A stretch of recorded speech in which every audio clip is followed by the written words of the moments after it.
好冷。白千墨缓缓睁开眼睛，只觉得全身都麻木了，一脸疑惑地四下打量了一眼，目光停留在他旁边一个6、7岁的小男孩身上。小男孩一身白色劲装，头上扎了个冲天马尾，重埋头，黑呀黑呀的刨坑，从侧面看长得还挺好看。小男孩的旁边站着一个白胡子、白头发、白眉毛，一身白袍，仙风道骨，一脸慈祥的老头，正看着前方出神。白千墨眨了眨眼睛，一脸懵逼。这到底是什么地方啊？怎么会看到川谷中的一老一少？师傅，到底是什么人这么丧尽天良，把一个3岁的小姑娘扔在这荒郊野外活活冻死，都没人收尸，太可怜了。唉，谁知道啊？既然咱们师徒遇到了，就当行善，刨个坑，把他埋了，让他入土为安吧。什么玩意儿啊？3岁小姑娘在哪儿啊？我怎么没看到？白千墨一脸疑惑，吃力的缓缓欠起上半身，首先看到的就是自己那短短几寸的小短腿儿，再看看自己的身体，自己的手，瞬间如遭雷击。我他妈的怎么原地缩小了？不会吧？挨一枪就原地缩小？我操！我去你姥姥的皮鸭蛋，简直离了个大谱啊！哎，等等，我不是死了吗？怎么还缩小了？又怎么会出现在这儿？请问这是哪儿？哎呀，师傅，这诈尸了！我他妈的是活人！刚才明明检查过，这小丫头已经死了呀，死的不能再死了，这咋还起来了？不会真的是诈尸了吧？他奶奶的，活了都快100年了，还是第一次见到诈尸，得想办法把这尸体弄回去，好好研究研究。晨儿，你去那边看看，为师把这具尸体弄回去，好好研究研究。都死了还能诈尸，太奇怪了。这说的是我吗？你们好，请问这是哪里？这也不像是诈尸呀，诈尸没听说过尸体还会说话，会眨眼睛的。难道刚才检查错了？这里是京城郊外，你是谁？怎么会被活活冻死在这里？你是有什么未了的心愿吗？怎么突然起来了？活活冻死在京城郊外？我也不知道是怎么回事，不过我确定我没死。妈蛋的，怎么还说话大舌头啊？难道我穿越了？老天爷啊！你让我穿越也就算了，但你起码让我穿越成能自力更生的大人行不行啊？你让我穿越成3岁幼崽，我他妈的能出去打工养活我自己吗？算了，既来之则安之，先把眼前这2个误以为我是诈尸的一老一少糊弄过去再说吧。师傅，他真的没死啊？您刚才是不是检查错了？为师不可能检查错呀，身体都冻僵了，这咋还活过来了呢？小丫头，你家在哪儿？怎么会有一个人在这荒郊野外？自己的父亲远赴边境支援，母亲又软弱，这小身体才3岁，如果实话实说会被送回去，说不定还得交那死老太婆的毒手，绝不能让他们知道我的真实身份。我不知道，我不记得了。这小丫头才3岁的样子，能指望她记得什么呢？哦，那你记得自己叫什么名字吗？白阡陌假装努力回想，然后一脸茫然的摇头。那你记得什么？白阡陌继续摇头。完了，什么都不记得了。看来只能先把她带回去，再慢慢帮她找家人。师傅，他冻伤了，先把他带回去治疗一下再说。老头上前给白阡陌重新检查了一遍，发现白阡陌全身多处冻伤，能牵起上半身已经是奇迹了。老头抱起白阡陌，带着叶慕辰往京城走去。小呆呆，你叫什么名字呀？我叫叶慕辰，你叫什么呀？哦，抱歉，我忘了你什么都不记得了。得想办法弄清楚这具身体到底是什么原因说话大舌头，吐字不清的说话，连我听着都难受。虽然这具身体才3岁，总不能一直这样吐字不清吧。逐渐恢复知觉的白阡陌感觉全身哪儿都疼，疼得他小眉头紧紧皱起，却咬着下唇强忍着疼痛。老头心里默默叹了一口气，这孩子才3岁，明明感觉到疼了，却还咬牙强忍着。以前到底经历了什么，才会让年仅3岁的你疼了都不吭声啊？白阡陌再次醒来时已是晚饭时分，他睁开眼睛，床前围着一大堆人，正一脸探究地看着他。孩子别怕，你现在还不能起来，饿了吗？想吃点什么？这是哪？这里是摄政王府，别害怕，你在这里很安全。小妹妹别害怕哦，这里是我家，这位是我的母妃，这位是我的父王，这是我大哥。叶慕辰把守着床前的人都介绍了个遍。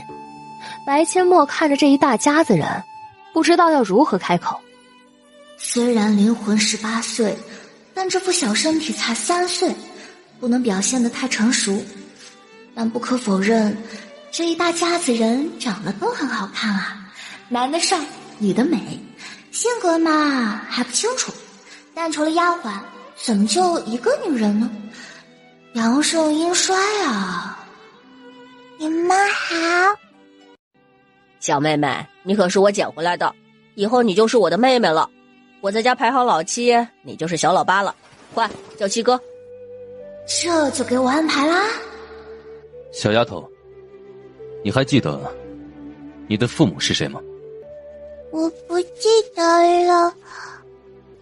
不记得就算了，以后你就在王府住下，什么时候想起来了，本王再送你去找你的父母。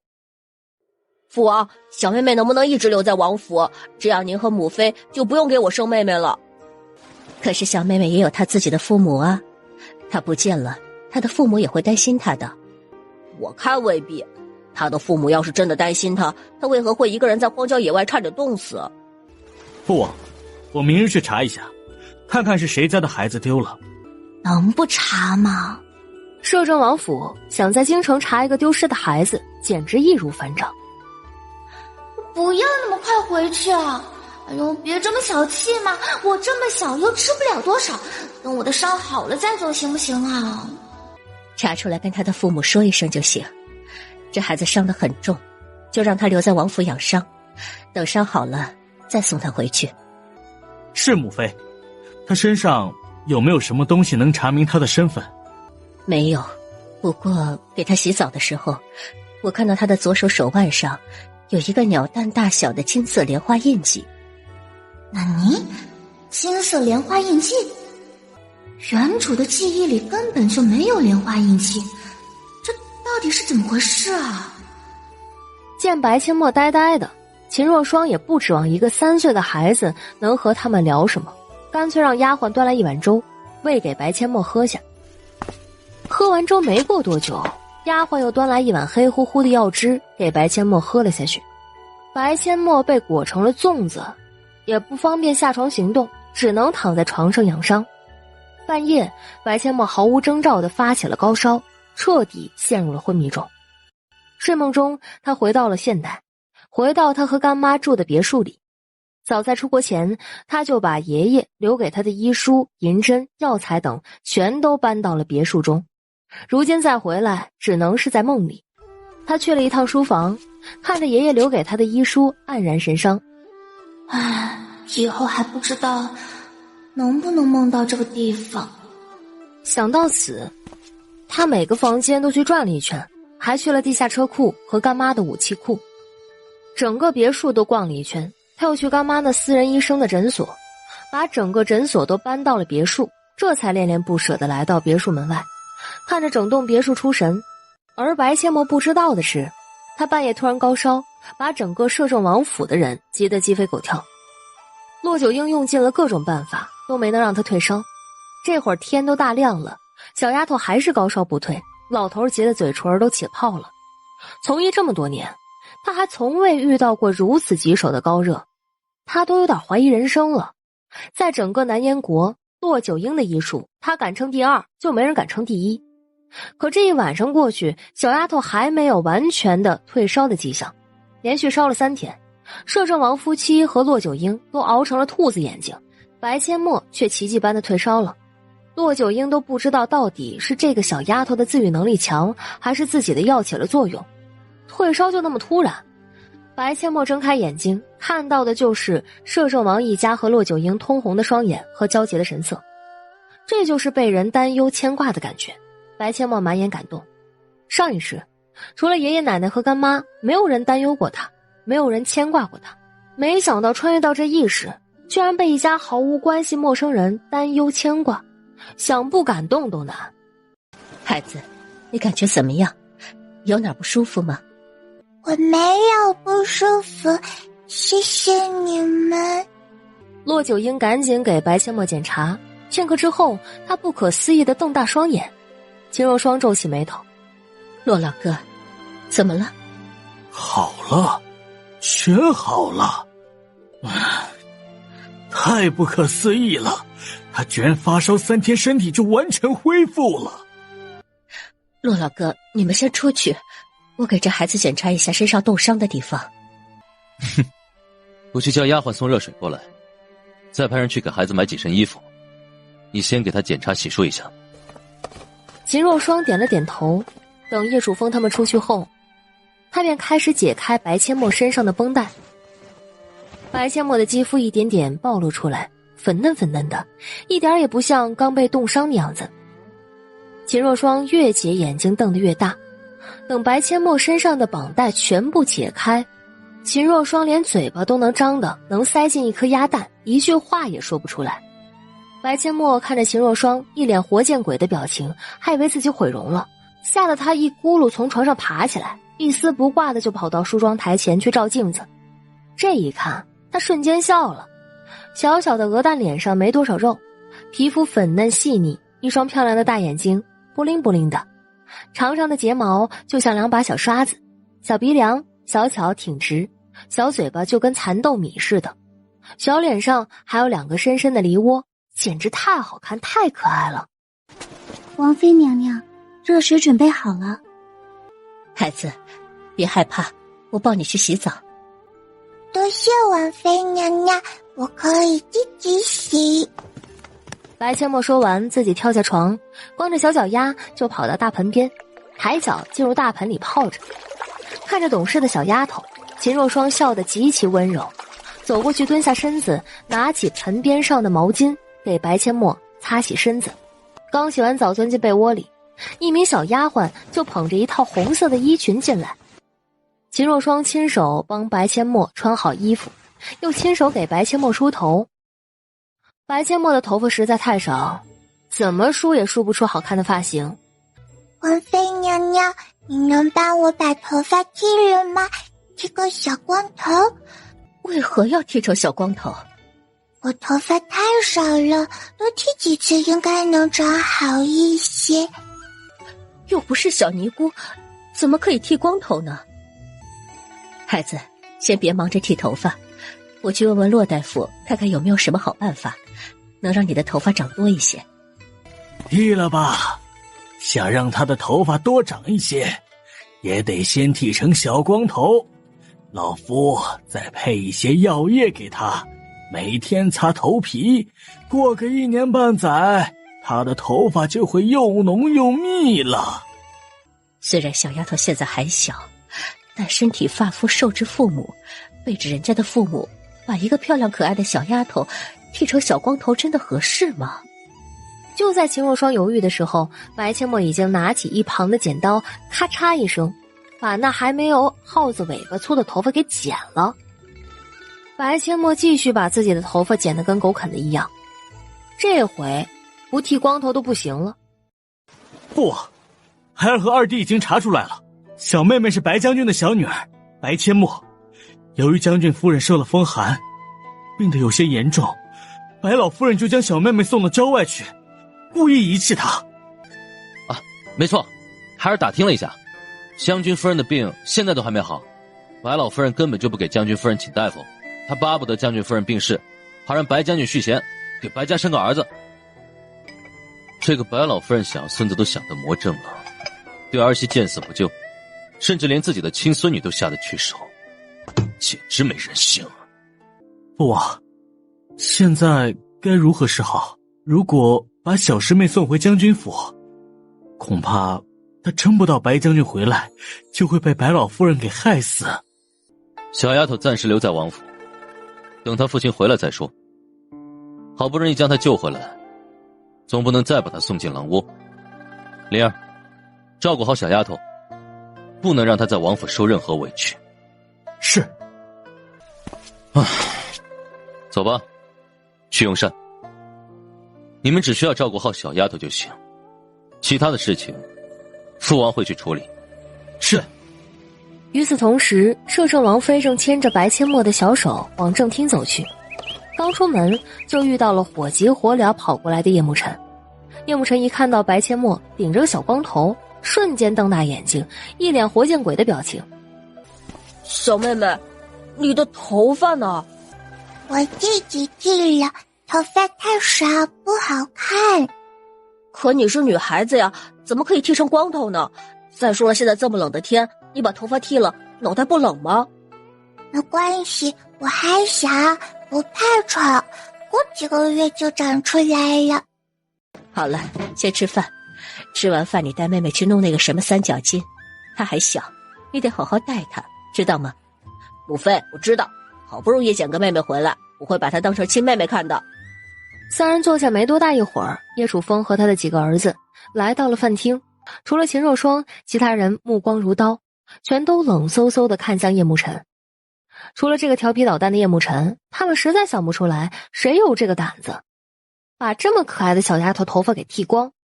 叶慕辰吓得瞬间炸毛，赶紧摇头摆手解释：不是我干的，是小妹妹自己剃的。妹妹那么小，她自己能把自己的头发剃得那么干净？我也不能啊，我不是专业的剃头匠。这回真不是陈儿干的，丫头的头发又少又黄，陆老哥说把头发剃了擦药液，1年半载后丫头的头发就会又浓又密，是丫头自己剪掉，陆老哥剃的。叶楚风眨眨眼睛，叶慕辰的哥哥们也松了一口气，不是老七干的就好。小丫头在家被祖母欺负，来到王府还被欺负，那就太说不过去了。看着五官精致的白阡陌，叶楚风这个盼了10几年也盼不到一个女儿的大男人，心里软成一滩水。哎呀，怎么办呀？好想要个贴心小棉袄呀！几个哥哥看着乖巧可爱的白阡陌，这要是他们的亲妹妹该有多好。叶慕辰那臭小子整天只知道调皮捣蛋，一点都不管，可不可以把这个弟弟和眼前的小妹妹换一下啊？尤其是叶慕辰和叶慕南，他们知道白阡陌被自己的亲祖母遗弃，差点冻死在郊外，强烈的保护欲就蹭蹭蹭的往上涨。叶楚风的书房里，秦若霜坐在叶楚风的对面，听着叶楚风给他讲述白阡陌的身世。你说什么？他被自己的亲祖母带到郊外去故意遗弃，太没有人性了！哼，他白老夫人不要本妃要，正好本妃就缺个女儿，等以后丫头长大了，有那老太婆后悔的时候。双儿，你想如何做？我要收木儿丫头当义女。叶楚风一听，眼睛也瞬间亮了起来。现在就想体验一下有个贴心小棉袄是什么感觉。走吧，咱们现在就去问问小丫头愿不愿意叫本王一声义父。看把你急的，现在白将军不在，就算小丫头不愿意，咱们也不能把她送回将军府，不是？爱妃说的对，不过本王有点贪心，就想要个女儿。其实我也贪心，我也想要个女儿，都盼了10几年了。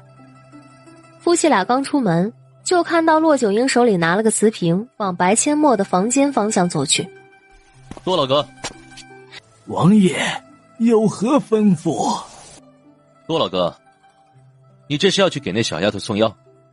没错，这是老夫给小丫头配的养发固发药液。王爷，老夫想收那小丫头当关门弟子，那小丫头骨骼清奇，是个练武的好苗子，将来成就不比老夫差呀。然后呢？你这是要跟本王抢女儿了。不过没关系，只是叫骆老头师傅，叫本王还得叫义父。女儿还是女儿，只要那丫头愿意，你想收她当徒弟，本王没意见。不过今晚你得和本王出去一趟。骆九婴一脸疑惑，去何处？白将军府。小丫头的母亲病得有些严重，你帮忙去看看，最好别让白老夫人发现。看个病而已，为何不能让白老夫人发现？小丫头是被白老夫人故意遗弃的，那老太婆甚至希望将军夫人病故，她好安排白将军续弦，继续给她生孙子。哦，原来如此，老夫明白了。我也去，我得去劝劝将军夫人，人善被人欺，得让她知道懦弱的后果。骆九婴和叶楚风突然看向不远处的一根柱子，叶楚风问：谁在那边？白阡陌和叶慕辰的小脑袋从柱子后面探了出来，叶楚风心里一咯噔。小丫头不会听到她是被自己的亲祖母遗弃了的吧？王爷，我可以跟你们一起回去看看我母亲吗？孩子，你都想起来了吗？我想起来了，我叫白阡陌，是白将军的小女儿，是我的祖母把我骗去郊外的。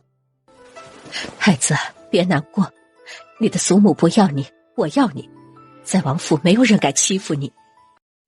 妹妹，我七哥保护你，谁敢欺负你，七哥就跟谁拼命。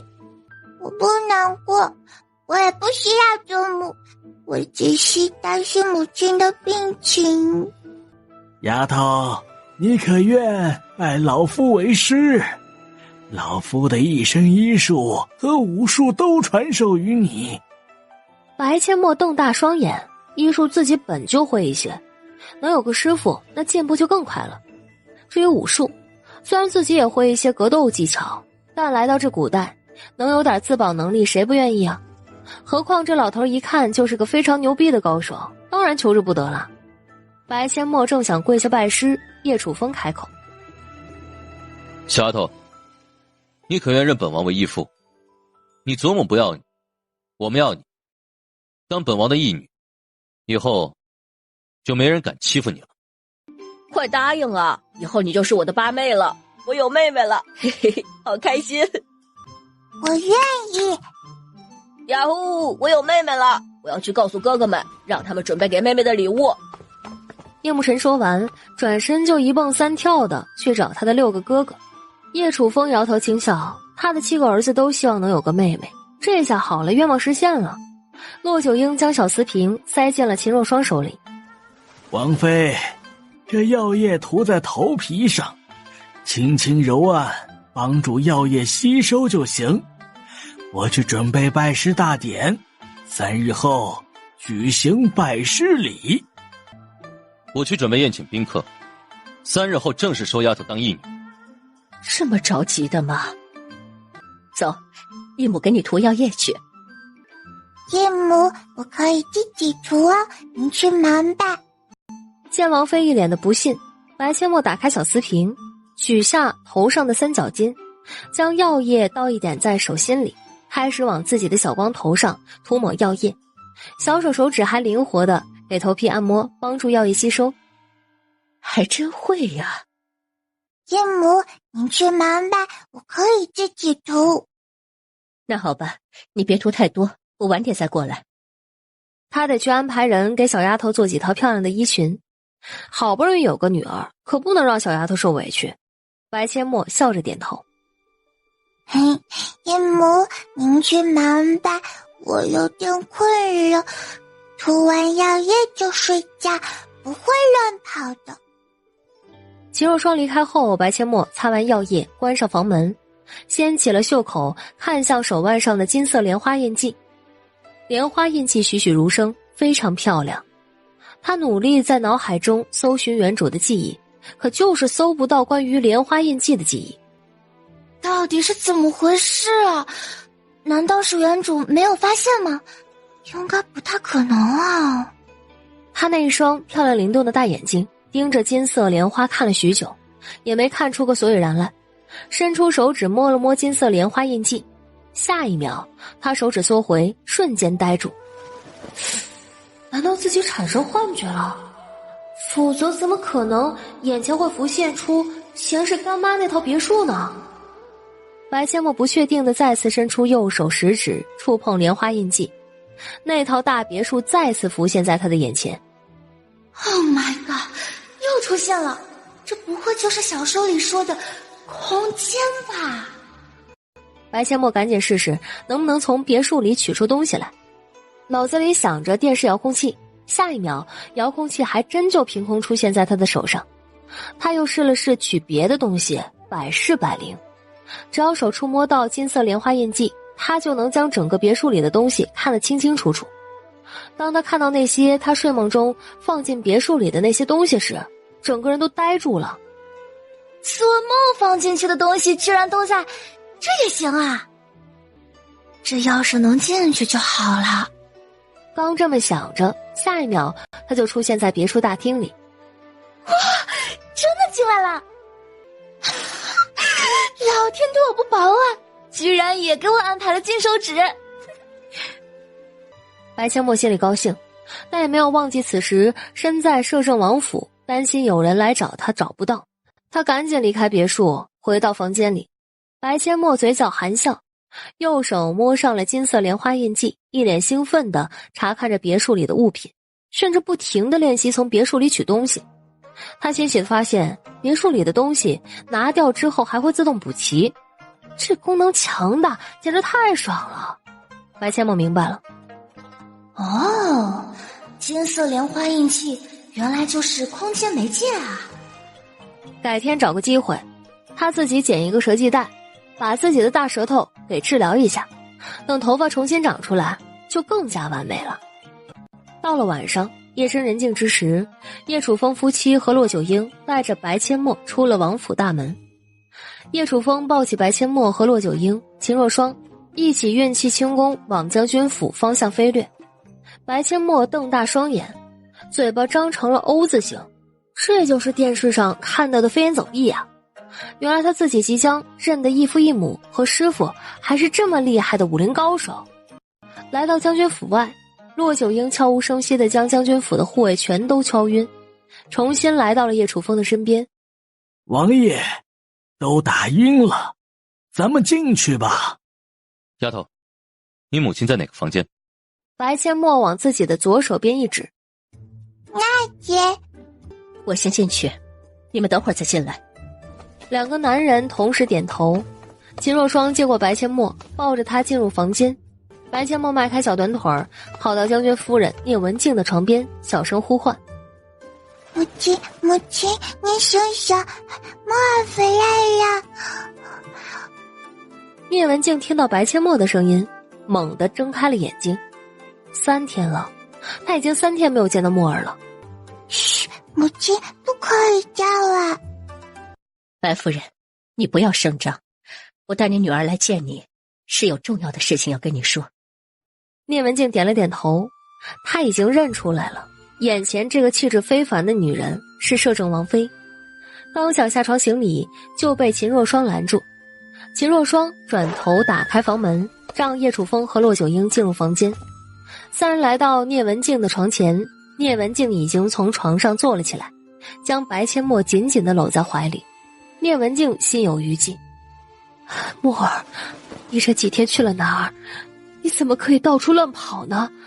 母亲身体不适，你就不能好好在家里待着吗？母亲，我没有乱跑。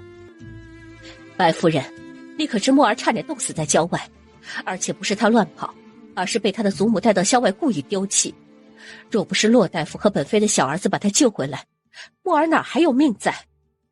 聂文静一脸不可思议的瞪大双眼，双眼泛红。这怎么可能？这是本王的2个儿子调查出来的结果。白老夫人带着墨儿从城门口出去，之后独自回来，城门口的士兵都看得清清楚楚。他怎么可以这样？就算墨儿说话不清晰，可也是他的亲孙女，他怎么能如此狠心？这就是你懦弱的后果。如果你以后还是这么懦弱，你失去的就不仅仅是女儿，还有你的夫君，甚至还有你的命。白夫人，这么多年白老夫人的态度你还不明白吗？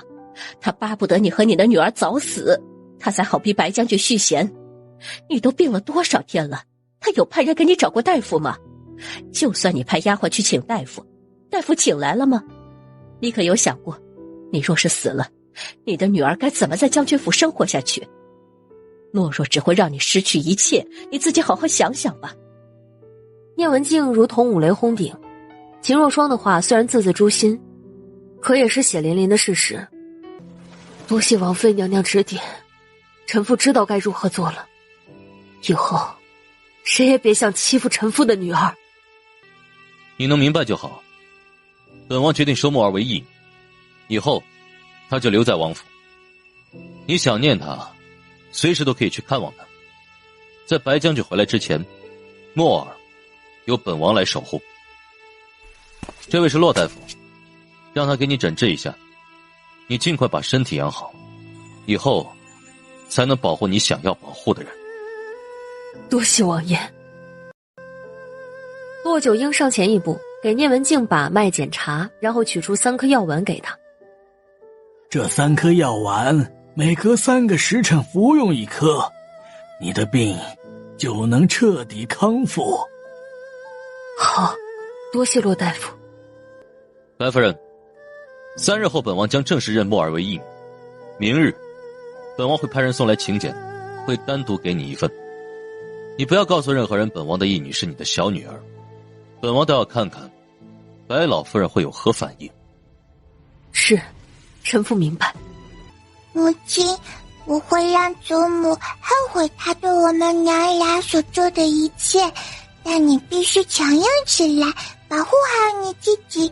以后我会跟着义父、义母和师傅学习本事，回来看您的时间会很少，但您不用担心，我会照顾好自己的。好，你跟着王爷王妃，母亲放心的很。回去吧，3日后母亲会去王府看你的。叶楚风一手抱起白阡陌，一手牵着秦若霜，说了句白夫人保重，便带着骆九婴离开了将军府。回到王府，叶楚风将白阡陌送回房间。秦若霜刚想吩咐丫鬟陪着白阡陌，就被白阡陌拒绝。义母，我可以自己睡。那你确定不需要丫鬟陪着你？你不会害怕吗？我确定，我已经长大了，我能照顾好自己，也不会害怕。那好吧，你赶快睡觉，我和你义父就先回去了。义父义母晚安。白阡陌说完，就自己进入房间，把门关上，脱了外套就躺到床上。过了好一会儿，白阡陌睁开眼睛，确定门口没有任何人，他便进入金莲空间。准备好手术用具后，白阡陌对着镜子给自己打了局部麻醉。等麻醉起作用后，他用剪刀直接剪掉了薄膜，使舌系带延长，让舌尖移动更自由。整个手术用了不到1炷香的时间。收拾好手术用具，白千墨出了空间，躺在床上美美的睡了一觉。翌日，白千墨早早的醒来，对着镜子检查了一下伤口，没什么问题后便打开房门。一名小丫鬟已经准备好了洗漱用水，等在房门口。白千墨用淡盐水漱口后洗了把脸，喝了一杯温水，便跟着丫鬟去用早餐。早餐非常丰盛，但昨晚才剪了舌系带，他只能吃一点流食。喝一碗稀粥后，白千墨便不再吃任何东西。墨儿，你怎么只喝一点稀粥啊？还有那么多好吃的，赶快多吃点。啊，姨母，我这2天只能吃点流食，我的嘴巴里受伤了。怎么伤的？我自己弄伤的，过2天就好了，姨母不用担心。秦若霜微微一怔，她注意到了小丫头说话吐字清晰多了。她扭头吩咐丫鬟：“这2天给小小姐多煮点粥。”是，王妃娘娘。吃完早餐，叶慕辰和几个哥哥都给白千墨送了礼物，有风筝、泥轿轿、9连环等各种小玩意儿。白千墨也记住了几个哥哥的名字：大哥叶慕林，2哥叶慕南，3哥叶慕西，4哥叶慕阳，5哥叶慕谦，6哥叶慕渊，7哥叶慕辰。这一天，白老夫人早早的起来，吩咐丫鬟把白千墨的3个姐姐仔细打扮一番，准备带着他们一起去赴宴。就在白老夫人高高兴兴地拿着请柬，带着3个孙女儿准备出门时，就看到精心打扮过的聂文静，一身华贵的衣裙也准备出门。聂氏，你这是要去哪儿啊？我儿不在京城，你打扮成这副模样，是打算出去勾引野男人吗？母亲，儿媳会不会勾引野男人，您不知道吗？还请您说话为自己积点口德。儿媳可是受摄政王邀请去参加王爷的家宴。白老夫人后背一僵，这是自打聂文静进门第一次顶撞她，说话还不留情面。哼，你长本事了是吧？竟然如此和为娘说话，谁允许你出去的？给我滚回去面壁思过！是王爷邀请儿媳妇去的呀。母亲，儿媳没做错什么事吧？为何要面壁思过？敢问母亲，儿媳该思何人之过？来人，把聂氏给老身关进柴房，没有老身的吩咐，谁都不许放他出来。我看谁敢。母亲，就算你不承认，儿媳也是俊宏明媒正娶的将军夫人，把儿媳关到柴房，这事儿要是让摄政王知道了，不知俊宏的大将军职位会不会受到威胁。您别忘了，儿媳的请柬，摄政王可是单独给的。白老夫人一听，脖子如同被一只无形的大手狠狠扼住，半天说不出一句话来。冷哼一声后，白老夫人带着3个孙女儿出了门。聂文静看着3个女儿的背影，眼里闪过一抹无奈。3个女儿从小被老夫人教导的与聂文静不亲近，甚至见到她这个母亲连招呼都不愿意打。王妃说的对，再懦弱下去，我自己失去的就不仅仅是我女儿了。酉时刚到，收义女的仪式正式开始。叶楚风和秦若霜威严地坐在正堂中，叶楚风的旁边是当今皇上和皇后，皇上是叶楚风一母同胞的皇兄，皇帝收义女，他这个皇兄自然要出席。秦若霜的身边却是太上皇和太后，而太后的旁边赫然端坐着聂文静。众人看到聂文静居然端坐在太后身边，全都是一脸不敢置信。他凭什么？然而很快他们就知道凭什么了。叶慕辰牵着白阡陌的小手，身后跟着6个哥哥，一步步来到正厅。前来参加家宴的众人见到叶慕辰牵着白阡陌，全都瞪大双眼。白老夫人在看清楚白阡陌的小脸时，瞬间如遭雷击，瞪大双眼，久久说不出一句话来。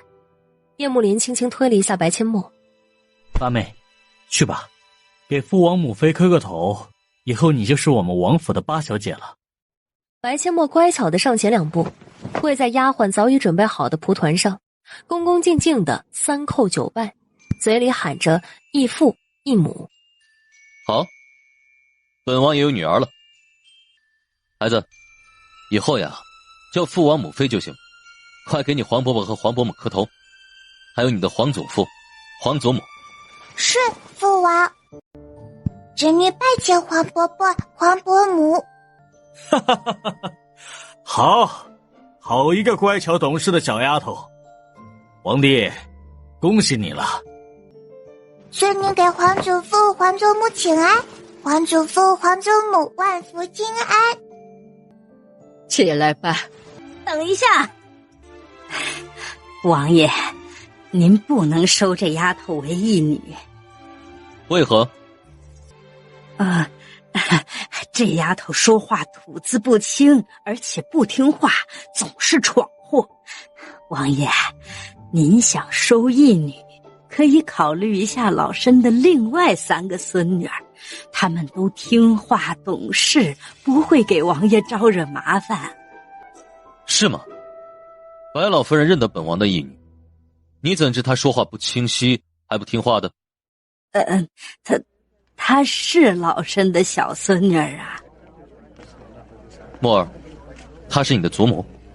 不是，我只有父亲和母亲，没有祖母。你个小白眼狼，连自己的祖母都不认了，你真是好大的胆子！拜托，是你先不认我的，你别大打一耙行不行啊？老身怎么就不认你了？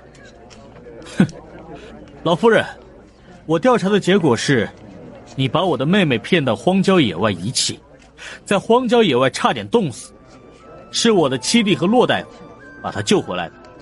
你若真认她是你的孙女，为何要把她骗到荒郊野外去扔了？他是如何查到的呀？难不成是这个小贱蹄子说的？他才3岁，怎么能说得清楚啊？白老夫人，你这是健忘了吗？要不要我把你骗我到郊外给母亲找药材，然后把我扔在荒郊野岭的经过当着大家的面说一遍？你少胡说八道！老身什么时候骗你去荒郊野岭了？白老夫人还真是健忘。几个月前，城门口的士兵可是亲口告诉我，是你带着墨儿妹妹出了京城，回来的时候却只有你自己，证据我都还留着。白老夫人，你要亲自过目吗？此时前来参加家宴的达官贵人全都用异样的目光看着白老夫人，甚至开始窃窃私语。天哪，连自己的亲孙女都能下得去手，这还是人吗？哎，听说这老太婆可凶了，那聂氏自从嫁给白将军，哪有一点将军夫人的样子，都被这老太婆欺负的连个下人都不如。我还听说他巴不得把将军夫人弄死，好让白将军续弦，给他生孙子呢。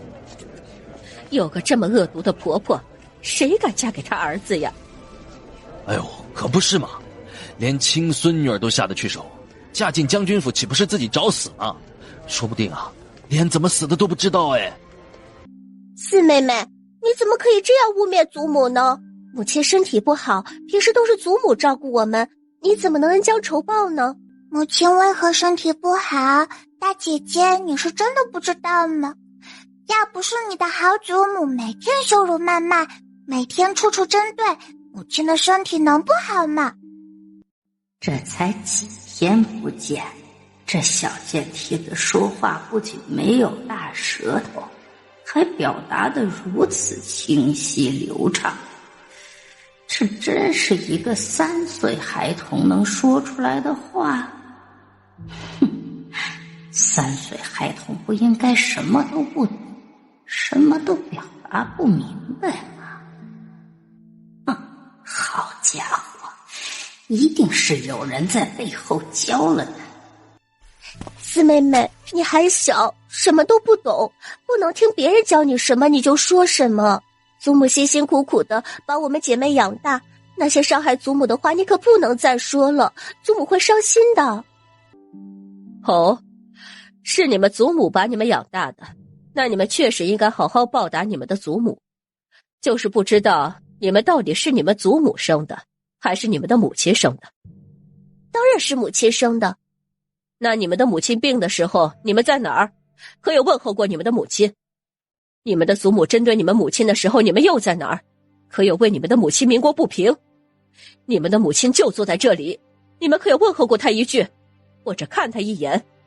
就你这样的不孝女，也配说是你母亲生的？哼，白老夫人，这就是你说的乖巧懂事的孙女，连自己母亲都不认，本王可不敢收为义女，本王也怕引狼入室啊。摄政王夫妻、皇上、皇后和太上皇、太后都送了白阡陌不少价值不菲的礼物，看得白老夫人心肝都在打颤。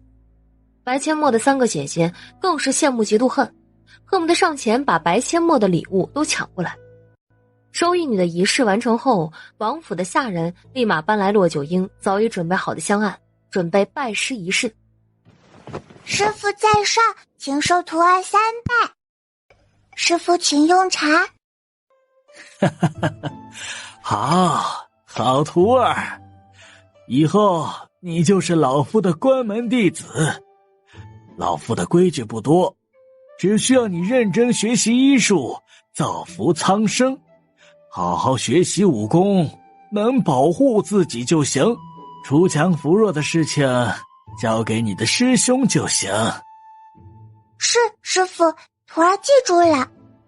好孩儿，明天为师会给你准备一个药箱，至于武器，等为师教你入门后，你喜欢什么武器再跟为师说，为师再给你挑趁手的。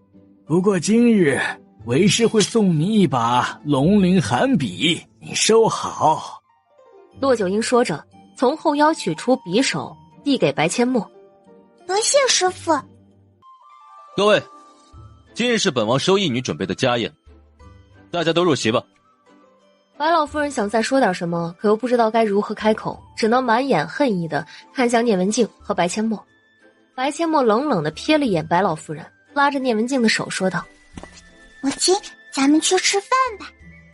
聂文静看向其他3个女儿，白阡陌凑近聂文静的耳朵小声说道：母亲不用担心，3个姐姐只是被白老夫人养歪了，咱们慢慢的把她们掰正就行，但此事不能心急，得慢慢来。母亲，青儿，说我这个母亲对你来说可有可无，但你还是别勉强自己，跟你祖母回去吧。3姐妹在白老夫人的带领下，一步3回头的往王府大门口走去。哼，人之初性本善，老太婆你给我等着，我母亲拼了命生的孩子，可不能让你给祸害了。你们3个怎么就那么没用啊？这么好的机会居然都没能把握住。能成为骆大夫的徒弟都是多大的殊荣，更何况还是摄政王的义女。老身每天教你们那么多，都学到狗肚子里去了啊！就算成不了摄政王的义女，能让王爷的7个儿子多看你们几眼，你们将来还愁没有好日子过吗？啊，没用的东西！这话说的，你有用，咋还连饭都没蹭上一口呢？就灰溜溜的出去了呢？白芊芊3姐妹低着头，一句话也不敢说，一路跟在白老夫人的身后，听着她骂骂咧咧的回家。而摄政王府却热闹非凡，作为今天的主角，白阡陌风光无限，家宴一直到很晚才结束。家宴结束后，叶楚风派护卫将聂文静送回将军府。躲在窗户边的白老夫人看到王府的护卫将聂文静送回来，气得她差点原地升天。这个贱人肯定早就知道了摄政王要收的义女是他的小女儿，否则他怎么敢顶撞我？但自从聂氏受了风寒，就没出过大门一步，他到底是如何知晓的？翌日用过早餐后，骆九英就带着白阡陌和叶慕辰去了他的房间，准备先教白阡陌认字。白阡陌额头划下3条黑线，3岁孩童认字都是从最简单的开始教，学认那些简单的字，简直就是浪费时间。师傅，您可不可以先教我功夫，认字我晚上再学？好，那为师就先教你内功心法口诀，先把心法口诀记下来，为师再教你如何练功。白阡陌一双漂亮的大眼睛瞬间发亮，点头如捣蒜。骆九英教了一遍之后，开口对白阡陌说道：丫头，你先把心法口诀记熟，哪儿不记得就问你七哥，等你记熟了，为师再教你内功运行路线。师傅，我已经记住了，您现在教吧。真的记住了？你背一遍给为师听听。骆九英一脸不可思议地说。白阡陌也不废话，张口就把内功心法背了一遍，一字不差。骆九英和叶慕辰瞪大双眼，这小丫头真的才3岁吗？好啊，丫头，来，为师开始教你入门功夫。师傅，那徒儿呢？你自己去后院练2遍剑法，练完自己看医书去。是。叶慕辰出去后，骆九英把内力运行路线跟白阡陌说了一遍，便守着他，让他自己慢慢领悟，不懂的可以随时问他。反正一时半会儿白阡陌也不可能练出内力，靠自己练出内力，最有天赋的天才最快也需要1年半载。白阡陌的领悟能力极强，但想要练出内力也并非易事。领悟了一早上，每个字都领悟通了，可就是没有一丁点的内力。用过午膳后，骆九英便要求白阡陌学习认字。白阡陌笑嘻嘻地说道：师傅，您写一遍再念一遍给我听就行啦。丫头，这样你就能学会？你是认真的吗？师傅，您看徒儿像是在开玩笑吗？非常像。没想到白阡陌那变态的记忆力，骆九英拿起书桌上的毛笔蘸墨汁，开始在白纸上写字，一边写一边读。白阡陌为了不让自己表现得太过夸张，骆九英读1遍他就读2遍，手指还跟着骆九英的笔画顺序在书桌上一起写，一看就是努力好学的好宝宝。骆九英看着白阡陌努力学习的模样，心里满意极了，心情愉悦地继续教。等骆九英写完还想再教1遍巩固一下的时候，白阡陌直接拿过他手里的毛笔，换一张白纸，开始歪歪扭扭的在纸上写了起来。不是他写字不好看，而是他故意写的像苍蝇爬一样。虽然写的歪歪扭扭，但也看得出来是什么字。骆九英看得嘴角狂抽，这记忆力简直太变态了。师傅，徒儿今天还要学什么？丫头，为师带你去锻炼身体，把你的小体格练结实了。你怕不怕吃苦？徒儿不怕，咱们现在就去吗？现在就去叫上你七哥。好。丫头，为师带你去锻炼身体，把你的小体格练结实了。你怕不怕吃苦？徒儿不怕，咱们现在就去吗？现在就去叫上你七哥。好。1刻钟后，师徒3人出了王府，一路小跑往京城郊外跑去。七哥，师傅就只有我们2个徒弟吗？八妹，我其实是你的三师兄，咱们还有大师兄和二师兄。不过大师兄和二师兄都不在京城，2位师兄都上战场去了。大师兄武功高强，医术却没有什么天赋，但二师兄却武功平平，医术相当高明。2位师兄现在很少回来看望师傅，只是逢年过节回来看看。还有1个多月就过年了，到时候你就能见到这2位师兄了。师傅为何都没提一下？丫头，反正现在你也见不到他们，提他们干嘛？等他们回来，为师自会告诉你。现在抓紧时间锻炼体魄。是。白千墨吐了吐小舌头，加快了跑步的速度。哎，八妹，慢点跑，小心摔倒。叶慕辰说完，也加快了速度，跑在白千墨的身边，眼角余光一直注意着他，生怕他摔倒。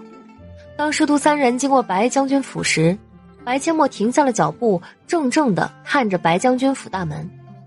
丫头，想进去看看你母亲吗？想。我去敲门。七哥，等等。白千墨凑近叶慕辰的耳朵，低声嘀咕了几句，露出一脸的坏笑。叶慕辰双眼瞬间爆射出一道金光，同时竖起大拇指。没问题，你想怎么样都行，我和师父就是你的坚强后盾。去吧，大胆去敲门。叶慕辰说完，转身拉着骆九婴的大手，就往拐弯处走去。白千墨对叶慕辰说的话当然不可能逃过骆九婴的耳朵，只是自己的2个宝贝小徒弟想玩，他当然不会有任何意见。但能不能不要让我像做贼一样躲起来？都快100岁的人了，陪着2个幼崽这么玩，太幼稚了吧？见师父和七哥躲好，白千墨抬头看了眼将军府大门，又看看四周，捡起一块拳头大的石头，迈开小短腿上了台阶，抡着石头开始哐哐砸门。谁啊？怎么？四小姐，你怎么回来了？怎么，我不能回来吗？这里是我的家吧？是你的家。四小姐，你稍等啊，我去通报老夫人。站住！我让你走了吗？我是回来看我母亲的，你通报老夫人干什么？我回自己的家还要经过老夫人同意吗？你个该死的小贱蹄子，你举这个石头想干什么？难不成你还想砸死老身呐？白老夫人，我举着石头只是为了自保，我只是来看望我母亲的，我怕不举个石头进了将军府，我就没命出去了。白老夫人眼珠子转了转，嘴角勾起了一抹阴狠，装出一副慈祥的面孔道：丫头啊，你进来，祖母拿糖给你吃。师父说了，吃糖对牙齿不好，会长虫虫的，我才不要吃糖。哎，这话老夫没说过。丫头，你是怎么知道的？啊，那你想吃什么呀？你先进来，把石头扔了，祖母都给你拿啊。那不行，我现在什么都不想吃，只是我师父说我身体虚弱，需要一只上好的人参补补。白老夫人，你舍得给我吗？当然舍得，你可是老身的亲孙女儿，快把石头扔了，跟祖母进去拿吧。师父、七哥，你们听到了吗？白老夫人答应给我一只上好的人参补补身体。为师听到了。白老夫人猛地抬头看向围墙上的一老一幼，脸色瞬间变成猪肝色。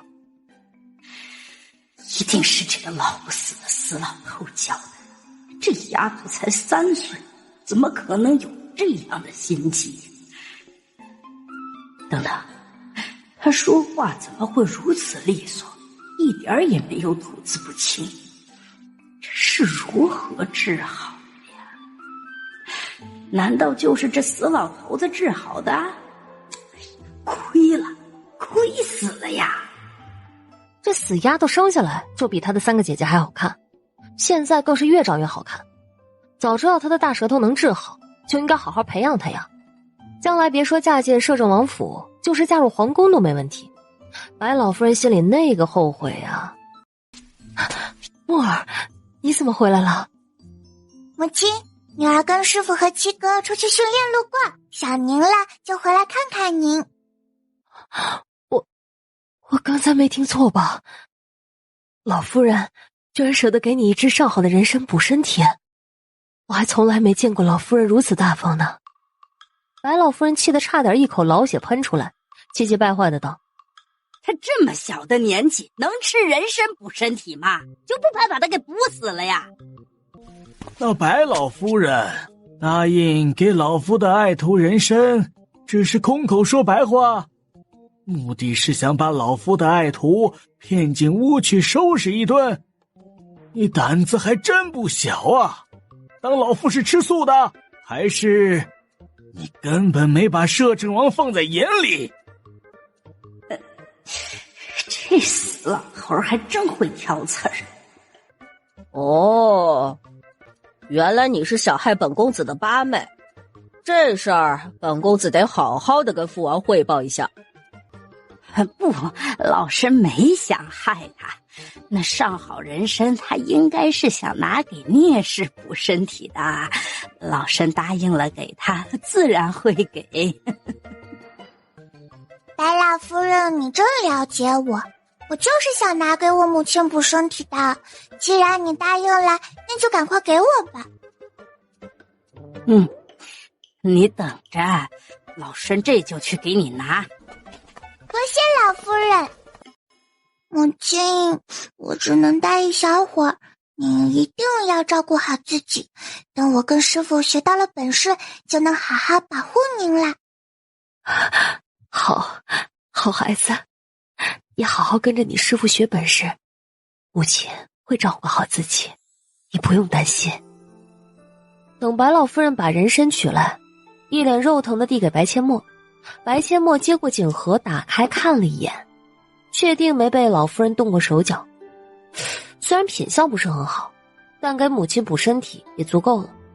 他把锦盒盖上，毫不犹豫地将锦盒递给了聂文静。母亲，您要赶快吃了哦，舍不得吃的话，说不定还会被人给偷了，那就得不偿失了。目的达到，白阡陌告别聂文静和骆九婴，叶慕辰重新出发，连招呼都没和白老夫人打，白老夫人更是气得差点心肌梗死。看着白阡陌消失的背影，他狠狠地瞪了聂文静一眼，吩咐小厮关门。聂文静微微一笑，老夫人，多谢您慷慨，儿媳这就回去把人参吃了，可不能辜负您的好意。连个男孩都生不出来，你配吃老身的人参吗？你把人参还给老身。老夫人，儿媳可没拿您的人参，这人参可是墨儿孝敬儿媳的，您给的东西儿媳还真不敢吃，怕被毒死。另一边，白阡陌迈着小短腿儿，跑得呼呼直喘。原主身体素质很差，没跑多远他就已经感觉累得不行，但他还在坚持，只有把身体锻炼好，学好武功，他才能保护想要保护的人。八妹，休息一下再继续跑。没事，我还能再坚持一会儿，实在跑不动了再休息。这小丫头虽然年纪小，但真的很懂事。师徒三人来到荒郊野外，骆九婴开始教白阡陌一套拳法，教了2遍之后，骆九婴便自己当人肉沙包，让2个小徒弟的小拳头打在他的身上。反正2个孩子的力道都不大，就当是2个宝贝徒弟在给他捶腿按摩了。腿上打得差不多了，骆九婴干脆盘膝坐在一块石头上，让2个小徒弟打上半身。用力，有多大力就使多大力，速度也再快点儿。舒服吗？当然舒服了，小拳头捶在身上，哪儿都舒坦。别停啊，继续捶。师傅你不厚道，叶慕辰眼里闪过一丝狡黠，运足他体内那少得可怜的内力，趁骆九婴不注意，快速出手，点了他腰间的软麻穴。骆九婴一惊：“哎，臭小子，你想干什么？”八妹，快养阳光伺候！白阡陌秒懂，两个小家伙小魔爪伸向了骆九婴腋下。臭小子，你皮痒了是吧？师傅，徒儿皮不痒，只是手痒，您就让徒儿过过手瘾吧。哎呀，丫头，你快住手！为师快要笑死了。白阡陌又扫了几下骆九婴的脚心，才笑着道：“师傅，笑一笑十年少，您得多笑笑才行。”行了，为师已经快岔气了，快住手啊！闹了一阵，两个小家伙再次将骆九婴当沙包打，而骆九婴则再次闭上眼睛，享受小拳拳捶在身上的舒服感。接近晚饭时间，骆九婴才准备带着两个小家伙回去。白阡陌毕竟才3岁，身体又弱，此时的他已经累得连一根手指头都不想动了。骆九婴心疼地将他抱起来：“哎，丫头，睡一会儿吧，为师抱你回去。”师傅，我就睡一小会儿，到城门口您再叫我，我想自己走回去。睡吧。回到王府，秦若霜看到一身脏兮兮的白阡陌和叶慕辰，眉头就皱了起来。骆老哥，你带他们去哪儿了？怎么弄得这么脏？墨儿怎么了？老夫带他们去训练了，丫头只是累得睡着了，不用担心。骆老哥，墨儿还那么小，训练也不急于一时吧？你就不能等他身体多恢复一些再训练吗？就是，墨儿才3岁，身体都还没有完全恢复，你就不能先教他认字，等身体完全恢复再训练吗？王爷，要不明天你来教丫头认字？哼，让你见识一下这小丫头有多变态。行，明日我亲自教她，在她身体还没完全恢复之前，你不许带她去训练。墨儿给我，你和陈儿赶快去沐浴用膳。叶楚风说着，人也走到了骆九婴的面前，伸手就要去接白阡陌。堂堂摄政王完全无视白阡陌那一身的尘土，眼里只有心疼。骆九婴刚把白阡陌放到叶楚风的手里，白阡陌就睁开了眼睛。叶楚风大手轻拍白阡陌的右上臂，想让他再睡一会儿。那抱孩子的姿势和哄孩子的熟练程度，一看就知道这事儿他经常干。然而白阡陌却睡意全无，眼眶有些许湿润。记忆中，无论是上一世的父母还是这一世的父亲，都没有这样抱着他轻拍哄睡过。父王，丫头，怎么了？哪儿不舒服呀？快告诉父王。父王，我没事，就是父王的怀抱太温暖了，被父王抱着太幸福了。唉，傻丫头，走，父王抱你去沐浴。啊，这怎么行啊？虽然小生胆才3岁，可我的灵魂已经成年了。父王，我已经长大了，自己的事情自己做，我要自己沐浴。乖，你才3岁，累了一天了，父王抱你去。我能说男女有别吗？瞎想什么呢？这是3岁幼崽能想到的问题吗？叶楚风抱着白阡陌和秦若霜一起回到白阡陌的房间，丫鬟早已准备好了热水。父王，母妃，你们快出去，我可以自己洗，我已经长大了，你们就让我自己洗吧。父王，母妃，你们快出去，我可以自己洗，我已经长大了，你们就让我自己洗吧。好，你自己洗，不过不能玩得太久，水凉了会着凉的，我和你父王在门口等你。我知道了，母妃，你和父王快出去吧。等叶楚风夫妻出去后，白阡陌三下五除二扒光身上的衣服，跳进大盆里，痛痛快快地洗了个澡。父王，母妃，我洗好啦。还真够快的，走吧，去用膳。饭桌上，一家人免不了给白阡陌夹菜，白阡陌那小短手也够不着夹菜，只管低头大块朵颐。哎呦不，吃得好饱，肚子都鼓起来了。喝点汤，你正在长身体呢。白阡陌也不矫情，端起碗咕咚咕咚的把半碗汤喝了下去。齐若霜问：其他还想吃点什么？母妃给你夹。撒不下了，已经撒到这儿了。好，吃饱了就行，去玩吧。父王，母妃，你们慢慢吃。白阡陌说完就跳下椅子，准备去房间里练功。八妹，你等等我。叶慕辰快速将碗里剩下的一点饭扒进嘴里，碗筷一扔就跟着跳下椅子。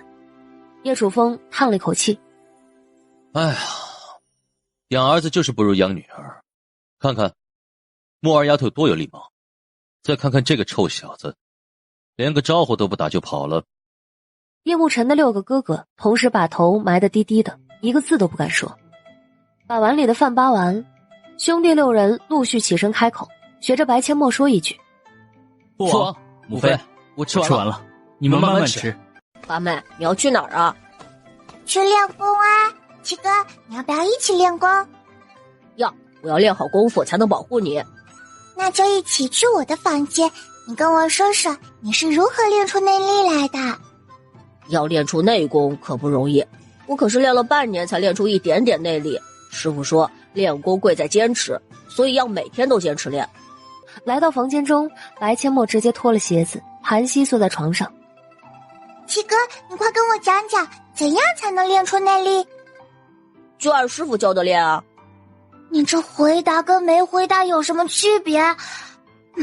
算了，我还是自己悟吧，自己悟出来的才是真理。白阡陌收敛心神，闭上双眼，开始按照自己理解的步骤尝试。叶慕辰则盘膝坐在一旁的椅子上，开始运转体内那微薄的内力。运转了1个小周天之后，叶慕辰睁开眼睛，见白阡陌依旧闭着双眼，便起身打算自行离开。刚想转身往门口走，他就发现了不对劲儿。白阡陌呼吸均匀，一点也不像在练功的样子。叶慕辰凑到白阡陌跟前，仔细看了又看。好家伙，八妹不会是睡着了吧？七哥，哎，八妹，你没睡着啊？当然没睡着，我在练功呢。我怎么看着就不像呢？七哥，我有个大胆的想法。什么大胆的想法？师傅教的内功心法是静坐吐纳修炼内力，如果用动静结合，能不能更快地练出内力？八妹，你的意思是武功招式和内力同时练吗？对，就是这个意思。不如咱们现在就去试试。好，就用师傅今天教你的那套拳法来试。咱们去院子里练。八妹，你的意思是武功招式和内力同时练吗？对，就是这个意思。不如咱们现在就去试试。好，就用师傅今天教你的那套拳法来试。咱们去院子里练。不，就在房间里。七哥，我教你一套拳法，咱们用这套拳法来试。八妹，谁教你的拳法？在房间里练拳也施展不开啊。嘿，七哥，说了你可能不信，这套拳法是我在睡梦中一个叫张三丰的老人家教我的，房间里已经足够施展开了。睡梦中跟老人家学拳法，这都可以？什么样的拳法在房间里就能施展开来？太荒谬了吧！八妹，你把睡梦中学来的拳法打一遍给我看看。没问题。白阡陌往前走了2步，站直身体，开始打太极拳。八妹，我怎么感觉你在分西瓜呢？你还真说对了，我刚开始学这套拳法，还自己编了对应的口诀呢。什么对应的口诀？一个大西瓜，中间劈开它，左边给你，右边给他。八妹，你这叫什么拳法呀？我还是第一次见那么慢的拳法，这要是真打起来，还不等你出拳就被人给灭了吧？无知小儿，这叫太极拳，以静制动，以慢制快，以柔克刚。这太极拳不简单呐！八妹，没想到你在睡梦中学来的拳法这么厉害，打完一套拳全身都舒服。那是当然。今天太晚了，你回去休息吧。明天卯时我们去后院打拳。没问题，明天卯时后院见。叶慕辰说完，转身出了白阡陌的房间，还细心地把门关上。翌日，白阡陌天不亮就从床上爬起来，来到后院时，叶慕辰已经在等他了。七哥早上好，早起的鸟儿有虫吃，咱们开始练功吧。好，开始吧。两个小家伙摆开架势，调整呼吸，开始在后院打起了太极拳。辰时，两个小家伙收工，此时的两人小脸红润，额头上是一层细腻的汗珠。白阡陌回到自己的房间门口，秦若霜的丫鬟端来的洗漱用水，正等在门口。八小姐，你已经起来了呀，奴婢还以为你还没起床呢。我早就起来了，都锻炼完身体了。那奴婢伺候你洗漱。白阡陌又洗了把脸，便由丫鬟陪着他往正厅走去。早膳过后，叶楚风把白阡陌带去书房，准备亲自教他认字。他的想法和骆九婴一样，3岁孩童肯定要从最简单的字开始教。可当他写出第一个字，白阡陌就说：“父王，这个字我认识，师父教过了。”叶楚风一愣，干脆从书架上随手拿了一本书，翻开从第一页开始教。他一边写一边教白阡陌念，白阡陌还是个之前一样做样子。叶楚风念一遍，他就念2遍，手指在书桌上跟着写。写了一段，叶楚风一脸宠溺地问：“墨儿，记住了哪几个字？”父王，我全都记住了，也会写了。这小丫头的记忆力未免也太夸张了吧。墨儿，以前在将军府，你父母教过你认字吗？没有教过。你是如何快速记住这些字的？父王，可能是我的记忆力比较好吧，我觉得认字并不难。难怪骆老头会带着小丫头去训练，原来是学得太快，现在连他自己都有别的想法了。收了个记忆力这么惊人的义女，叶楚风现在就想带着白阡陌进宫去嘚瑟。墨儿，咱们现在不学认字了，父王带你进宫去玩。皇上，摄政王来了。这家伙来干嘛？他不是没什么特别重要的事情都不进宫的吗？难道是出什么大事了？皇上正胡思乱想的时候，叶楚风抱着白阡陌进入书房。皇兄，臣弟捡到宝了，墨儿这小丫头不得了呀。哦，怎么个不得了法？说来给朕听听。皇兄，你随便教他认几个字，你就知道了。教他认什么字？你随意就行，想教什么字就教什么字。皇上还是一头雾水，叶楚风干脆拿过皇上手里那还没合上的奏折，拿起笔开始教白阡陌认奏折上的字。白阡陌装出一副认真好学的乖宝宝模样，学认字，把皇上给看懵了。不是皇帝，你要教义女认字，你在自己家里教不行吗？跑来朕的面前教是何意？皇兄，臣弟让你见识一下什么叫真正的璞玉。好吧，虽然不明白你到底是何意，朕倒要看看你想耍什么花招。墨儿，学会了吗？白阡陌点头如小鸡啄米，接过叶楚风手里的毛笔，重新铺了一张纸，开始故意歪歪扭扭地写了起来。他把所有的字写完，才指着纸上的字念了一遍：让你以前在本王面前嘚瑟，现在还敢嘚瑟不？皇上起身走到白阡陌的身边，将白阡陌抱了起来，放在自己的腿上。哈哈哈哈，墨儿丫头，亲生父母只有一个，但义父可以有很多个。你愿意当朕的义女吗？不是吧，皇上都想认她为义女，她就这么香吗？皇兄，你这是何意啊？臣弟就这么一个义女，你居然还要和臣弟抢？啊，义父又不是亲生父母，多一个不嫌多，朕就稀罕这丫头不行吗？啊，朕虽然有女儿，但没有义女啊，认个义女有何不可？不行，你要认义女认别人去，墨儿是臣弟的义女，你不能不厚道的跟臣弟抢。皇上抱紧白阡陌，生怕下一秒就被叶楚风给抢了去。你说不行就不行啊，只要墨儿丫头愿意，朕立马认她当义女，同时册封公主。叶楚风后悔了，炫耀个什么劲儿呢？自己养着偷偷高兴不行吗？要是墨儿丫头经不住诱惑，真答应了怎么办？他只是想做墨儿唯一的义父，不想这么优秀的女儿被别人抢了去。皇上也不行。皇伯伯，你有点贪心哦。您是父王的皇兄，就是墨儿的皇伯伯，也是沾亲带故的关系啦。就算墨儿不叫您义父，你也可以把墨儿当女儿呀。等我长大了，我也会把皇伯伯当父亲一样孝敬的。哼，这样也好，多一个人疼爱墨儿丫头。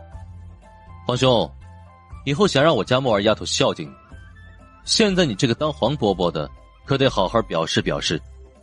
皇上白了叶楚风一眼。现在不行，明日早朝你带墨儿丫头来上朝，朕当着文武百官的面表示。墨儿，还不快谢过你皇伯伯？多谢皇伯伯。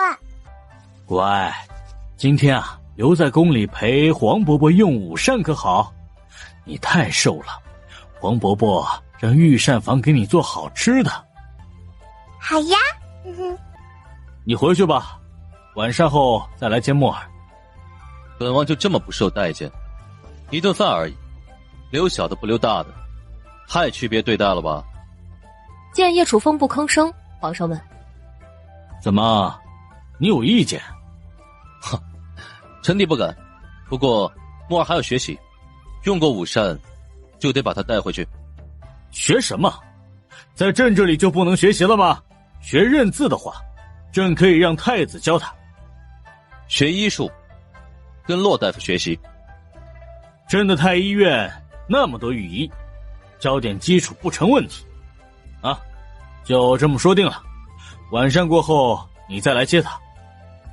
那好吧，臣弟告退。快走快走，别磨磨蹭蹭的。皇上驾到！臣妾恭迎皇上。免礼。皇后，你看朕把谁带来了？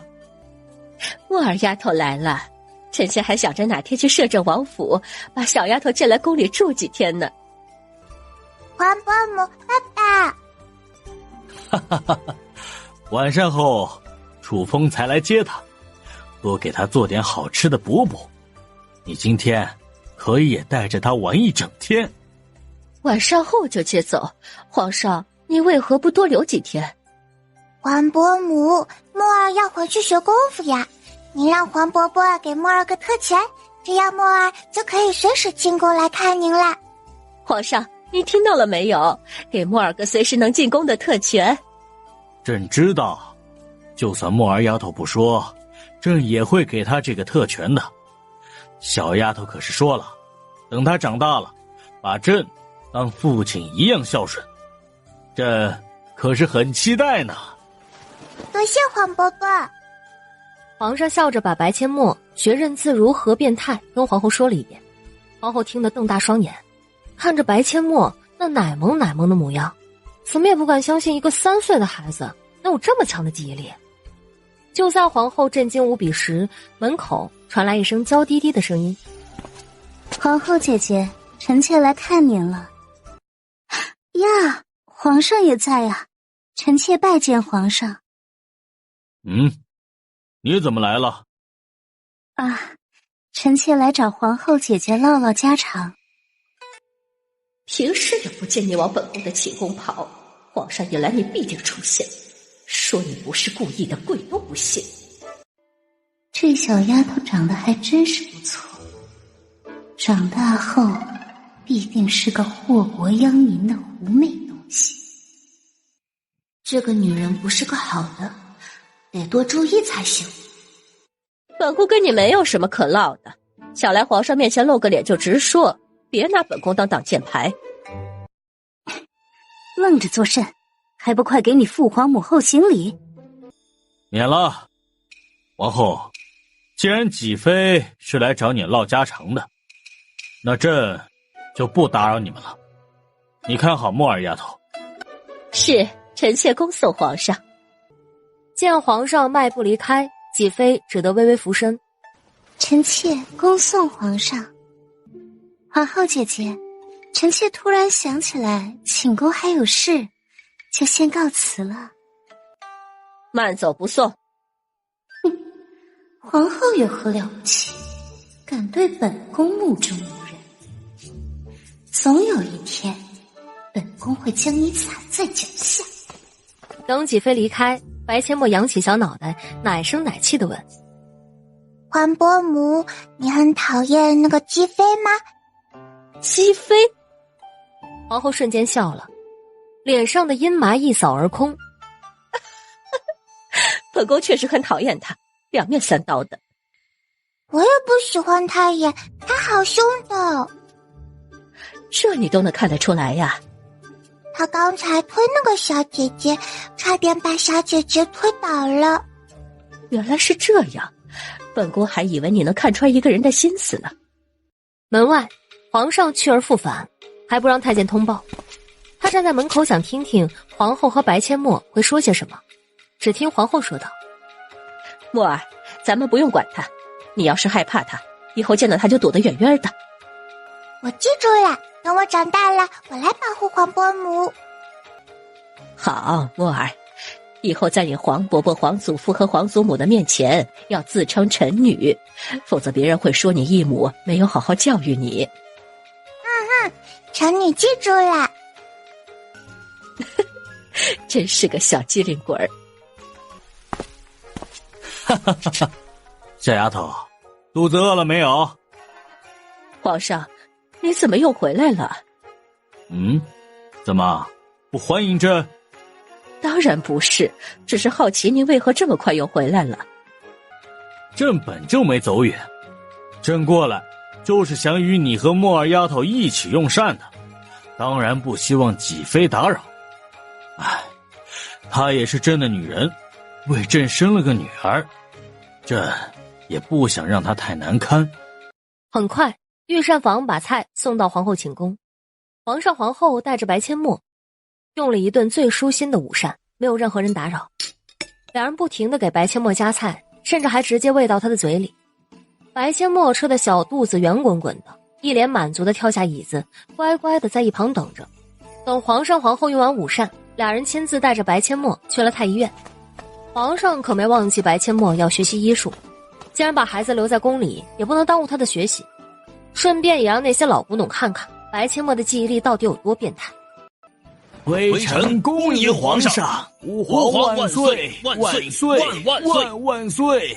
皇后娘娘千岁千岁千岁千岁千岁！免礼，都起来吧。谢皇上。孙太医，臣在。你带朕的小侄女去认认药材，朕想看看她一个下午能记住多少药材。是，微臣遵旨。孙太医抬头看向皇上的小侄女白阡陌，忍不住嘴角横抽。皇上哪儿来的这么小的小侄女？有3岁了吗？就来学认药材，这么小一个下午能记住2种药材都不错了，皇上还指望他记住几种药材呀？可皇上开了金口，就算他的小侄女才1岁，他也得教。孙太医起身，带着白阡陌去了药房，皇上皇后也跟着走了进去。这是防风，性味归经，胃温，心，肝，归膀胱，肝，脾经。作用功效是解表祛风，省湿，止痉。教了一炷香的时间，孙太医让白阡陌休息一下。莫二丫头，孙太医教你认识的药材都记住了吗？就是性味归经有2样没记住，其他的都记住了。哪2样没记住啊？朕让孙太医再给你讲一次。就是那个白芷和苍耳。孙太医，你把白芷和苍耳的性味归经再给朕的小侄女讲解一遍，其他的她都记住了。孙太医，你把白芷和苍耳的性味归经再给朕的小侄女讲解一遍，其他的她都记住了。都记住了？这是想欺骗我老人家吗？孙太医又把白芷和苍耳的性味归经讲了一遍。见白阡陌点着小脑袋，他故意说道：小丫头，那咱们现在来复习一遍，刚才教你的药材你都说一遍，没记住的老夫再给你讲解。这味药叫防风，性味归经。等白阡陌说完，所有人都处于石化状态，尤其是几名太医，下巴都快掉到地上了。他们完全不敢相信，眼前这个3岁小女孩居然把所有药材都记住了。不但记住了药材，就连性味归经、作用功效等全都记住。过了好半晌，孙太医才回过神来赞叹：哎呦，太不可思议了！这是老夫见过的记忆力最强的孩子，简直强得离谱。皇上，微臣能否收这小丫头为徒啊？这个朕还真做不了主，何况这小丫头啊，已经有师傅了。有师傅也没关系，只要皇上您点头，小丫头愿意，微臣就收她为徒，把毕生所学全都传授于她。你有胆量跟骆老头抢弟子尽管去，但事先说好啊，朕不做小丫头的主，让她自己选择。还是算了，微臣还没活够，不敢去跟骆大夫抢徒弟。不过微臣恳请皇上，能否让这小丫头1个月进宫几次？微臣想把最拿手的针法传授给她，这样的话，没有师徒之名，也有师徒之情了。你自己问莫儿丫头，只要她愿意学，朕没意见。小丫头，你愿意跟老夫学针法吗？白阡陌故意偏着小脑袋想了想，才奶声奶气的回答：我愿意跟你学，但不能叫你师傅，因为我已经有师傅了。不能叫师傅没关系，只要你学会了老夫的针法，将针法发扬光大，将来能济世救人，老夫就已经很满足了。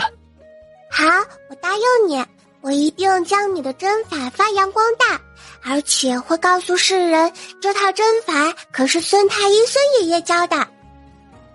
哎呦，小丫头呀，你可是皇上的小侄女，可不能叫老夫爷爷，叫爷爷不就比皇上辈分还高了吗？丫头，老夫没那么老，叫孙伯伯就行，老夫呀还没有你师傅年纪大。嘿，那孙伯伯现在就开始教我吧。不行啊，你得先学认学，等你把全身的穴位都记熟了，老夫就开始教你如何。那你现在就教穴位呀，我很快就能记住的。孙太医想到白阡陌认药材时的超强记忆力，也想试试他记穴位到底有多变态。于是孙太医点头答应，开始教白阡陌记穴位。毫无悬念，半个时辰后，白阡陌将所有的穴位全都记住，严格来说，他不是记住，而是复习了一遍。摄政王府，7个哥哥回来没见到白阡陌，把整个王府翻了个遍也没有找到。八妹不会自己跑出去玩吧？她还那么小，要是一个人出去会有危险的。那还等什么？赶快分头出去找啊！咱们就这么一个妹妹，要是弄丢了可如何是好？咱们先去问问父王母妃，说不定他们知道。还有一种可能，骆大夫也不在府里，会不会被骆大夫带出去训练了？我去问父王母妃。父王，八妹不见了，您知道她去哪儿了吗？进宫去了，用过晚上再去接她回来。父王，那孩儿和哥哥去接八妹，都1天没见到她了。去吧，若你们黄婆婆不让接，你们就留在宫里用了晚膳再回来。是，孩儿这就去接八妹。回到6个哥哥身边，叶慕辰笑着说道：八妹进宫去了，我们去接八妹吧。父王说，若黄伯伯不让接，就在宫里用完晚膳再接回来。那还等什么？快走吧，接八妹去。侄儿拜见黄伯伯。你们怎么来了？黄伯伯，侄儿们是来接八妹回府的。朕不是跟你们父王说好了吗？晚膳过后再来接，怎么现在就来了？黄伯伯，侄儿想陪您一起用晚膳，所以就早点来了。八妹，你还那么小，又是女孩子，怎么能干这种事呢？哎，你想挖什么？二哥帮你挖。男儿，你只准挖2株。黄伯伯，您不是说成女挖多少给多少吗？怎么又只准挖2株啦？朕说的是你自己挖，让你二哥挖，就只准挖2株。黄伯伯，您真不厚道，明知道八妹才3岁，连铁锹都还拿不稳呢，您还让她自己挖。二哥是男人，男人不应该保护女孩，保护妹妹吗？二哥帮妹妹挖有何问题？怎么没问题？有大问题好吗？石斛兰总共才8株，可是朕花了大价钱才弄来的，让你二哥刨了，朕还有吗？白阡陌扭头对着叶慕南，用嘴型告诉他快挖，然后跑到皇上面前。黄伯伯，墨儿跟师傅学了捶背哦，您去那边坐下，墨儿给您捶捶背好不好？哦，墨儿丫头还会捶背，那朕得好好享受享受。皇上弯腰抱起了白阡陌，往一旁的凉亭走去。皇后默默地跟上，心里却在偷笑。皇上啊，您的石斛兰要没了，要彻底没了呀！来到凉亭中，皇上坐在凉亭的石凳上，白阡陌爬上长凳，捏着小拳头不停地给皇上捶背，嘴里还不停地问：黄伯伯舒不舒服啊？舒服，太舒服了，再用力点。好嘞。小拳拳不停地捶在皇上的背上，他也不是乱捶，每一拳都捶在了皇上的足太阳膀胱经上。皇上舒服地闭上眼睛享受。白阡陌眼睛不停地看向二哥叶慕南，直到叶慕南把所有的石斛兰全都刨出来，他才停手。白阡陌停手后，皇上才想起来自己的石斛兰，赶紧起身跑过去一看，小兔崽子还真就1株都没给他留。皇上正想唠叨几句，白阡陌赶紧跑过来，抱住了他的大腿，再次撒娇。黄伯伯，墨儿肚肚饿了。墨儿饿了，那就回去吧，这儿让人传膳。晚膳时，白阡陌的7个哥哥像打仗一样不停地往自己和白阡陌碗里夹菜，把皇上最喜欢的几道菜全都送进肚子里。皇上看得干瞪眼，哼，故意的，这几个臭小子绝对是故意的。吃完饭，叶慕林礼貌地道：黄伯伯，侄儿就带着弟弟妹妹回去了，改日再来进宫看您。去吧，墨儿丫头还小，你们几个臭小子一定要照顾好她。黄伯伯，您就放心吧，她可是我们的八妹，我们可舍不得让她受半点委屈。兄妹8人离开后，皇后笑着打趣：“皇上，您不心疼那些石斛兰？”“哼，能不心疼吗？可有何办法？几个臭小子都是朕宠着长大的，朕可舍不得为难他们。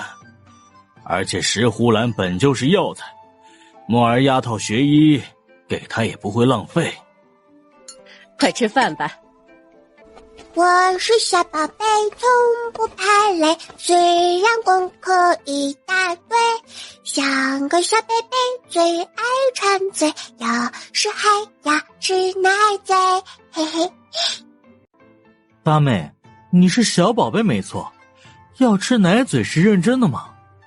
看来刚才在宫里还没吃饱，回去得告诉母妃。”兄妹8人回到王府，叶楚风和秦若霜早已等在门口，而7个哥哥眼睛一眨不眨地盯着秦若霜的胸前，看得秦若霜毛骨悚然。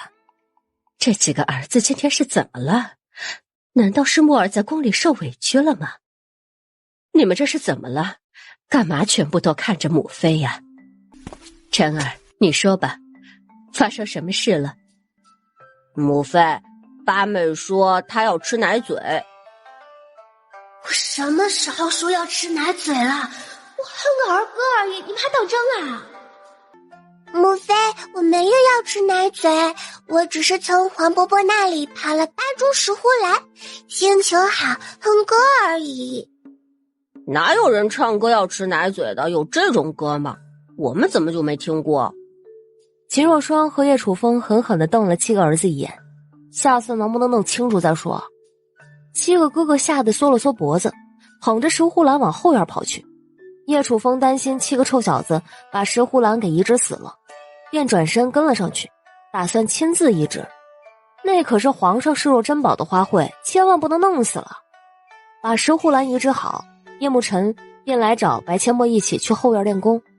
兄妹俩在后院又打起了太极拳，6个哥哥在一旁看得目瞪口呆。白阡陌挥舞着小手，奶声奶气的道：“哥哥们，你们要不要来一起打拳呀？”“二弟，你带弟弟们先跟着学一下这套拳法，我去找父王和骆大夫。”“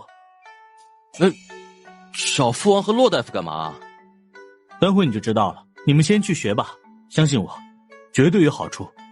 父王、母妃、骆大夫，你们看一下，七弟和八妹练的这套拳法很是新奇，看似软绵绵的，但又感觉拳法里包罗万象。孩儿见识浅薄，看不出其中的精髓所在。”“丫头，这套拳法叫什么？是何人教你的？”“师傅，说了您可能不信，八妹她是在睡梦中，一个叫张三丰的老人教她的。”“睡梦中也能学拳法，还学得这么有模有样，太不可思议了。”“老夫的小徒弟就是聪明，睡梦中都能学到拳法，只是这拳法的精髓，老夫现在也没能看出来。”“师傅，这套拳法是以静制动，以慢制快，以柔克刚的拳法。”“丫头，你继续打拳，为师也来学学。”“本王也要学。”“墨儿教的拳法怎么能少得了我呢？”于是整个王府的主子全都跟着白阡陌一起学习太极拳。练了1个时辰，大伙儿才各自回房洗漱，准备休息。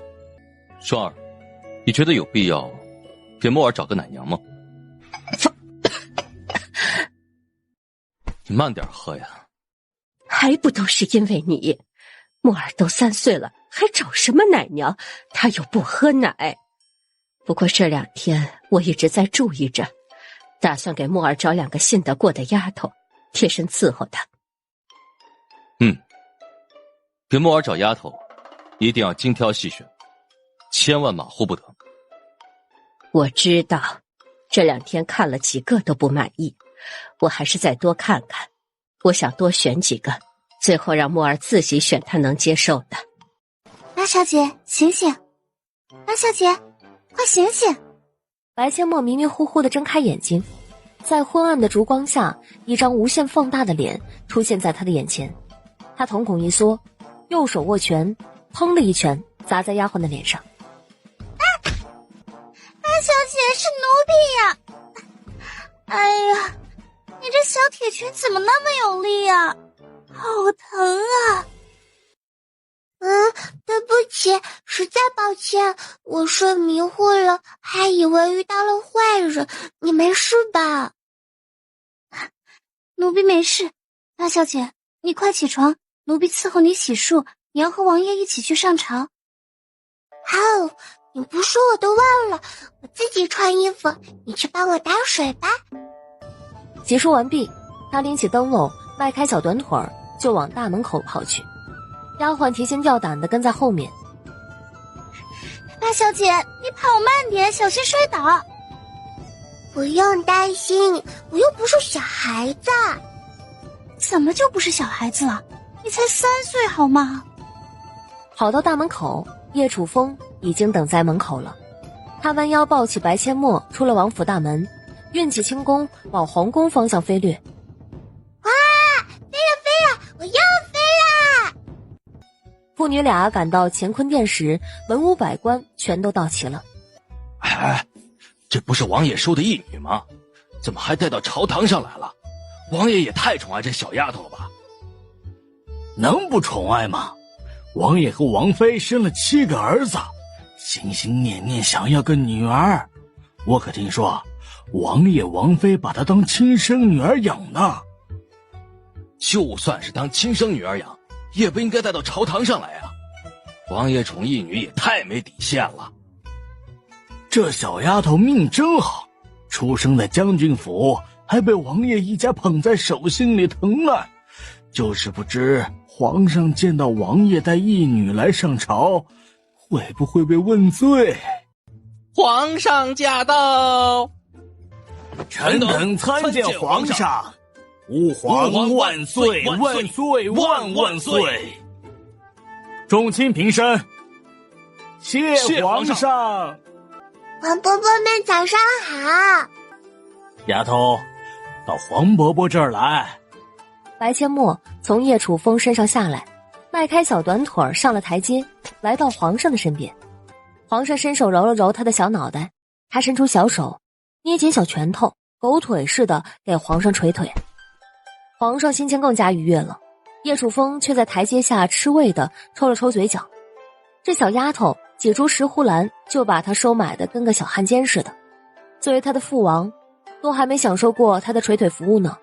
这个小没良心的。皇上看着叶楚风吃味的表情，得意的直挑眉。8株石斛兰给的真是太值了。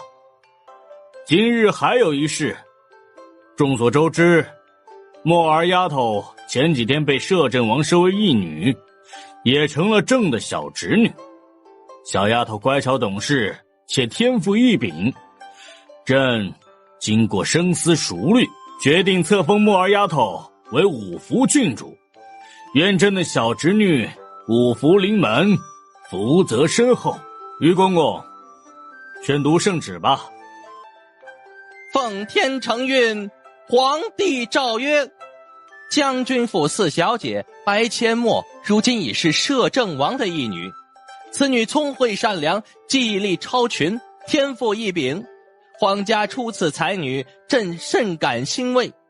着即册封为五福郡主，赐黄金10000两，及笄后赐府邸一座，钦此。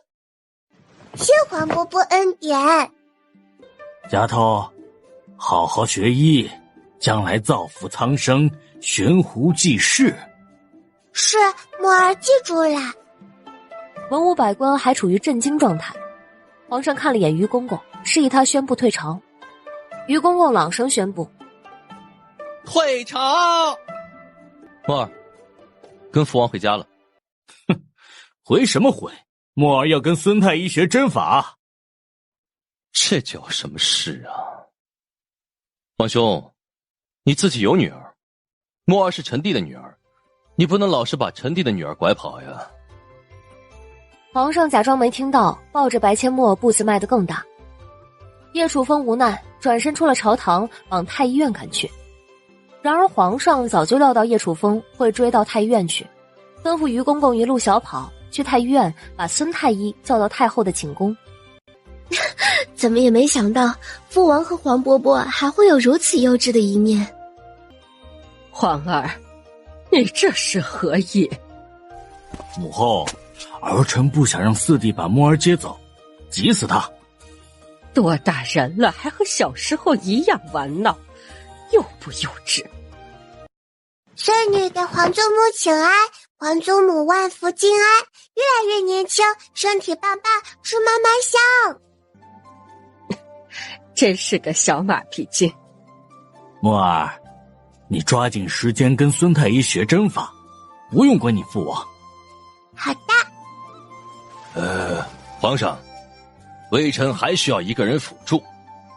皇上指着候在一旁的于公公。就他了。放心，有孙太医在，不会把你扎废了。叶楚风来到太后寝宫门口，见大门紧闭，立马就猜到墨儿被皇上藏在太后寝宫里。他有些气恼地上前敲门，屋里的皇上眉头微蹙。这么快就找来了呀？皇上走到门口，后背靠到门上，压低声音道：别敲了，墨儿正在学习针法，不要打扰他。皇兄，那你把门打开啊，臣弟等墨儿学完得带他回家。你该干嘛干嘛去，晚上再来接墨儿。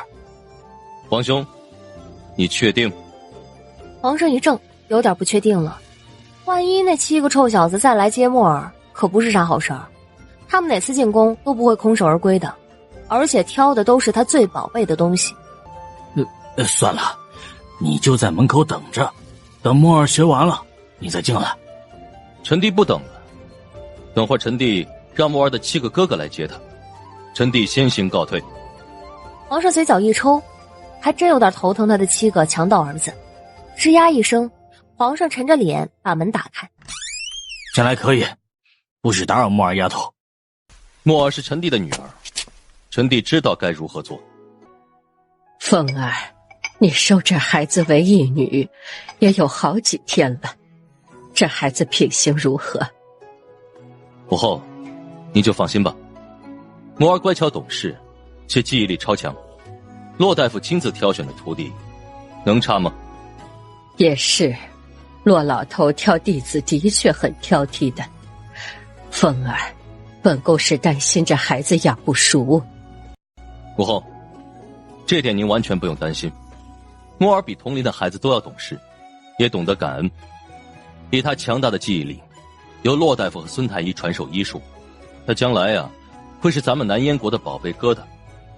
如此甚好，不过你还是要督促好他，别让他长歪了。丫头，今天学的都记住了吗？孙伯伯，我都记住啦。没事儿，还活着，也没惨。八小姐，谢谢你没把老奴扎死。母后，儿臣就先带墨儿回去了，改日再来看你。皇祖母再见，皇伯伯再见。墨儿丫头，明天记得来找孙太医继续学习针法。好的，墨儿记住了，会准时来学习的。回到王府，用过午膳后，哥哥们去书院上学。白阡陌便自己到后院去练太极拳。叶楚风和骆九婴一左一右的陪在他的身边一起练。练了一遍之后，骆九婴瞪大双眼：王爷，这套拳法练一遍之后，全身都无比舒服，尤其是配上内功练，感觉又是另一种心境。这拳法精妙啊！本王也有这种感觉，要不咱们用这套拳法过几招？老夫正有此意。来吧，老夫用太极拳，你用你之前练的拳法。没问题。墨儿，你去边上休息一下，回复和你师父过几招。白阡陌赶紧跑到一边，一脸兴奋地看着父王和师父。他也很想知道这太极拳到底有多大的威力。俩人摆开架势，切磋一触即发。叶楚风攻势凶猛无比，而骆九婴则沉着冷静。太极一出，便不动声色地将叶楚风的攻势一一化解，看似漫不经心，却能感觉到每一招都有无穷的力量。好拳法，再来！转眼，叶楚风和骆九婴切磋了几十招，叶楚风都没能占到半点优势。最兴奋的莫过于白阡陌，没想到这太极拳这么管用。叶楚风收手，骆老哥，咱们来换一下。你用你之前的那些拳法，我用太极拳感受一下其中的奥妙。没问题，接招！俩人又切磋了几十招，骆九婴一招比一招快，一招比一招更有力，但全都毫无悬念的被叶楚风用太极拳一一化解。两人停手，相互对视一眼之后，同时放声大笑。妙啊，好拳法，实在是太精明了。墨儿，你记住了，这套拳法不可随意外传。师傅，徒儿记住了。好了，咱们继续练，多练几遍。翌日，守门小厮打开王府大门，见到白芊芊，眉头就皱了起来。你是将军府的大小姐？你来做什么？我来看看我的四妹妹，就是王爷的义女。我家八小姐不在，出去了。小厮说完，砰的一声就把大门关上。白阡陌从皇宫回来时，就看到白芊芊可怜兮兮的在台阶上坐着。四妹妹，你终于回来了。大姐姐，你找我有什么事吗？我就是来看看你。大姐姐，你实话告诉我，是白老夫人叫你来的吗？四妹妹，那是咱们的祖母，你怎么能叫她白老夫人呢？太没礼貌了。是我自己来的，跟祖母没关系。叶楚风脸色瞬间沉了下来，正想开口训斥白芊芊，白阡陌拉了拉他的右手食指。白阡陌小脸一冷，大姐姐，你才11岁，还没到老年痴呆的年纪，怎么就忘了我曾经说过，我只有父母，没有祖母？既然你是来看我的，那现在你也看到了，我好得很，你回去吧。四妹妹，你等一下。还有何事？我在此等了你很久，现在又累又渴，我能跟你进去喝杯水吗？可以呀，你跟我进去吧。墨儿，这是要干什么？白阡陌把白芊芊带到自己的房间，然后把门关上，转身一脸凶答答的看着白芊芊。大姐姐，说吧，你来找我干什么？是不是白老夫人让你来的？四妹妹，我就是想来看看你，不是祖母让我来的，她不知道我来找你。四妹妹，你是不是被皇上封为五福郡主了？是又怎么样？你羡慕嫉妒恨了？我，大姐姐，你就是羡慕嫉妒我，想要跟我套近乎，想要跟我打好关系，找借口来看我，然后接近我的几个哥哥，对不对？我没有。你有，你就是这么想的。但是大姐姐，我得给你提个醒儿，我的几个哥哥都非常讨厌白老夫人，因为白老夫人想要害死我。你那么听白老夫人的话，他们是不会让你靠近的，说不定等会儿他们回来看到你，还会把你打成猪头。大姐姐，你要是以后还想来看我，那就和白老夫人划清界限，好好孝顺母亲，否则我也会把你打成猪头。你才3岁，说这话你自己信吗？反正我一个字都不信。你的几个哥哥能把我打成猪头，我倒是绝不怀疑。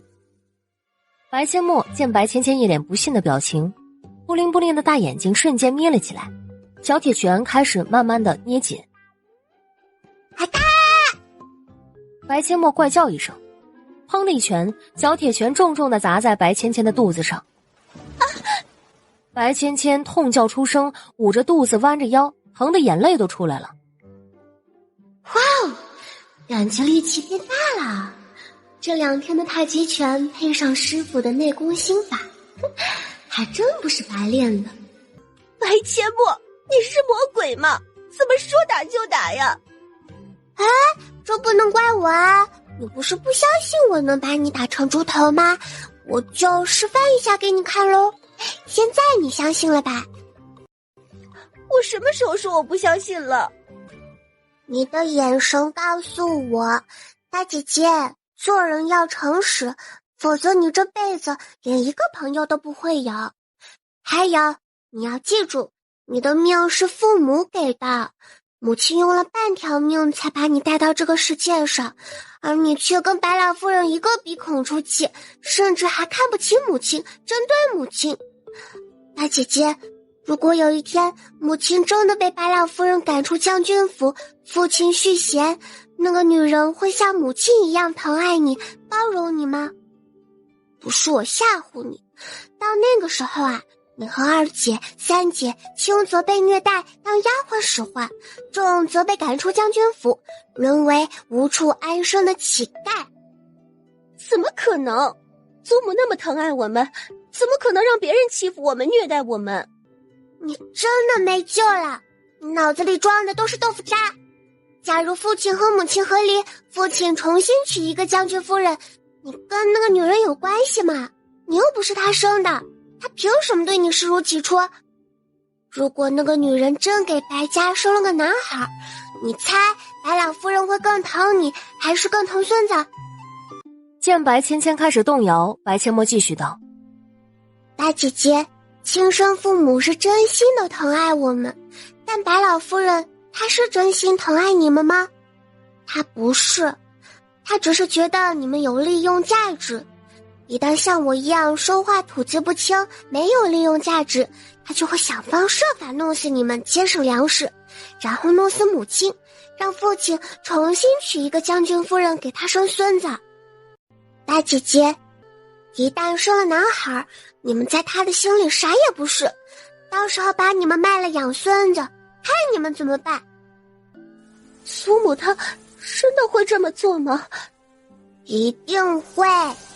你要是不相信我，你尽管试试，到时候被赶出将军府当了乞丐，活活饿死街头，就是你活该。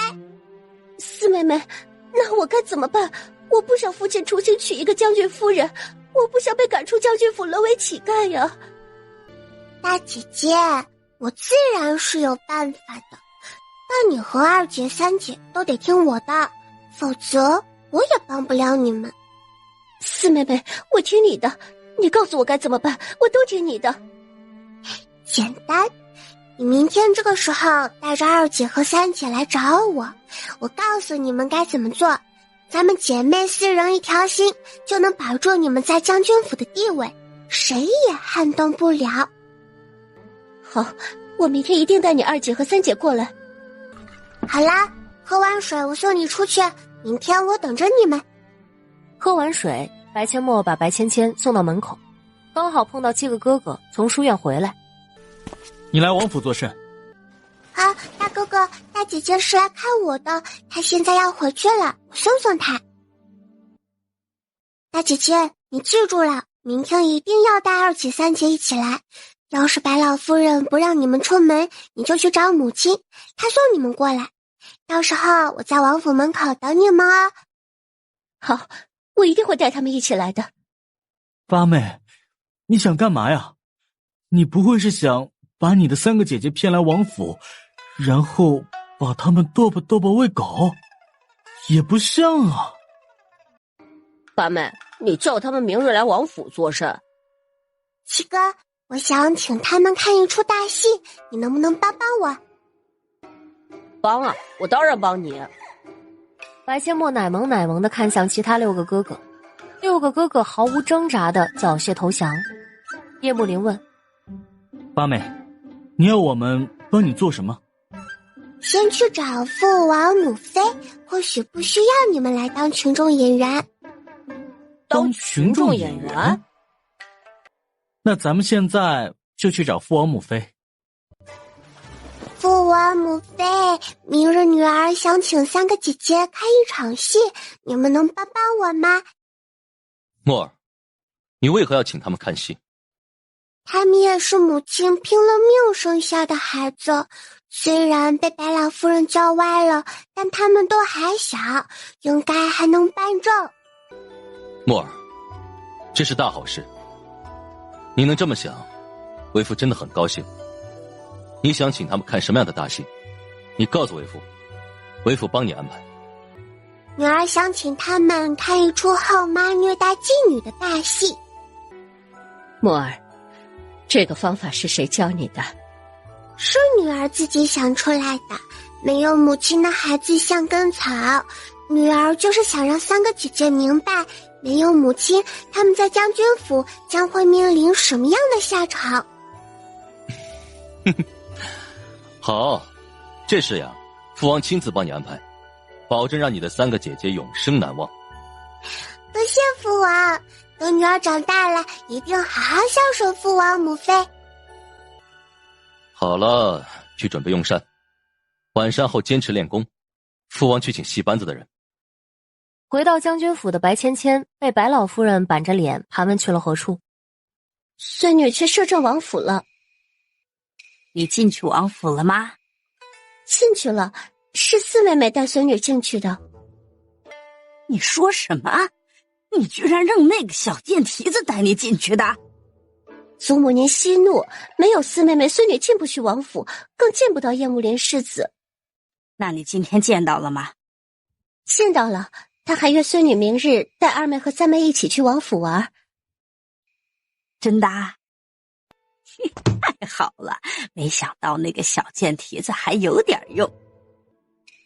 总算是混了过去了。祖母，那明日孙女能带着二妹和三妹一起去吗？能，怎么不能去呀？明日老身亲自给你们挑衣服，给你们梳头，必须得光鲜亮丽的去。祖母，那孙女去找二妹三妹了。去吧。白芊芊赶紧快步离开，走出去一段距离后，才不停地拍着胸口。吓死我了！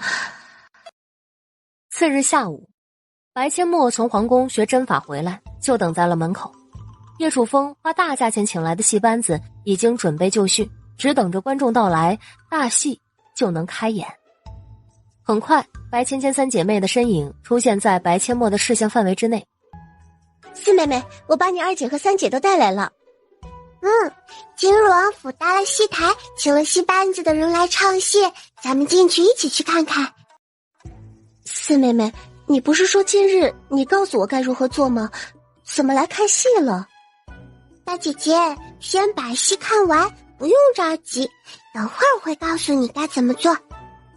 白千雪和白千灵却四下不停地张望。不是，看戏为何只有她们四姐妹啊？王爷家去哪儿了？锣鼓声响起，把白千雪和白千灵神游的魂给拉了回来。大戏正式开始。大戏演完了，白芊芊三姐妹也吓傻了。四妹妹，你快告诉我该怎么办！我不想父亲续弦，我不想被新夫人和老夫人害死。三位姐姐，如果将军府的夫人一直是咱们的母亲，老夫人想让父亲娶新夫人就不可能，但也有可能让父亲纳妾。妾室进门要是怀了男孩，你们的下场还是会很惨。想要杜绝这种情况，咱们就只能和母亲一条心，一起对抗白老夫人，坚决不让任何有坏心眼的女人进将军府。如果你们还是那么怕白老夫人，还是那么听她的话，以后你们会连自己怎么被害死的都不知道。可是我不敢，祖母会打死我们的。不敢你就等死吧。如果只是母亲一个人对抗白老夫人，她会非常艰难，也保护不了你们。但如果你们坚定地站在母亲这边，给母亲勇气，母亲就会拼了命的保护你们，保护我们的家。所以从今天起，咱们4姐妹要好好孝顺母亲，给母亲对抗白老夫人的勇气。四妹妹，你的意思是你也回去将军府，一起和我们孝顺母亲，一起对抗祖母？有何不可啊？这几天我之所以留在王府，就是为了跟我的师傅学武功。谁敢欺负咱们的母亲，我就把他打成猪头。四妹妹打人真的很疼。四妹妹，那咱们现在就回家吧。没想到木耳这方法还真管用，能让这3姐妹害怕成这样，还真是没白花钱。他牵着秦若霜的手从暗处走了出来。秦若霜道：你们都饿了吧？有个晚膳再回去。父王，让七弟陪着他们一起回去，孩儿在暗中保护他们。大哥哥，你们都不用去，我和姐姐们回去就行，我会保护好他们的。别闹，你才3岁，你连自己都还保护不好，如何保护你的姐姐们？大哥哥，你别小看我哟，虽然我还没有内力，但是我有智慧呀。那好，那你就自己回去，现在赶紧去吃饭，都快饿扁了。还真是啊，看戏都看饿了。吃完饭，白阡陌在王爷一家的目送下，和3个姐姐离开王府，往将军府走去。叶慕林和叶慕南等4姐妹走远后，才悄悄地跟上，暗中保护他们的安全。你来干什么？白老夫人，这里是我的家啊，我不能回来吗？还有喂，这可了不得了，我的父亲不在，老夫人就不让我回家了。还真是山中无老虎，好自称霸王。这个家到底谁才是一家之主呀？你老夫人气得差点脑梗。白阡陌继续打击白老夫人。嗨，祖父走得早，他要是知道你这么迫害他的亲孙女，不知道会不会气得从棺材里爬出来把你带走。这里可是将军府，当将军的可是我的父亲，不是你白老夫人。父亲不在，也应该是母亲当家做主，顶着个老夫人的名头，你还真把自己当个人物啦？你个小贱蹄子！大胆，辱骂当朝郡主，你该当何罪？他要气死了。如今这小贱蹄子被皇上封为郡主，他还真就打不得骂不得。他的义父是摄政王，皇上的亲弟弟，万一皇上真问罪，他这把老骨头还真扛不住。白老夫人眼里闪过一丝阴狠，哼，没关系，只要自己做的神不知鬼不觉，就不会被问罪。她主动让到一旁，让4姐妹进府，心里算计着如何弄死这个小贱蹄子。4姐妹进府后，白阡陌带着3个姐姐直接去了聂文静的房间。看来这老太婆还想害八妹，一点也不想安生。走，咱们去看看八妹她会如何应对。她应对不了，咱们再出手，然后好好教训教训这老太婆。叶慕林点头，两人运起轻功，飞掠到聂文静的屋顶，揭开一片瓦片，往房间里看去。下一秒，兄弟俩满头问号。八妹这是要干嘛？只见白阡陌正指挥着聂文静用旧床单裁剪缝补，3个姐姐则找来一些不穿的衣服。母亲，这个随便缝一下，只要不裂开就行。好，木儿，你要缝这个干什么？挂门口啊。白老夫人现在不敢明目张胆地对我动手，最不容易让人发现的就是惊吓。我猜想啊，等会儿他会派人来吓我，不把我吓死，也得把我吓得大病一场。与其等他派人来吓我，我先把他派来的人吓个半死。哦，所以你让我缝个人形，可要如何吓呢？母亲，你很快就知道了。等聂文静把床单缝成一个人的形状，白阡陌让3个姐姐把旧衣服都塞进里面，然后找来一套聂文静的衣服穿上，再给贾人穿上了一双聂文静的鞋子。白千墨笑着说：“嘿嘿，完美！母亲有白绫吗？咱们把贾人吊起来。”有，我给你拿。聂文静找出几尺白绫交给白千墨，白千墨把贾人拴好，抬头看了一眼房梁。糟糕，房梁太高了，就算是我自己爬到桌子上也够不着拴啊。母亲爬到桌子上勉强能够着，可不能让母亲上呀，万一不小心摔下来怎么办啊？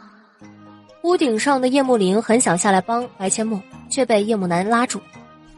哎，别去，让他自己想办法，别小看了八妹。草率了，早知道让七哥跟来就好了，那种事情七哥去办正合适。哎呀，草率了，草率了。二弟，你保护他们，我去把七弟领来。墨儿，什么事你七哥去办最合适？当然是吓那个小厮呀。母亲，女儿知道那个小厮每天卯时就要去蹲茅房，他不是想扮鬼吓我吗？我先吓死他得了。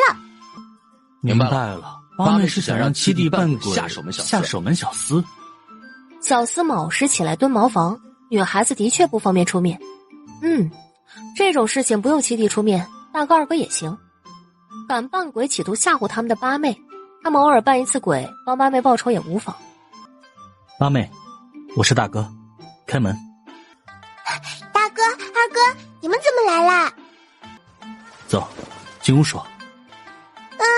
你们来的太是时候了。其实我和大哥一直都在暗中跟着你，你还太小，父王担心你遇到危险，便让我和大哥暗中保护你。我可以保护好自己的，只是我想教训那个看门狗，有点不太方便。嘿嘿，所以我和大哥就出来了。多谢大哥二哥。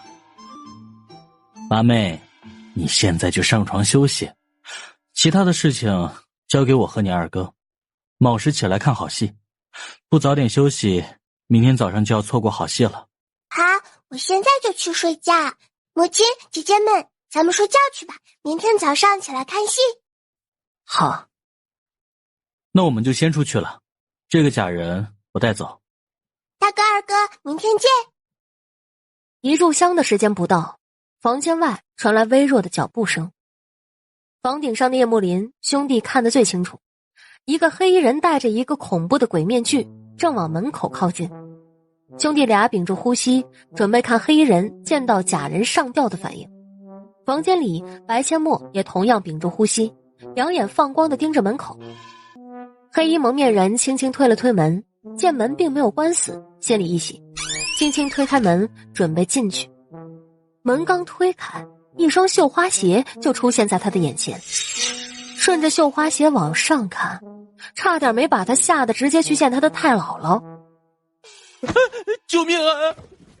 黑衣人惨叫一声，一个屁墩摔在地上，连滚带爬地跑向白老夫人的房间。白千墨听出来了，是守门小厮的声音。我去你姥姥的皮丫蛋，一个看门狗而已，居然敢扮鬼吓主人，他丫的死定了！老夫人上吊死了。白老夫人一听，先是一怔，随后心里一阵窃喜，急忙打开房门，想要问清楚是怎么回事。然而下一秒，一张恐怖的鬼脸出现在门口，白老夫人被守门小厮吓得眼珠子一翻，直接昏了过去。费了九牛二虎之力，小厮终于把白老夫人弄醒。你是真的上吊自杀啦？真的，小的亲眼所见，绝对没看错。你赶快回去，天亮后老身亲自去确认一下。现在不许声张。是。另一边，哎，要是七哥跟来，那可就有好戏看了。该死的看门狗，得想办法给他点永生难忘的教训，然后让他滚出将军府。今晚我们四姐妹和母亲挤在一张床上睡，姐姐们都往里面挤一挤，让母亲也躺下来呀。四姐妹同时往里面挤，硬生生空出来一点位置。聂文静笑着给四姐妹盖上被子，自己也躺在最外面，半边身子悬空。哇，好舒服啊！就是快要被挤成奥利奥夹心饼干了。我也觉得好幸福。母亲，对不起，以前是女儿错了，以后女儿一定会好好的孝顺您。见大姐姐向母亲道歉，白千雪和白千灵也跟着道歉。这一刻的聂文静心里更加坚定，只有自己坚强起来，女儿才会向她靠拢。以后她绝不会再委曲求全。这一夜聂文静几乎没睡，每隔一会儿她就会起来给女儿们盖被子。叶慕林和叶慕南则在屋顶上练了一晚上的内力，还好他们穿得够多，再加上练功，才没被冻成狗。卯时将至，叶慕林和叶慕南先后睁开眼睛，睫毛上还挂着细密的水雾。屋里的白阡陌也睁开了眼睛，把三个姐姐叫醒，让他们起床看戏。冬季昼短夜长，卯时的天还不亮。卯时一到，守门小厮就捂着屁股往茅房跑。守门小厮刚进入茅房，脱了裤子蹲下，一双绣花鞋就漂浮在他的眼前。再往上看，正是昨天在聂氏房间里看到的那套衣裙。鬼啊！救命！守门小厮吓得把来到肛门口的屎都硬生生的憋了回去，起身忘了提裤子，拔腿就要往外跑。扑通一声，他被自己的裤子绊住，在茅房里摔了个狗啃屎，膝盖骨发出了咔嚓一声脆响。救命啊！有鬼啊！起身来到门口的白老夫人一听到有鬼，准备开门的手又缩了回去。那可是鬼啊，他敢出来吗？夫人，您饶了小人吧，小人没对您做过什么坏事啊，都是老夫人指使的，您去找他吧，就把小人当个屁给放了。这个窝囊废，留他不得。看门狗，你的屎拉了吗？他是真的没拉，他的屎也被吓得不敢出来了。小厮艰难地爬到白老夫人门口，有气无力地抬手敲门。老夫人，你救救小人啊！小人的腿断了。白老夫人见天已经亮了，鬼应该离开了，这才敢打开房门。滚开！你已经废了。将军府不养闲人，今日之内就给老身滚出将军府。活该，自作孽不可活。老夫人，您不能这么对我呀！我为你做了那么多事情，您怎么可以卸磨杀驴啊？老夫人，我只是腿受伤了，很快就会好起来的，以后还能为您卖命啊！老身不需要一个废人替老身卖命，你给老身赶快滚，否则你就等着被打出去。老夫人，您真要如此绝情？是又如何？快滚！好，我走，你别后悔。老身有何可后悔？也是他不是上吊死了吗？怎么还走出来了？你是人是鬼？你不用害怕，我不是鬼，也不是诈尸，我活得好好的。小人昨晚和今天早上看到的不是您。哦，你昨晚在哪儿看到我了？我昨晚很早就睡了呀。今天早上也是刚出来，你不会是看错了吧？还是坏事做多了，见鬼了？还真是见鬼了，那鬼还穿着您的衣服和绣花鞋。怎么样，给老夫人卖命，最后落得如此下场，你甘心吗？你现在应该连治疗腿伤的银子都没有吧？你觉得自己活该吗？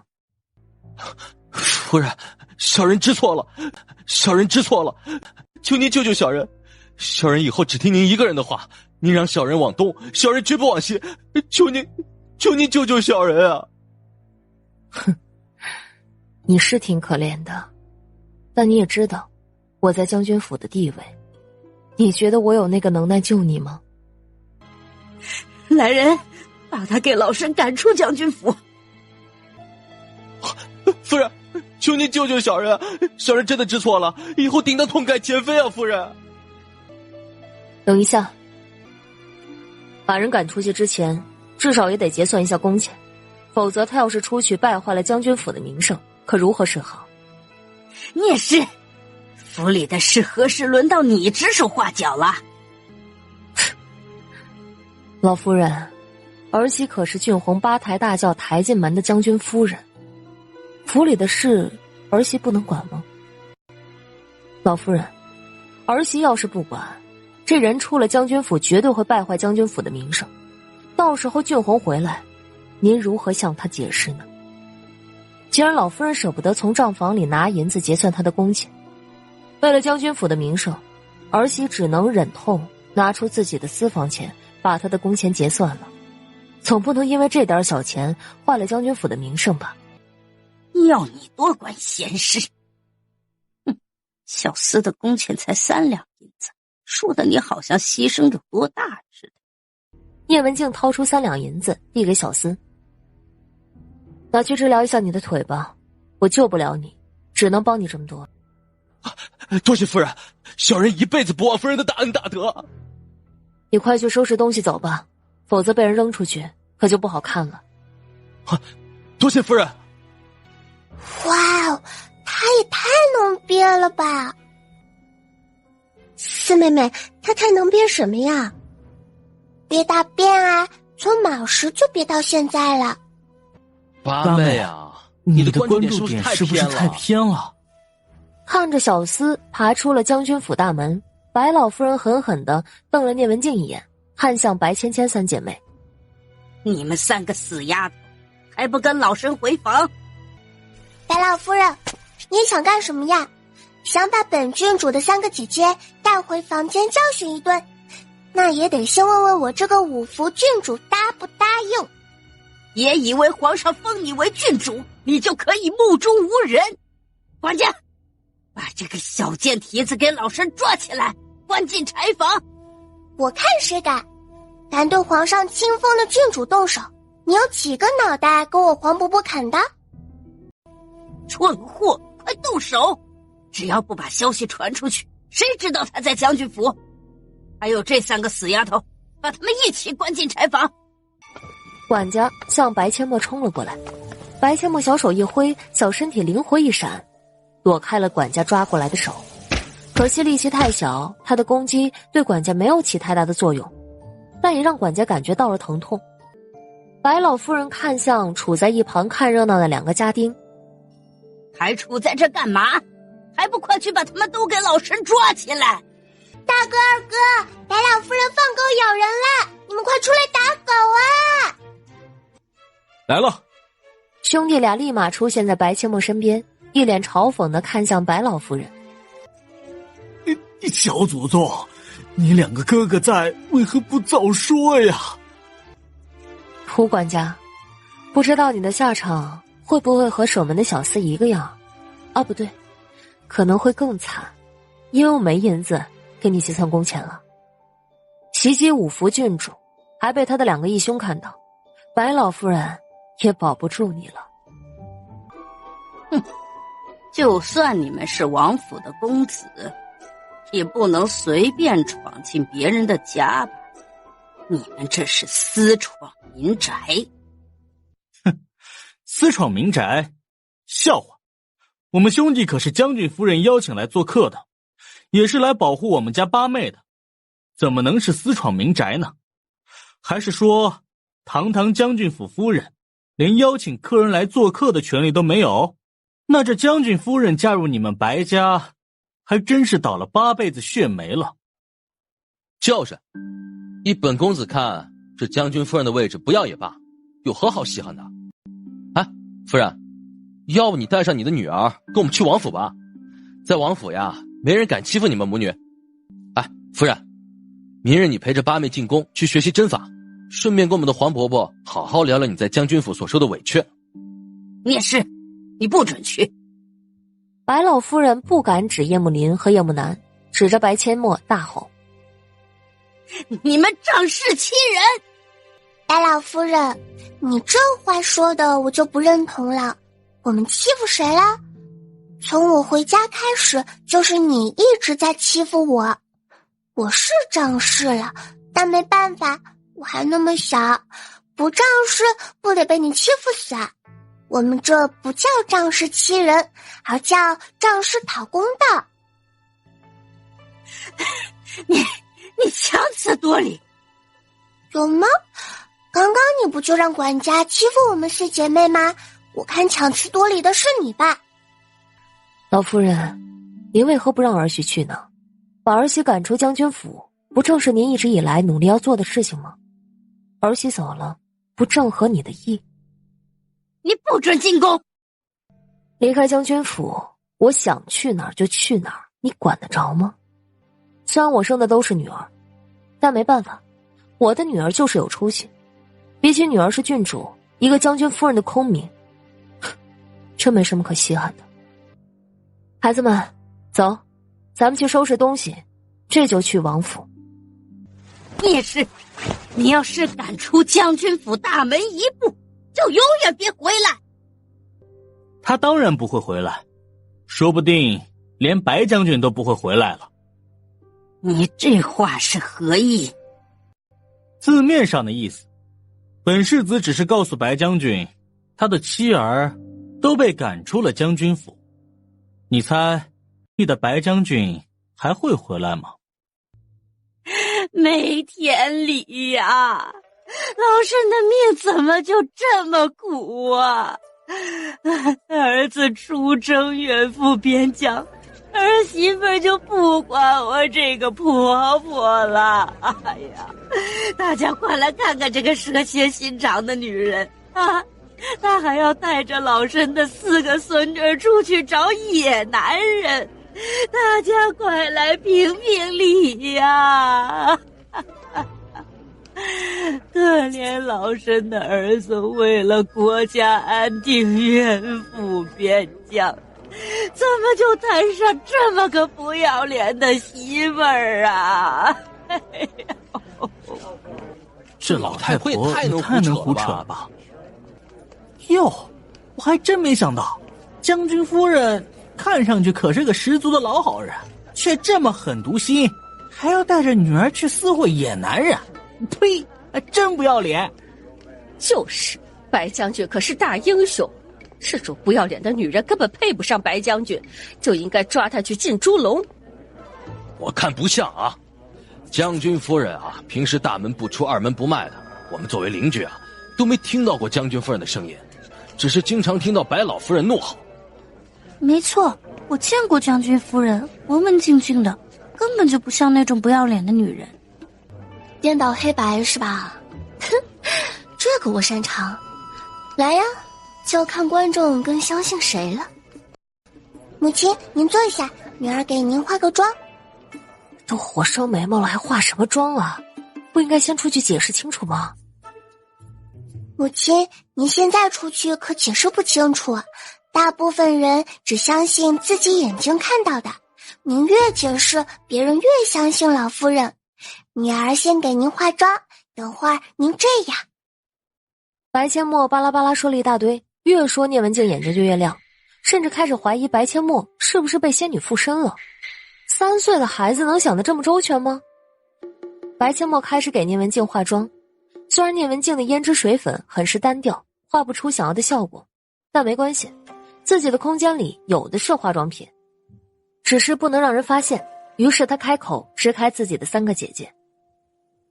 大姐姐，你带2姐和3姐去弄点泥土回来，别让人发现了。好。白阡陌带着白千雪和白千灵悄悄出了房间。母亲，您闭上眼睛，女儿要给您画眼睛周围了。聂文静闭上双眼，白阡陌立马从空间里取出一盒眼影，以最快的速度将聂文静的脸上画成青一块紫一块的伤痕，连手上都没放过。刚画好把眼影盒送进空间，白芊芊3姐妹就带着泥土回来了。白阡陌用泥土将聂文静的衣服弄脏，看上去就像刚挨了一顿毒打。大功告成，母亲给您包袱，开始您的表演吧。在白芊芊和白千雪的搀扶下，开始一瘸一拐地走出房间。怎么回事啊？没听到动静，谁打的？聂文静再次酝酿情绪，眼泪瞬间就流了下来，把白千墨看得目瞪口呆。没想到母亲说流泪就流泪，比电视里的演员演的还要逼真。哇，影帝附身啦！老夫人，我知道这么多年您都看我不顺眼，想把我弄死，好让俊宏许下给您生孙子。俊宏一出门，您就对我处处针对，大打出手。我怕了您了，我成全您，我这就走。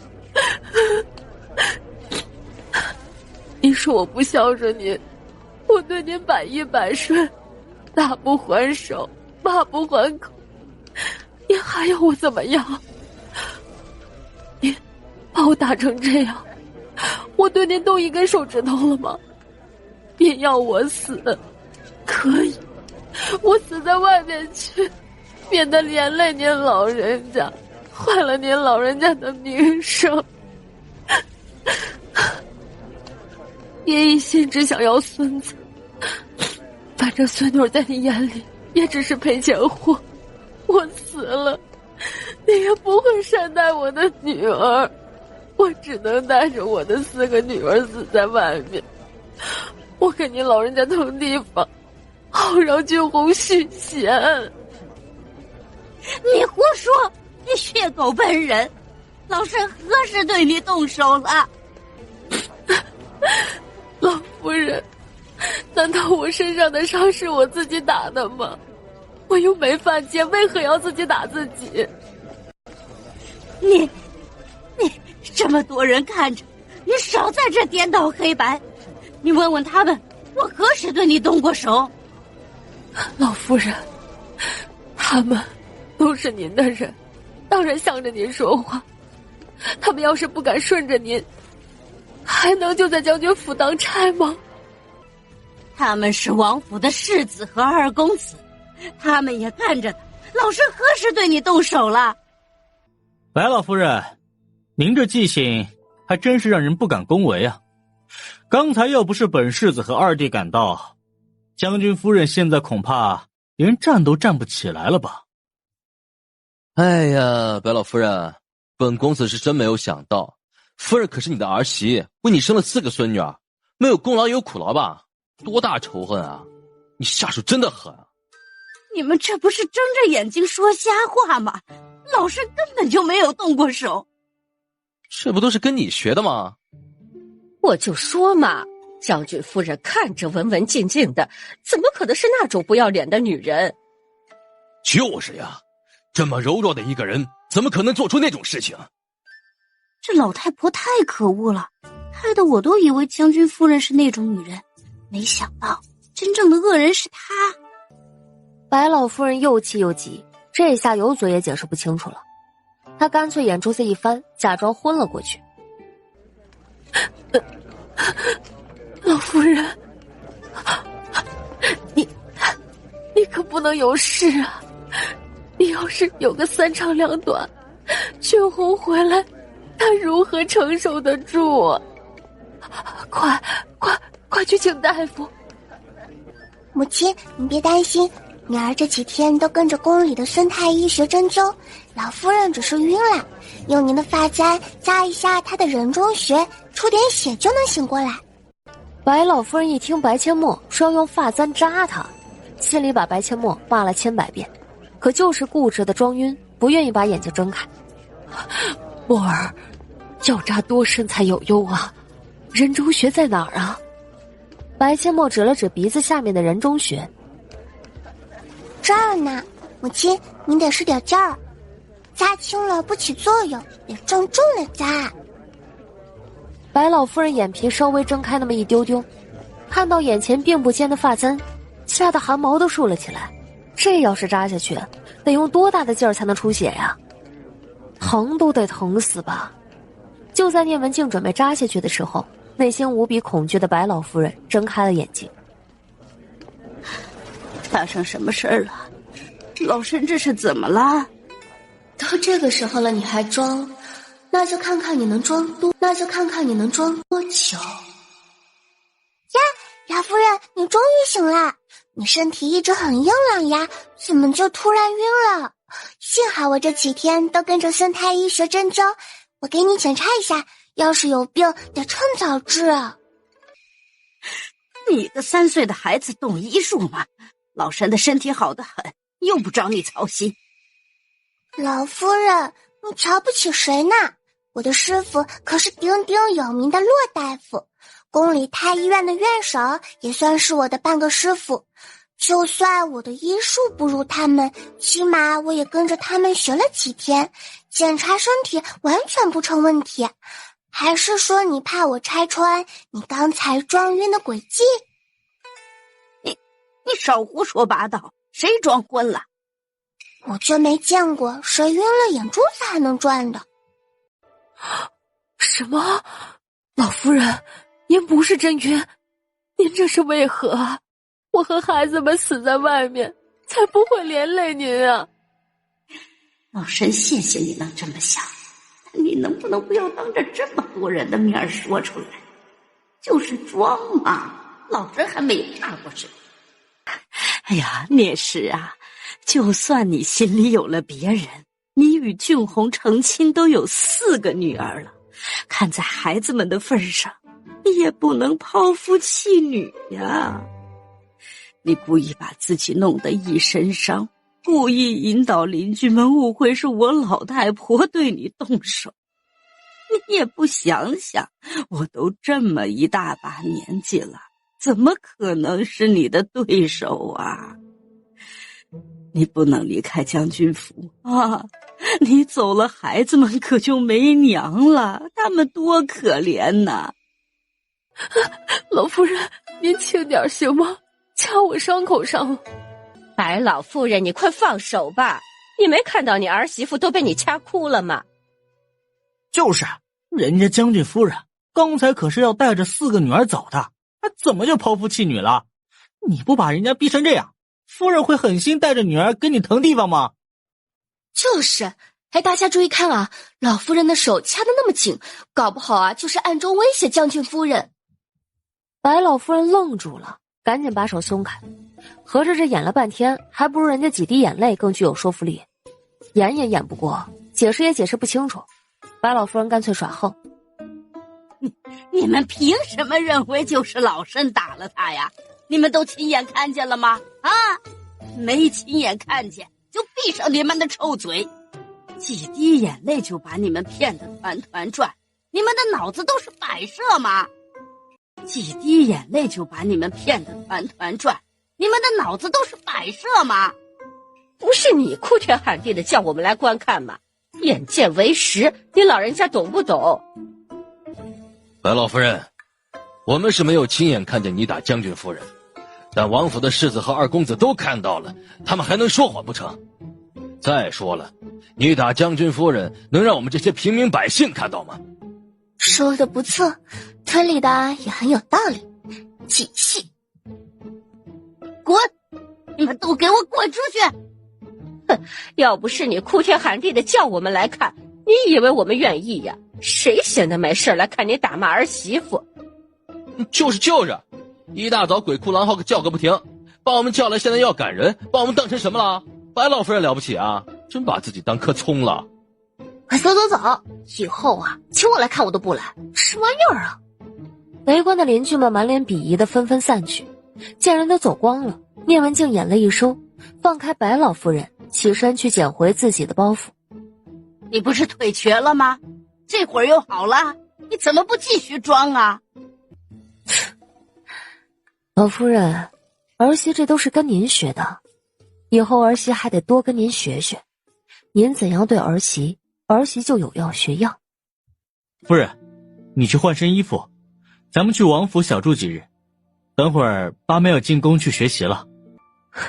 我就不去了，去了也是给王爷王妃添麻烦，木儿就拜托你们照顾了。墨儿是我们的八妹，照顾她是应该的，你就放心吧。父王该下朝了，我们得把八妹送回去。去吧，路上小心。八妹，你怎么了？谁惹你了？没有人惹我，我就是奇怪，我都练了1个月了，怎么还一点点内力都没有？八妹，我当初可是练了半年才练出一点点内力，你才练了多久？满打满算也才1个月，你不能着急呀。说的也是。七哥，咱们继续练功吧。白千墨和叶慕辰又练了2遍太极拳，才各自回房洗漱休息。洗漱过后的白千墨爬上床，韩熙坐在床上继续练功，眼观鼻，鼻观心。白千墨很快进入状态，1个时辰不到，他猛然睁开眼睛，他感觉到一点点内力了，再次仔细地感受了一下，没错，体内有那么一丝丝暖流了，真的是内力。我练出内力了，居然只用了1个月！哇哦，快去告诉七哥，刺激一下他。七哥，我练出内力了，我用了1个月就练出内力了。七哥，八妹，干嘛？你快出去，我穿好衣服你再进来。七哥，你这不是已经穿好了吗？八妹，你什么眼神啊？这是被子好吗？我真没穿衣服，你快出去，把门关上。好啦，不逗你了，快点穿衣服啊！真是的，我叫了这么半天，结果你还泡在水里。丫头，你真的练出内力了？师傅，是真的，徒儿感受到了，练出了一丢丢。好，太好了，比陈儿这臭小子快多了。哎呦，墨儿真是好样的，才短短1个月就练出了内力，不愧是本王的女儿。叶楚风瞪了叶慕辰一眼，以后出去别说你是本王的儿子，本王丢不起这人。孩儿做错什么了？我才是您的亲儿子呀。父王，八妹是用太极拳配合练内力，您要是以前就会太极拳，孩儿恐怕用不了1个月就练出内力了。你还怪为父了？你八妹的太极拳也不是为父教的，为父还是你八妹教会的呢。你要是有能耐，为何不像你八妹一样，在睡梦中就学会一套拳法呀？墨儿不愧是我的女儿，才1个月就练出了内力，这天赋随我。你们母女俩有血缘关系吗？八妹，恭喜你，明天六哥带你去逛街买礼物，庆祝你练出内力。我也要给八妹买礼物。哥哥，我不要礼物，你们陪我练功就好啦。短短1个月就练出内力，确实值得庆祝。明天就去买礼物，陪你练功，随时都可以。八妹，快回去睡觉，明日带你出去玩。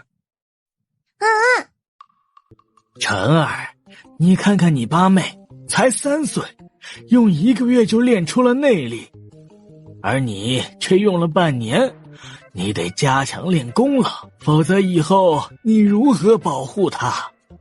师傅，我知道了，我这就回去练功。墨儿，晚上后你就一直在练功，肚子饿不饿？父王，我不饿，我也要去练功，再练1个时辰就睡觉。好吧，明天早上呀，不用学认字了，和你的哥哥们出去玩，玩开心了再回来学习。哇，多谢父王，那我回去练功啦。王爷，墨儿丫头很自律，这孩子将来成就可不小，要是个男孩，绝对能挑起大任。哼，女孩一样能撑起半边天，何况她还是本王的女儿，本王的女儿能差吗？不过本王反倒不希望她太优秀，太优秀了以后长大了就会很辛苦，本王只要她开心快乐就行。没错，女孩子嘛，就应该宠着。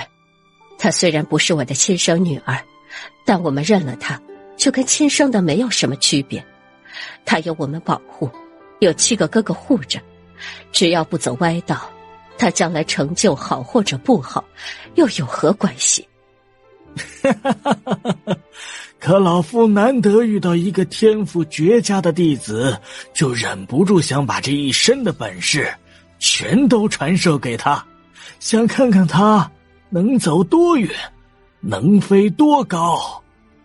哎呀，本王虽然舍不得他受苦，但也会不由自主的想要教他更多的东西。毕竟将来他也要嫁人，本王可不想看到他将来嫁入婆家受委屈。嫁什么嫁？墨儿才3岁，想那么远干嘛？何况墨儿也不一定要嫁出去。哼，对嘛，就这么一个女儿，怎么可能舍得让她嫁出去？看来再过2年，等孩子们再大一点，就得点拨一下自家的臭小子了。就看墨儿丫头跟自家的哪个臭小子投缘了。既是女儿，又是将来的儿媳，想想都让人兴奋。骆老哥，咱们去小酌2杯若何？老夫正有此意，咱们也庆祝一下丫头练出内力。我去准备下酒菜。叶楚风和骆九婴对视一眼，同时开怀大笑。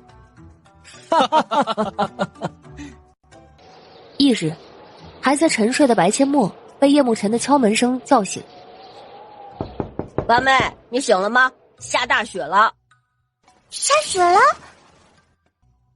哇，好漂亮，可以堆雪人打雪仗了。八妹，都下雪了，你就不知道多穿点儿？你不冷吗？不冷啊，下雪不冷，化雪才冷。七哥，咱们来堆个雪人吧。雪人儿是用雪堆成人形的意思吗？对啊，七哥，你不会没玩过吧？我只堆过雪狮，还没有堆过雪人呢。咱们现在就来试试。好啊，咱们各堆一个，看谁的雪人更漂亮。兄妹俩开始在门口堆起了雪人。白阡陌先弄了一个大的雪球，然后弄一个小的雪球堆上去。冰冷的雪把他的小手冻得通红，对着手心哈2口热气，搓搓手又继续。用2根树枝做雪人的手臂，小石头做眼睛，又跑去厨房拿了根胡萝卜做雪人的鼻子，还差围巾和帽子。白阡陌又跑进房间里拿来2块三角巾，一块包在雪人的头上，一块像红领巾一样系在雪人的脖子上。大功告成，七哥，我堆好了2个字还没说出口，就被叶慕辰堆的雪人震惊的愣在原地。虽然还没有完全弄好，但形状已经出来了，真就是个人的形状。叶慕辰还在雕刻雪人的脸，小脸上满是认真。这是什么玩意儿啊？哟，七弟不错嘛，居然用雪雕刻出了八妹的模样，虽然不是很像，但已经不错了。这个挺可爱的。八妹，这是你弄的？七哥，这个是我堆的雪人啦。怎么还有根胡萝卜？那是雪人的鼻子。很可爱，也很有个性，比你七哥弄的那个还好看。四哥，你就不要为了安慰我睁着眼睛说瞎话了。真的很可爱，很有个性。我们谁都不会想到用胡萝卜做雪人的鼻子，用树枝做雪人的手臂啊。没错，我们还真没想到可以用胡萝卜做雪人的鼻子，而且你堆的雪人还带着三角巾，看上去就更可爱了。的确是八妹堆的雪人更有个性。走了，去用膳，等会儿咱们出去玩。八妹堆的雪人好特别呀，我太喜欢了。兄妹8人出了王府，往大街上走去。自从穿越到南燕国，白阡陌还是第一次逛街。等会回去我还要堆几个雪人，在王府大门口堆2个雪狮，背上驮着2个雪人。没问题，等回去咱们一起堆。八妹，你想要什么礼物？大哥给你买。谢谢大哥。兄妹8人一路闲逛着往药材铺走去。在经过一家成衣铺时，四哥叶牧阳被成衣铺里一套红色的小衣裙吸引了眼球。大哥，那套红色的小衣裙很适合咱们家八妹，太漂亮了。确实漂亮，进去看看。白千墨看到那套衣裙后，心里也很欢喜，但他的脑海里却浮现出许许多多现代的童装，尤其是小女孩的小裙子。要是我能画出来现代那些小裙子的设计图，找人做出来，不知道生意会不会好？等回去尝试一下。兄妹8人进入成衣铺。掌柜的，这套衣裙能拿下来看看吗？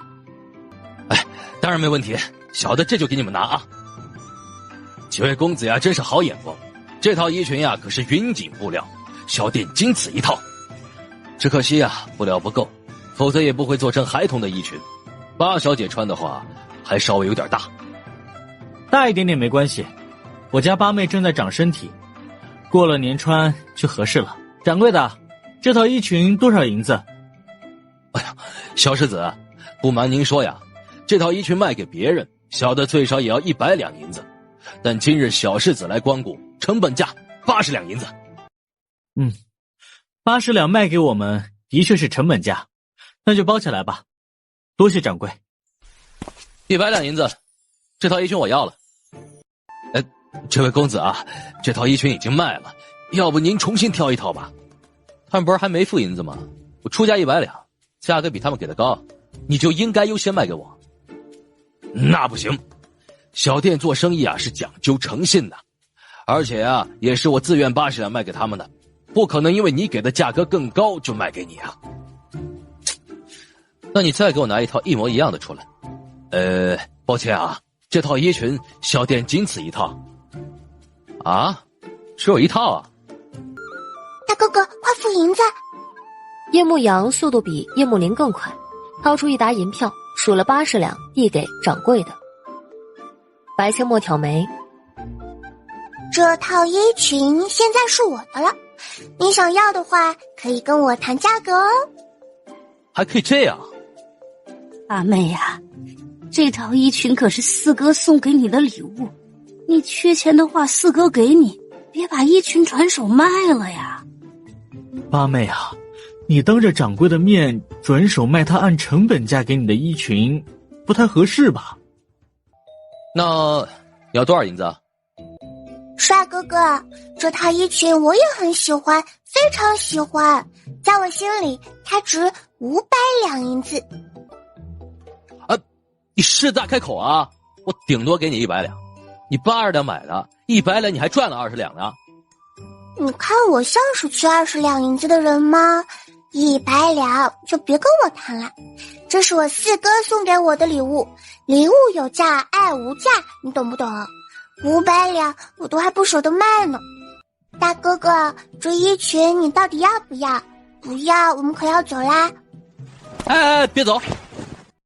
哎呀，拜托你100两把这套衣裙让给我妹妹可以吗？她生病了，而且病得很重，我只想把这套衣裙送给她，让她开心。你拿这么多银子给她买衣裙，干嘛不拿这个银子给她看病啊？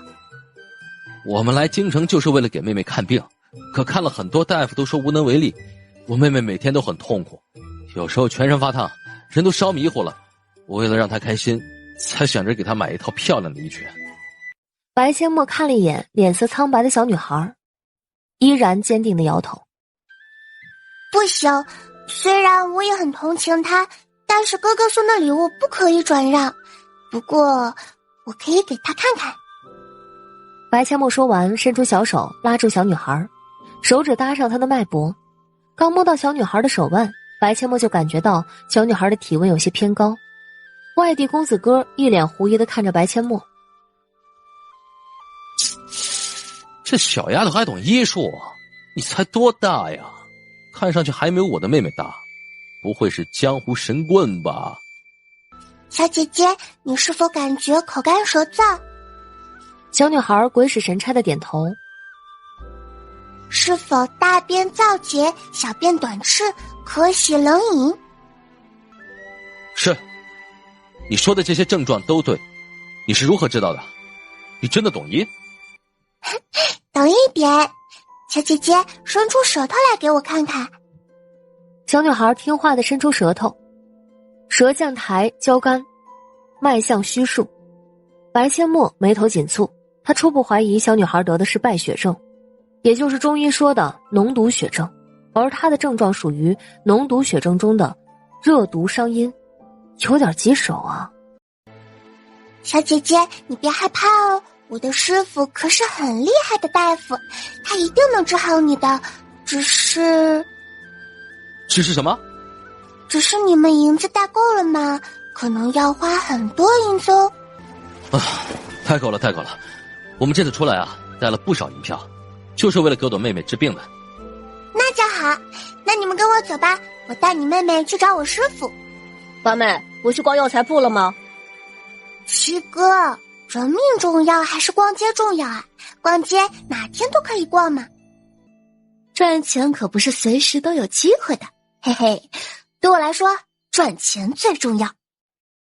先回去吧，去找骆大夫，看看他有没有办法治疗这个小姑娘。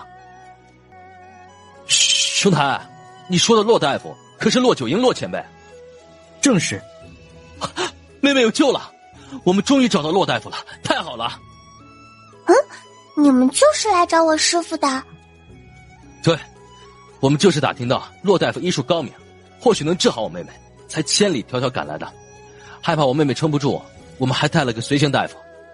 哦，难怪那个小姑娘的病情能控制住，看来那个随行大夫还是有点水平的，否则的话，小姑娘没被烧死，也烧傻了。走吧，咱们回家，先带他们去找骆大夫。多谢几位公子，多谢小小姐。不过呀，我们想先回客栈叫上我们的爹娘。不必客气，你们叫上你们爹娘，直接去摄政王府即可。师傅，我回来啦，来生意喽。来生意了？什么生意？老夫做什么生意了？丫头，为师在这儿，来什么生意了？师傅，徒儿刚才出去遇到了一个病人，徒儿怀疑是脓毒血症中的热毒伤阴，他们带了好多银票，您可以赚钱啦。赚钱？骆九婴眨了眨眼睛，秒懂，宝贝小徒弟缺钱了。病人在哪儿？等会儿就来。师傅，热毒伤阴要如何治疗？丫头，你是如何得知病人是热毒伤阴？师傅，徒儿只是猜测，并没有确定是热毒伤阴，徒儿是根据病人的症状推测的。为师还没教呢，你就能根据病人的症状推测病人的病症？是孙太医教你的吗？混蛋玩意儿，要露馅儿了，把锅甩给谁合适呢？脑子里把所有认识的人快速过滤一遍，嘻嘻一笑。嘿，师傅，昨晚我又梦到张三丰老前辈了，是他老人家告诉我的。好吧，这个张三丰还真是无所不能啊，怎么就不来老夫的梦里与老夫探讨一番呢？丫头，你跟为师进来。骆九婴说着，伸手去牵住白千墨的小手，拉着他进入书房，打开书桌抽屉。骆九婴从抽屉里取出几张银票，递给白千墨。丫头，身上没银子就跟为师说，为师给你拿。师傅，我不要您的银票，徒儿要自己赚钱，孝敬您和父王母妃。丫头，热毒伤阴不容易治愈，但为师说的这种方法是最有效的，只是治疗时间会比较长。师傅，那等会儿病人来了，您先确认一下是否是热毒伤阴，然后交给徒儿治疗，可以吗？您在一旁看着。当然可以，这次也是学习的好机会。在门口等了没多大一会儿，外地公子哥就带着他的妹妹和父母赶来了。只一眼，骆九婴就看出了小姑娘的不对劲儿。师傅，就是那个小姐姐生病啦。为师知道，一看他的气色就很差。丫头，这病症的确是脓毒血症中的热毒伤阴，治疗方法为师已经跟你说过了，为师先给他扎一次针，你先学习一下，然后去给他抓药。好的，徒儿知道了。小姐姐别担心哦，我师傅会治好你的。骆大夫，小女就拜托您了。是你们运气好，遇到了老夫的小徒弟。银票带了吗？啊，带了。请问骆大夫，需要多少银两？陆九英一愣，低头看向白阡陌。他不缺钱，缺钱的是小徒弟，不知道丫头要开价多少。白阡陌歪着小脑袋想了想，伸出小巴掌8两银子。你不是缺钱吗？怎么才开500两？算了，小徒弟开心就好。听你们的口音是从外地来的，敢问阁下贵姓？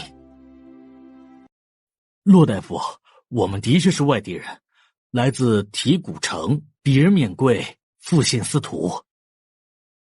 屁股城，好奇怪的地名哦。妹妹，我家在提谷城，不是屁股城哦。是屁股城，不是屁股城，这不都一样吗？大户人家呀，提谷城首富。丫头，你开价太低了，你就是开价5000两，对提谷城的司徒家来说，也只是9牛1毛啊。骆九英替白阡陌惋惜，这么好的赚钱机会，居然只赚了那么点儿。然而白阡陌其实早就看出来，这家人是有钱人家。他故意只开价500两，是因为这家人很有礼貌，品行端正。结识这样的人家，说不定以后还有生意合作的可能。爹娘，妹妹又发病了，快进屋。进入房间，骆九英让公子哥把小姑娘放在床上，他转身拎来药箱，取出银针，开始给小姑娘施针。一边施针一边给白阡陌和叶慕辰讲解，一丝内力顺着银针缓缓渡入小女孩体内，刺激她的穴道。叶慕辰听得昏昏欲睡，白阡陌却截然相反，听得极其认真，双眼放光。有了内力的辅助，小姑娘的体温没过多久就开始下降。白阡陌兴奋不已，不愧是师傅，医术是真的高明。多谢骆大夫，以后若有用得着我司徒家的地方，尽管开口，刀山火海，绝不退缩。他叫什么名字啊？我叫司徒周，我妹妹叫司徒敏。小妹妹，今天真是太感谢你了。不必客气，敷枕巾就行。大哥哥，你们家是做什么生意的？我家主要是做粮食生意，其他也涉及一些小生意，比如茶叶、布匹、客栈等。哇哦，听起来好有钱啊！丫头，你和陈二去抓药。好的，师傅。啊，我去，这点小事啊，交给晚辈就行。司徒周一把夺过药方，说完就往外走。白阡陌伸出去的小手只得缩回，干脆去给司徒敏倒点温水。倒了小半杯温水，白阡陌悄悄从空间里取出小儿用的口服抗生素，选择合适剂量放进温水中，端给司徒敏服下。反正熬药还需要一段时间，只要服药时间间隔距离在1炷香的时间以上，就不会影响药效。骆大夫，客房已经准备好了。你带他们去客房吧。是。次日醒来，天空依旧飘着小雪。用过早餐后，白阡陌给司徒敏服用了加入抗生素的温水后，交代司徒敏的母亲半个时辰后再服用中药，便回了房间。他拿着自己画好的设计图纸，一脸兴奋地去找秦若霜。母妃，墨儿，出什么事了？怎么跑得这么急呀？嘿嘿，母妃，我没出什么事儿，您看看这个。秦若霜接过图纸，瞬间被纸上的衣裙吸引了眼球，又翻开了另外2张，她一脸惊讶地问：哎呦，墨儿，这是你画的？娜，莫非是我昨天晚上画出来的？您看，要是做成成衣，能卖出去吗？这么漂亮的衣裙肯定能卖出去。莫儿，你是如何画出来的？太漂亮了。昨天四哥给我买了一套衣裙，我很喜欢，就模仿那一套，想象着款式，尝试画了一下，结果就画出来啦。天哪，没想到我的女儿还有这样的天赋。莫儿，走，去找你父王。秦若霜说完，直接弯腰抱起白阡陌，大步往叶楚风的书房走去。风哥，你快看看这个，我们的女儿画的。叶楚风看了眼图纸，眼睛瞬间亮了。这样的衣裙啊，莫儿穿上肯定很漂亮。双儿，咱们现在就去找人做，多给莫儿做几套。风哥，给莫儿多做几套没问题，不过莫儿似乎有别的想法。有何想法？父王，其实莫儿是想开一家女装成衣铺，成人和孩童的一起卖，就是不知道生意会不会好。叶楚风一愣，随后一脸宠溺的道：这想法不错，不管生意好不好，只要莫儿敢想，父王就支持你。跟父王说说你的想法。白阡陌点头，毫无保留地将自己的想法说了一遍。开，这成衣铺绝对要开。我现在啊，就去找手艺精湛的裁缝。嘿嘿，父王母妃，莫儿还有个更大胆的想法。还有想法？闺女儿，你先让我们缓缓吧。莫儿，你还有何想法呀？父王，这个想法得看看成衣铺的生意才能决定。若成衣铺的生意好，咱们可以找更多的人批量制作，然后寻找合适的人合作开分店。比如今天来治病的司徒家，他们家就很有实力，咱们可以给他们提供衣服，让他们在别的地方零售，赚取差价。叶楚风和秦若霜彻底石化了，就这做生意的头脑，也不像白俊宏和聂文静能生出来的怪胎啊。莫儿，这是谁教你的？张三丰啊，教我太极拳的那个老人家在梦中教我的。又是张三丰，那个老人家到底有什么是他不会的呀？莫儿，开成衣铺需要的银子，就用你黄伯伯给你的赏赐如何？当然没问题。莫儿自己要开成衣铺，当然要用自己的银子。小傻瓜，用你自己的银子开的铺子，以后赚了钱就是你一个人的，谁都不能跟你抢，你的几个哥哥也不行。没错，我就是这个意思。要是亏了，我不给莫儿。有这样帮一女房亲儿子的吗？而且赚了是自己的，亏了父王补上，这不比亲生的还亲吗？父王，白阡陌眼睛湿润了。就算是亏了，你也不需要补给我，我赚钱就是为了孝顺你们。傻孩子，你才3岁，母妃只希望你能健康快乐的长大，等你长大了再孝顺我们。是啊，好孩子，有父王在，你不用那么懂事。有父王在，你不用那么懂事。这句话让白阡陌破防，眼泪不争气地流了下来。前世的父母不可能对他说这样的话，这一世的父母同样没有说过。见白阡陌流泪，叶楚风夫妻俩慌了。哎，怎么了？怎么还哭了？父王，母妃，我没事，我只是太感动了。这样的话，连我的父母都不曾对我说过。好了，你自己去玩吧，我和你母妃啊去找裁缝。白阡陌点头，双眼通红，心里却比喝了蜜还甜。出了父王的书房，他便往自己的房间走去。叶楚风夫妻则拿着白阡陌画的设计图出了王府。八妹，你怎么了？谁欺负你了？告诉大哥。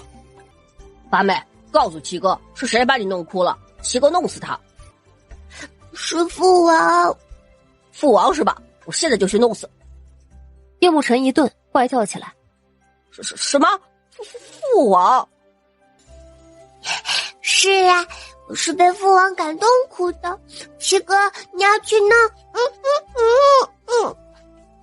叶慕辰猛地捂住白千墨的嘴巴，做贼似的道：“八妹，我错了，你别声张啊，会被父王批了的。”放心啦，父王母妃都出去了，不会听到的。叶慕辰松了一口气，好险啊！七弟，勇气可嘉呀，还想弄死父王，胆儿挺肥呀。六哥，我哪儿敢呀？你借我10个胆子，我也不敢呢。我那是听差了，一时没反应过来。七哥，我觉得你没听差，你刚才可是撸着袖子说父王是吧？我现在就去弄死他，我听得很清楚的哦。对，我也听得很清楚。等父王回来，我得提醒一下父王，让他提防七弟。五哥，你要是敢告诉父王，我就把你的糗事告诉八妹。我开玩笑的，你别当真啊。七哥，五哥有什么糗事，快告诉我，快，赶紧的。叶慕辰看着白千墨一脸的邪笑，再看看五哥那种杀人般的眼神，如同炸毛的猫。我还有事儿，我先走了。站住！七哥，你跑不了的。你要是弄死父王这件事，要是不小心泄露到父王耳朵里，嘿嘿，你就等着屁股开花吧。哎呦，八妹，你就饶了我吧，我真的是一下子没反应过来。就我这小体格，这父王一巴掌都能把我扇出京城。饶你可以，不过你得去弄几只鸡回来。弄鸡回来干啥？吃烤鸡啊！那么旺的火盆，一边取暖一边吃烤鸡，那才叫快活似神仙。没问题，我这就去，多弄几只回来。我们也去。那我去准备调料，让你们尝尝白氏招牌烤鸡。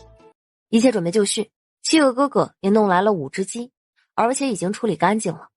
白千墨一双大眼睛不灵不灵的。七哥，你去厨房拿个盆，我来把鸡腌一下再烤。烤鸡还要先腌一下吗？对呀，不然不入味儿。八妹，这种事交给厨娘就行，我拿去厨房让厨娘腌好了再拿过来。大哥，你是不是怕我把你毒死啊？不是，你可是王府的8小姐，这种事情怎么能让你亲自动手？大哥，那你给我留一只，我自己腌，自己烤，自己动手烤的才有成就感。那好吧，七弟，去给八妹拿个小一点的盆。好嘞。叶慕辰拎了个木盆回来，白千墨把鸡放在木盆里，洗干净手，开始用准备好的调料腌制，还不停地用他的小手给鸡做全身按摩。等火盆里的木炭烧得完全没有烟了，他才将鸡穿在了竹棍上，拿个小凳子坐在火盆边，手里拿着竹棍的一头开始翻烤。7个哥哥也学着白千墨的样子，将厨娘腌好的鸡穿在竹棍上，开始烤了起来。兄妹8人一边烤鸡取暖，一边聊天，气氛温馨和谐。半个时辰后，烤鸡的香味儿开始散发出来。看着滋滋冒油的烤鸡，叶慕辰舔了舔嘴唇，馋猫似的问：“可以吃了吗？我都闻到香味儿了。”还不熟，得烤到外表金黄才行。好慢啊，能不能再放下去一点？这样应该就更快了。不行，那样的话，外表烤糊了，里面都还是生的，最起码得烤半个时辰。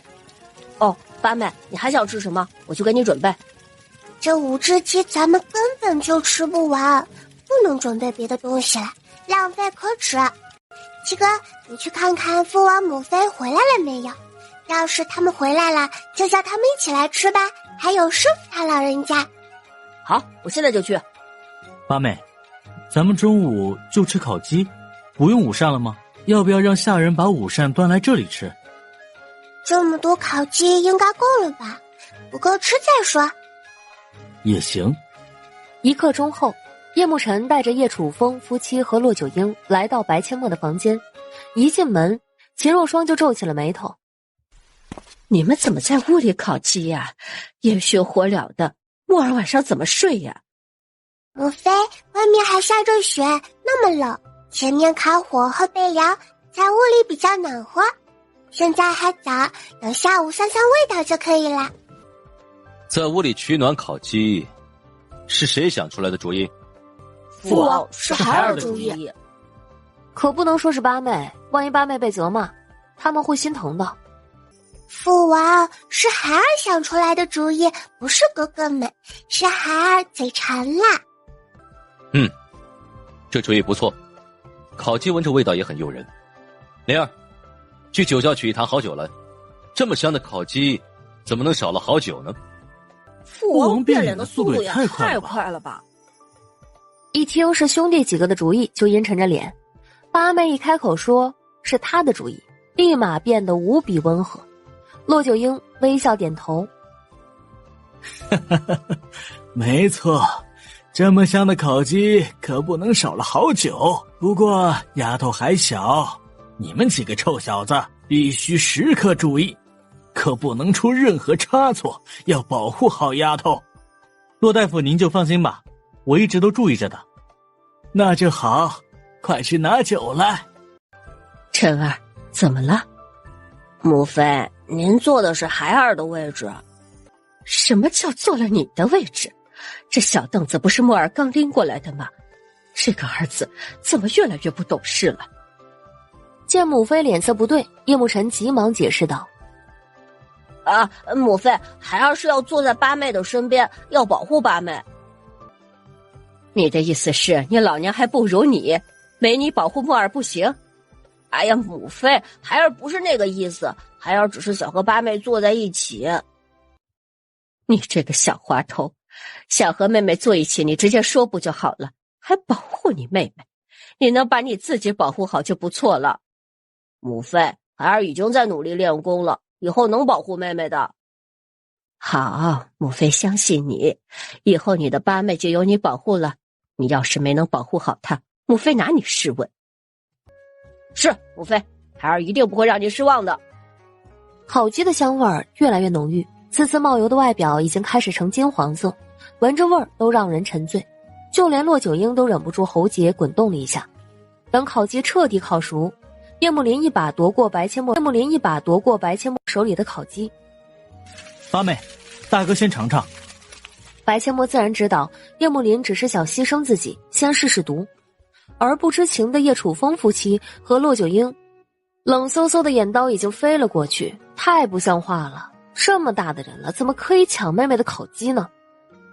叶慕林无视三个长辈的眼刀，把白阡陌弄得烤鸡撕下一小块塞进嘴里，闭着眼睛咀嚼了起来。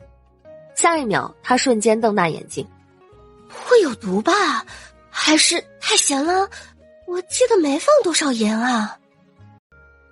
大哥，我是失败了吗？有没有头晕想吐？还是太咸啦？八妹，实不相瞒，这是大哥吃过最好吃的烤鸡，外焦里嫩，唇齿留香，非常好吃，你快吃吧。真的吗？我瞎搞的，居然真的成功了。真的成功了，你尝尝看。等等，先看看你大哥没中毒，你再吃。王爷，烤鸡没毒，要是真有毒，老夫早就发现了。给丫头吃吧。灵儿，你真的没事？父王，孩儿真的没事儿。那墨儿可以吃了。这咋那么像哥哥们的后爹啊？感觉只有我一个人是亲生的。不管了，先尝尝再说。白阡陌撕了一小块塞进嘴里，味道确实不错。没想到第一次做就能做出这样的味道，还蛮成功的。他鼓着小嘴，一边吹气一边撕下一只鸡腿递给骆九婴。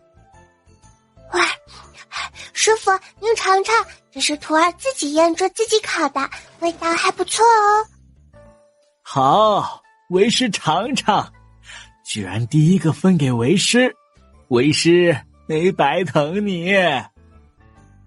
本王才是你父王，你居然把第一只鸡腿给骆老头，这小棉袄怎么就漏风了？就在叶楚风心里感叹小棉袄漏风的时候，另一只鸡腿塞到了他的面前。父王，这只鸡腿给您，师父年纪大一些，木儿就先给师父了。父王您别多想。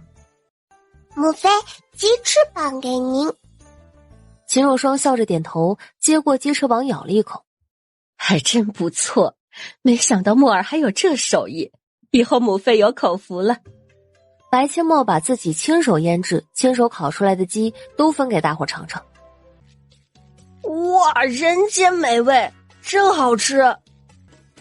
本王怎么就生了你这么个坑爹的儿子？不仅坑爹，还坑娘。刺激，嘴里又辣又麻，感觉说话都不利索了。这笔账先记下，等我再收拾你。怎么样，好吃吗？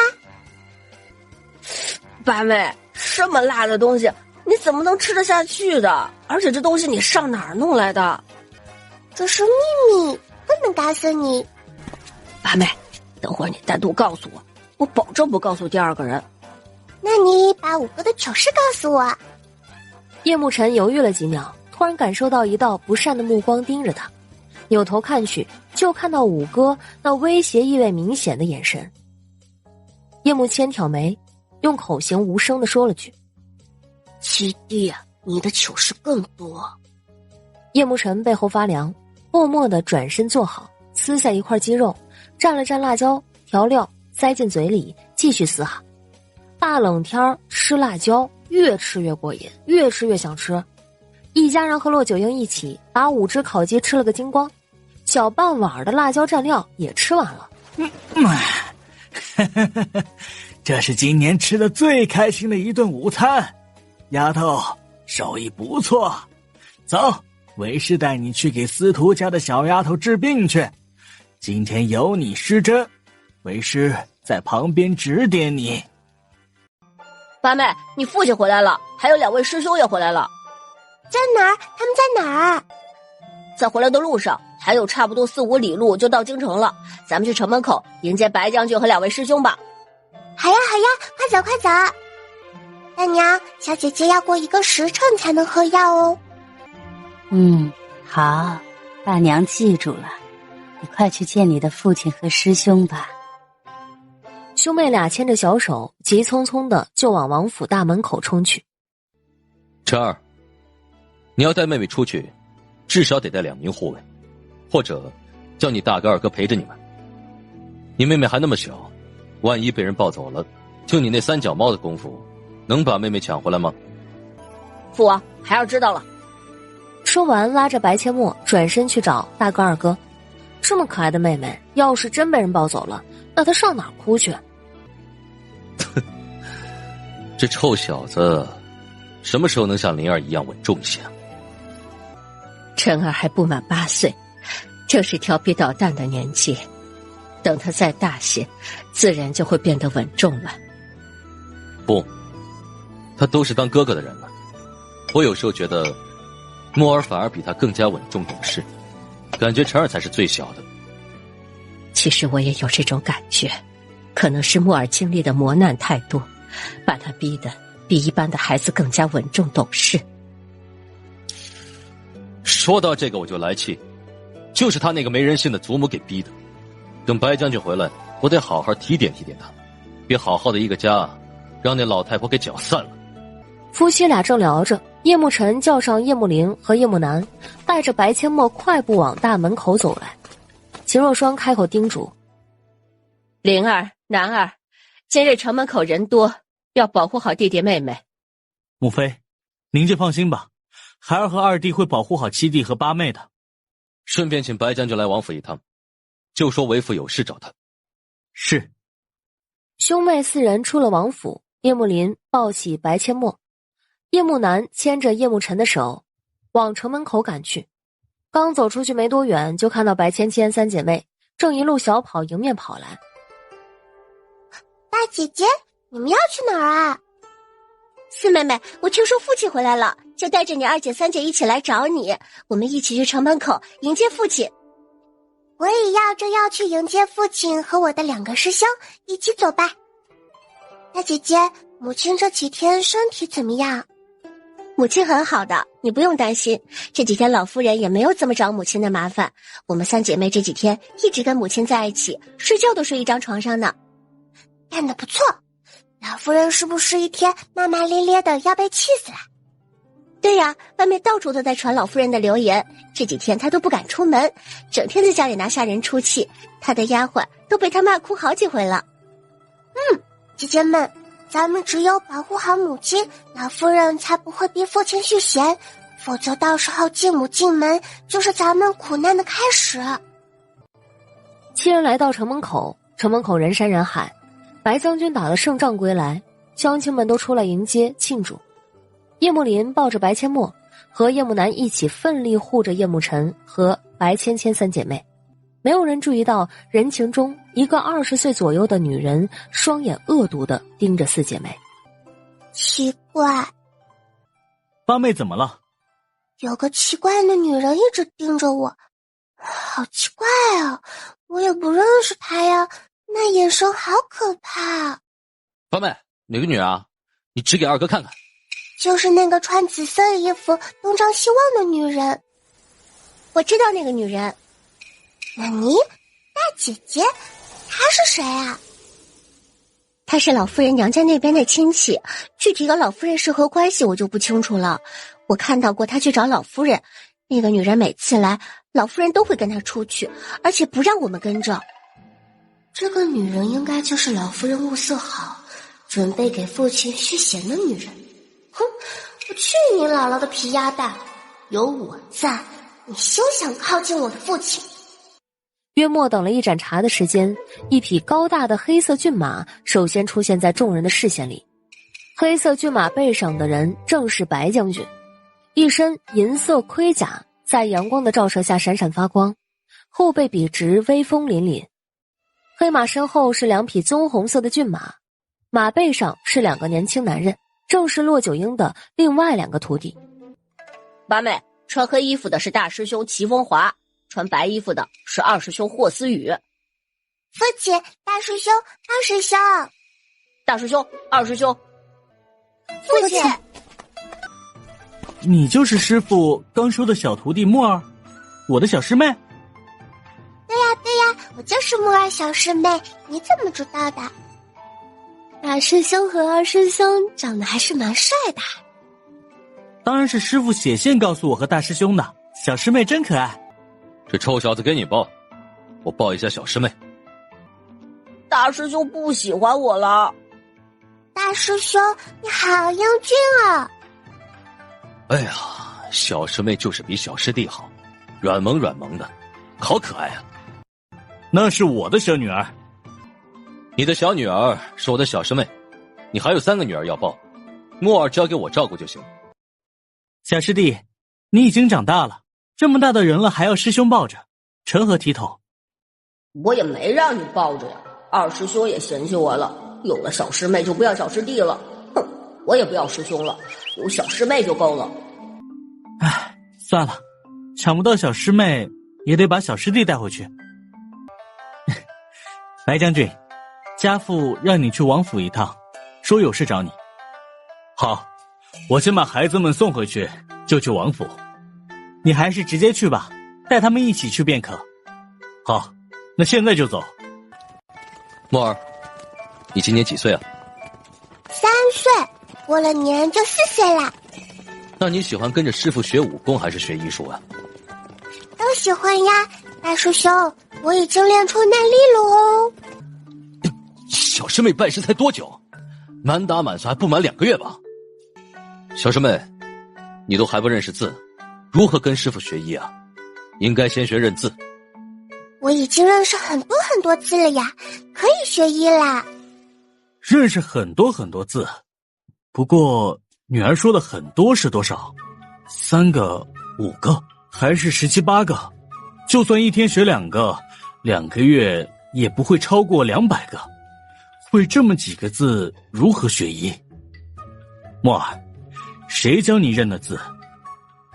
父亲，是我的师傅和父王教的。父王？你叫谁父王？当然是我的父王了，她现在可是王府的八小姐，是我的八妹。所以女儿成了别人家的？小世子，七公子这话是何意？哦，父王和母妃收墨儿为义女。白将军，等去了王府，父王会告诉你是怎么回事。现在不是说话的时候。王府门口，叶楚风和骆九婴早已等候多时。白俊红、齐风华和霍思雨上前行叩头礼。末将叩见王爷，属下叩见王爷。免礼。白将军，随本王到书房一叙。末将遵旨。徒儿拜见师父。起来吧。小师妹，走，去后院。大师兄，去后院干嘛？去后院把你在睡梦中学会的拳法打一遍给我看看。去吧，你们几个臭小子都去。丫头的太极拳可不简单，尤其是雨儿，你给为师认认真真的学。是。叶楚风的书房里，他把收白阡陌为义女的原因跟白俊红说了一遍。白俊红听完后处于呆滞状态，怎么也不敢相信自己的老娘居然背着他对自己的妻儿下手。这是真的吗？母亲她怎么可以这样？墨儿可是她的亲孙女啊。难道你不清楚，你母亲一直想要的是孙子？她是经常唠叨让末将纳妾，给她生个孙子，只是末将一直不同意。所以他想要解决掉说话吐字不清的墨儿和你的夫人，这样他就能名正言顺地逼你续弦，继续给他生孙子。白将军，你可是个有福之人。墨儿天资聪颖，记忆力超强，不管是练武还是学医，他的天赋好到你无法想象。王爷，墨儿之前说话吐字不清，是骆大夫给他治好的吗？骆九婴好像没有给墨儿治疗过说话的问题啊，好像就是从嘴巴里受伤，说话就逐渐清晰了。难道是他自己治好的？他是如何做的？骆大夫好像没给他治疗，应该是他自己治疗的。他自己治疗？不可能，他以前从未接触过医术，就算跟骆大夫学习1个多月，也不可能自己把自己治好。本王记得陈儿把他带回来的时候，他说话还吐字不清，后来没过几天，他就说他不小心把嘴巴里弄伤了，还喝了几天的粥。那个时候他说话就逐渐清晰了，而且那个时候他还没有拜骆大夫为师。白将军，墨儿的记忆力才是最让人惊讶的。本王教他认字，只需要教1遍，他就能全部记住，不但会读，还能写出来。白将军，本王得提醒你一句，别好好的一个家，让老夫人给搅散了，到时候后悔莫及。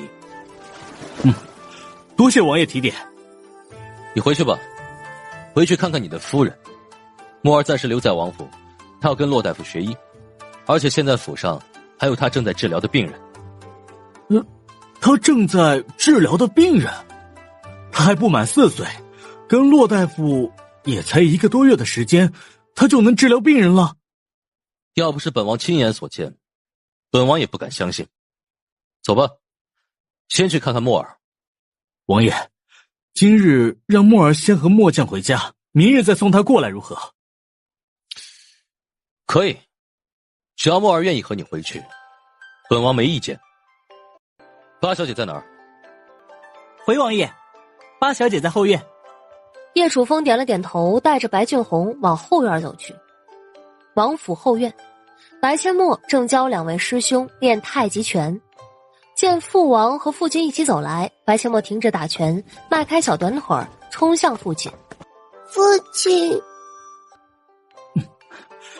墨儿，父亲，墨儿还以为再也见不到您了。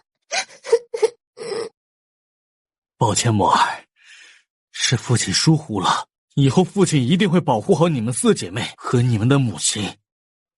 父亲，要不是师父和七哥救了我，我就真的见不到父亲了。父亲，你能不能给母亲和姐姐们重新买一所宅子，租也行，让他们远离老夫人，远离危险。我有银子是黄伯伯赏赐的，我拿给你买宅子。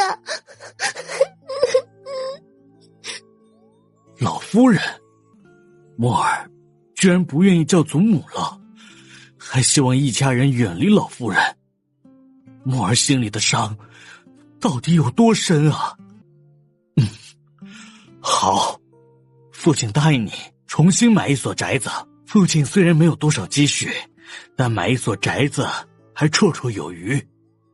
白千墨眼睛一亮，看向叶楚风，露出一抹胜利的微笑。将军府，白老夫人翘首以盼，只想早点见到她的儿子。然而儿子没等来，却等来了跟疯婆子一样的高雪芝。一见到白老夫人，高雪芝就一把鼻涕一把泪的哭诉：表姑母，你可一定要为我做主呀！你这是怎么回事啊？谁欺负你了？你这是怎么回事啊？谁欺负你了？还能有谁？我今天去城门口迎接表哥，谁知表哥竟然纵容他的4个女儿打我，还把我头顶上的头发都给削了。以后我还怎么见人呢？雪芝，之前老身就告诉过你，这种事情不能操之过急，你怎么就是沉不住气呢？表姑母，我都20了，能不着急吗？要不是您承诺一定让我当上将军夫人，我能等到现在吗？可你也不能在今天这种场合去找俊红啊！那几个小贱蹄子现在都不听老身的话，老身如何替你做主啊？啊！表姑母，今日你必须给我个准话，我到底还要等到什么时候啊？我可告诉你，我都20了，要不是你承诺，我早就成亲生子了。这辈子我要是嫁不出去，我绝不会善罢甘休。呀，你慌什么？俊红又不是不出去，只要他再出去，老身就有办法除掉聂氏。还有那4个小贱蹄子，你也必须给我除掉。敢打我，那我就让他们统统消失。躲在暗处偷听的聂文静脸色瞬间惨白如纸，死死地捏紧拳头，咬着下唇，不让自己发出一丁点声音。你说什么？你再给老身说一遍。高雪芝一愣，反应过来自己说的太过，暴露了自己的心思，立马变了一副表情。表姑母，你别生气，我只是在气头上。不管怎么说，她们都是表哥的女儿，我怎么可能会真的伤害她们呢？我要是真的伤害了表哥的孩子，表哥以后还能接受我吗？表姑母，我只是被他们打成这样，气得口不择言罢了，还请你谅解。哼，你要是真有本事，你自己去把聂氏除掉啊！或者你自己想办，只要你和俊红有了肌肤之亲，老身就能给你做主。高雪芝一听，眼睛瞬间亮了，她凑近白老夫人的耳朵，低声嘀咕了一阵。白老夫人嘴角开始上扬。好，老身这次亲自帮你，你要是能一次就怀上并生下男孩，老身保证一定让你坐上将军夫人的位置。表姑母，药我已经准备好了，下药的事就交给你，我去房间里等着表哥。去洗漱收拾一下，就你现在这鬼样子，连老身看着都恶心。是。听完两人无耻的对话，聂文静他冷冷一笑，转身面无表情地出了将军府。真没见过这种母亲帮着外人算计自己的儿子。聂文静不清楚白俊宏去了摄政王府，他还以为他是进宫复命去了。他加快脚步往皇宫方向走去。或许是老天爷都在帮他。就在他经过皇宫和王府的岔路口时，刚好与白俊红和4个女儿相遇。文静，你这是要去哪儿？出什么事了？我以为你进宫去了，正要去宫门口等你。俊红，你今天不能回家。出了何事？俊红，你相信我吗？你这话说的，你是我的妻子，我不相信你，还能相信谁？老夫人和她的表侄女正等在府里，准备给你下药。而且，今天那个女人还说要除掉咱们的女儿。还真是我的好母亲啊！俊红，现在该怎么办？走，咱们去找宅子，重新买一所宅子，咱们一家6口搬出来住。母亲，走吧，咱们一家人去逛逛，重新买一所宅子，哪怕宅子小一些，只要够我们一家人住就行。文静，对不起，是我的疏忽，让你这些年受委屈了。有你这句话，我就不委屈。真正受委屈的是墨儿，是我没保护好他。母亲，这不能怪您，你身体不适，是墨儿太笨，才会跟着老夫人出去。我的女儿才不笨，连王爷都夸你相当聪明。你之所以会跟你祖母走，是因为她是长辈，对她没有防备。白俊红一家在外面找了一天的宅子，白老夫人和高雪芝也眼巴巴地盼了一整天。皇天不负有心人，还真让他们一家人找到了一处距离王府不远的一个小四合院。谈好价格后，决定明日付银子，并搬过来居住。一家人在外面吃过晚饭，才回将军府。白老夫人在门口焦急地来回踱步。就在白老夫人胡思乱想的时候，就见白俊红一家6口有说有笑地往回走。白老夫人迎了上去：“红儿啊，你怎么现在才回来？快进屋吃饭，为娘为你准备了你最爱吃的水晶肘子。”母亲，我们都吃过了，今晚也吃了水晶肘子，现在连水都喝不下一口了，您赶快去吃吧。母亲，我们都吃过了，今晚也吃了水晶肘子，现在连水都喝不下一口了，您赶快去吃吧。为娘可是专门为你准备的好菜，庆祝你回来，你不回来陪为娘，居然在外面吃，不行，再去陪为娘吃2口菜也行。白俊红眼里有了一丝冷意，但他却隐藏得很好，没有让白老夫人看出来。母亲，我真吃不下了，连水都喝不进去了，赶了那么长时间的路，我真的很累，现在只想好好休息一下，您老人家就放过我吧。老夫人傻眼了，儿子今天太过反常，而且他能感觉得出来，儿子对他的态度虽然表面上依旧恭敬，但发自内心的尊敬没有了。难道是聂氏跟他告状了？你文静，你给老身等着，老身绝对不会放过。哎，红儿啊，你出去了2个多月，好不容易回来，就不能陪我说说话吗？啊，这你吃不下任何东西，陪我说说话也行啊。母亲，我真的很累，你要是真心疼儿子，等我休息好了再陪您说话行吗？白老夫人一顿，话都说到这份上了，她也只能装作心疼儿子的样子，眼睁睁地看着白俊红回房。她转身回到自己的房间，越想越不甘心，药都下了，怎么能不吃呢？这多浪费啊！可她又不能强行把儿子拖来，得好好想个办法才行。一直等着房间里的高雪芝从卧房里探出头来瞄了一眼，见老夫人自己回来，不见自己心心念念的伟岸身影，一张脸立马垮了下来。表姑母，怎么回事？表哥他人呢？唉，他说他累了，也不来吃饭，就回房去了。那现在该怎么办呢？老身也想知道该怎么办，他以前不是这样的呀。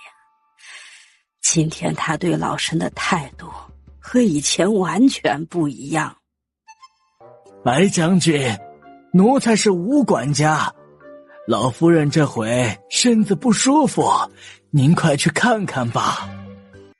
知道了，你先过去，本将军随后就到。是。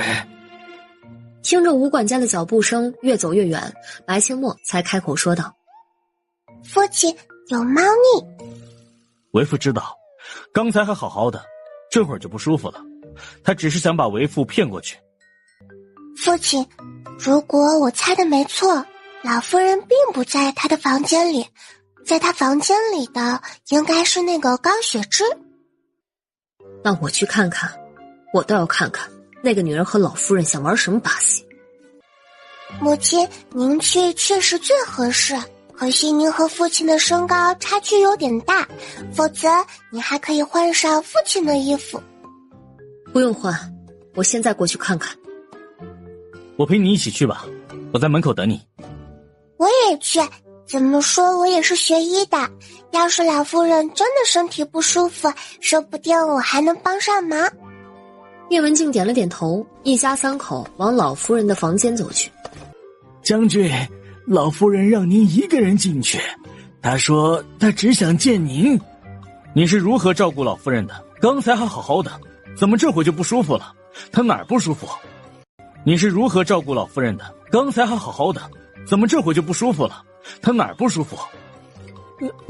奴才不知，老夫人没说哪儿不舒服，只是让奴才去请您过来。文静，你先进去看看。将军，老夫人交代只让您一个人进去，夫人还是别进去了，免得惹老夫人不高兴。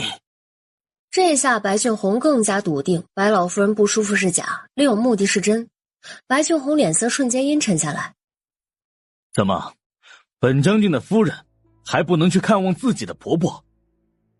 当然不是，只是老夫人交代过，她老人家不想见其他人。本将军不是来了吗？为何不能一起去看？管家不敢说老夫人的房间里藏着个女人，但他要是不阻止，如何向老夫人交代呢？就在他左右为难的时候，聂文静已经推开了老夫人的房门，房间里还摆着一桌子饭菜，看上去根本就没动过。卧房门开着，房间里的熏香味道散发了出来。白千墨皱了皱鼻子，从熏香的味道来判断，熏香里加了料。聂文静闻到熏香的味道，也皱起了眉头，抬脚往卧室里走去。此时的高雪芝已经蹬开被子，熏香的药效已经开始发作。只见她脸色通红，开始撕扯身上的衣服。听到有脚步声，高雪芝扭头看去，在熏香的作用下，她意乱情迷之下，已经把聂文静当成了白俊宏。表哥，你来了。看到这一幕，聂文静脸都黑了。老夫人为了孙子，还真是无所不用其极，这种下三滥的手段又联合外人用上了。门口的白俊宏听到女人的声音，脸色变得更加阴沉。他冷冷地看了管家一眼，一个管家居然敢欺骗他。看来你是不想待在将军府了，立马收拾你的东西，滚出将军府。将军，奴才也只是听从老夫人的差遣，奴才并不知道房间里有别的女人啊。将军，错不在奴才啊，是老夫人安排的呀。哼，老夫人安排的，看来你是不清楚在将军府是谁供你吃喝，给你月礼，不清楚谁才是将军府的主子。那么听老夫人的话，本将军希望你以后还能继续听她的话。滚一边去！表哥，你快抱抱我！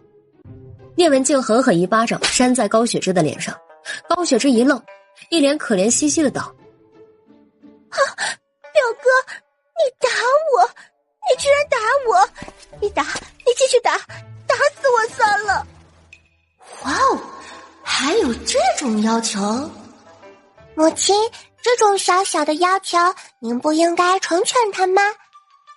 哼，好像是应该成全他。是你自己主动要求的，那我就不客气了。聂文静左右开弓，对着高雪芝的脸就是一顿狂扇，扇巴掌不过瘾，还薅头发，秃顶再次露了出来。本就不多的头发又被聂文静薅了不少，这下恐怕想用农村包围城市，包住秃顶也做不到了。薅完头发又拳脚相加，噼里啪啦的一顿暴揍，打到没力气才停下来。本就鼻青脸肿的高雪芝，明天估计连他亲娘都认不出来。门口白俊宏目瞪口呆，那个温柔贤惠的夫人哪儿去了？这真是我的夫人？什么时候变得这么彪悍了？累死了。扭头看到目瞪口呆的白俊宏，聂文静一怔，不会嫌弃我了吧？由于聂文静打人后呼吸急促，吸入了不少熏香，此时他的脸颊已经开始泛红。白千墨叫道：母亲，快出来，您不能长时间待在里面。表哥，不要走，不要离开我。我打不动了呀，你放过我吧。聂文静用尽全身的力气，掰开了白雪芝的双手，以生平最快的速度逃离老夫人的卧房。隔壁房间偷听的白老夫人早就傻了、呆了、懵了，这下可如何是好？一旦吸入大量迷情熏香，就只有男人才能解毒。他的儿子根本就不上当，那雪芝岂不是必死无疑？完了，这下他闯大祸了。那可是一条人命，而且要是死在他的房间怎么办？回到房间里的聂文静开始意乱情迷。白千墨一看，赶紧带着3个姐姐离开母亲的房间，好让父亲为母亲解毒。翌日天刚破晓，一道惊天地泣鬼神的喊叫声响彻整个将军府。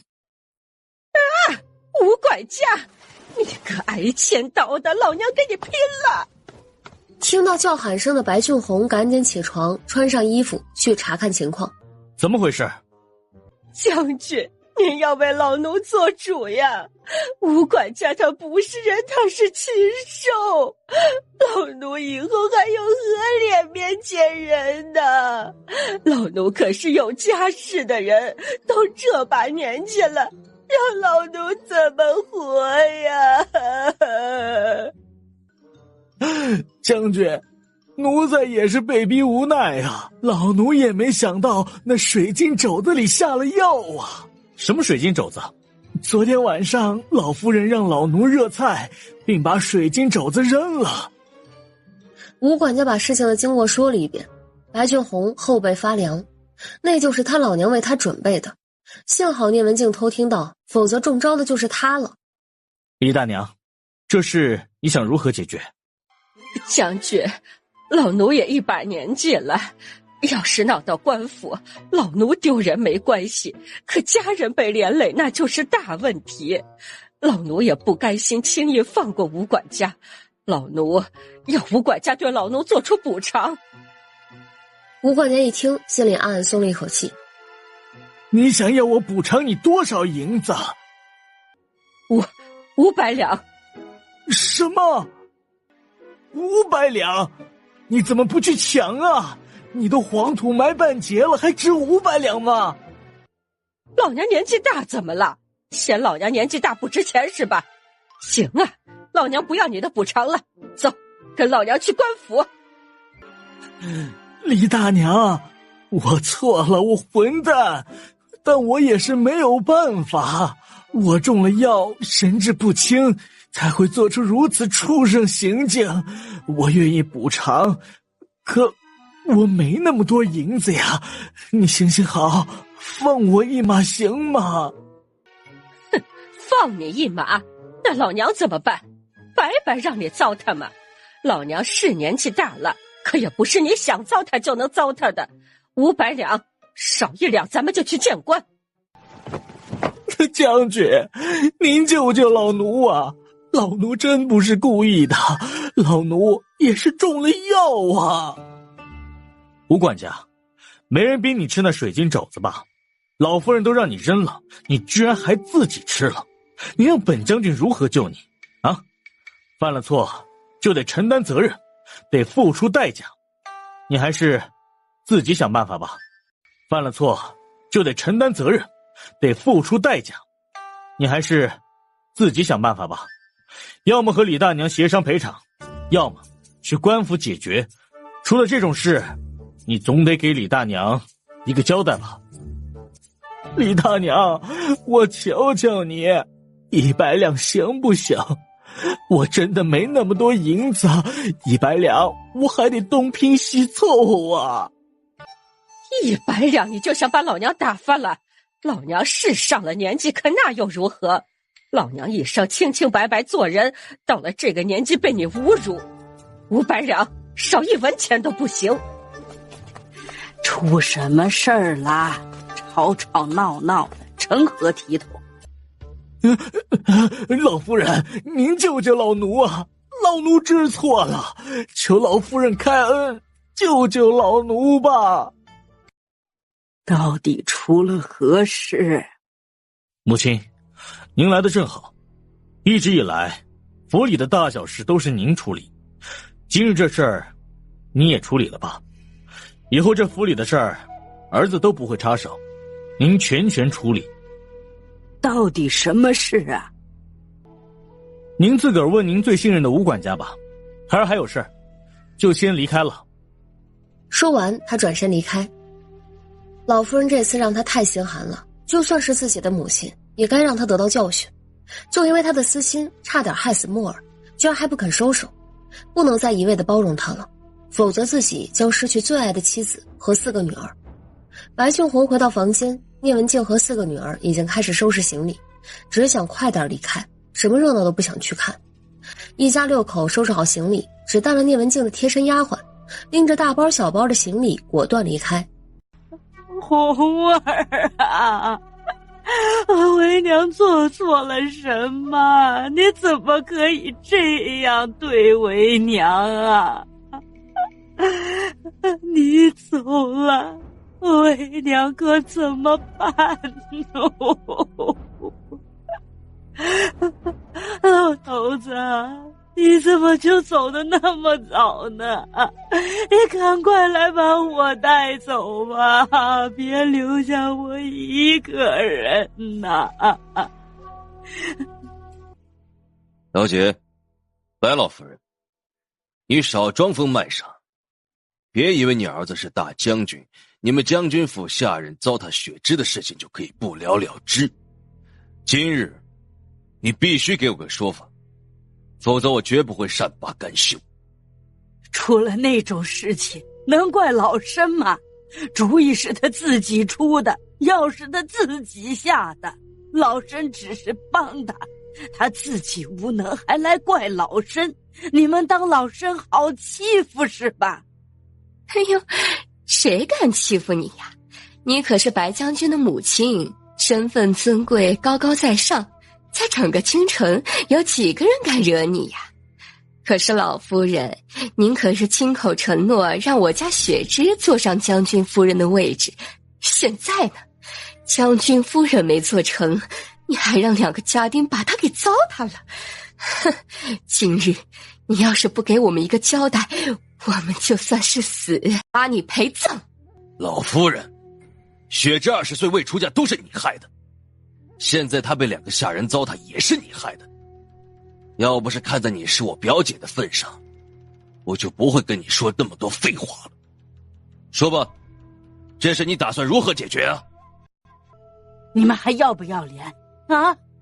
高雪芝勾引我儿子没成功，反倒失去了清白，现在来老身家里闹，有意思吗？啊！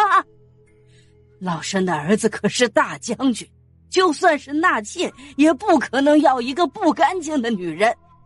没了清白，还想赖着老身的儿子，门儿都没有。谁坏了他的清白，你们找谁去呀？哎，你们别忘了啊，老身的小孙女可是皇上亲封的5福郡主，他的义父可是1人之下万人之上的摄政王，想赖上将军府，也不掂量掂量自己几斤几两。哼，白老夫人，你吓唬谁呢？你的小孙女是5福郡主没错，可她认你这个祖母吗？为了让我能嫁进白家给你生孙子，你可是亲自把你的小孙女骗到荒郊野岭，差点冻死。摄政王收她为义女的时候，你的小孙女可是亲口说了她没有祖母，你好像还被赶出了王府吧？那又如何？打断骨头连着筋，老身的小孙女说的只是一时的气话，她怎么可能不认老身这个祖母啊？那行，从现在起我们就在这儿等着，不，就在这儿住下。我倒要看看皇上亲封的五福郡主会不会把他的义父找来护着你，包庇你。你们！白老夫人气得脑梗，高家人可不管白老夫人气成什么样，直接跑进去各自占了一个房间。高雪芝更是去了以往白俊红和聂文静的房间。真的走了？生下白老夫人走了？不可能吧，白将军可是白老夫人的亲儿子呀。父亲母亲，咱们今天可是搬新家，不如晚上多准备点菜，叫父王他们一家一起过来热闹热闹。当然没问题。文静，你带着丫鬟和木儿他们一起去买些菜回来，我出去一趟，看看能不能买几个下人回来。咱们的新家虽然不算大，但还是需要多几个下人才行。好，你去吧，我带木儿他们去买菜就行。你早点回来，买不到合适的也没关系，以后遇到合适的再买。我先回王府一趟，告诉父王他们晚上过来吃饭。木儿，这事儿为父去更合适，你就跟你母亲买菜去就行。好吧，您别忘了还得邀请我的师傅。放心，忘不了。在新家住了一晚上，次日一大早，白千墨就回了王府，打了几遍太极拳之后，他和师傅去看了看司徒敏。司徒小姐姐，你的身体恢复得不错哦，好好休息，按时吃药，很快就能好的。我一定会按时吃药的，谢谢你，八小姐。八小姐，王妃娘娘让您过去一趟。好，我知道了。母妃有说是有何事吗？王妃娘娘没说，不过娘娘看上去很开心。那应该是有好事。师傅，徒儿先去看看。快去吧，等会儿去为师的书房，为师继续教你医术。好的。白千墨迈着小短腿儿，兴奋地往秦若霜的房间跑去，香儿在后面吃力地追赶。母妃，我来了，有什么好事吗？木儿，快进来，快来看看你的新衣服，喜不喜欢呢？秦若霜说着，打开了桌上的包袱，露出了白千墨设计做成的新衣服。快来换上试试，合不合适？哇，这么快就做好了，看上去还不错。谢谢母妃，我去试试。白千墨进屋，拿起最上面的那一套衣裙，跑进母妃的卧房换了起来。片刻之后，他穿着一身崭新的衣裙来到秦若霜面前。哎呦，我的女儿真漂亮，穿上这么漂亮的衣裙那就更不得了了，好看。墨儿，你可以抽空多画几张图纸，母妃拿去让裁缝做出来，等过了年找个铺子，选个好日子就可以开成衣铺了。多谢母妃。嘿嘿，我得去司徒敏面前嘚瑟一下，看看他喜不喜欢。去吧，把剩下的这2套也带过去。你不是想和司徒家谈生意吗？母妃，我就是这么想的，你要跟我一起去吗？好，母妃陪你去，走吧。小嬷嬷刚进门，司徒敏直接看呆了，这衣裙比成衣铺那价值100两的衣裙还要漂亮。司徒周也是眼睛一眨不眨地看着白千墨身上的衣裙，好一会儿才回过神来。白小姐，你这套衣裙哪儿买的？太漂亮了，我也想给我妹妹买一套。这裙子你可买不到，嘿嘿，是我自己画设计图，我父王和母妃找人给我做出来的。啊，太可惜了，这套衣裙我妹妹穿上也一定非常好看。有啥可惜的？你想要也可以找我买啊，不过现在没有现货，得等着现做。有啥可惜的？你想要也可以找我买啊，不过现在没有现货，得等着现做。那没问题，我要买一套和你身上一样的。我还有另外2套也是新做的，你要不要一起看看？当然要，在哪儿啊？在这儿呢。秦若霜将包袱递给司徒周，司徒周接过包袱打开，将衣裙拎起来一看，眼里满是惊讶，太漂亮了，以前从未见过这种样式的衣裙，第一眼就让人移不开眼睛。八小姐，3套衣裙要多少银两啊？这3套衣裙的成本有点高，因为是为木耳做的，所以用的布料是上好的锦缎。3套衣裙的布料呢，就花了180两，还没有算裁缝的工钱。你们司徒家设计布料生意，应该不难看出来这3套衣裙的布料及做工。你们觉得这3套衣裙值多少银两？3套衣裙应该不低于300两。没错，但是如果换成普通的布料，这3套衣裙的价格也不会太低，因为样式新颖，做工也不会差。司徒阁下，不知你有没有兴趣也掺和一下，做一笔生意？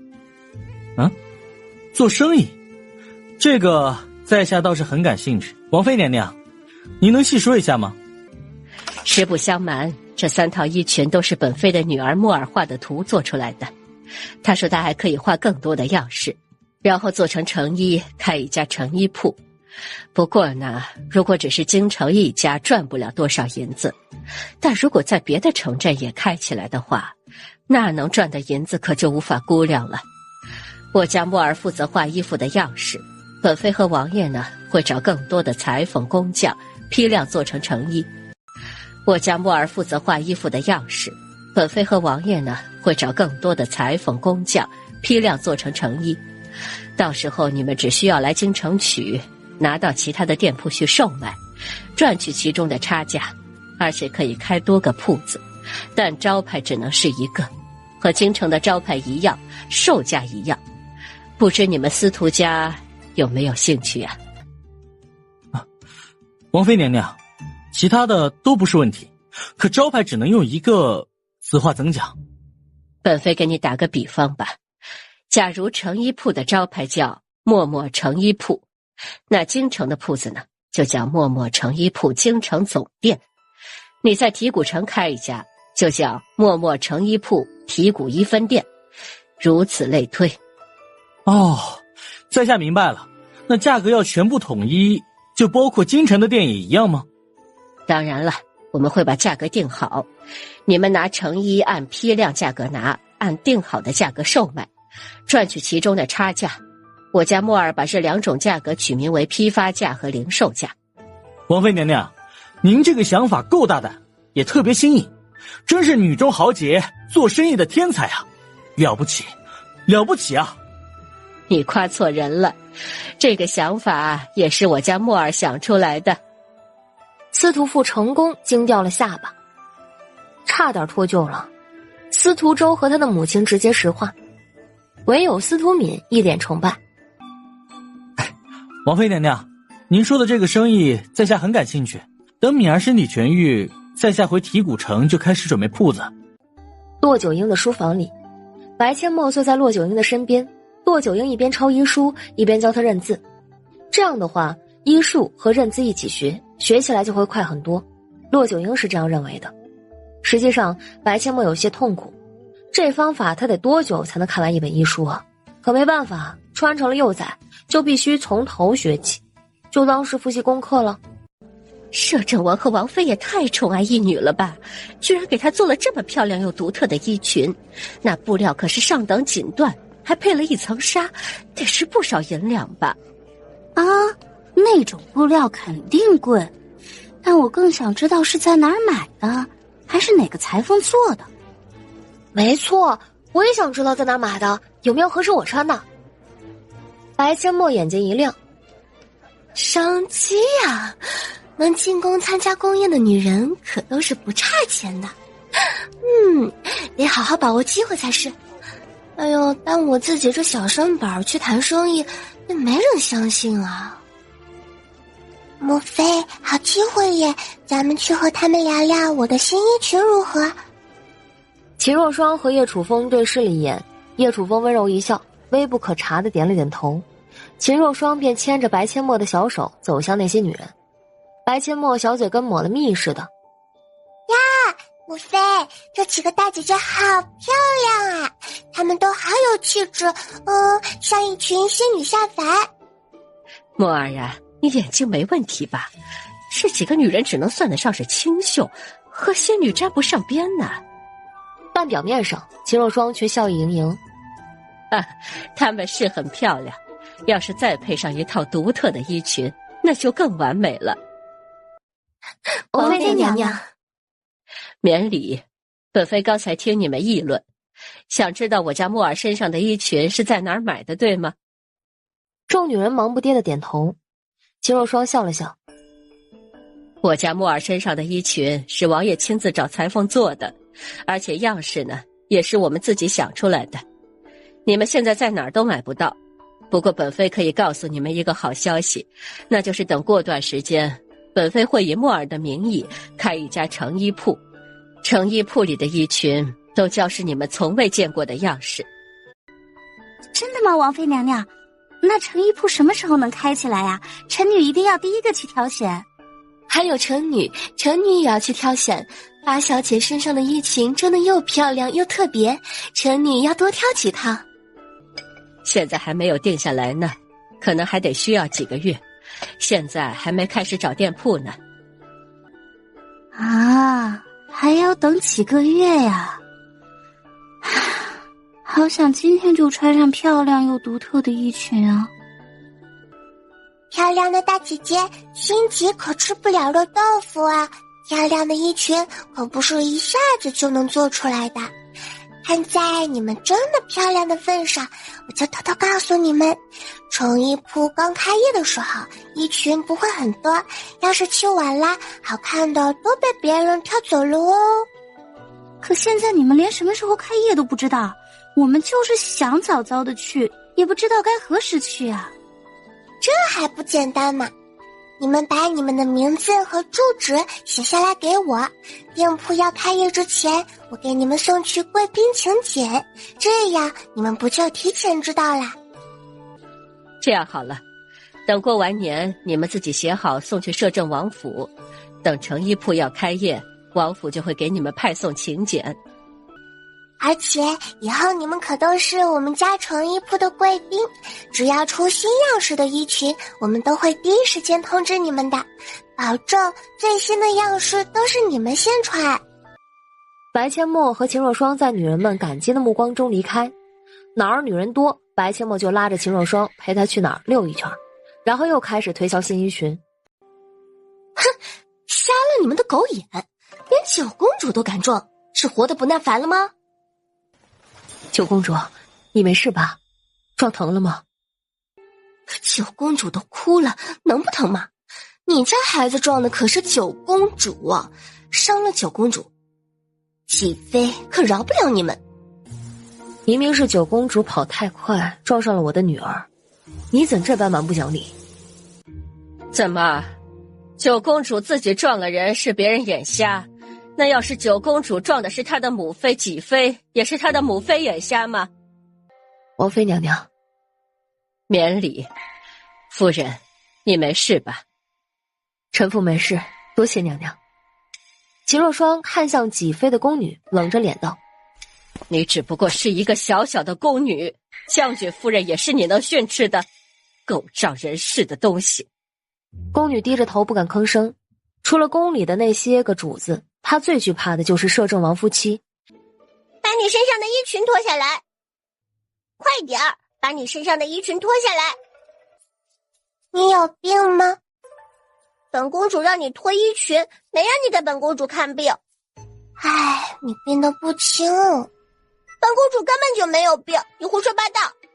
没病你让我脱衣裙，我的衣裙碍着你的眼了。你身上这套衣裙本公主看上了，本公主能看上你的衣裙是你的荣幸，你还不赶快给本公主脱下来。我去你姥姥的皮鸭蛋！看上我的衣裙我就要感到荣幸，还要赶紧脱下来给你。你以为你是公主，全天下的人都得关着你吗？凭什么？你给本公主脱下来，漂亮的衣裙都是本公主的。啪的一声，白切莫甩了九公主一个响亮的耳光。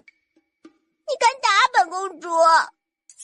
四皇神，他打我！你现在才想起来我是你四皇婶呐？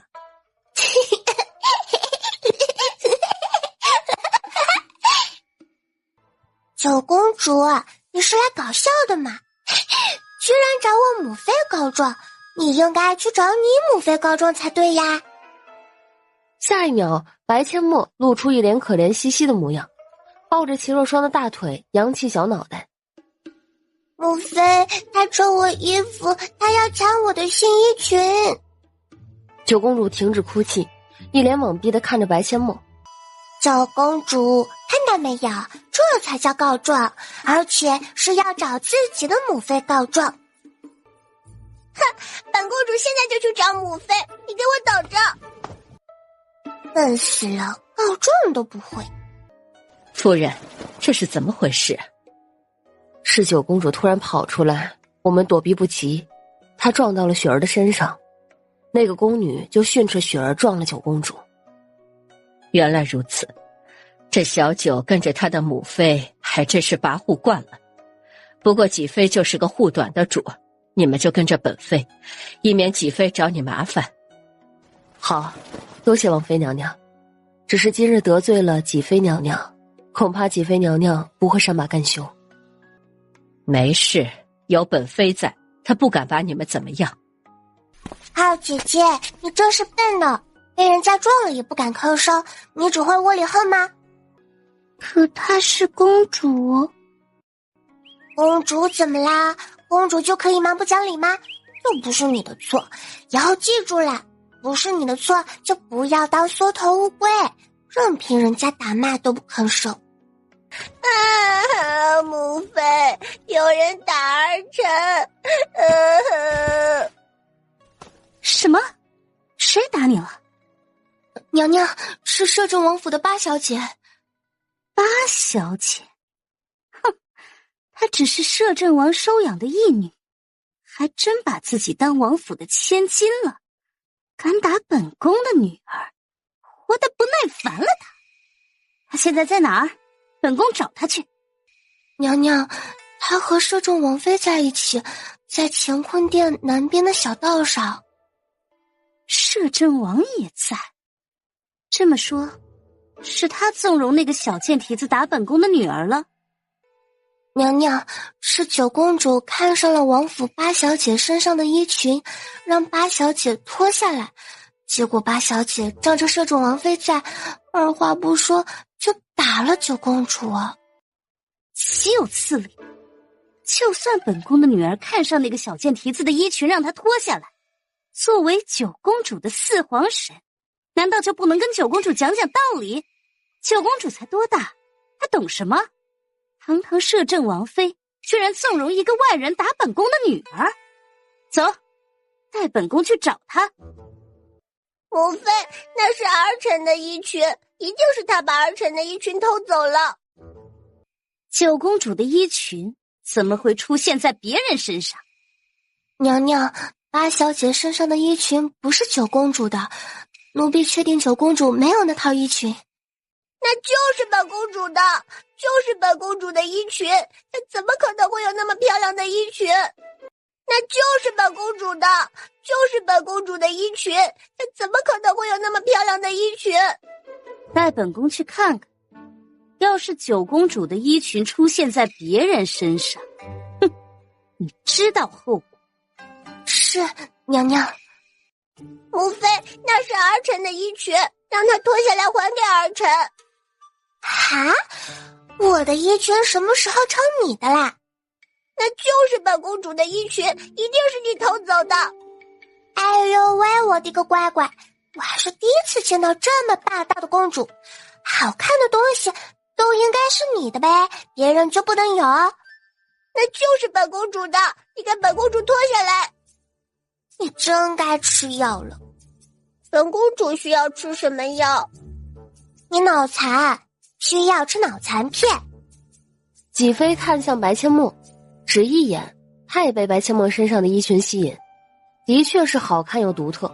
他可以确定这不是九公主的衣裙，这么特别的衣裙，如果是九公主的，他绝对会记忆犹新的。嫣儿，不得无礼，那不是你的衣裙。那是儿臣的衣裙，就是儿臣的，那怎么可能会有这么漂亮的衣裙？儿臣才是公主，那套衣裙只能是儿臣的。闭嘴！别人的衣裙什么时候成你的了？母妃，您不是说所有好看的东西都应该是儿臣的吗？这套衣裙那么好看，就是儿臣的。你快点给本公主脱下来，你不许穿！白阡陌咬牙，忍着暴揍他的一顿冲动，就想看看几妃会如何处理。几妃娘娘，你就是这么教孩子的，还真是让本妃大开眼界呀！好看的东西都应该是九公主的，不知皇兄要是听到这话，会如何想？嫣儿，你给本宫闭嘴！本宫平时是这么教你的吗？八小姐身上的衣裙，怎么可能是你的？那么小的衣裙，你穿得了吗？母妃，儿臣就要那套衣裙。嫣儿，想要这套衣裙还不简单，让你母妃给你买就是了。不过得买比墨儿身上这套大点的，否则你可穿不了。九公主一脸期待地看着几妃。母妃，几妃娘娘，墨儿身上的这套衣裙也不算贵，才100多两银子，布料可是最上等的锦缎。要不你就给你家嫣儿订一套吧，半个月就可以做出来了。感觉哪儿不对劲了，咋就聊到定做衣裙呢？几妃娘娘，这宫宴也快开始了，咱们边走边聊吧。墨儿的新衣裙还有2套样式独特新颖的，我还特意给她带着一套，以免弄脏了没衣服换。我拿给你看看。是吗？快拿给本宫瞧瞧。等宫宴结束吧，衣裙我家老七那臭小子拿着呢，本妃保证你看了一定会喜欢。是吗？等宫宴结束，你拿给本宫看看，要是真如你说的这般好看，本宫就订2套。没问题，而且我们还可以做大人穿的衣裙，样式也是以前从未有过的。不知不觉中，几妃已经忘了自己要干啥，和秦若霜聊衣裙聊得火热。白阡陌一脸崇拜地看着秦若霜的背影。哇，姬妃不是来给九公主讨公道的吗？居然成功把姬妃带偏了，忘了来干嘛了。母妃好厉害啊！不过多一个仇人不如多一个客人，牛啊！九公主，你走开！哼，算了，多一事不如少一事。和九公主干架，要是惊动了黄伯伯，黄伯伯会很没面子的。走吧，我带你去吃药。本公主不要吃药。白阡陌眼珠子一转，嘴角勾起了一抹邪笑，小手缩进了袖子里，从空间里取出了一颗亮闪闪的纸包着的酸酸糖。这是什么？脑残片，剥开吃吧。他应该不会剥。白阡陌干脆把糖纸剥开，直接塞进九公主的嘴里，口水打湿了酸酸糖，酸酸甜甜的味道在口腔中蔓延开来。九公主呆住了。好好吃啊！脑残片不是药吗？怎么会这么好吃？好吃吗？好吃，这脑残片真好吃。还想吃吗？想。那还不快走？白阡陌说完转身就走，心里都笑抽了，小脸憋得通红，快憋不住了。等等我！九公主赶紧跟上白阡陌，她只想吃到更多的脑残片。怎么样，有收获吗？有收获还不小呢，等墨儿的成衣铺开业呀，生意应该会很好。皇上驾到，皇后娘娘驾到，吾皇万岁万岁万万岁！黄伯伯爸爸，这个小汉奸又开始巴结皇兄了。哇哦，黄伯母，您和皇祖母今天好漂亮啊！突然被白阡陌夸赞的皇太后愣了一下，严肃的脸上露出了一丝笑容。白阡陌眼睛一亮，今天这彩虹屁太对了。皇祖母，您今天真漂亮，气质优雅。糟糕，太渴了，臣女找不到形容词了。小机灵鬼儿，嘿嘿，皇祖母，臣女给您捶捶腿。白阡陌说完，伸出小手捏着小拳头，开始捶太后的大腿。叶楚风嘴角一抽，这小汉奸严重漏风了。太后微微一笑，将白阡陌抱了起来，放在自己身边坐着。不用捶了，好好坐着看表演吧，表演要开始了。白阡陌乖巧地坐在太后身边，眼睛盯着舞台中央，脑子却神游太虚了。宫宴的那些节目他本来就没什么兴趣，看着就想打瞌睡。此时的他脑子里正在想着裙子的款式，仿佛脑子里有铅笔和白纸，正将他想到的款式画下来。大殿中乐师奏乐的声音和文武百官及家眷的叫好声都没有让白阡陌回神，继续保持一个动作一动不动，脑子里努力画着设计图。好一会儿之后，太后才发现白阡陌的不对劲儿。丫头，墨儿丫头。白阡陌猛然回神。啊，皇祖母怎么啦？你怎么回事啊？一动不动的，本宫都叫你好几声了。皇祖母，臣女在想着给您设计一套特别的衣裙，一不小心就入神了。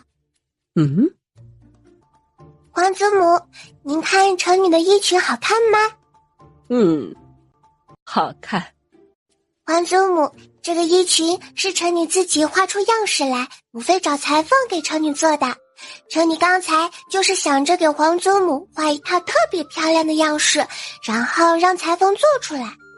你自己画的？那是臣女自己画的。你不是学医吗？怎么又研究画衣裙样式了？臣女跟着师傅学完医术才画的，不耽误学医。这天赋到底是随了谁呀？好，那皇祖母就等着你给本宫画一套。皇祖母，您就等着瞧吧，臣女一定不会让您失望的。2个时辰的宫宴，白阡陌啥也没看，表演了啥他都不知道，宫宴就结束了。这宫宴呢，每年都是如此，除了歌舞就是琴棋书画，一点心意都没有，本宫都看腻了。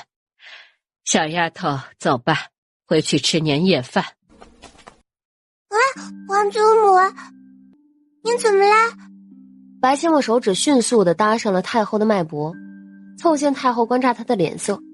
太后脸色苍白，额头上已经开始冒汗，而且太后的脉搏跳动过快，这是低血糖的症状。太医，孙太医何在？本宫没事，只是有些饿了。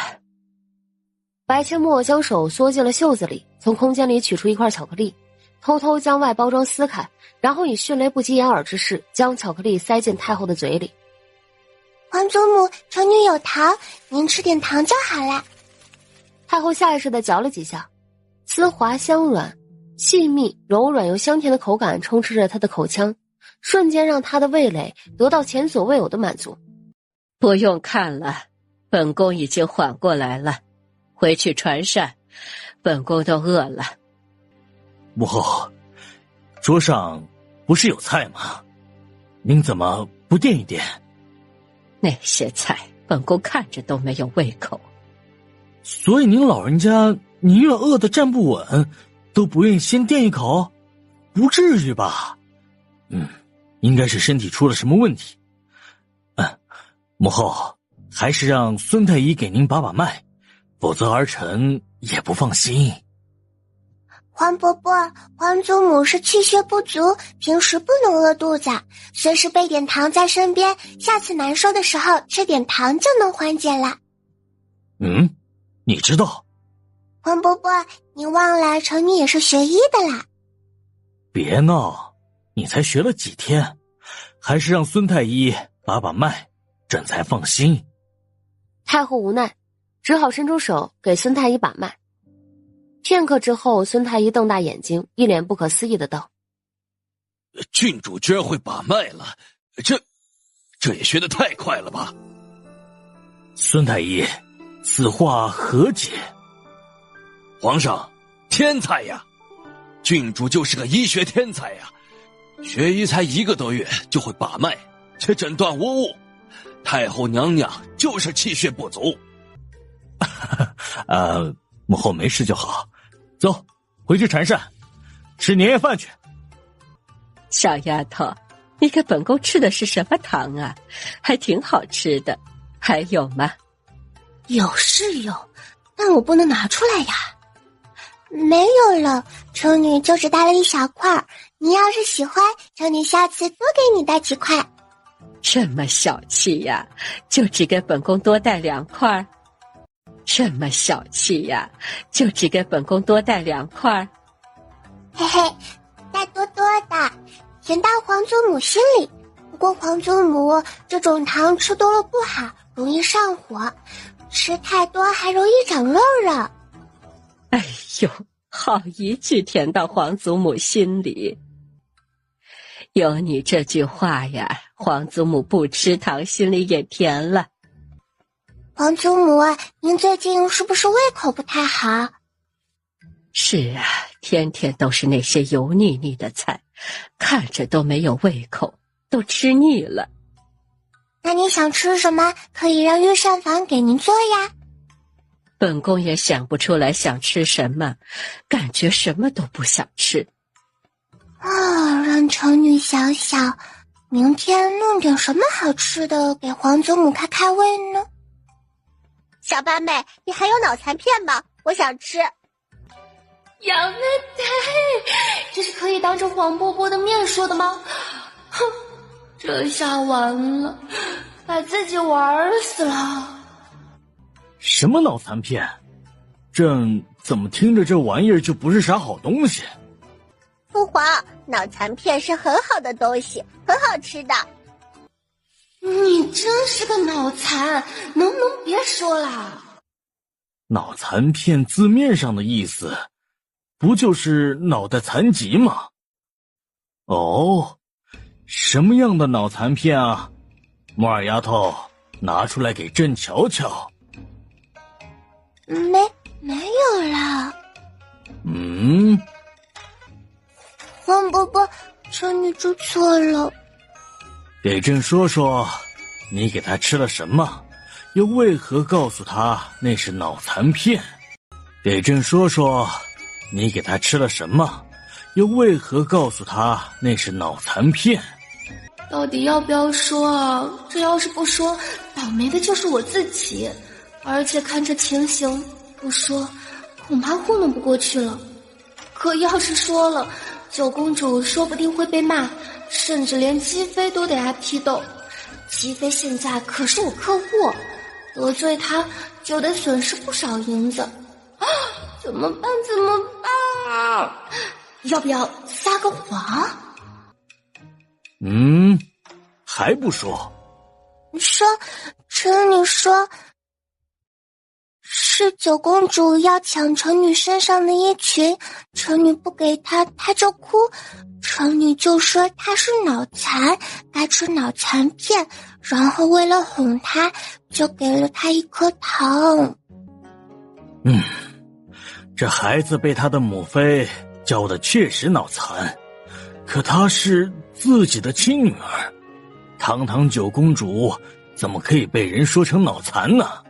就算是自己亲弟弟的女儿，说这话有点太不把朕这个皇上放在眼里了。可说这话的丫头都还不到4岁，能罚吗？该罚。见皇上脸色阴晴不定，白清墨再次小声认错。皇伯伯，程女知错了，您要打要骂都行，只要不罚银子，程女认罪。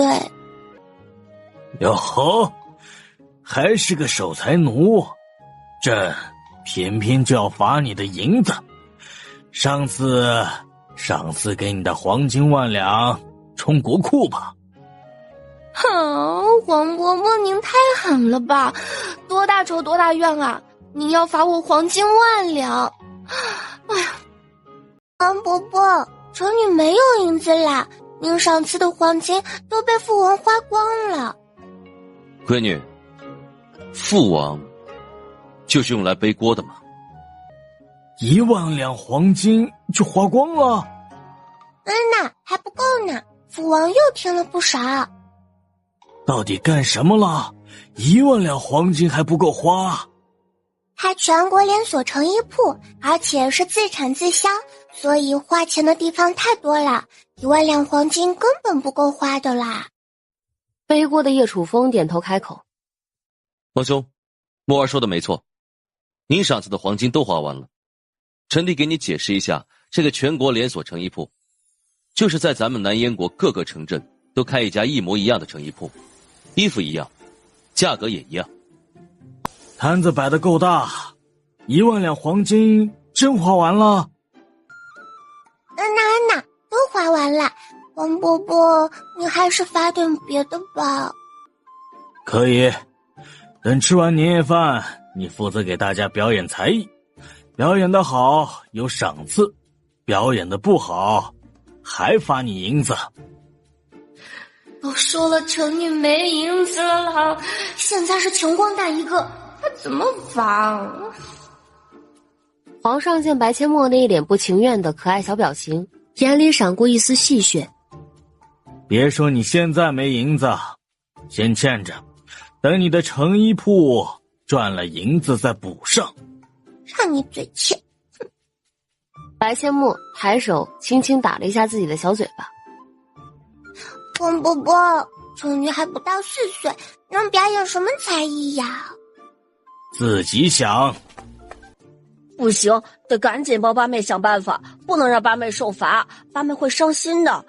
可是能想什么办法呢？大哥，怎么办呀？咱们要不要帮八妹凑点银子？不用，黄伯伯逗八妹玩的。墨儿丫头，以后可不许乱骂人，胆子不小，居然敢骂朕的女儿是脑残。再有下次，朕就治你的罪。是，臣女记住了。小丫头，下次你要是再这样骂人，皇祖母可就要让人打你屁股了。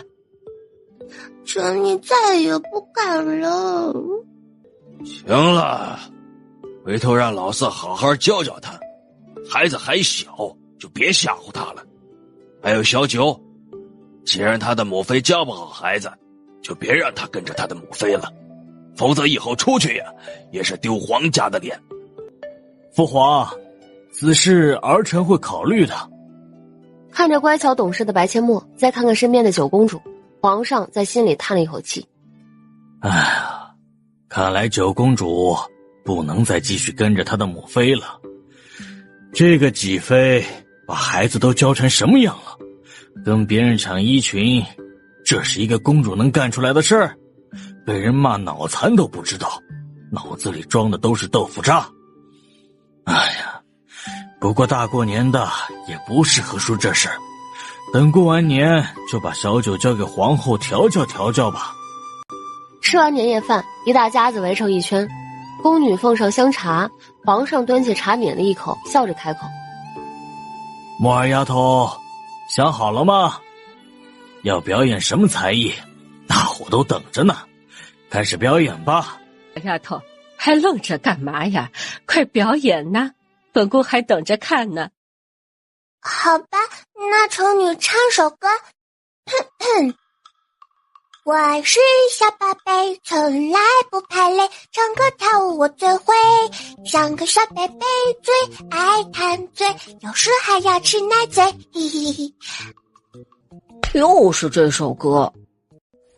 皇兄，墨儿嘴馋了，要吃奶嘴，您看这如何是好？墨儿丫头要吃奶嘴找朕有用吗？啊，找四弟妹还差不多。皇兄还可以找皇嫂哦，你才是木耳丫头的母妃，不找你找谁？奶嘴没有，磨牙棒棒功倒是能找到。哼，我不唱了。见白阡陌嘟着小嘴，一脸气呼呼的小模样，皇上挑眉道：怎么不唱啦？就唱那么几句，可得不到赏赐哦。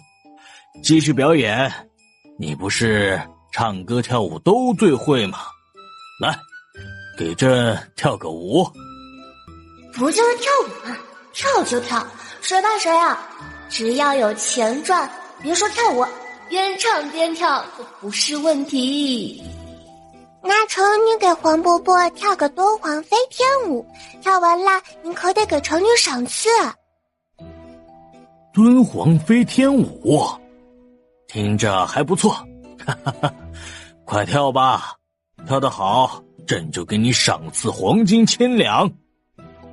黄金1000两，发财了耶！白阡陌甜甜一笑，脸上的2个梨窝越发的好看。他走到中间预留出来的位置，摆了个树桩造型，双手举过脑袋，心里默念：1、2、3，走你！1、2、3、4、5、6、7、8，2、2、3、4、5、6、7、8。他一边喊着节拍，一边表演舞蹈动作。忽略他小声数节拍的声音，舞蹈动作不是让人很惊艳。由于年龄小，跳出来的敦煌飞天舞只能找一些韵味，动作有稍许的僵硬，还有一些俏皮可爱的味道。不错不错，这舞蹈动作虽然有些僵硬，但很新颖。没想到木耳丫头还有舞蹈天赋。双儿，木耳这舞蹈是你教的吗？不是，我连敦煌飞天舞的名字都未曾听过。那木耳这是跟谁学的？跳得还真不错，就是不知他为何要数数。我也想知道，这舞也不像是将军夫人教的。将军夫人好像不擅长舞蹈，她应该是更擅长琵琶弹奏。奇怪，木耳什么时候会这些东西的？回头问问她吧。八妹好厉害，居然会跳这么好看的舞蹈。这小丫头会的东西还真不少。啊，香蕉里，啊，苹果里，统统拿来洗，统统拿来洗。皇上一口香茶喷了出来，被呛得咳个不停。白阡陌停下动作，歪着小脑袋，嘟着小嘴看着皇上。这又是怎么了嘛？其他人努力憋着笑，唱的什么呀？怎么听着这么想笑呢？木耳丫头，你这舞蹈跳的是不错，又是数数又是唱的，哈！可你唱的这是什么玩意儿？什么香蕉、苹果、梨，通通拿来洗呀！王伯伯，没有音乐，臣女只能数数给自己打节拍嘛。那怎么又唱上了？高潮部分数节拍跳不出那种感觉啊，只能唱啦。只是臣女不会唱那首歌，我就自己改编一下下啦。不会唱还能改编？呀，王伯伯，臣女只是不会唱歌词，旋律没错的呀。呀，王伯伯，臣女只是不会唱歌词，旋律没错的呀。原来如此，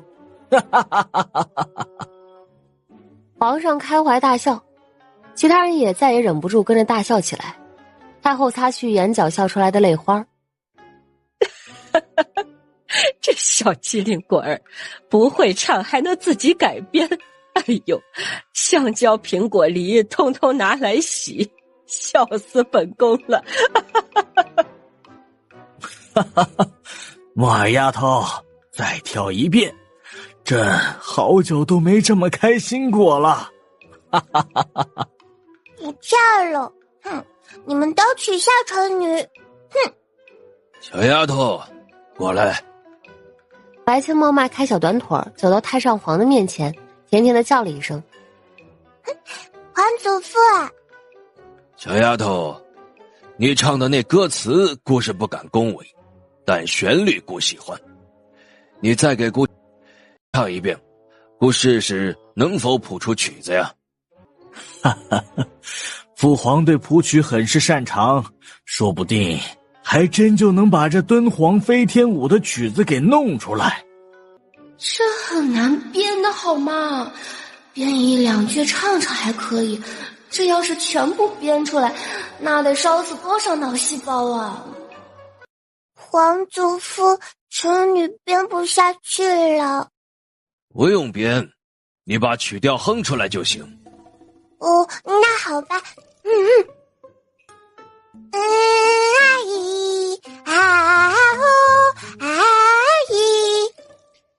太上皇听了一边捋胡子一边点头，听完一遍后，太上皇道：“再哼一遍。”还来。太子，去给姑准备笔墨纸砚。是，皇祖父。小丫头，开始吧。香蕉里苹果里，统统拿来洗，统统拿来洗。太上皇一怔，一滴墨滴滴在了白纸上。太后忍不住带头大笑起来，笑得太上皇直瞪眼。就那么好笑吗？都给姑憋回去！小丫头，你别唱了，用哼的。阿姨哦阿姨，统统拿来洗。哎呀，不弄了，小丫头，你继续唱吧，舞蹈也一起跳，姑先好好欣赏欣赏。香蕉里苹果里。又跳了一遍，大伙儿都被逗得笑抽了。白千墨歪着小脑袋：“王伯伯，才艺表演结束，该给赏赐了吧？”赏，哈哈哈哈！真是朕的小开心果啊！赏黄金1000两。嘿，多谢黄伯伯赏赐。墨儿丫头啊，你这舞太值钱了，1000两黄金，朕觉得有点亏。你再给朕唱首歌吧。好吧，看在1000两黄金的份上，那就唱一个。黄伯伯，你想听什么歌？你才多大，会唱多少歌？你随意，大过年的唱个喜庆的就行。好嘞，恭喜你发财，恭喜你精彩，最好的请过来，不好的请走开，礼多人不怪。小丫头，过来过来。白千墨笑嘻嘻地迈开小短腿走向太上皇。嘿，皇祖父，你要给臣女发压岁银子吗？小财迷，你就只惦记银子，你黄伯伯赏赐你1000两黄金还不够啊？嘿嘿，皇祖父，银子多了又不摇手，当然越多越好啦。要银子可以，今晚呀，你要是让姑把敦煌飞天舞曲子弄出来，姑就给你100两。王祖父，您就放过臣女吧。不想要银子了？200两，300两，不能再多了。成交，那扎也是肉。太上皇一听，抱起白千墨就走，心情愉悦的不要不要的。其他人傻眼了，小开心果就这么被300两银子给忽悠走了，准备好的压岁银还没发呢。大人们继续聊天守岁，年纪小一些的孩子们玩累了就睡，只有白千墨瞪着一双不灵不灵的大眼睛，满脸困意，却还不能睡。直到天快亮时，太上皇终于把敦煌飞天舞的曲谱弄出来了。神曲呀，小丫头，你功不可没。没听到任何动静，太上皇抬头一看，发现白千墨早已趴在桌子上沉沉睡去。太上皇一脸疼爱，起身将小丫头抱起来，走向大床，轻轻放在床上。小身子才沾到床，他就呢喃一句：想叫爱里偷偷拿来洗。太上皇身子一僵，大手不由自主地轻拍白清墨的小屁屁，柔声哄睡。好好好，通通拿来洗，睡吧，睡吧。看好他，别让他从床上掉下来。他要是醒了，就送他去用膳。是。交代好宫女照顾白阡陌，太上皇便拿着曲谱，迫不及待地去找乐师去了。白阡陌一觉睡到午膳时间才醒，宫女刚伺候他洗漱完毕，太上皇就回来了，谱出敦煌飞天舞的曲子。一夜未睡的太上皇依旧精神抖擞，兴奋不已。小丫头，睡够了，肚子饿不饿呀？都饿扁了。走，去用膳。太上皇牵着他的小手。小丫头，你还会唱别的曲子吗？要不再给皇祖父唱2首？不会了，就会这2首。会也不给您唱，为了300两银子，现在满脑子都是香蕉苹果梨，都魔怔了。哎呀，也是，你才多大呀？会这2首已经很难得了。就是。用过午膳，大人们将孩子们的压岁银子给补发了。银子收到最多的自然是白阡陌，除了皇上赏赐的1000两黄金交给叶楚风保管，其他的碎银子和银票全都由他自己保管。他当然是偷偷送进空间里存了起来。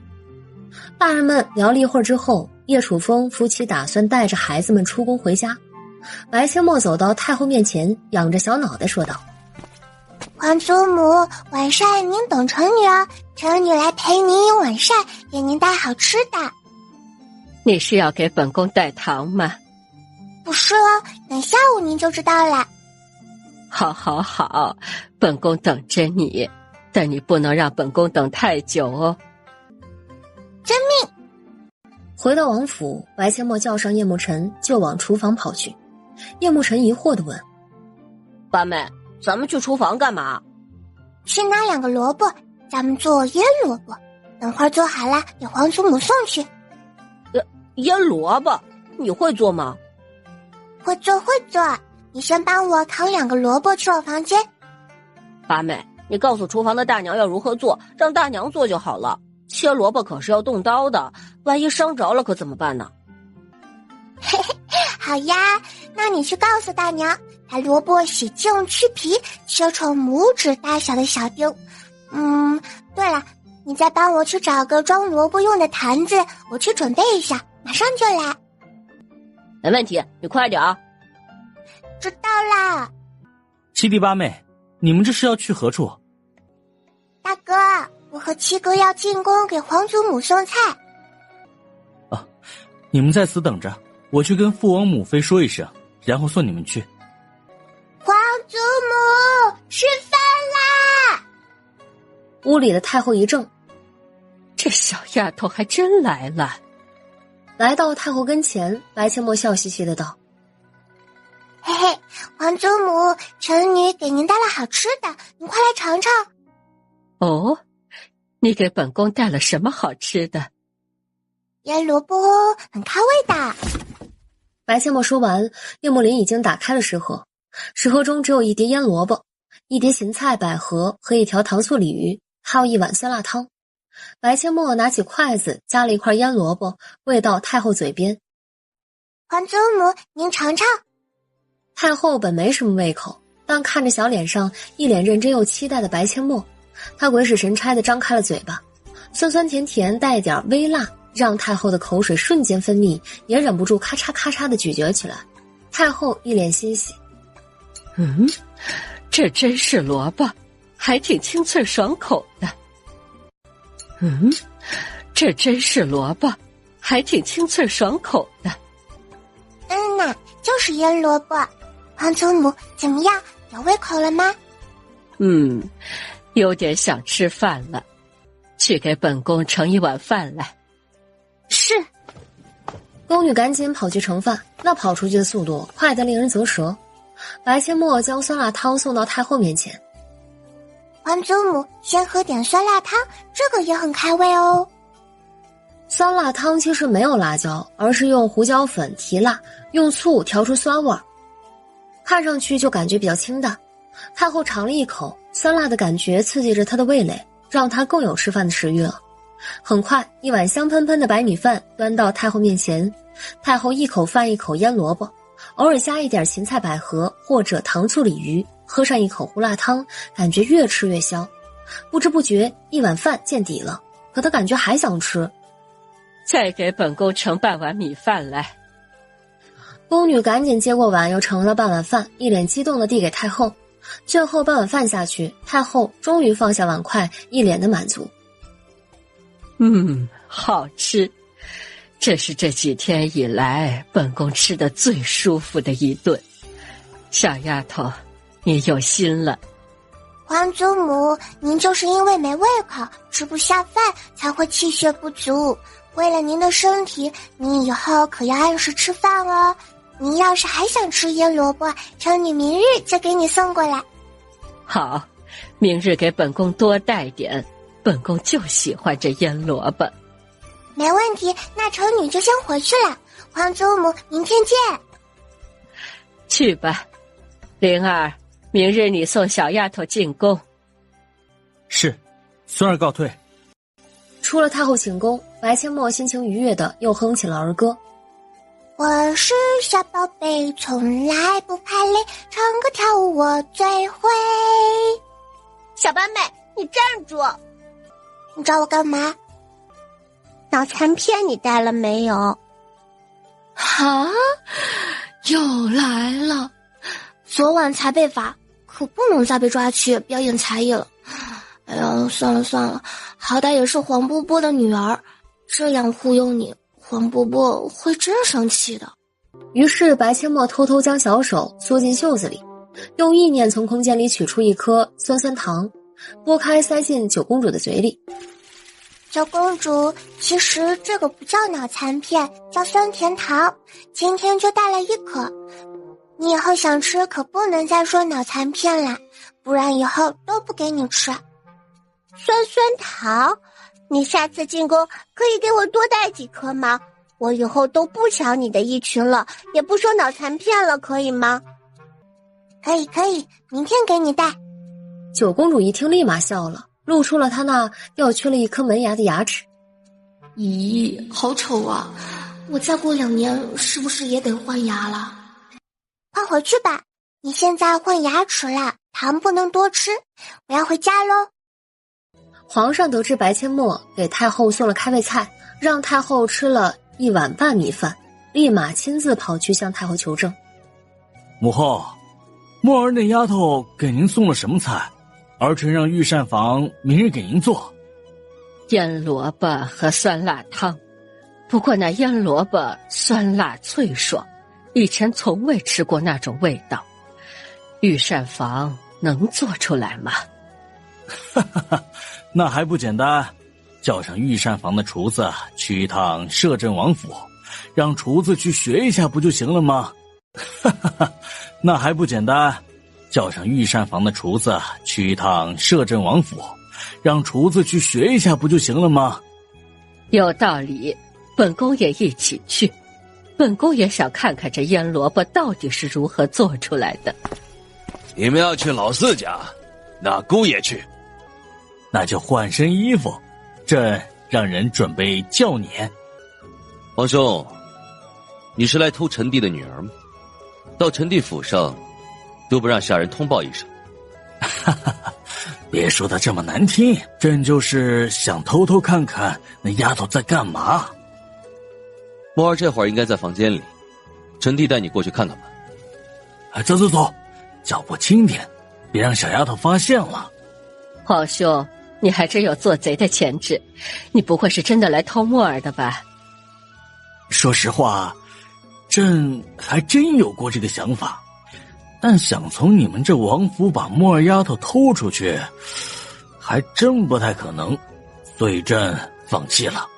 现在就想去看看小丫头在干什么。皇兄，你来看墨儿，怎么还把御膳房的厨子给带来了？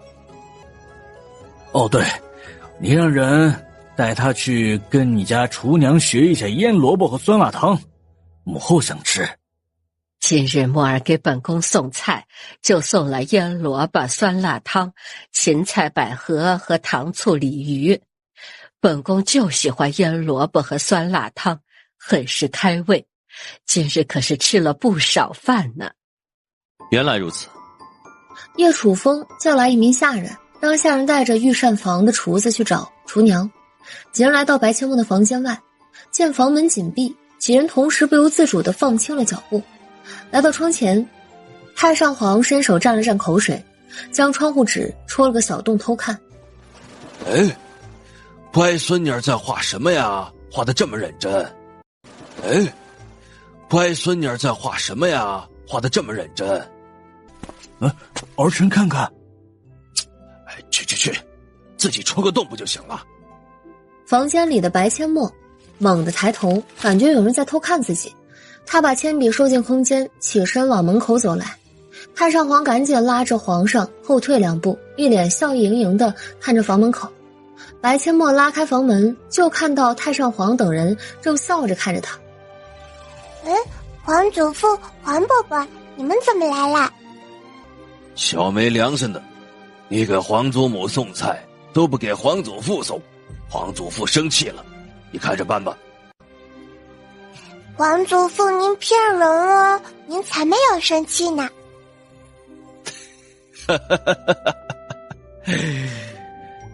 小机灵鬼，这都被你看出来了。走，带皇祖父去你的房间看看。那白阡陌小手牵着太上皇的大手往房间里走去。太上皇一进入房间，眼睛就看向书桌，想知道刚才白阡陌那么认真到底在画什么。当他看到书桌上的衣裙设计图时，忍不住瞪大双眼。哎呦，好漂亮华贵的衣裙呀！小丫头，这是你画的？对呀，这是臣女给皇祖母设计的，只是还差一点，还没画完呢。这小丫头还真画了。小丫头啊，这就是你给本宫画的，你今日画的。对呀，就是今日画的。皇祖母，你喜欢吗？喜欢，太喜欢了，这也太华贵了。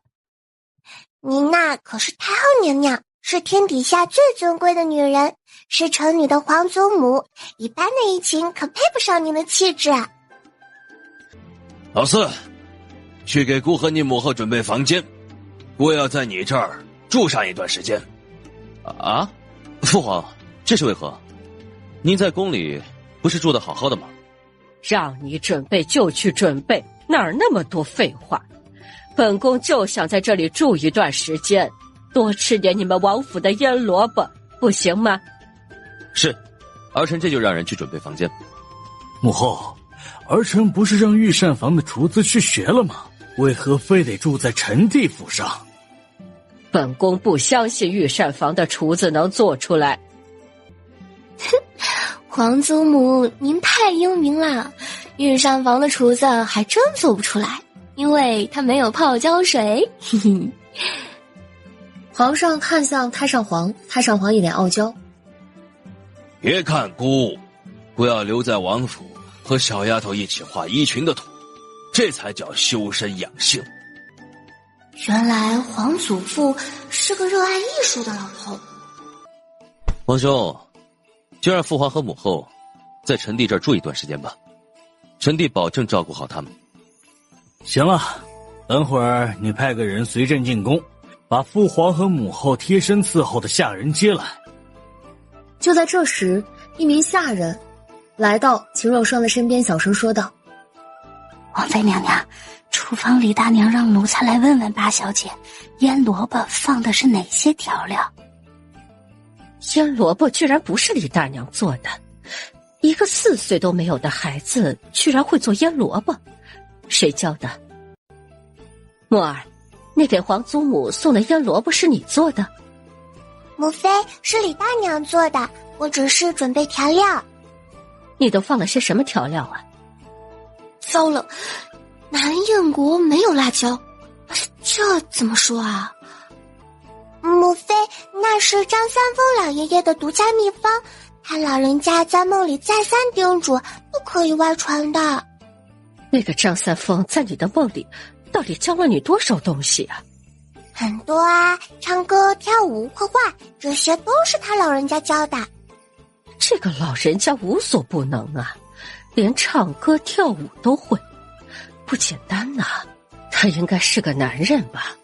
怎么会跳那种柔弱无骨的舞？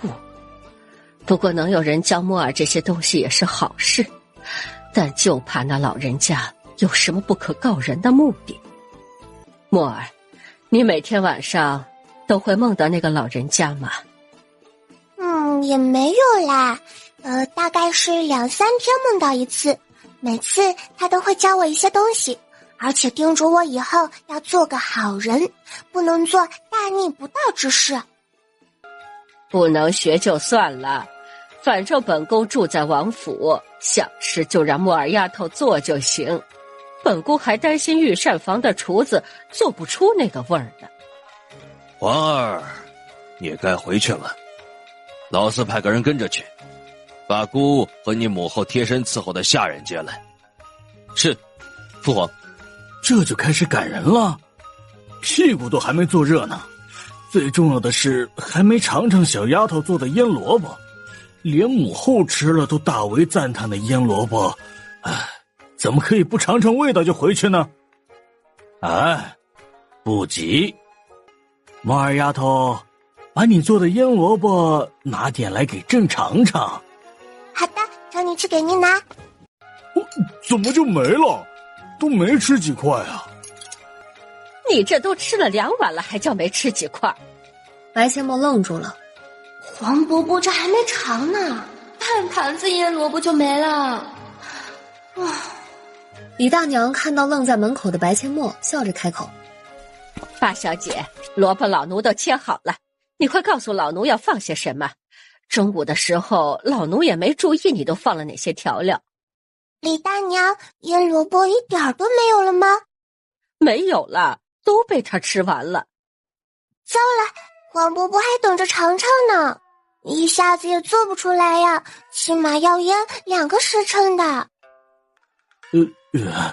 腌萝卜没学会，还给人家吃的一块不剩。更要命的是，皇上居然要尝，这可咋办呀？八小姐，这个放什么腌呢？李大娘，放糖和盐腌半个时辰，然后洗干净放坛子里，其他的我来弄。我先去跟黄伯伯说一声。老奴去向皇上请罪。一点腌萝卜又不是什么好东西，这玩意儿吃多了还放屁，至于吗？老伯伯，您还是别学腌萝卜啦，这可是我的独家秘方，不外传，你学不会的。走吧，我去跟黄伯伯说，你也不用请罪了，我明天做好了给黄伯伯送去就好。多谢八小姐，可老奴把你的腌萝卜全都吃完了。说完就吃完呗，又不是什么值钱的东西。走啦。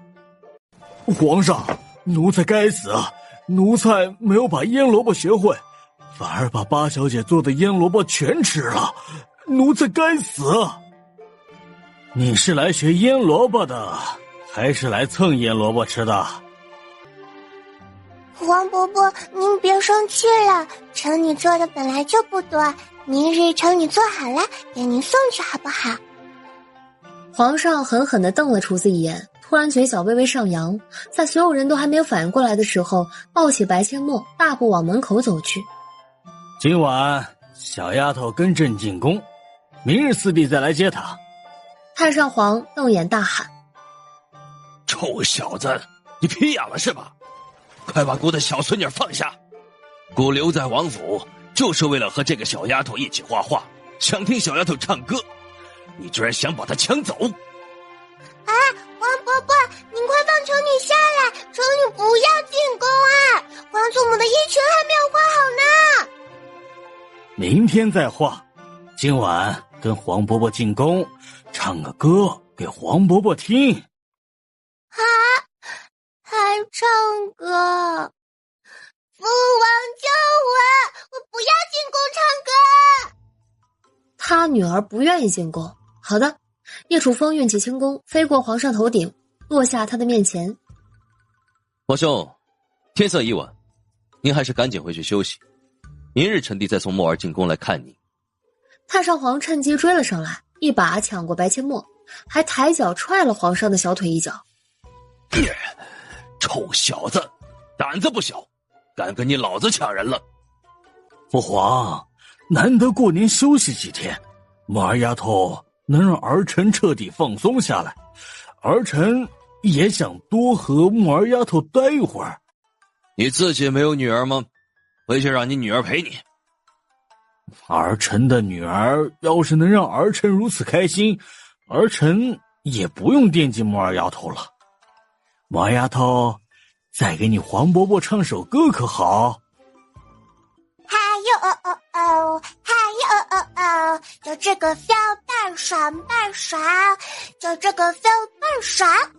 好啦，唱你唱完了。你这也太敷衍了，就这一句。嘿嘿，黄伯伯，这个是免费试听，想听完整版的必须充值 VIP 会员，嘿嘿。小丫头，什么是 VIP 会员？要如何充值呀？VIP 会员就是可以听所有的歌，说白了就是给银子，不给银子只能试听哦。嘿，你这个小财迷，朕给你的还不够多吗？让你唱个歌，你还要银子，小没良心的。想要银子可以跟黄伯伯进宫，黄伯伯给你拿。不去。黄伯伯，求您要画皇祖母的衣裙了，明天给您送腌萝卜，再给您唱歌，不要银子，还陪您用膳，可不可以呀？皇上心里一喜，脸上却是一脸傲娇。这还差不多。太上皇白了皇上一眼，抱着白阡陌回房，临走还拉了一把太后。走，咱们去画衣裙样式去。哈哈哈哈，父皇有事可做了，这小丫头还真是讨喜。吃完早餐后，7个哥哥要带白阡陌出去玩，太上皇和太后也要随行。马车来到河边，7个哥哥迫不及待地下河捞鱼。哇，水太凉了！八妹，你别下来，河水很冷的，你在岸边等着7哥给你抓就行。白阡陌在岸边跑了2圈，突然发现脚边有些干枯的淤泥上居然有成人大拇指差不多粗的小洞。好家伙，不会是鳝鱼洞吧？白阡陌跑去把小铁锹扛来，开始撅着小屁屁刨洞。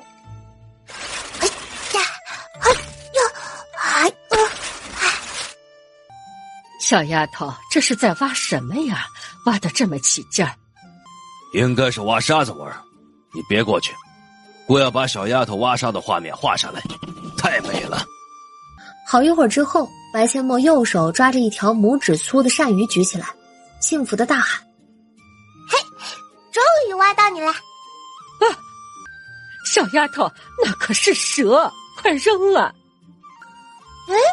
不是蛇呀，大哥，这是鳝鱼，不是蛇。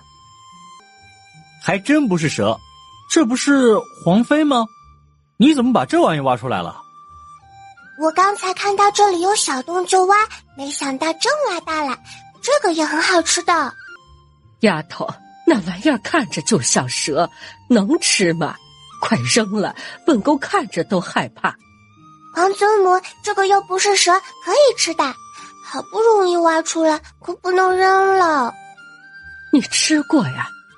嘿嘿，趁你做梦的时候吃过，哇，可好吃了。做梦吃过都还记得。八妹，你喜欢就继续挖，但是要小心点，别真挖到蛇。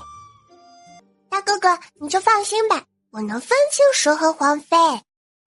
7个哥哥重新返回河里继续捞鱼，白阡陌则扛着小铁锹继续去找鳝鱼洞挖鳝鱼。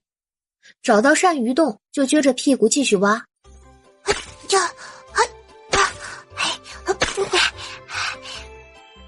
小丫头，挖了不少了，歇一会儿吧。好呀，求你拎去给皇祖父看看。说完，小家伙拎着小桶就跑向太上皇。当他看到太上皇画上自己屁股翘起老高挖洞的画面时，直接炸毛。皇祖父，您画的太夸张了，丑女屁股有翘那么高吗？没有翘那么高吗？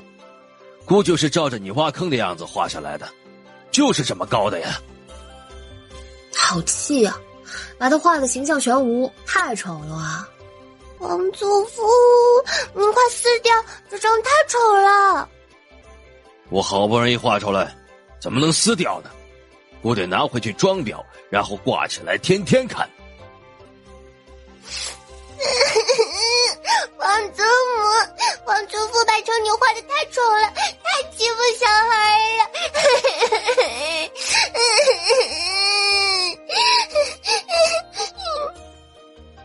太后一听白阡陌哭得撕心裂肺，立马心疼起来，冷着脸看向太上皇。太上皇心间一颤，倒不是怕太后冷着脸，而是见不得小丫头哭。小沫儿一哭，他心都碎了一地。好好好，哎呀，不哭了不哭了啊！皇祖父现在就撕了，乖乖别哭了啊！好好好，哎呀，不哭了不哭了啊！皇祖父现在就撕了，乖乖别哭了啊！太好了，这么丢人的模样终于不会被别人看到了。白阡陌扬起灿烂的笑容，脸上一点泪痕都没有。哎呦，上当了！哎呀，那么用心的画出一幅画，还是我最喜欢的，居然让这小丫头假哭给骗得亲手撕了。这小丫头真会演戏呀，哭得跟真受了天大的委屈似的，谁能受得了呀？你假哭啊？皇祖母，丑女是真的哭啊，就是哭不出来眼泪而已。哭的画呀！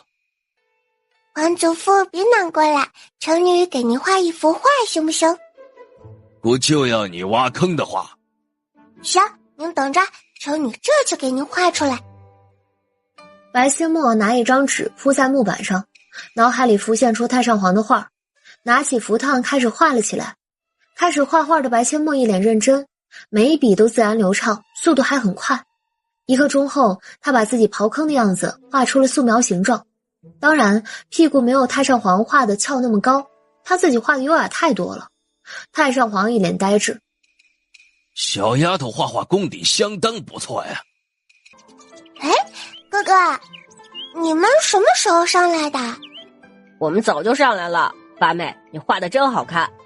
八妹，你饿了吗？要不要回去用膳了？白阡陌看了眼7个哥哥捞上来的鱼。哇，这么多，都够咱们吃了，直接在河边生火烤鱼才更香。哇，这么多，都够咱们吃了，直接在河边生火烤鱼才更香。可是咱们连一点盐都没带，烤出来的鱼能好吃吗？嘿，我带了，大哥哥，你们快去杀鱼吧，我去马车里拿盐。你什么时候带的？我怎么没看到？白阡陌转身往马车停放的方向跑去，钻进马车里，他从空间里取出一袋盐，找一张纸包了一些，剩下的又送进了空间里，然后从马车上找出来一坛酒，一起拿着返回河岸边。见白阡陌真拿来了盐，叶幕林立马吩咐车夫去杀鱼。鱼杀好后，白阡陌只用盐和酒腌鱼，其他调料虽然有，但他还真不敢拿出来。把鱼腌好，叶幕林开始带着弟弟们找柴火，准备烤鱼。白阡陌当个乖宝宝，乖巧地坐在太后身边，小脸上挂着甜甜的笑容。唉，想干什么就干什么，想玩什么就玩什么，而且还有7个哥哥陪着，真好，这才是我想要的童年。本宫还是第一次这样出来玩，第一次自己烤鱼，太有意思了。是呀，姑爷是第一次自己体验烤鱼，真的很有意思。而且出来外面，心情都要好不少。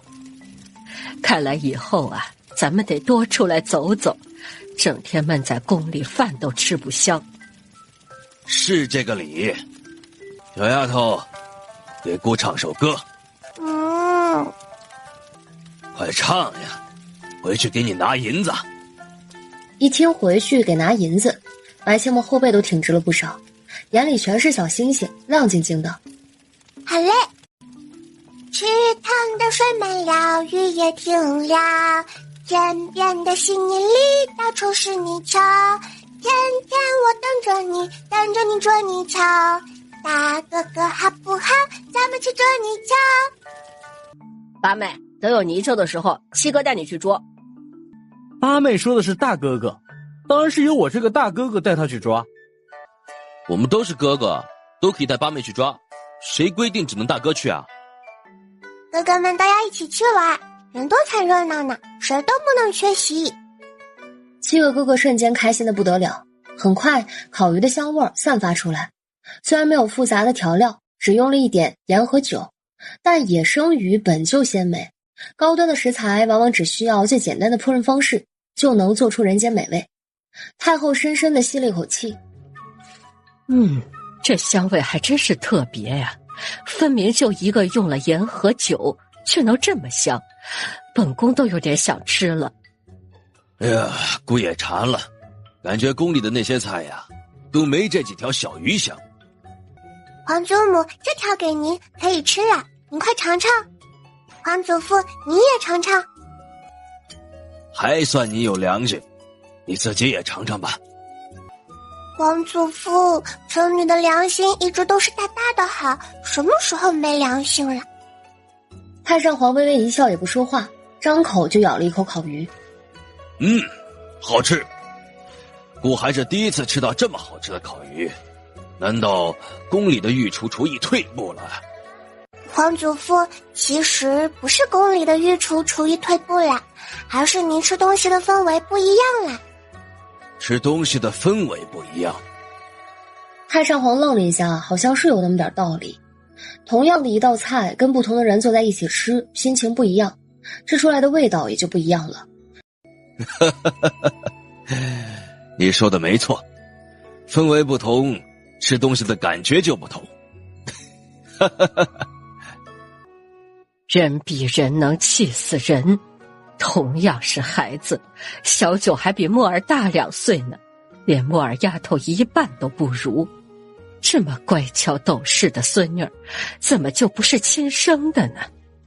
小丫头胆肥了，居然敢图姑一脸黑灰，你给姑站住，别想跑啊！皇祖父抓不到臣女啊！老鹰捉小鸡啦！救命的！白阡陌这一闹，整个河岸边热闹起来。太上皇、太后和几个哥哥也陪着他玩起了老鹰捉小鸡。皇宫里的皇上望眼欲穿，眼巴巴地等着白阡陌给他送腌萝卜，还得用膳。于公公劝道：皇上，您还是先用膳吧，菜都热了2遍了，别等了。墨儿丫头，莫不是忘了，还是正在赶来的路上？这还是再等等吧。皇上，郡主说了是中午送来吗？这个倒是没说。但一定是晚膳时候才送来，您还是先用膳。郡主要是送来了，晚膳时候吃也一样呀。哎呀，要是往后也这样，可如何是好？咱家要不要派人去把小郡主偷来，让皇上开心开心呀？可那是摄政王府，谁敢去偷啊？还有一个望眼欲穿的人，就是九公主叶雨嫣。她已经往宫门口跑了好几趟了，说好的今天给她带酸酸糖的，怎么就不见人了呢？天啦，好想吃脑残片，不，酸酸糖。小八妹，你终于来了，我等了你一整天呢。你等我干嘛？你不是说今天给我带脑残片，不，带酸酸糖的吗？哈，为了几颗酸酸糖，你等了我一整天，你可真有出息。我就是想吃嘛。白切莫把手塞到小挎包里，把准备好的酸酸糖全都拿出来给了九公主。好啦，全都给你了，你快回去吧，我要去找黄伯伯啦。九公主拿着酸酸糖，一脸兴奋地跑远了。此时的皇上早已让人布好菜，在门口来回踱步，时不时地抬头看向宫门口方向。这小丫头中午就没来了，这个时候还不来，不会是真忘了吧？黄伯伯，求你来啦，给你送腌萝卜来啦。丫头，你怎么现在才来？朕从中午就一直等你了，午膳都没用。啊，黄伯伯，您不饿吗？饿呀，朕肚子都饿扁了，都是为了等你。你打算如何补偿黄伯伯？黄伯伯这么大的人了，居然还求安慰，那咱是不是得哄哄他？黄伯伯，那咱们去用膳吧，您尝尝城里带来的腌萝卜，很开胃的哦。好，用膳去。好家伙，7个都来蹭饭。于公公，让御膳房加菜。是。莫儿丫头，中午去哪儿玩了？怎么不来陪黄伯伯用午膳？臣女去河边挖黄飞了。您看，这个黄飞就是臣女挖到的，您尝尝，可好吃啦。皇上拿起筷子尝了一口，点头道：还不错，你特意为黄伯伯挖来的？那是当然，这个季节黄飞还在冬眠呢，可难挖了，挖了好久好久，还差点被大哥哥扔了。为何要扔了？因为皇祖母说是蛇呀。等等，小丫头刚刚说这是黄飞，长得跟蛇很像的玩意儿。怎么了，黄伯伯？您不会是害怕吧？没有的事儿。皇上故作镇定，白切莫点了点小脑袋，拿起筷子夹了一块鳝鱼塞进嘴里。好吃，黄伯伯您快尝尝呀。朕一点儿也不想吃。好吃你就多吃点。你们几个臭小子也赶紧吃啊。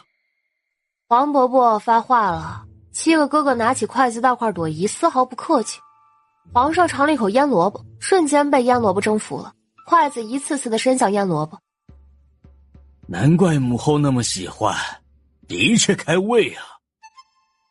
御膳房加了不少菜，全都被兄妹8人扫荡一空，皇上也比平时多吃了不少。摸着圆滚滚的肚皮，白切莫一脸满足。好饱，该回家了。好饱，该回家了。吃饱了就走，都不陪黄伯伯说说话。你不是说今日给黄伯伯唱歌的吗？忘了。就在这时，九公主大哭着跑了进来。父皇，怎么回事？哭哭啼啼，成何体统？父皇，母妃的大儿臣，小八妹给了儿臣好多酸酸糖，儿臣拿回去吃的时候被母妃看到了，她就逼问儿臣那是什么哪儿来的，儿臣告诉母妃是小八妹给的酸酸糖，他就把儿臣的糖打得掉到地上，儿臣去捡，他就使劲打儿臣。母妃骂儿臣是乞丐，不准儿臣捡地上的酸酸糖。好痛啊，父皇，儿臣的手好痛啊！几颗糖而已，居然对朕的女儿下手如此之重。别哭呀，我给你呼呼就不疼了。呼。好了啦，不要哭了，改天我给你带更多的酸酸糖好不好？摆驾秦月宫。来到秦月宫，于公公大喊：皇上驾到！臣妾恭迎皇上。姬妃，你为何打嫣儿？皇上，嫣儿随便向别人要东西吃，难道不应该教她吗？若是以后也养成这样的习惯，可如何是好啊？皇上，嫣儿随便向别人要东西吃，难道不应该教她吗？若是以后也养成这样的习惯，可如何是好啊？教？你的教就是打骂，你就是这样教朕的女儿的？谁给你的胆子？皇上，嫣儿可是臣妾的女儿，打在儿身，疼在娘心。她要是听话，臣妾又如何舍得打她呀？放肆！皇上一声怒吼，几妃吓得扑通一声跪倒在地上。你是嫣儿的母妃没错，但之前你有好好教她吗？她为何会抢墨儿丫头的衣裙？为何蛮横无理？你真的教她了吗？墨儿丫头给她带几颗糖怎么了？你不让她向别人要东西吃，你可以好好跟她说，难道只有打才能教育孩子？皇上，臣妾也有好好跟嫣儿说，可她不听啊，臣妾无奈才忍痛打了她2下。是吗？嫣儿，跟父皇说说，你母妃跟你说了什么？母妃看到儿臣拿着糖，就问儿臣这是什么，哪儿来的？儿臣告诉母妃是酸酸糖，是小八妹给儿臣带来的。母妃就一巴掌把儿臣手里的糖打掉了。你就是这样好好跟嫣儿说的？皇上，不是这样的，臣妾真的好好说她了。够了，嫣儿会说谎吗？既然你不会好好教孩子，从今日起，嫣儿让皇后教，你就不用操心了。好好反省反省吧。从今日起，嫣儿让皇后教，你就不用操心了。好好反省反省吧。不，皇上，臣妾知道错了，求您不要把嫣儿交给皇后姐姐，臣妾一定好好的教嫣儿。现在说这话，你不觉得太晚了吗？早干什么去了？你要是真能好好教嫣儿，嫣儿也不会是现在这个样子。皇上，臣妾知道错了，皇上，求您别把嫣儿带走啊，皇上！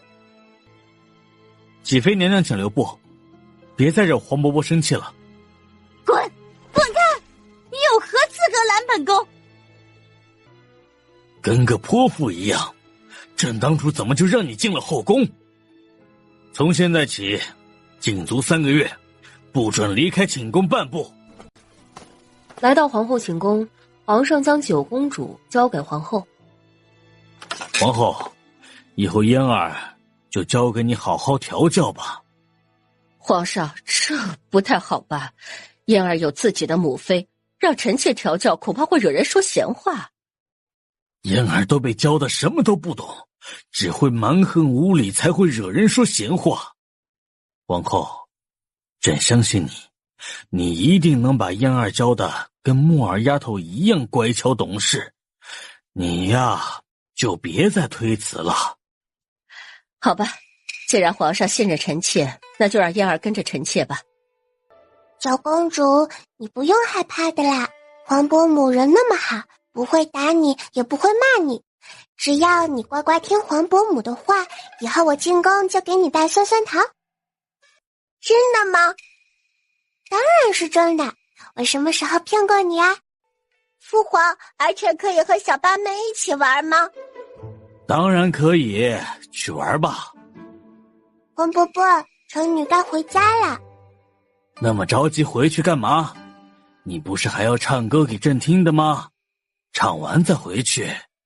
哼，你就不能忘记一次吗？哎呀，唱就唱吧。嗨哟吼吼，嗨哟吼吼。白阡陌一边唱一边扭着小屁股跳，看得皇上开心不已。一曲唱完，白千墨说什么都要回家。九公主一脸可怜兮兮的问：父皇，儿臣可以跟小八妹去四皇叔家玩吗？你想去干什么？儿臣就想跟小八妹去玩，皇兄他们都不跟儿臣玩。皇伯伯，丑女带九公主去玩一天吧，明天天黑之前把她送回来。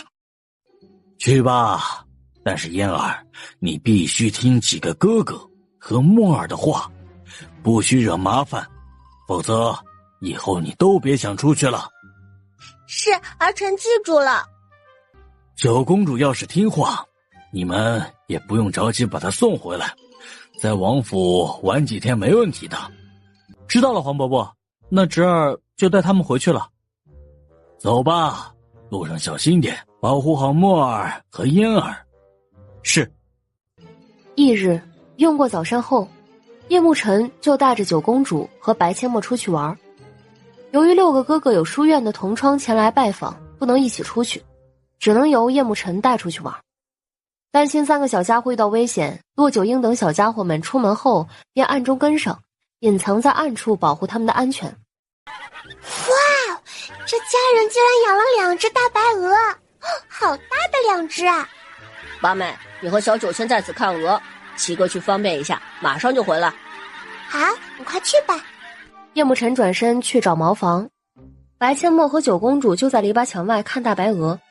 2只大白鹅昂首挺胸，都跟白千墨差不多高了。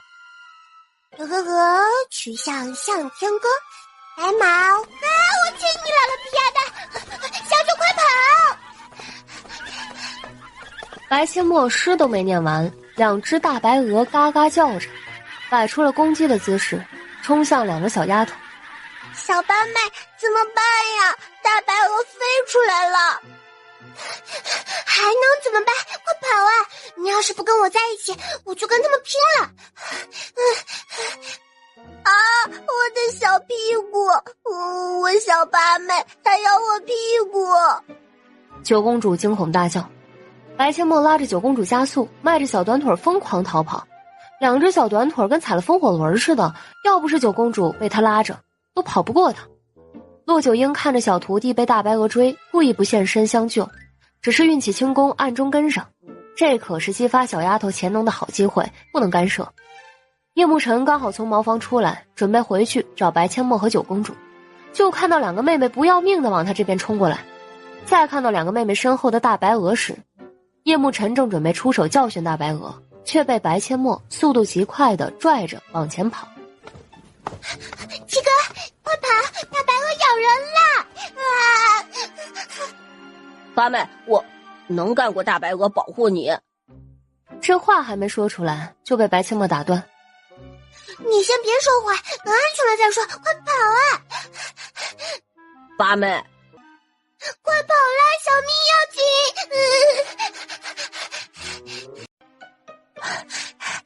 我跑不动了，我屁股好疼。我也跑累了，大白鹅没追上来，你休息一会儿吧。八妹，2只大白鹅而已，怕它们干嘛？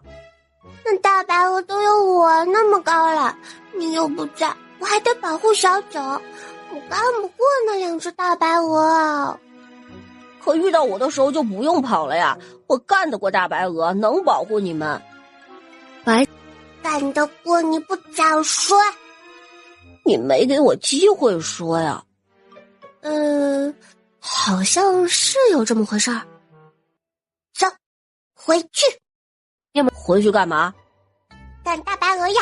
姥姥的皮鸭蛋被2只大白鹅追了2条巷子，小九还被咬了一口。回去报仇，我今晚要吃铁锅炖大鹅。哦，好的。妹妹要吃炖大鹅，那必须得安排上。妹妹被2只大白鹅追了2条巷子，还咬了九公主，必须得帮妹妹报仇。走，干大鹅！我要报仇，我要吃了他们！叶慕辰抽出自己的匕首，白千墨也取出自己的伸缩软剑。九公主看看自己空空如也的双手，我没有武器。白千墨四下看了一眼，找了一根和九公主差不多高、拇指粗细的棍子递给他。冲呀！白阡陌大叫一声，兄妹三人气势汹汹地往回跑。两只大白鹅正迈着八爷步，嘎嘎地叫的一摇一晃地往回走着。听到身后的脚步声，又转头回来想攻击三人，但看到三人手里的武器，大白鹅怂了，扭头就跑。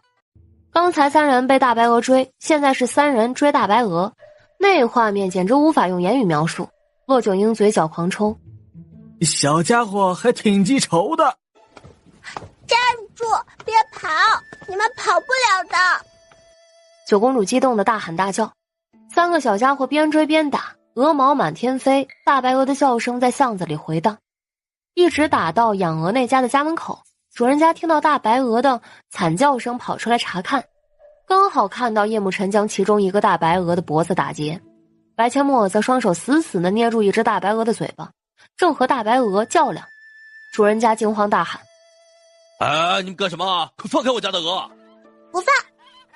我们被他们追了2条巷子，还咬了我小九姐姐，这仇必须报！没错，必须报仇！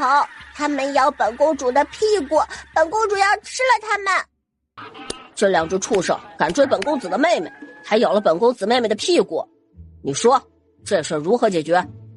鹅主人一看三人身上的衣服，就知道三人是他惹不起的存在，而且其中一个小女孩还自称本公主，顿时吓得脸都白了。那小丫头要真是公主，损失2只大白鹅是小，她自己的命能不能保住还是个未知数。可3个孩子身边没有大人，吓唬吓唬他们应该可以吧？就在鹅主人装出一脸凶相，想要吓唬3个小家伙时，骆九鹰出现在3个小家伙身后不远处，眼神如利刀一般地盯着他。鹅主人冷汗从耳后滑落，收起一脸凶相，苦着脸问：小公子，你想如何处理啊？你看看，大白鹅把九公主的屁股咬成这样了，赔钱！小的没银子呀。完了，这可是九公主呀。小的没银子呀。没银子没关系，把这2只大白鹅赔给我们，我们要吃了它们报仇。鹅主人虽然肉疼，可没办法，只能咬牙同意。好吧，大白鹅你们带走，但之后可不可以不要找小人的麻烦啊？不行，我还是觉得太亏了，必须加3个大鹅蛋。行，加3个鹅蛋，小的去给你们拿。回到屋子里的鹅主人看到几个鹅蛋，一脸心疼，可一想到骆九鹰那杀人般的眼神，忍不住打了个冷战。算了，6个鹅蛋全给他们吧。为2只鹅和几个鹅蛋丢了性命不值得，于是他把6个鹅蛋全都装进了一个提篮里，提着篮子走了出来。小公子啊，这些是所有的鹅蛋，全赔给你们，你们呀就放过小人吧。行，大白鹅我们也带走了。好，都带走吧。走，回家。白阡陌走向鹅主人，将手缩进袖子里，从空间里取出了一锭银子，递给鹅主人。看在你态度良好的份上，这锭银子赔给你，重新去买2只来养吧。鹅主人一愣，看了眼不远处的骆九鹰，赶紧拒绝。哎呦，不用，你不用给小人银子，是小人养的大鹅伤到了你们，理应小人赔偿，你们快回家去吧。拿着吧。哎呀，真的不用，快回家去吧啊。好吧。看着3个小家伙走远，骆九鹰才走到鹅主人的面前，掏出一锭银子递给他。没为难3个孩子，是你做的最明智的选择。银子你收下，就当是赔偿你2只鹅的损失。小七哥，这大白鹅太重了，我抱不动了。抱不动也得抱，八妹比你还小，总不能让八妹抱吧？我都抱不动，小八妹更抱不动。可是能不能歇一会儿啊？真的好重。行，歇一会儿吧。叶慕辰将大白鹅和鹅蛋放在路边，对白阡陌说道：八妹，你们看着一下，我去就来。七哥，你是想回去给鹅主人送点银子吗？你怎么知道的？我猜的，虽然大鹅追了我们，还咬了小九，可鹅主人家并不富裕，所以你想送点银子过去作为补偿。不过你不用去了，我刚才就给鹅主人银子了，他不要。不要就算了，咱们回家炖大鹅去。小九，我们2个一起拿吧，一人拎一只脚。不要，我自己抱，你拎不动，太重了。那你扛着吧，这样就省力一点啦。说完，白千墨把大鹅打结的脖子放开，让九公主抓住鹅的脖子，他则帮九公主把大鹅甩到背上。这样轻松多了。走啦，回家炖大鹅。这个九公主还知道心疼木耳丫头，有点当姐姐的样子。接了2次，就在九公主快累趴下的时候，终于到了王府。守门的护卫看到九公主吃力的扛着大鹅，赶紧接了过去。九公主，我没事，哎呦，累死我了。骆九鹰闪身来到2个小丫头身边，把这2只大鹅送去厨房炖了。是，骆大夫。怎么回事啊？怎会如此狼狈？身上还弄了那么多的白鸡毛？这些不是鸡毛，是鹅毛。今晚有口福了，吃炖大鹅。父王、母妃，妹妹刚才被2只大白鹅追了2条巷子，小九的屁股还被咬了一口，他们要吃炖大鹅补一补。你是怎么保护妹妹的？父王，不怪七哥，是我拽着七哥跑的，还不让他说话。叶楚风狠狠地瞪了叶慕辰一眼。给八小姐和九公主准备热水沐浴。是，王爷。我也要沐浴。那你还不回自己房间去？是要为父亲自帮你沐浴？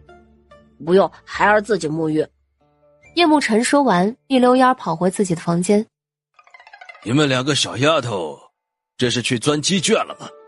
没有哦，皇祖父，我们是和大白鹅打架了。谁赢了？当然是我们赢啦。都什么时候了，你还关心谁赢了？不应该先问问孩子有没有受伤吗？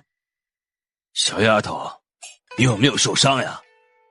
皇祖父，小八妹没有受伤，孙女的屁股被大白鹅咬了一口。那一定是你跑得不够快。你要是跑得够快，大白鹅怎么可能咬你屁股？皇祖父，您说对了，孙女就是因为跑得没有小八妹快，才被大白鹅咬了屁股。所以啊，你受伤怪不得别人，只能怪你自己笨。木耳丫头比你还小，连她都跑不过，活该被咬。妍儿丫头，你比木耳丫头大，你才是姐姐，你应该保护妹妹，而不是妹妹反过来保护你，懂吗？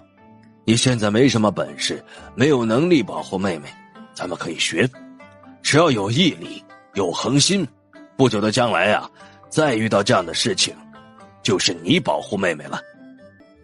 皇祖父，孙女明白了，孙女一定好好学本事，保护小八妹。这才像姑的孙女儿，等你回宫了，让你父皇找人好好教你点本事。皇祖父，孙女想跟小八妹一起学习，可以吗？这个姑说了不算，你得问你四皇叔。四皇叔可以吗？燕儿，跟木儿一起学习可能会很辛苦，会很累，你怕不怕？小八妹不怕，我也不怕。那行，从明天开始，你就跟着木儿学习。要是吃不了苦，那就回皇宫找你母妃去。父王，小九不能找他的母妃了，他的母妃被禁足3个月，皇伯伯已经让皇祖母调教小九了。早该如此了，几妃都能教好孩子，随便一个宫女恐怕都比她强。小丫头，你真的没受伤？皇祖母，臣女真的没有受伤哦，受伤的是大白鹅，臣女可不是好欺负的。那就好，快去沐浴吧，一身的鹅毛。白千墨和九公主洗完澡，秦若霜给九公主上了点药，给2个小家伙换上干净的衣裙，用过晚膳后，白阡陌的大师兄和二师兄回家过年，也返回了王府。大师兄齐风华带着白阡陌和叶慕辰在后院练功，九公主也在一旁跟着比划。练了1个时辰后，稍微休息了一会儿，白阡陌又被二师兄抱走，在房间里教他医术。晚膳前，阵阵炖大鹅的香味儿在王府飘散开来。正在前院和九公主司徒敏玩耍的白阡陌吸了吸鼻子，啊，好香啊！真的很香，我今晚要吃2大碗炖大鹅。墨儿，大门传来了聂文静温柔的呼唤：“嘿，母亲，父亲，母亲，父亲，你们怎么来啦？”是你母妃派人去接我们来的。墨儿，在王府有没有乖乖听话？母亲，您就放心吧，我很听话的哦。墨儿，为父听说你和你七哥扛回来2只大鹅，哪儿来的？白阡陌将自己和九公主被大鹅追，又追着大鹅报仇的经过说了一遍。白俊红夫妻俩听得暗暗啧舌。四妹妹，你好厉害，居然敢和大白鹅打架！我就不敢，那大白鹅好凶的，会咬人。姐姐们，你们也可以变厉害呀！父亲会武功，你们可以趁着父亲在家的时候，让父亲教你们一些防身术，以后出去外面至少不会随便被欺负。墨儿说的对，虽说女子无才便是德，但学点防身术以后也能保护自己。等回去为父就教你们。姐姐们加油哦，努力学习，努力变强。白将军一家都来了，走，去正厅聊，马上就可以用膳了。太上皇和太后也在正厅寒暄几句后，叶楚风便吩咐下人上菜。丰富的菜肴端上桌，主菜自然是炖大鹅。由于人比较多，菜摆了2桌，大人坐一桌，孩子们坐一桌。九公主和叶慕辰坐在白阡陌的左右。炖大鹅刚端上来，叶慕辰和九公主同时拿起筷子夹向了一只鹅腿。小九，把你的筷子拿开，这个鹅腿是给八妹的，谁都不许抢。我也是给小八妹夹的。那你另外夹一块，这个鹅腿我要夹给八妹的。九公主缩回筷子，看了看碗里已经没有鹅腿了，干脆端起白阡陌的小碗，走到太后身边道：“皇祖母，孙女儿可不可以要那只鹅腿？我想要把鹅腿给小八妹。”当然可以，皇祖母给你夹。说完，太后就把碗里的鹅腿夹到九公主端来的小碗里。多谢皇祖母。九公主一脸开心地端着鹅腿送到白阡陌的面前。小八妹，你快吃。叶慕辰也赶紧把另一只鹅腿送进白阡陌的小碗里。八妹，先吃这一只。白阡陌微微一笑，把2只鹅腿分给叶慕辰和九公主。你们吃吧，我喜欢吃鹅翅膀，不太喜欢吃鹅腿。2个小家伙一听，又快速拿起筷子伸向鹅翅膀。叶慕辰凶巴巴地看了九公主一眼，九公主吓得缩了缩脖子，同时把筷子也缩回来。七哥好凶啊，人家也是要夹给小八妹的了。皇祖母，小八妹喜欢吃鹅翅膀，可以再给孙女一只鹅翅膀吗？太后还是笑着给她夹了一只鹅翅膀。她刚才就注意到了，九公主是真的把鹅腿给了墨儿丫头。对于现在的九公主来说，懂得分享，懂得谦让就是好事。九公主开开心心的将鹅翅膀给了白阡陌。小八妹，快吃吧。谢谢小九，也谢谢七哥，你们也吃。好吃，真好吃，八妹给的鹅腿就是好吃。真的哎，小八妹给的鹅腿就是好吃。八妹，慢点吃，大哥去把另外2只翅膀也给你找来。我去。坐下，赶快吃你们的鹅腿。厨房那么乱，烫到怎么办？都给我坐下。叶慕辰和九公主缩了缩脖子，乖乖坐下啃鹅腿。叶慕林则去厨房把另外2只翅膀给白阡陌拿来。白芊芊心里更加的不是滋味儿，她纠结了好一会儿，终于鼓起勇气夹了一块鹅肉放进叶慕林的碗里。叶慕林皱了皱眉，看了白芊芊一眼。白芊芊露出一抹甜笑，有些羞涩地看着叶慕林。然而下一秒，叶慕林将他夹的鹅肉用筷子夹起来放到骨碟里，淡淡的道：我不喜欢别人给我夹菜。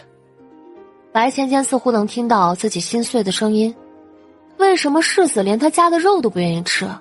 为什么就不能把他当成妹妹一样疼爱，把他当成朋友呢？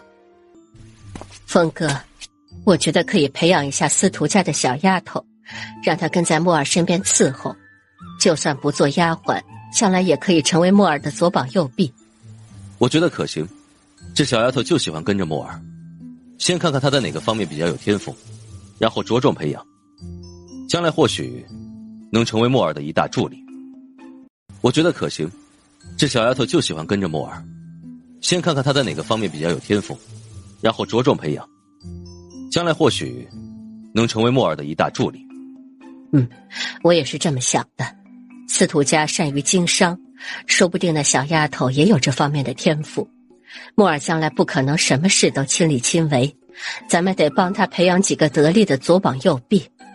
还有，白夫人那边有个小姑娘叫春桃，白夫人也跟我说过，那个小姑娘手脚麻利，品行也不差，想让春桃来王府伺候莫尔。我觉得你还是把那个叫春桃的小姑娘接来王府，亲自调教一番，再派给莫尔。莫尔虽然很聪明，但他年纪还太小，不怕他吃亏。派到他身边的人，必须是咱们都了解、信得过的人才行。我知道，我会亲自调教的。香儿那小丫头倒是可以派给莫尔了。那就先让香儿去伺候莫尔，叮嘱晨儿看着点儿，不能因为莫尔小，被丫鬟欺负。好，我去安排。太上皇彻底不愿意回宫了，每天晚上都和白阡陌一起画服装设计图。他看着白阡陌的设计图，然后融入自己的想法，画出来的设计图也很有特点。今天的天气特别好，骆九婴决定带白阡陌和叶慕辰去野外历练，锻炼体魄。早膳过后半个时辰，白阡陌用宣纸包了一些调料放在他的小挎包里，骆九婴则带了个装草药的背篓和一把挖草药用的2用锄头，也可当斧子用。师徒3人出发，出了王府就开始跑步，一直跑出城门外才慢走休息。师傅，我们今天一整天都在野外训练好不好？中午打猎烤野味，吃完继续训练如何？师傅，我们今天一整天都在野外训练好不好？中午打猎烤野味，吃完继续训练如何？可是为师什么都没带，连盐都没有，烤出来的野味能吃吗？徒儿带调料啦。那就没问题，晚上在外面露营都可以。好耶，我要吃烤野兔，听说烤野兔很好吃，我要尝尝。花妹，七个给你打一只不够打2只。白阡陌咽了一口口水，一脸的期待。前世也出去野餐过，但都是带着糕点水果等吃的，还没在野外自己动手做过吃的，今天得好好体验一番。来到山顶，找了一块空地，白阡陌和叶慕辰开始打太极拳，骆九婴则处理2只野兔。等野兔处理好，骆九婴拿来白阡陌的小挎包，取出调料开始腌野兔，然后找来柴火生火烤野兔。白阡陌和叶慕辰打了2遍太极拳，便开始对打。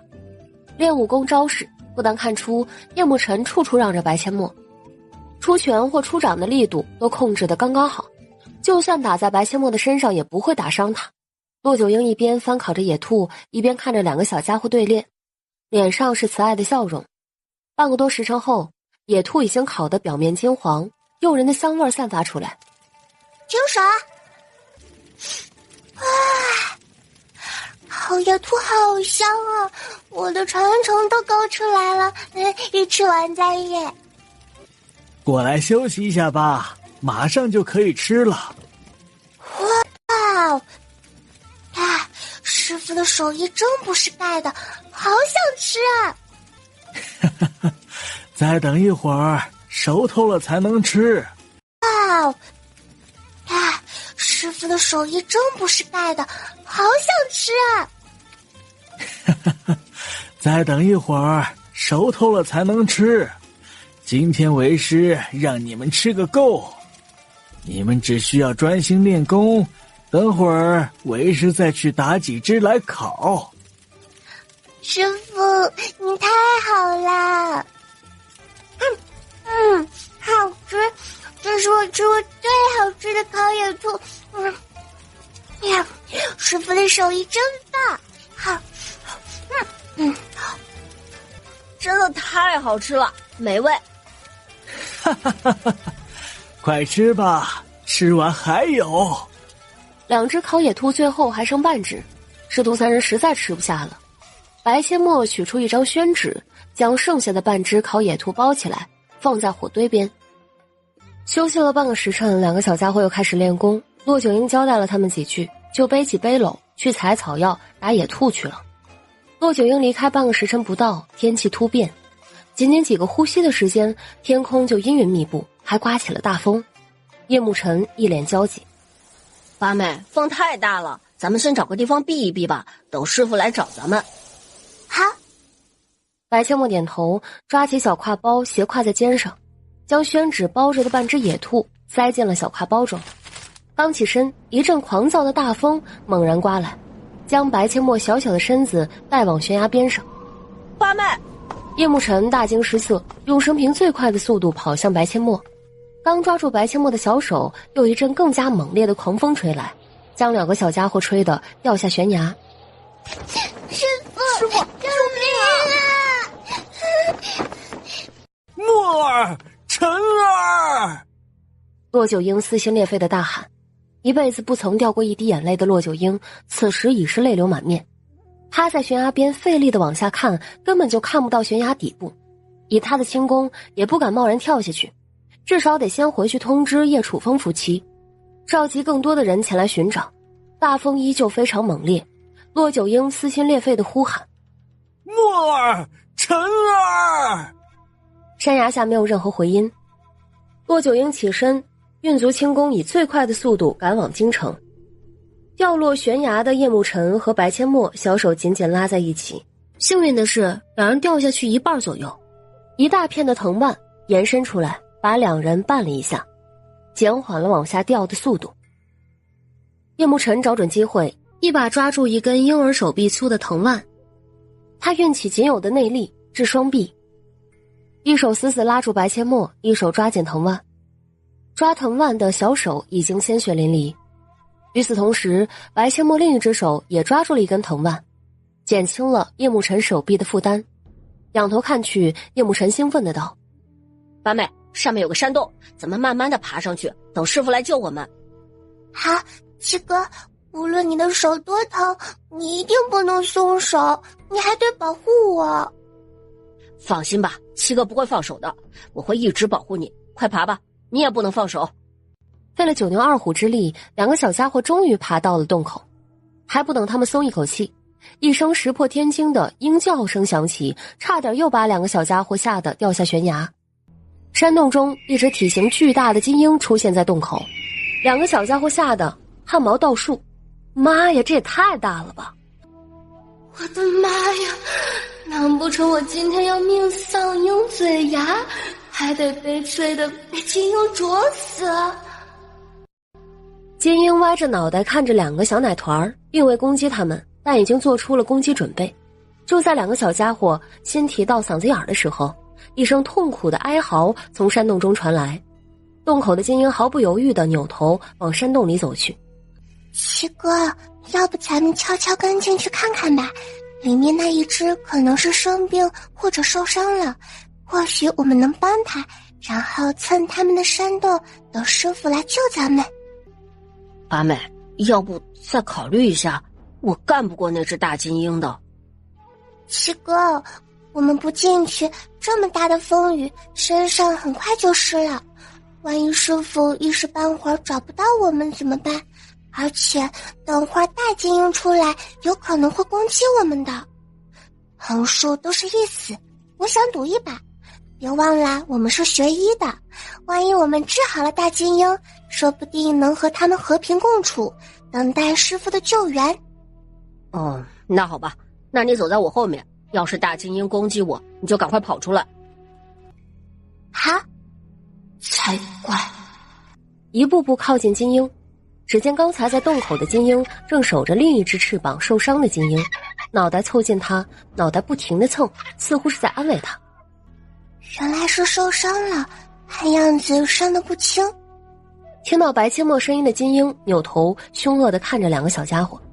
叶慕辰把白阡陌护在身后，摆出防备姿势。大金鹰，你们别怕，我有药可以治疗你的同伴哦。健康的金鹰歪了歪脑袋，满眼探究地看着白阡陌手里的药和绷带。别害怕，我不会伤害你们的，我是大夫，我会帮你治好你的同伴。白阡陌靠近受伤的金鹰，将药和绷带递给叶慕辰拿着，伸出小手摸了摸雌鹰的脑袋，奶声奶气的安抚。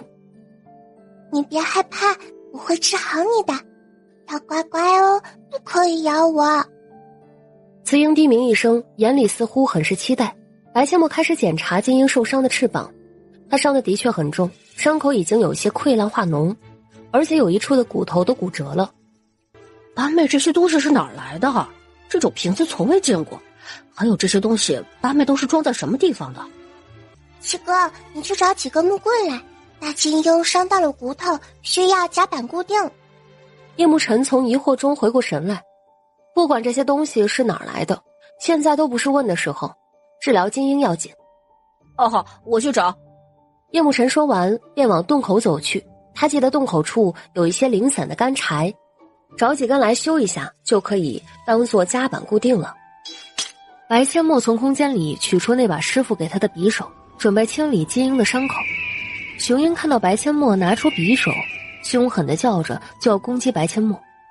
白阡陌心惊一颤，一脸紧张的道：别担心，我只是帮他清理伤口的溃烂，否则不会好的。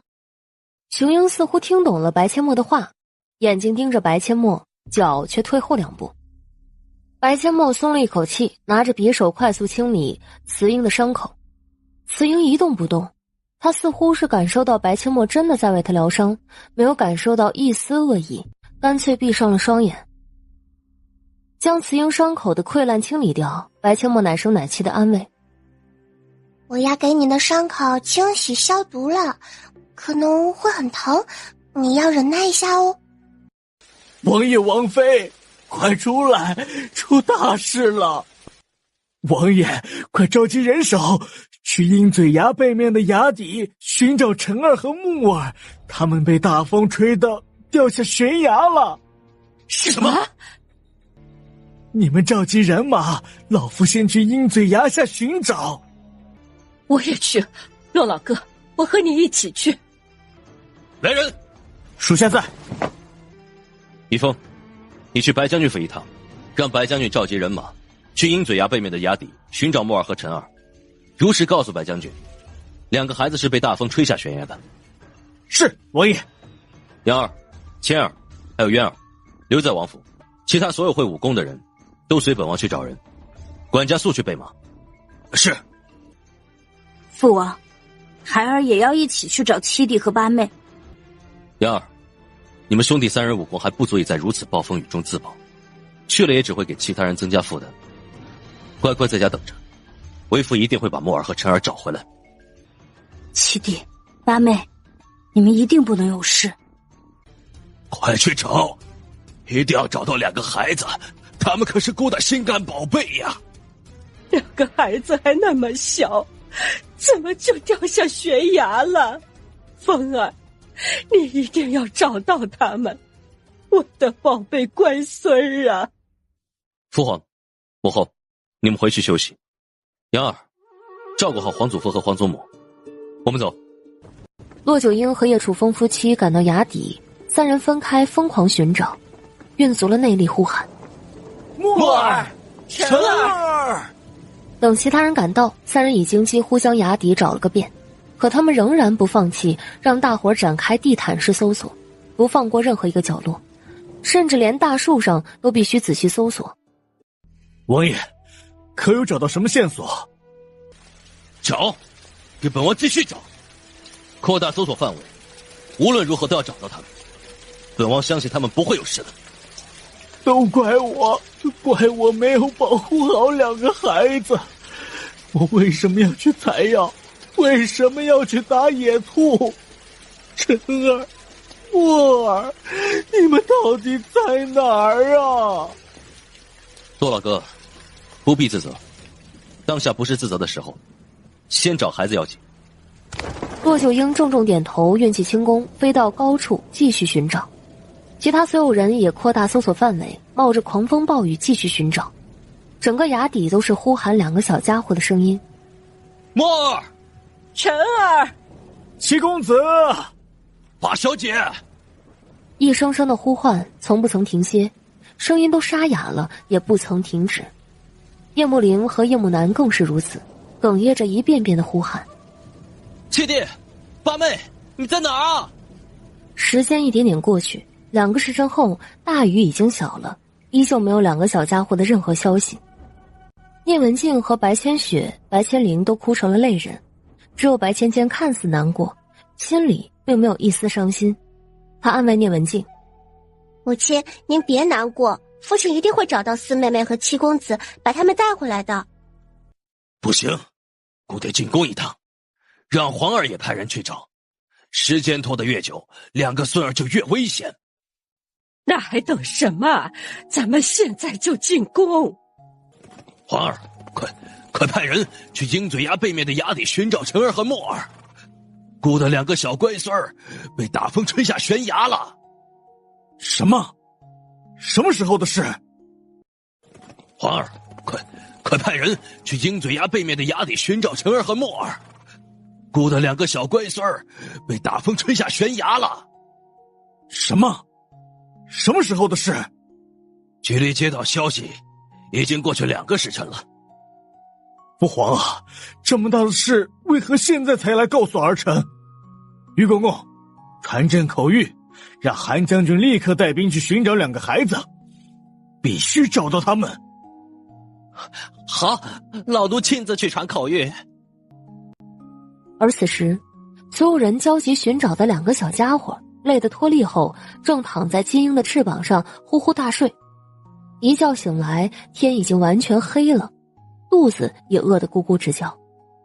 白千墨拿出中午剩下的半只烤野兔，准备填填饥肠辘辘的肚子，可刚拿出来，雌鹰就啾啾叫着，用它的脑袋去蹭白千墨的小脸，那意思好像在说：“我也很饿呀，好想吃。”白千墨看着半只烤野兔，一脸的不舍，揉揉咕咕直叫的肚子，他还是将半只烤野兔撕下来喂给雌鹰吃了。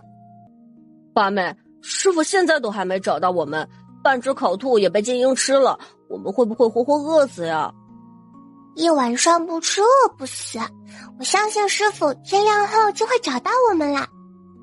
好吧，对了，你给金鹰治疗用的药哪来的？那种瓶子我从未见过。白千墨一怔，七哥居然还没忘记这事儿啊！七哥，我实话告诉你吧，我梦里的张三丰爷爷教了我魔法，我可以用魔法变出一些东西，但此事你绝不能告诉任何人，父王母妃都不能说，否则我会被张三丰老爷爷收回魔法，甚至被他老人家在梦里给掐死，死得不明不白。八妹，你放心，我谁都不告诉，我自己也会很快忘记的，我可不想没有妹妹。妥了。七哥，你饿不饿？我变点东西出来吃。饿，非常饿。你能变出什么好吃的？白千墨一念一动，从空间里取出一些小面包和2瓶矿泉水。八妹，这是什么？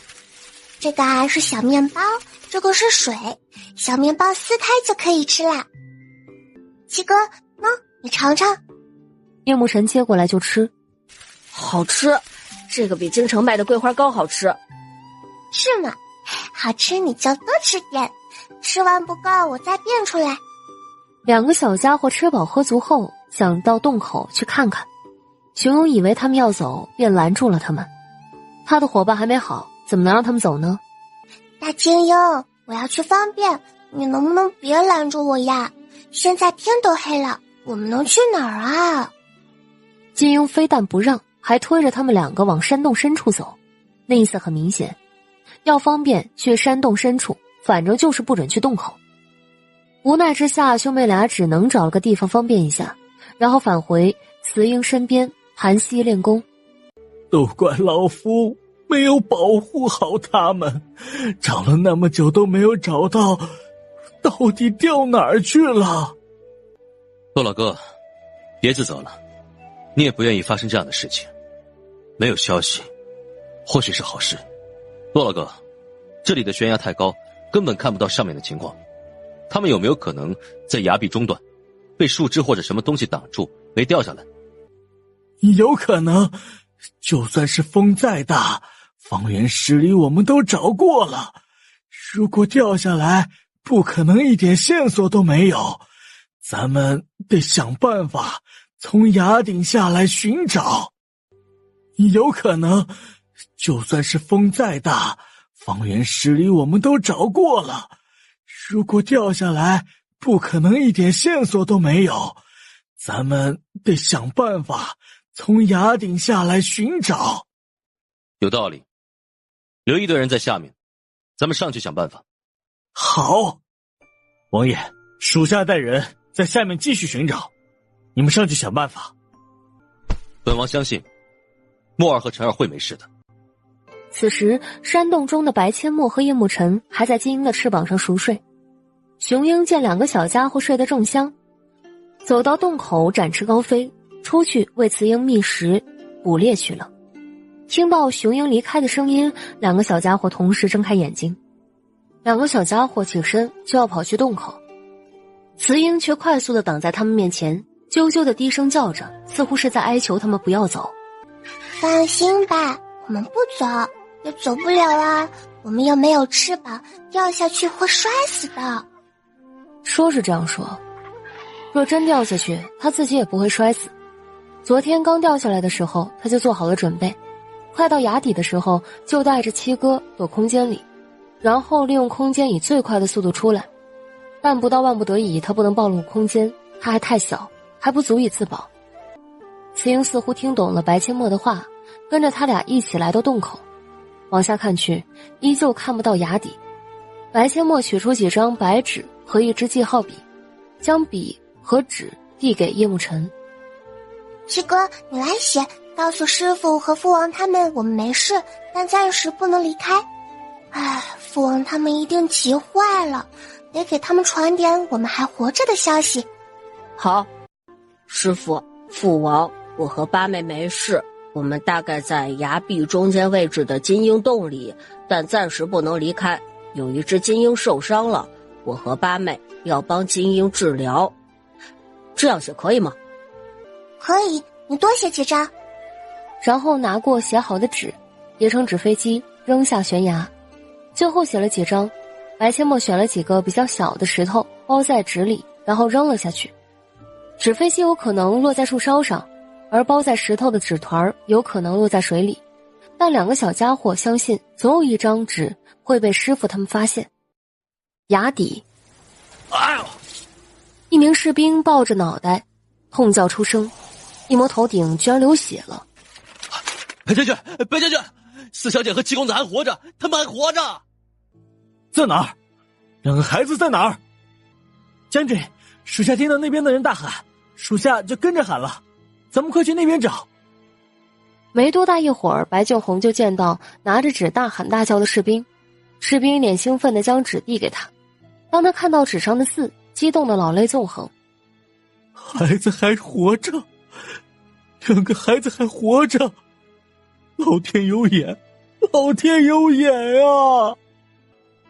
将军，咱们快把这个好消息告诉王爷。啊，对，快走，去找王爷。王爷，有消息了，两个孩子还活着，他们没事儿。你再说一遍。孩子还活着，他们没事儿。白秀红举着纸，激动的泪水再次夺眶而出。骆九婴身形一闪，一把夺过白俊宏手里的纸，也激动的泪水夺眶而出。是晨儿的字迹，他们在崖壁的阴洞里，他们没事儿，他们没事儿。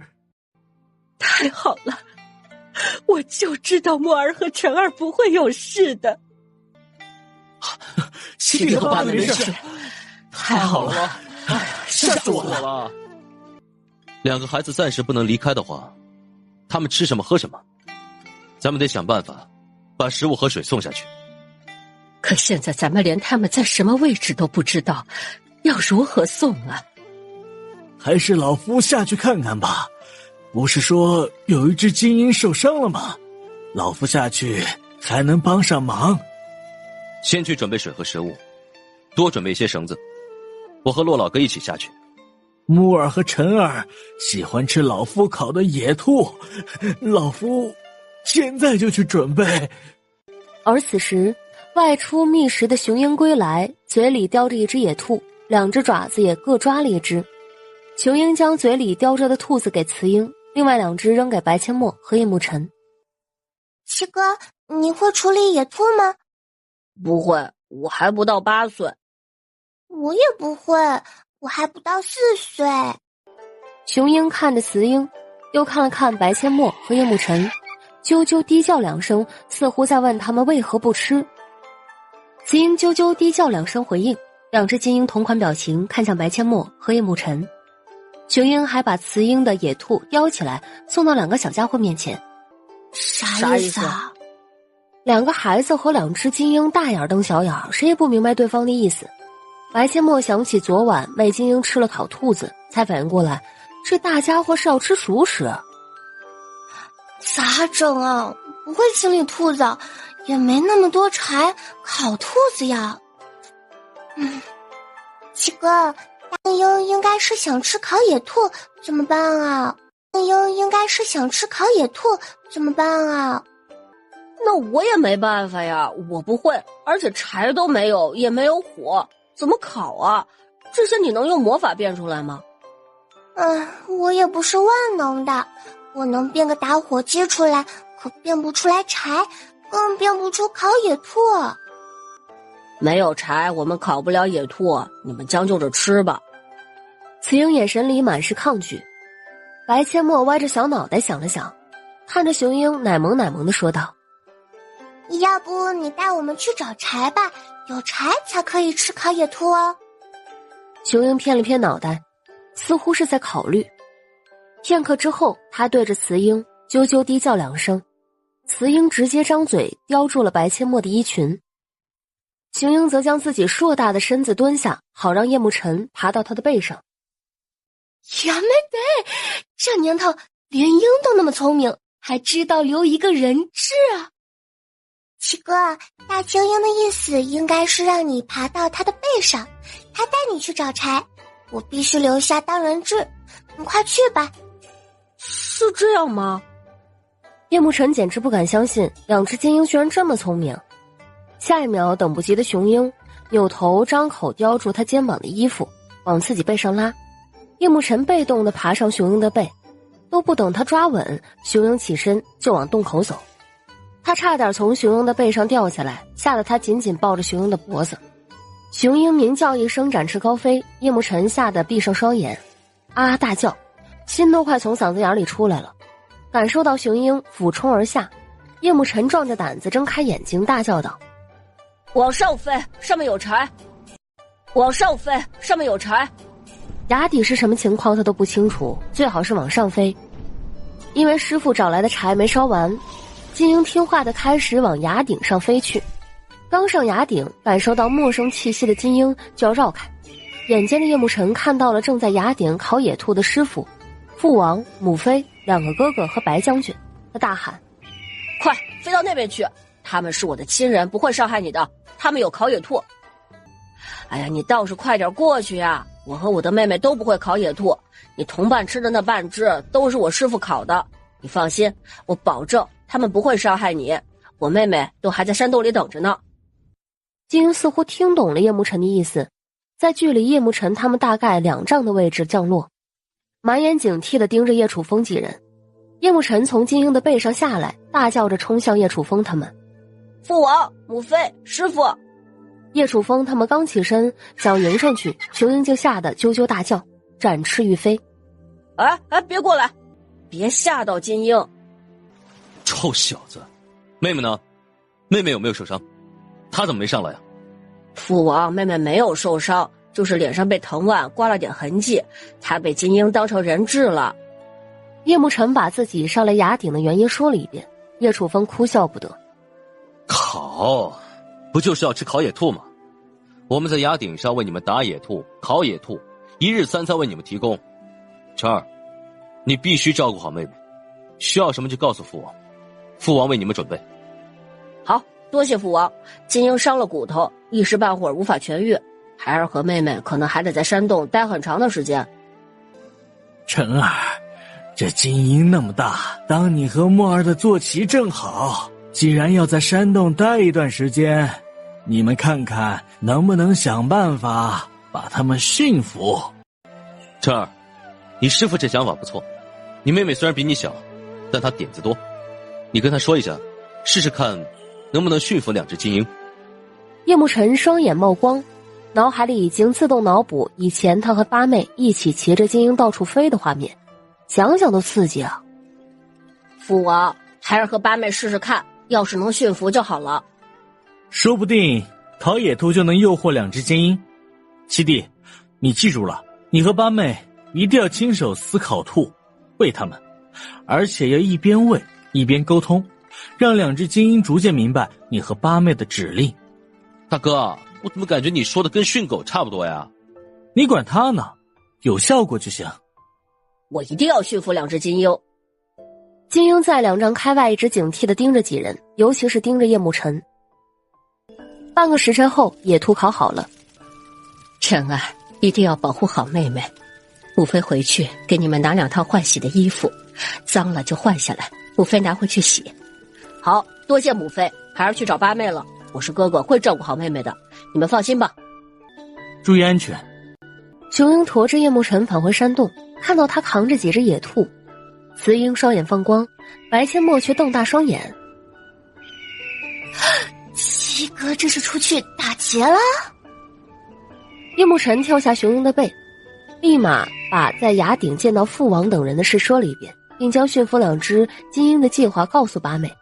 白千墨听得连连点头。妈妈的，在这古代没有飞机，如果他有2只金鹰载着出行，那不比开飞机还拉风啊，想想就爽歪歪。白千墨满脸兴奋，抓过一只烤野兔，一屁股坐在雌鹰面前，一点点的撕烤兔肉给他们吃。雌鹰一边享受白千墨的投喂，一边用他的脑袋在小奶团怀里来回蹭。白千墨痒得咯咯直笑，很快和雌鹰闹作一团。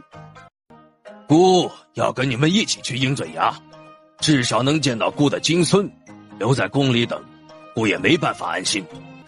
父皇，去鹰嘴崖就得风餐露宿，连个住的地方都没有，条件非常的艰苦，儿媳妇怕您和母后受不了。有何受不了的？比起见不到本宫的2个宝贝金孙，条件艰苦点算得了什么？就是，从孩子出世到现在，姑和你们母后吃不下睡不着，你们就带我们一起去吧。哎呀，好吧，带你们去也不是不可以，但不许叫苦，不许吵着回来。哼，你让姑回来，姑还不回来呢。那就去收拾一下，咱们立刻动身，还得回王府收拾东西，给2个孩子带换洗衣物。只带换洗衣物怎么行啊？还得带一口大锅和水桶，连烧水给姑的金孙洗澡。带都带，您快去收拾吧。您再磨蹭，就只有晚膳时候才能见到晨儿了。哎呀，好，你别推了，姑现在就去收拾。哥哥，千墨妹妹呢？她在哪儿？别哭哦，八妹在照顾另一只金鹰，那只金鹰受伤了，要等金鹰的伤好了，八妹才能上来。可是我2天都没见到千墨妹妹了，她有没有受伤啊？没有，她很好，放心吧，耐心等几天，她就可以上来了。晨儿，等会儿吃完烤野兔，你试试能不能让金英带着你和妹妹上来洗个澡，换身衣服，母妃给你们烧水。好，我和八妹试试吧，只要留一个人在下面应该可以的，否则另一只精英恐怕会暴躁。晨儿，为师准备了治疗外伤的药材，你带去给墨儿。好的，师傅。哥哥，我可以跟你一起下去陪阡陌妹妹吗？不行，大精英会攻击你的。好吧，阡陌妹妹很喜欢银票，我有银票，你帮我带给阡陌妹妹吧。小敏，等会儿你阡陌妹妹就上来洗澡了，银票你自己留着，你现在带去给她，她也没地方花呀。哦，那等我回去再给她。回到山洞，两个小家伙把金英喂饱之后，又开始和金英玩闹起来。大家伙，你送我和妹妹上去洗澡好不好？我们2天都没洗澡了，身上都臭了。雄鹰不为所动，歪着脑袋看看叶慕辰，想上去洗澡，门儿都没有。那你先送我上去洗澡，等我洗完了澡换了衣服，你送我下来，再送我妹妹上去，行不行？雄鹰依旧不为所动。大朋友，让你父亲送我上去洗个澡好不好？我身上都臭了。你闻闻臭不臭啊？哎呦，人家要香香的跟你在一起啦。我洗完澡就回来陪你，还让我父王给你烤其他的烤肉，烤很多很多烤肉，好不好？我最喜欢你了，怎么舍得不回来陪你呢？我洗澡很快的，马上就回来陪你，好不好？等你烧好了，我带你去吃更多的烤肉，你拖着我飞高高，我们一起出去玩。哎，你现在就让我去洗个香香嘛，好不好嘛？雌鹰用他的脑袋蹭了蹭白阡陌的小脸，对着雄鹰啾啾低叫2声，雄鹰立马听话的蹲下身子。叶慕辰大喜，还是八妹厉害哇！好吧，我愿意当人质，让八妹先去洗澡。你要是不送我去洗澡，晚饭还得上去，到时候洗也可以。七哥，我先去洗澡了，你等会儿再去。回去吧，父王他们都在担心你，没见到你，他们都不放心。白阡陌兴奋地爬上雄鹰的后背，双手搂住雄鹰的脖子。雄鹰起身走到洞口，带着白阡陌展翅高飞。哇，我飞了，好高啊！大朋友，谢谢你。雄鹰回应2声，似乎也很兴奋。崖顶上的众人听到鹰叫声，眼巴巴地往悬崖边看去。很快，金鹰就驮着小奶团出现在众人的视线里。是八妹！众人兴奋地欢呼出声。等金鹰降落，白阡陌从金鹰的背上下来。你等我，我洗完澡就和你一起下去。说完，还对着雄鹰做了个飞吻。然后转身迈开小短腿，飞快地奔向众人。皇祖父、皇祖母、父王、母妃。姑的小乖孙，哎呦，快让姑看看，小脸都花了。还有其他地方受伤吗？皇祖父，孙女没有受伤啊，就是想你们想的，晚上都睡不着觉。太上皇立马心疼的不行，不管是不是真的，反正太上皇就是这套，搂着白阡陌不停地叫着小乖孙。叶楚风夫妻和白血红赶紧把烧着的水舀到了木桶里，然后送进临时搭的茅草屋里，倒在大盆里准备给白阡陌洗澡。其他人则拉着白阡陌问东问西，满脸的宠爱。直到秦若霜让他去洗澡，白阡陌才走进了茅草屋里。太后和司徒敏跟着进入茅草屋，叶楚风和白俊宏2个大男人被赶了出来。女儿快4岁了，不让父亲帮忙洗澡了。哥哥们，我该回去了，等会儿让七哥上来洗澡。我要是不回去，七哥就要遭殃了。你七哥皮厚，你晚点回去没关系的。真的没关系吗？万一七哥被精英啄了怎么办？算了，还是让八妹回去吧。虽然七弟那臭小子不怎么讨人喜欢，但毕竟是亲兄弟，他受伤的话，父王母妃会难过的。说的也是，还是让八妹回去吧，不能让父王母妃伤心。那我走啦，我还得回去陪受伤的大精英，他还离不开我。父王可以烤一些其他的肉哦，也不一定非得是野味，也可以买些猪肉来烤，嘿嘿。好，为父还担心打不到野兔了呢。快去吧，墨儿，为师相信你能驯服2只精英。和众人一一打过招呼，白切莫依依不舍地走向金鹰，爬上金鹰的后背，飞回山洞中。雌鹰一见他回来，立马跑过来，脑袋一个劲儿地往他怀里钻，痒得他咯咯直笑。叶慕辰走向雄鹰，大金鹰，你带我上去洗个澡吧。雄鹰直接把头扭到一边，看都不看他一眼。我做错了什么，居然不带我去洗澡？叶慕辰看向雌鹰，雌鹰满脸的嫌弃。同样是幼崽，你就不会撒撒娇吗？还是小的这个够可爱。白切莫看向雄鹰，雄鹰也同样看着他。他走到雄鹰面前，搂住雄鹰的脖子，开始撒娇卖萌。大朋友，你就带着我哥哥去洗个澡嘛，他身上都臭了，会熏到你的。你那么高大威猛帅气，怎么能让哥哥一身臭臭的和你在一起啊？你会很没面子的。大朋友，你最好了，你带我上去洗个澡好不好？我要是身上臭了，晚上躺在你的翅膀上，你肯定会受不了的。2个小家伙一撒娇，雄鹰的眼神就变了。享受了一会儿2个人类幼崽的撒娇，雄鹰果断蹲下身子，叶慕辰立马爬到他的背上，搂着他的脖子。原来是想让我撒娇，你早说嘛。七哥，为难静音了。不过你撒娇真可爱。八妹居然夸他可爱，心情好愉悦。雄鹰驮着叶慕辰走到洞口，愉悦的啾啾叫了一声，展翅高飞，送叶慕辰洗澡去了。时间一晃而过，转眼2个小家伙就在鹰洞中陪伴金鹰半个月。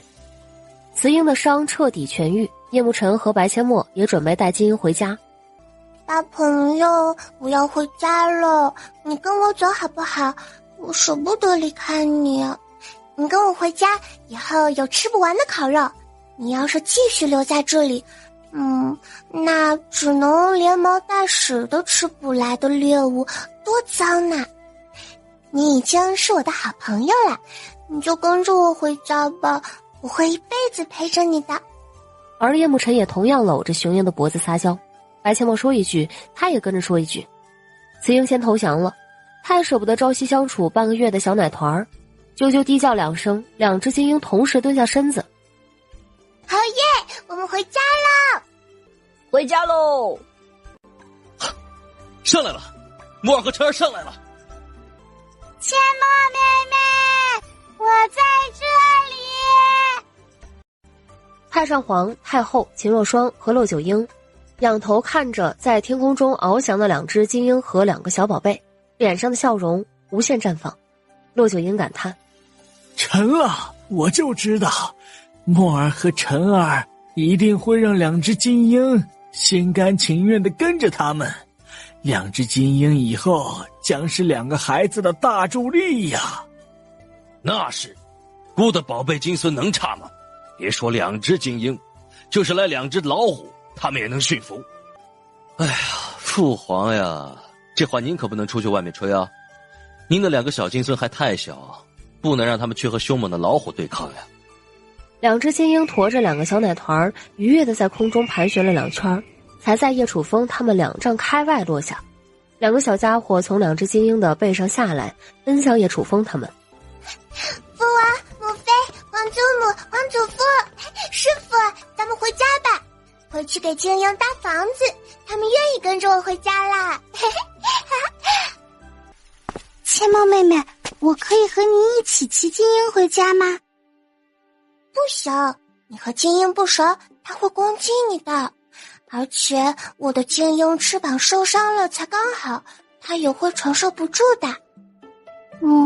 对哦。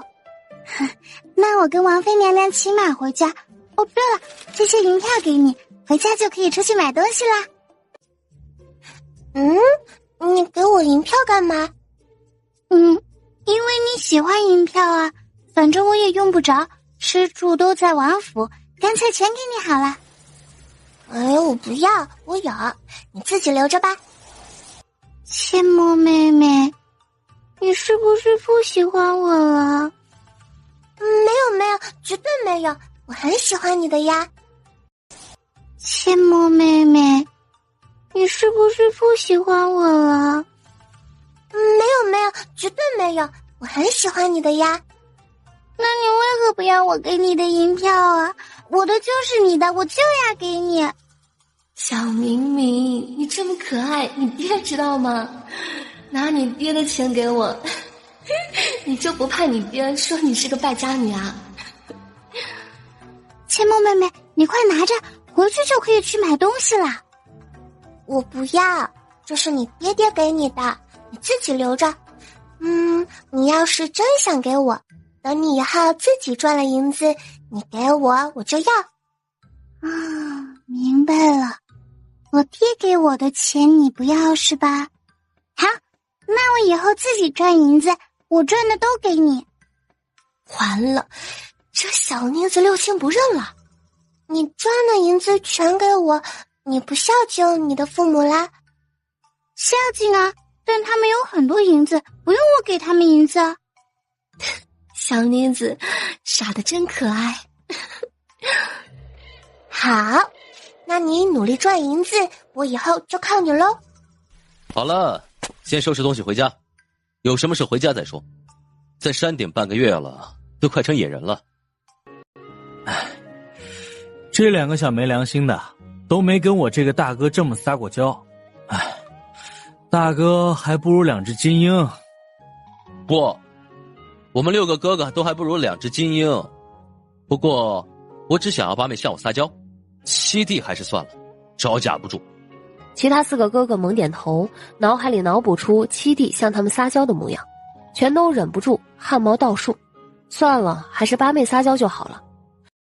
哎呀，哥哥们，我也不想撒娇啊，可是两只金鹰就吃这一套。6个哥哥满脸的不可置信，两只金鹰居然喜欢2个孩子撒娇。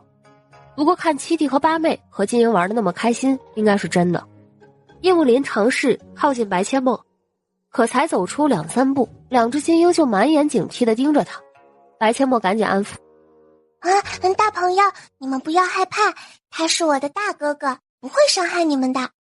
两只金鹰依旧满眼警惕。叶幕林再向前走了2步，金鹰干脆直接拽着2个小家伙爬上他们的背，展开翅膀飞到屋顶上去了。大朋友，你别害怕呀，他们都是我的家人，不会伤害你的。咱们下去吧，好不好？我去给你烤肉吃。我不是怕，我是怕你被他抢走。奈何白千墨听不懂鸟语，只得和叶慕辰继续撒娇卖萌，连哄带拐的才把两只金鹰从屋顶上给哄下来。师傅，晚上我和七哥会不会被金鹰抓到屋顶上去睡啊？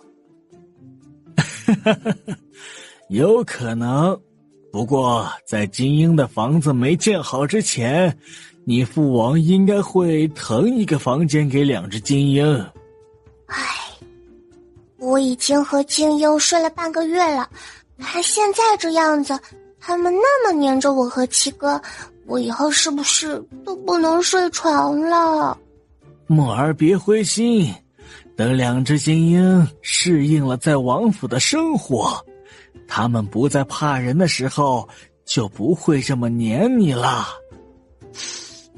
好吧，幸好睡在金鹰的翅膀上不老，我和七哥再训练训练他们。好吧，幸好睡在金鹰的翅膀上不老，我和七哥再训练训练他们。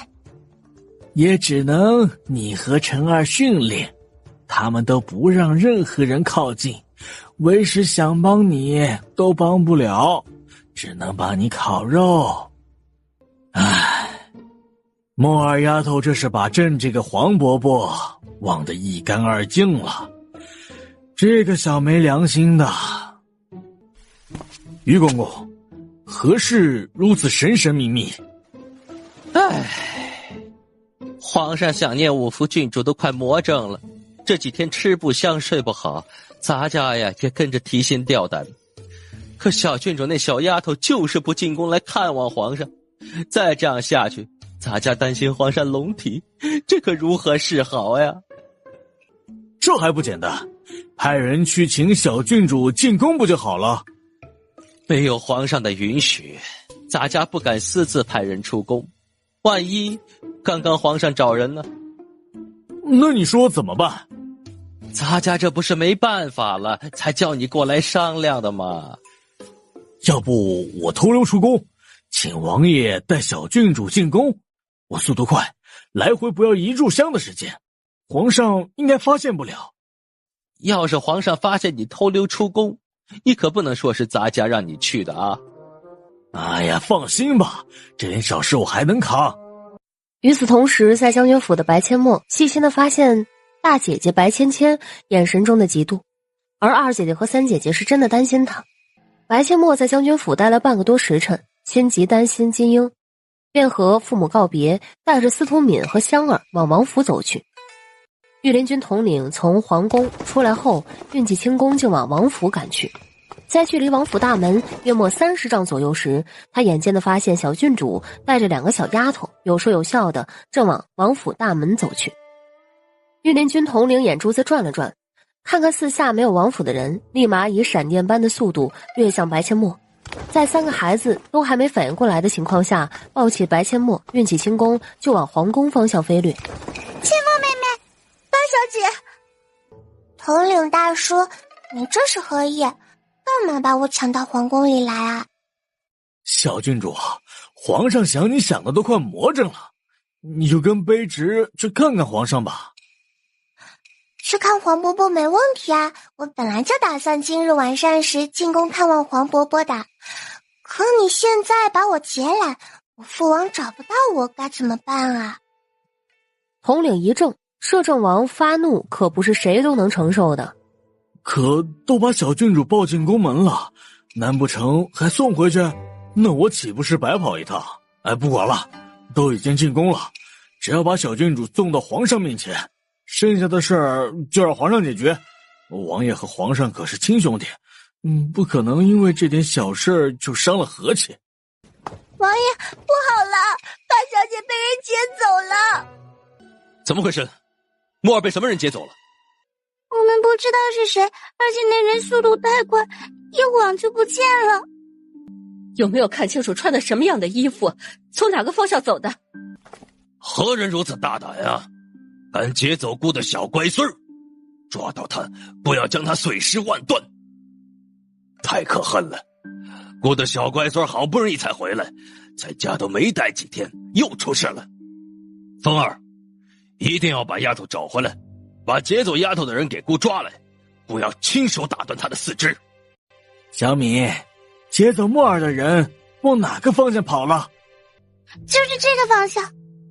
不是吧？哎，太上皇下不了手，打断劫匪的四肢了。我去找莫尔，你们在家等我。还不快点派人去找，愣着干嘛？父皇，儿臣现在就去找。多派点人去，一定要把姑的小乖孙救回来，把劫匪给姑抓回来。父皇，这个劫匪儿臣抓不了。老头子，走，我陪你去废了绑匪的四肢，你动手我看着，为你呐喊助威。哎呀，去！劫匪有可能是皇儿，姑还能真废了他不成？这臭小子也真是的，实在想莫儿丫头，就不能出宫来看他吗？非得让人劫走，诚心吓唬他老子。改天进宫去，得好好说他2句。皇宫中，皇上的御书房外，御林军统领放下白阡陌，飞快地逃离现场。白阡陌吐吐舌头，低声嘀咕：这劫匪太不负责了，把我劫来就跑了，算什么事嘛？耸耸肩，白阡陌悄悄走到皇上的书房门口，把他的刺猬头探进书房看了一眼，又立马缩了回来。黄伯伯居然在发呆。他抬起小手，轻轻敲了3下门框，开口奶声奶气地唱了起来：小兔子乖乖，把门儿开开，快点开开，我要进来。皇上狠狠一怔，这声音是木儿丫头的声音，可是小丫头居然把朕当做了小兔子。小丫头敢把朕当成小兔子，你还是第一个，是不是皮痒了？黄伯伯，侄女皮不痒，就是全身上下连头发丝儿都在想您。贫嘴！既然想朕，为何回来这么多天都不进宫看望黄伯伯？黄伯伯，侄女也想来看您啊，可是两只精英刚到王府，根本就不让侄女离开半步，连晚上都是睡在精英的翅膀上。怪可怜的。原来如此，那今天怎么能脱身来看黄伯伯了？来了居然不给黄伯伯带腌萝卜。黄伯伯，不是您派人把侄女接来的吗？侄女本来打算晚上时间再来给您带腌萝卜的，您让人半道上把侄女劫来，侄女还怎么带腌萝卜啊？木儿丫头是被劫来的，谁干的？要命了！四弟要是发疯，那还得了？这锅是甩给谁的？朕好像还不得不背呀。木儿丫头，是谁把你劫来的？反正是黄伯伯您身边的人，不管是谁劫的，都跟您脱不了关系。嘿嘿。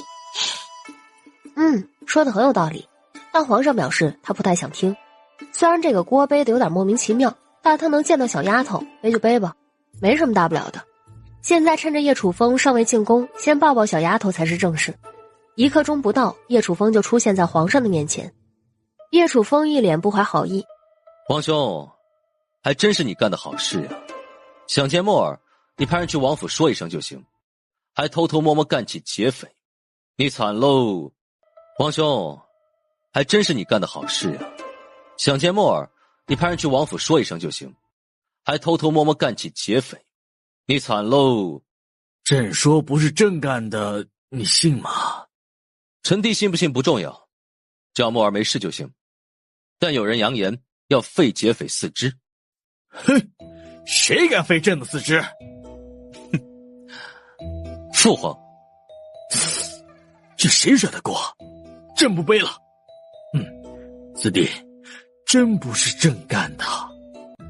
你问墨儿，问问他是谁把他劫来的。黄伯伯，劫侄女的是您身边的人呀，没有您的手艺，他应该不敢劫侄女吧？小丫头，你居然出卖你黄伯伯，黄伯伯好心疼啊！不疼啊，不疼，侄女没有出卖您哦，是您的御林军统领干的。什么？是他？朕找他算账去！来人，把御林军统领给朕找来！黄伯伯，还是算了吧，他也没啥坏心眼儿，就是为了让您见到侄女，皇祖父又不会真的废您的4肢啊。这倒是。行了，来都来了，留下来陪朕用晚膳吧。黄伯伯，不行的，侄女不回去，精英会暴躁的，而且皇祖父有可能杀进宫里废您4肢。好吧，那你去看看嫣儿，她都闹着要去找你闹好几回了。没问题，黄伯伯，侄女能带她去王府玩几天吗？带走带走，玩几天都行。多谢黄伯伯，那侄女走啦，改天再来看您。多谢黄伯伯，那侄女走啦，改天再来看您。下次来不许唱小兔子开门了啊！好嘞，没有下次啦。白切墨说完，一溜烟往皇后寝宫跑去。叶楚风一脸好奇地问：皇兄，小兔子开门怎么唱？滚滚滚，问你闺女去。叶楚风大笑着离开。臣弟这就去问墨儿。皇上一揖，随后愉悦的嘴角上扬。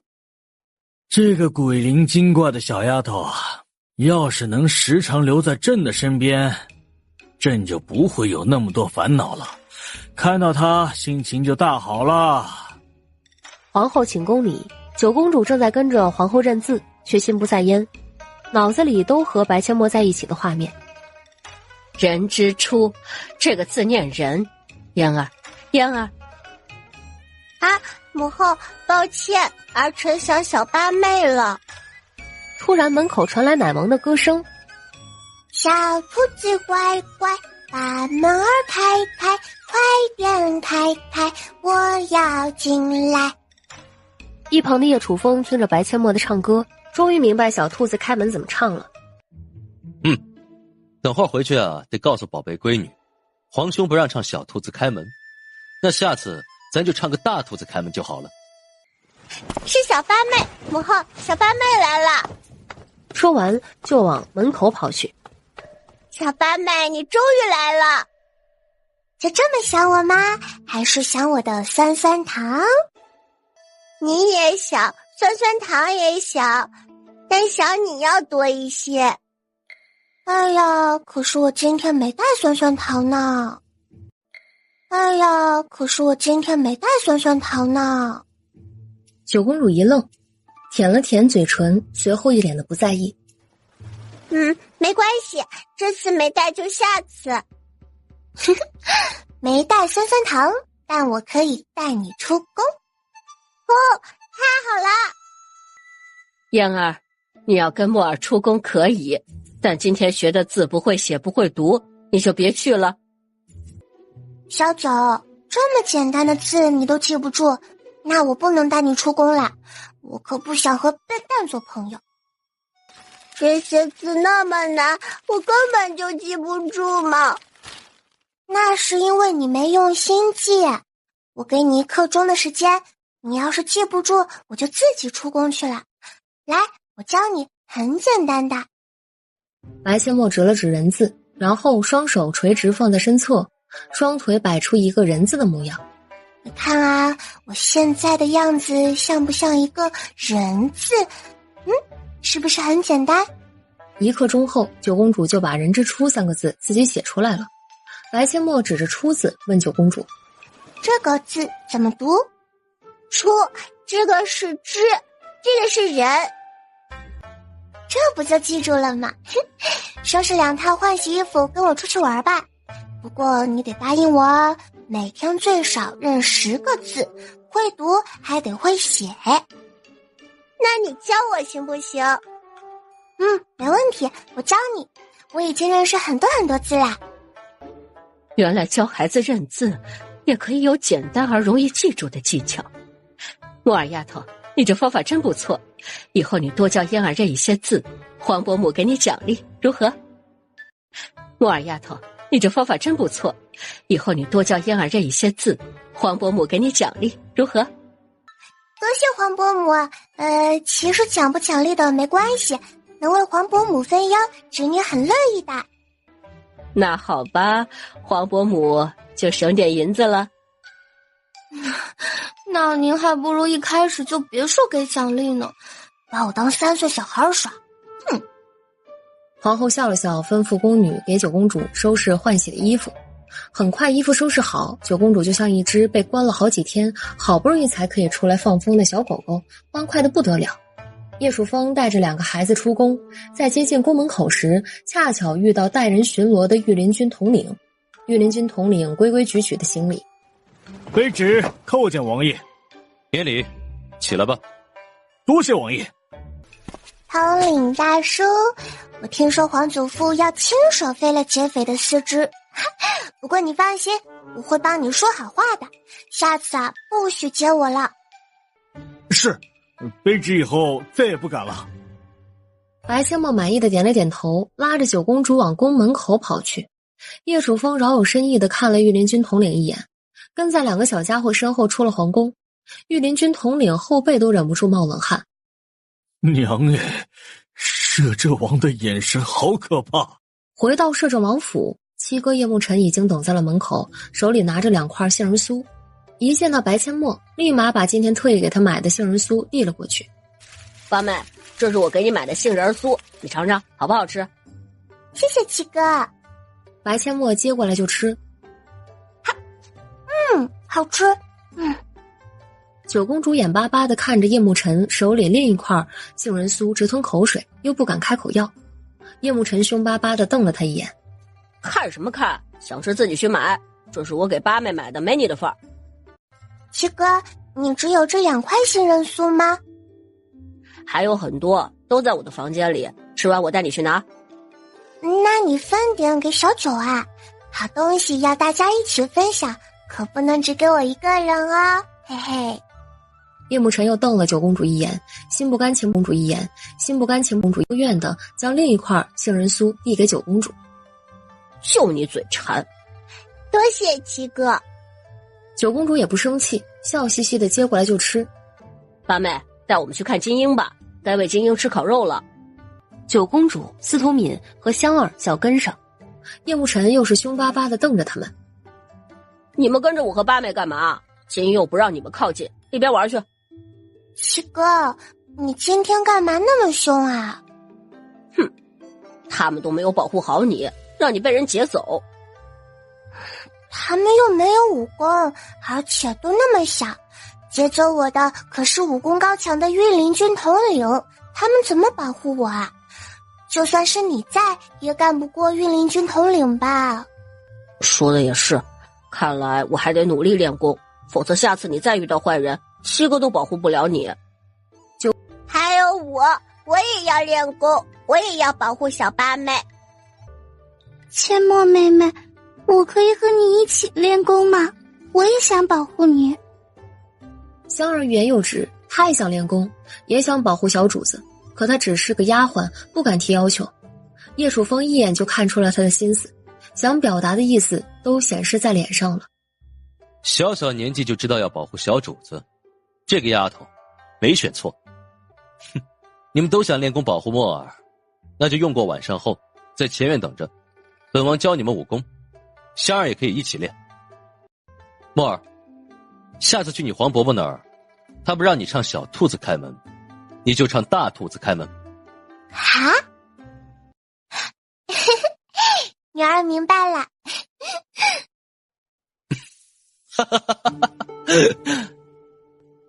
什么小兔子开门，大兔子开门？墨儿丫头，给皇祖父唱一遍如何？好嘞，小兔子乖乖，把门儿开开。这有何好笑的呀？父皇，您的小乖孙啊，去皇兄书房门口敲门，就唱的这首小兔子开门。小丫头，你怎么可以这么可爱呀？在你黄伯伯门口唱小兔子开门，他没打你屁股吧？黄伯伯可舍不得打你，黄伯伯可舍不得打您的小孙女儿，他要是敢打孙女儿，孙女儿就找您告状。对，就这么干。下次去看你黄伯伯呀，还唱小兔子开门。你黄伯伯要是敢打你，就回来告诉皇祖父，皇祖父去踹他屁股。孙女不敢，孙女儿已经答应了黄伯伯，不会有下次啦。那就听你父王的，唱大兔子开门。好嘞。白千墨笑着转身准备去给金鹰投喂烤肉，太上皇心情愉悦的不得了，摇头晃脑的哼起歌来。香蕉啊梨呀苹果啊梨，统统拿来洗。白千墨一个趔趄，差点一跟头栽到地上。太后不停地翻白眼：“你还能唱得更难听点吗？耳朵都要起茧子了呀！一点都没有墨儿丫头唱得好听。”翌日，用过早餐后，骆九婴和叶楚风两人带着几个孩子出了王府，带他们到野外训练。出门就开始跑步，跑了约莫1刻钟，就看到一个头发花白的老头推着一辆手推车从叶楚风他们对面急匆匆走来。老婆子，你可一定要挺住啊！我们马上就要到另一家医馆了，再坚持一下，你可千万不能有事啊！老婆子，我相信一定有大夫可以治好你的，坚持住啊！老两口都这么大年纪了，老妪生病居然不是儿女送去就医，而是老伴推着手推车送去，难道老两口无儿无女吗？而且老头说到下一家医馆，难道去第一家医馆没法治？医者仁心，而且这也是墨儿学习的一次好机会。老人家，这是哪儿不舒服？老夫是大夫，不介意的话，老夫给他看看吧。老头抬起头，眼睛蓄满泪水，见骆九婴仙风道骨，一看就是大能耐之人。他激动地点头道：小老儿的老伴今天早上起来就腹痛难耐，去了汇心堂，那里的大夫说他没有把握能治，让小老儿换一家医馆试试。大夫，求您救救小老儿的老伴吧。哎，你不必如此，老夫先看看，能治的话，老夫会竭尽全力。多谢大夫，小老儿感激不尽。骆九婴手指搭上了老妪右手的脉搏，开始望闻问切。白清墨在一旁仔细看着，每一个细节都没有放过。骆九婴问的每一个问题，他也仔细听着。墨儿丫头，跟为师说说，你看出来什么了？老奶奶舌质红，舌苔黄腻，脉弦滑数，应属湿热症。湿重于热者表现微热，腹痛不去，口渴不欲饮，大便溏而不爽，小便短少。师傅，老奶奶右下腹按压弹跳疼痛，这个病应该是湿热蕴结型常痈。骆九婴微笑点头，取出随身携带的银针递给白阡陌。墨儿丫头，你来施针，为师为你把关。白阡陌满脸自信地接过银针，取穴上巨虚、阑尾、天枢、曲池等穴为主。由于老妪发热，白阡陌加了合谷、内庭2个穴位，用强刺激手法留针至少半个时辰。白阡陌准确无误地将银针刺入老妪的体内，骆九婴手掌轻轻一拂，银针顿时发出嗡嗡的颤音，白阡陌看的眼睛都直了。哇，什么时候我自己也可以这么帅啊？颤音过后，骆九婴微微捻动银针，一丝丝内力顺着银针渡入老妪体内，刺激着她的穴位，为老妪减轻痛苦。针灸结束后，骆九婴收回银针，满脸惊讶地看着白阡陌。墨儿丫头，为师真没想到你能学得如此之快。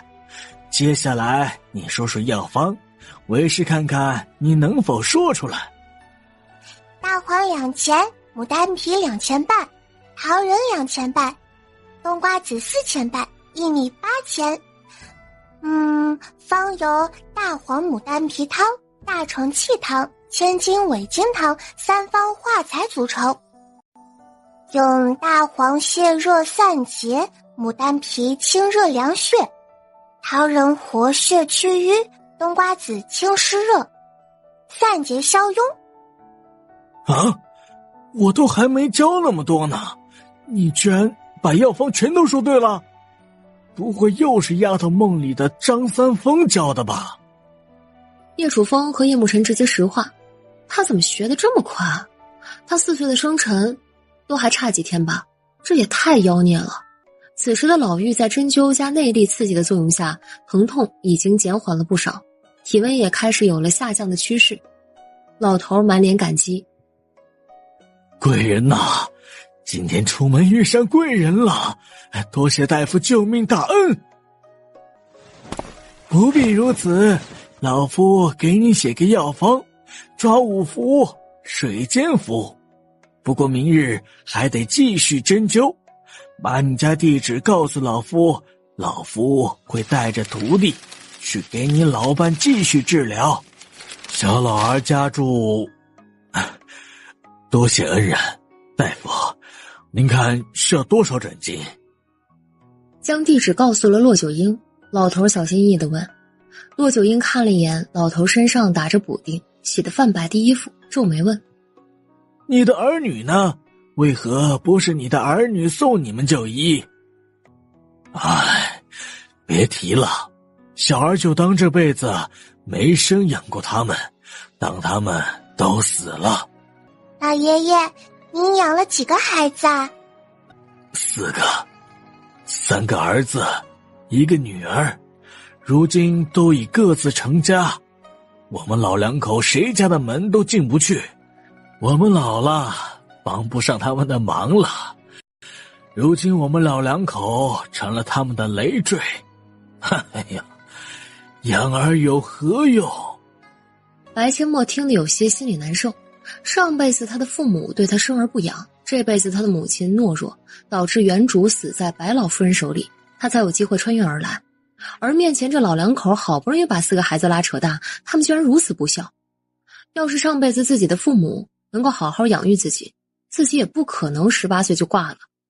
看了一眼身边的父王，白阡陌将小手塞进叶楚风的大手里，心里默默地说：父王，谢谢您和母妃能收留我。骆九婴已经去附近店铺借了纸笔，将药方写好递给老头，同时掏出一锭银子给了老头，让他赶快去抓药。扑通一声，老头还是跪到了地上磕头感谢：多谢恩人，大恩大德无以为报，若有来世，当牛做马，要报答恩人的救命大恩。不必如此，快去给抓药吧，别耽误了病情。老头推着手推车走远后，叶楚风和骆九婴继续带着几个孩子训练。出了京城后，他们去了西郊的一处空地，骆九婴直接盘膝坐在空地上，让白阡陌和叶慕辰把他当人肉沙包来打，他则闭上眼睛享受着2个宝贝徒弟的小铁拳捶打。叶楚风看得嘴角直抽抽，2个孩子可是他的儿子和女儿，他都还没有享受小铁拳捶背的待遇呢，骆九婴似乎不止享受了1次了。骆老哥，咱俩换一下行吗？无换，老夫只教老夫的徒弟。再说了，教他们可是你自己答应的。骆老哥，你就换我休息一下吧，我都快累死了。3个小丫头的领悟能力，还真就不如墨儿的3成。那是，否则老夫能收墨儿丫头为徒吗？老夫收徒，没有天赋的一概不收。叶楚风认命的回去继续教3个小丫头，骆九婴满脸的得意，可还没得意多大一会儿呢，就被白阡陌和叶慕辰放倒，一顿痒痒功伺候。墨儿丫头，辰儿，快住手啊！本王让你嘚瑟。叶楚风闪身来到骆九婴的身边，出手如电，点了他的穴道。燕儿，还愣着干嘛？没看到你七哥和八妹在干嘛吗？九公主愣了一下，见小八妹和七哥笑得那么开心，她立马拉着司徒敏和香儿加入。骆九婴眼泪都笑出来了。王爷，你不讲武德，快给老夫解开穴道。你想得美，你都说本王不讲武德了，你觉得本王会给你解开穴道吗？你就好好的陪孩子们玩一会儿吧。本王呢，去打点野味了，中午就不回去用膳了。啊，父王不回去用膳，金英怎么办？哎呦，为父还真把那2个家伙忘记了。算了，不去了，你们玩一会儿啊，咱们跑着回家。骆九婴笑得都快岔气儿了，白阡陌他们才停手，叶楚风才解开他的穴道。骆九婴刚想偷袭叶楚风，让他也尝尝被挠痒痒的滋味，天空中就传来2声熟悉的鹰叫声。大朋友，我在这儿。2只金鹰回应2声，对着白阡陌和叶慕辰俯冲而下。白阡陌和叶慕辰也迎了上去。早知道你们2个家伙要来，本王就去打猎了。现在去还来得及，有金鹰在，孩子们不会有危险。咱们去打猎吧。本王才不跟你一起去，多了2张嘴，得多吃多少野味啊！一人去一边，这样快一些。哼，没问题。说的好像老夫愿意跟你似的。保护好孩子们，否则别想吃烤肉。雄鹰啾啾低叫2声，谁也不能伤害我的小乖乖。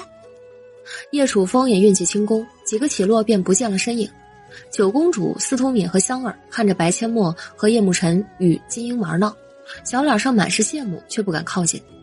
玩闹了一会儿，白阡陌便让2只金鹰守在一旁，他则走到九公主他们身边，开始教他们打拳。或许是孩子教孩子的原因，3个小丫头学习的速度比跟叶楚风学的时候快了不少。叶楚风回来时，肩上扛着一只鹿，远远就看到几个小丫头正一板一眼的打拳，还打的动作标准。叶楚风嘴角一抽，都有点怀疑自己的教学能力了。见孩子们练得认真，叶楚风干脆扛着鹿去处理，没有惊动孩子们。等骆九鹰拎着几只野兔子和2只野鸡回来时，白阡陌他们依旧在认真练功。晨儿，你父王回来了没有？师傅，徒儿没看到，应该还没回来。你们继续练功，为师去处理野味。好的，师傅。等骆九鹰拎着野兔和野鸡来到小溪边，叶楚风的鹿都快处理好了。哟，王爷这收获不错嘛，看来老夫的野兔和野鸡不用处理了。骆九鹰嘴上说着不用处理，却还是蹲在小溪边动手处理野兔和野鸡。叶楚风挑眉：你不是说不用处理了吗？老夫的宝贝小徒弟就喜欢吃老夫烤的野兔，他练功那么认真，老夫不得让他好好补补呀。今天应该是墨儿第一次吃烤鹿肉，他肯定更喜欢鹿肉。你那几只野兔就为金鹰了。孩子们，快去洗个手，野兔马上就能吃了。几个孩子一听，立马停止练功，往小溪边跑去。叶楚风担心孩子们的安危，起身跟了上去。刚到小溪边，九公主脚下一滑，哎呦一声，直接摔进了溪水里。你真是笨得要死，这都能摔倒，以后出去别说本公子是你堂哥。小九，你没事吧？啊，小八妹，我的手好疼！哇哦！白阡陌看着九公主无名指上死死夹住她的小螃蟹，双眼放光。小九，你这运气真不是盖的，摔一跤都有小螃蟹找上门来。小八妹，你快把它拿掉，它咬着我的手不放。这么小一只，蟹钳那么小，应该没有多疼吧？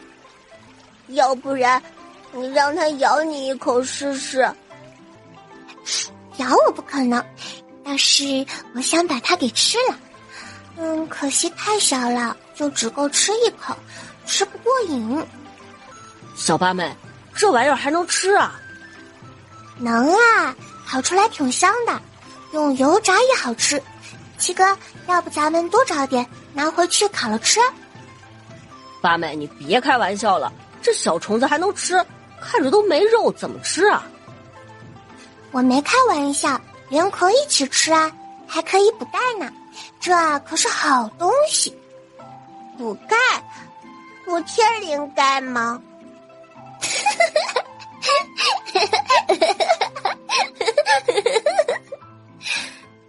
对，补天灵盖，越吃越聪明。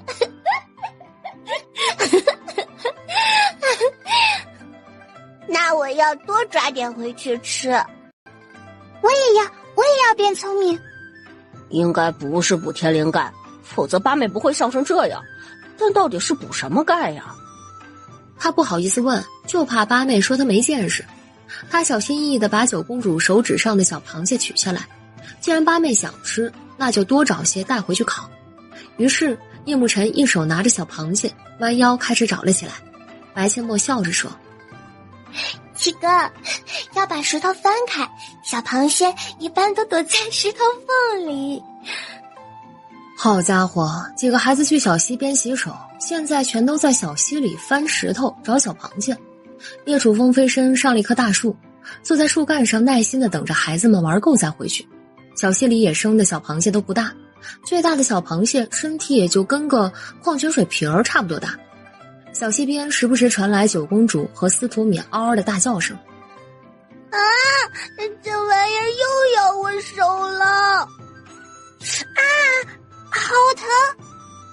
叶慕辰将翻到的小螃蟹用草拴起来拎着，总共抓了10几只，附近都找不到小螃蟹了，才洗手返回。回到火堆旁，骆九婴看着叶慕辰手里拎着的小螃蟹，疑惑地问：辰儿，你抓这些虫子回来干嘛？把美硕抓回来烤了吃，还补钙。师傅，您知道是补什么钙吗？补钙？为师也不知道。墨儿，你来说说补什么钙？钙呀是一种微量元素，是骨骼、牙齿构成的主要成分之一，同时维持了心跳、神经传导和肌肉的正常功能。钙缺乏的话，人体会出现很多问题，比如骨质疏松啊、肌肉痉挛啊、神经紧张啊等各种问题。严重的话，还会导致心脏衰竭。白阡陌的专业术语，也就只有骆九婴能听明白大概了，其他人则是一脸的懵逼。不是补天灵盖吗？天灵盖也补。墨儿丫头，这个要如何烤？削2根竹签串起来烤啊，不过得先把它的胃拿掉。就是这个位置。白阡陌拿过一只小螃蟹，把胃的部分抠掉。叶楚风皱眉：墨儿，这些都是谁教你的？张三丰啊。又是他？他到底长什么样？和我师傅差不多，白头发、白眉毛、白胡子，仙风道骨的。脸型比我师傅稍微长那么一点点，是个道家大能。你说他是个道士，那他怎么还能教你敦煌飞天舞啊？完犊子了。他怎么就说张三丰是个道士呢？道士会教敦煌飞天舞，那已经不是惊悚那么简单了。一个谎言往往要无数个谎言去圆，这回该怎么圆啊？想了想，白阡陌说：父王，严格来说，我那敦煌飞天舞是他老人家教的。他老人家在我梦里给我看了画册，我记忆力好，就记住了。原来如此。好了，先去喂精英，为父去弄竹签，给你们烤这小螃蟹。说完，叶楚风运起轻功就去找竹子去了。父王，您尝一口，看看味道如何？叶楚风一愣，皱着眉头看着那有些像蜘蛛、8条腿还有2个小夹子的小螃蟹，有些不敢下口。墨儿啊，你确定你第一个拿给父王尝，不是为了让父王试毒？父王，快尝尝呀！您不尝，我就让师傅尝啦。丫头，先给为师尝吧。白阡陌刚想把小螃蟹递给骆九婴品尝，叶楚风眼疾嘴快，一口就将最上面那只小螃蟹咬在了嘴里。这可是宝贝女儿喂的，不管有没有毒，第一口都不能让给姓骆的。白阡陌一愣，只觉得眼前一花，小螃蟹就少了有一只。看看父王的嘴巴，没动静儿。小螃蟹呢？骆九婴努力憋着笑。孩子们没看清楚，他怎么可能看不清楚叶楚风的小动作？但骆九婴也不敢拆穿他，伸出手拿了一只小螃蟹塞进嘴里，有点扎嘴。剩下最后一只，白阡陌直接送进自己的嘴巴里，嚼起来嘎嘣脆。好吃。七哥，等会儿咱们再去抓一下好不好？太香了。真的好吃啊！等一下就去抓多多的带回去。吃完烤肉，为父带你们去抓，多抓点回去，让你们皇祖父也尝尝。王爷，您让太上皇吃这玩意儿，他老人家会不会踹你屁股？不会，上了年纪的人更要补钙，腰好腿好精神才好。皇祖父会喜欢小螃蟹的。没错，父皇会喜欢的。师傅，烤鹿肉可以吃了吗？闻着好香啊！可以吃了。骆九婴拿起匕首，直接把一条后腿切下来，用绿叶包着，递给了白阡陌。拿去分给你的精英大朋友品尝品尝。多谢师傅。另一只后腿给了叶慕辰，2个小家伙闻着烤鹿肉的香味儿，走向精英。金鹰虽然吃了野兔和野鸡，已经饱了，可看到白阡陌和叶慕辰手里的烤鹿肉，又开始馋了。两兄妹左手拿着烤鹿腿儿，右手撕肉喂金鹰，嘴巴也一刻不闲地啃着鹿肉。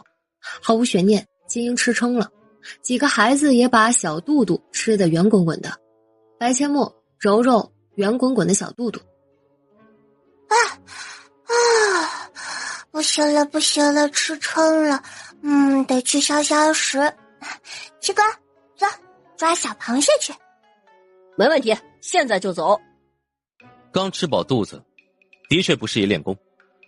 为父带你们一起去抓小螃蟹，消消食再回来练功。哎呀，老夫也吃撑了，陪你们一起。莫二丫头，吩咐你的大朋友看着剩下的烤肉，别被其他野兽来吃了。好嘞，大朋友，这些烤肉可是你们的晚餐，你们可要看好啦，不能被其他野兽给吃了。我要去抓小螃蟹，你们要乖乖的哦。雄鹰低声回应，双眼还真就死死盯着火堆旁的烤鹿肉。雄鹰亦是如此，有金鹰守着烤肉，两个大男人带着5个小孩子去小溪边抓小螃蟹。卷裤腿的老高嬉笑声不绝于耳。站住，小螃蟹，你跑不掉的！哎呦，你又咬我的手！小九，能不能不要咋咋呼呼的？八妹比你还小呢，都没像你一样，这么大的人了，丢不丢人啊？九公主缩了缩脖子，不敢再出声了。就算被小螃蟹夹了手，也只敢可怜兮兮的去找白阡陌。忙活了半个多时辰，有骆九婴和叶楚风这2个大人加入，还真抓了不少小螃蟹，吃一顿还是勉强够的。叶楚风和骆九婴将所有的小螃蟹用草拴起来，然后带着孩子们继续去空地练功。练了1个多时辰后，便跑步回王府。晚膳时，2大盘金黄的油炸小螃蟹端上桌，除了白阡陌他们几个白天吃过的人，其他人都瞪大了眼睛。风儿啊，这是什么虫子呀？看着怪瘆人的。父皇，莫儿说这是小螃蟹，今日在小溪里抓的，您尝尝。小溪抓的虫子能吃吗？万一吃了中毒怎么办？还真是瞎搞呀！父皇，莫儿说这玩意儿补钙，让您多吃点。补钙？补什么钙啊？姑的天灵盖和膝盖都挺硬的，不用补。父皇，此钙非彼钙，反正儿臣也说不清楚。莫儿说的这玩意儿吃了对身体好，要不您问问他。他那么小，他说啥你都信呀？信，因为她是儿臣的宝贝女儿，而且是学医的。父皇，你的孙女儿啊，今日可是亲自救了个患病的老人，她的诊断和骆大夫一样。太上皇一脸不可思议地看着白阡陌，4岁还差几天就能亲自动手治病救人，这也太悬了，不愧是姑的宝贝小孙女儿，有前途。小丫头，这玩意儿真的能吃啊？白阡陌直接用行动回答太上皇，拿起筷子夹了一只金黄的小螃蟹塞进嘴里，咔嚓咔嚓地嚼了起来。光主父，我们中午就吃过呀，要是真的有毒，还能拿回来给您吃吗？来，您快尝尝，很香的。皇祖父，小八妹说这个补钙会让您腰好、腿好、身体好，真的很香哦。太上皇鼓起勇气，将小螃蟹塞进嘴里，尝试着嚼了几下。第一次尝到这种香香脆脆的东西，太上皇一吃就上瘾，筷子不停地往小螃蟹伸去。太后也是鼓起勇气尝了之后，越吃越是喜欢。小丫头，你怎么会有这么多奇奇怪怪的想法呀？这玩意儿是何人告诉你可以吃的？母后，您就别问了，这个人啊，咱们谁都不认识，还无缘相见。那可是莫儿梦里的老道士，教莫儿唱歌跳舞的那个。儿臣怀疑啊，那就是个老神仙。哦，本宫明白了。这玩意儿看着挺瘆人，吃起来还蛮香的。在哪儿抓的呀？明日带姑一起去。没了，抓完了。叶楚风赶紧回答，生怕白阡陌或者叶慕辰答应。出去训练又不是出去玩，带太上皇去可不合适。抓完了。风儿，你老子还没老到头晕眼花的地步，这种谎话你也想拿来骗你老子？白阡陌捂嘴偷笑，被叶楚风瞪了一眼。笑什么笑啊？赶快吃饭。皇祖父，父王就是骗民的。这小棉袄漏风成这样，还能要吗？不过我们明日不去山里，今日救治的老奶奶病得挺严重的，最近几日都得去给她治疗，孙女还得多跟着师傅学习医术呢。还好，这小棉袄还能要。晚饭过后，白阡陌回到自己的房间，准备从空间里取出一点酸糖给九公主，却意外地发现别墅里居然还有一些蔬菜种子。上一世干妈在闲时会在别墅的花园里种一些她自己喜欢的蔬菜，没想到居然还有一些种子留下。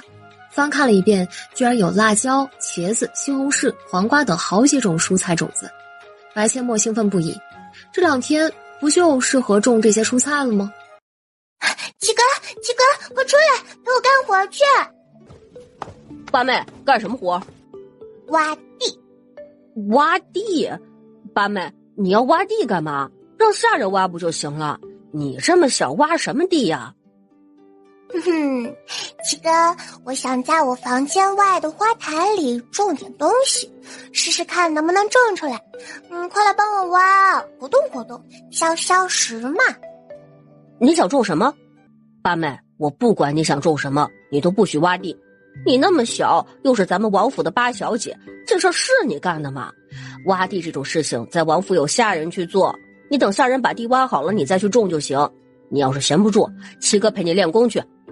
七哥，挖地也可以锻炼手臂的力量，我想自己挖地就是想锻炼臂力呀。叶慕辰看了一眼自己和白阡陌手里的小锄头，这么小的小锄头锻炼臂力，八妹，你是认真的吗？七哥，你别用这种怀疑的眼神看我的小锄头，我也想拿大的，可大的锄头把子太粗了，我的手这么小，根本就捏不住，而且太长了，我怎么挖地呀？哎呀，这就不是你该干的活儿。走，练功去。等下人把地翻出来，你再来种就行。就你这小锄头，也挖不了多深。那好吧，练功去。翌日，骆九婴要带着白阡陌去给老妪扎针，叶慕辰、九公主、司徒敏和香儿也跟着一起去。来到老头家，白阡陌才真正见识到老头和老妪过得有多么凄惨。老两口住的房子那都不叫房子，只能勉强遮风避雨，是以前用来关羊的羊圈房。老爷爷，你的儿女们他们的条件如何啊？都还算可以，虽然算不上富裕，但也吃穿不愁。老爷爷，你的儿子女儿家在哪儿啊？小公子，你问这个作甚？当然是去要诊金呢。本公子的师傅和八妹给老奶奶看病，当然得让你的儿女付诊金。这……老头慌了，或许小公子和他的师傅能要到诊金，可等他们一走，自己和老伴儿就得遭殃啊。小公子，需要多少诊金？小老儿这就去想办法。您还是别去找那几个畜生了。你给不起，我们就要你的儿女，我们就要找你的儿女。说吧，他们都住在什么地方？你们要多少诊金？100两。这……你就告诉他们，你确实付不起老夫的诊金。老头只能将4个儿女家的住址都告诉了叶慕辰和白阡陌。问清楚老头4个儿女的名字后，叶慕辰气冲冲的就要带着九公主他们出门。七哥，你等我一下，我给老奶奶施针后跟你一起去。群殴不孝子这种事情怎么能少得了他呢？骆九婴赶紧拿出银针交给白阡陌，接过银针的他瞬间小脸严肃，一脸的认真。一根根银针扎入老妪的穴道，剩下的事情交给师傅，他则和叶慕辰气冲冲地带着九公主、司徒敏和香儿出门。小九、小米、香儿，等会儿你们就看着我和七哥，我和七哥动手，你们就跟着动手，有多大劲儿使多大劲儿，给我往死里吹。知道了，往死里吹。奴婢全都听八小姐的。很快，小家伙们来到老头的大儿子家门口，白阡陌上前敲门，一个看上去接近40岁的女人出来开门。你们找谁？白阡陌眼珠子一转，指着香儿一脸奶凶的回答：我们来找他的爹爹。奴婢的爹不在这儿啊。叶慕辰、九公主和司徒敏也懵了，不是来揍人的吗？怎么给香儿找起爹来了？你们找错人了吧？大婶儿，这里是李大牛家吗？是啊。那就没错，香儿的爹爹就叫李大牛，他娘生病了，需要银子看病，可是他们娘俩就靠着李大牛养着，没有银子啊。香儿他娘就让我们来找李大牛要银子，这个地址还是香儿他娘给的呢。李大牛，你跟老娘滚出来！娘子，怎么了？出什么事了？快叫爹！奴婢的爹不是他呀。演戏你懂不懂？快照我说的做。爹。你叫谁爹呢？谁是你爹？你认错人了吧？说话演戏呢，假装你和你娘被你爹抛弃了，懂吗？香儿这下明白了，酝酿了一下情绪，一脸难过的道：爹爹，你怎么可以不认女儿呢？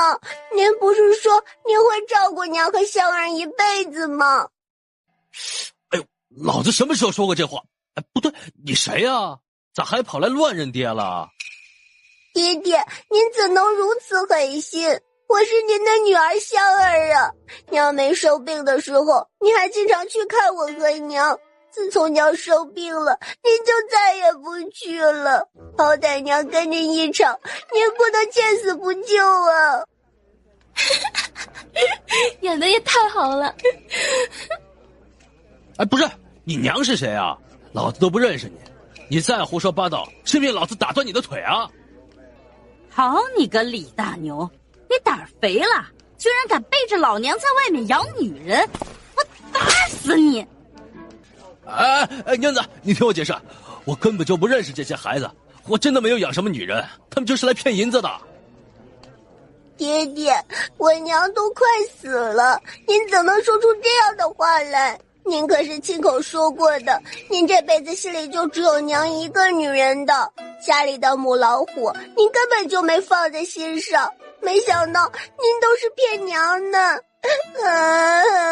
娘啊，您怎么那么傻？怎么就相信了爹爹这样不负责任的臭男人了呀？我的个乖乖，香儿这是跟谁学的？牛啊！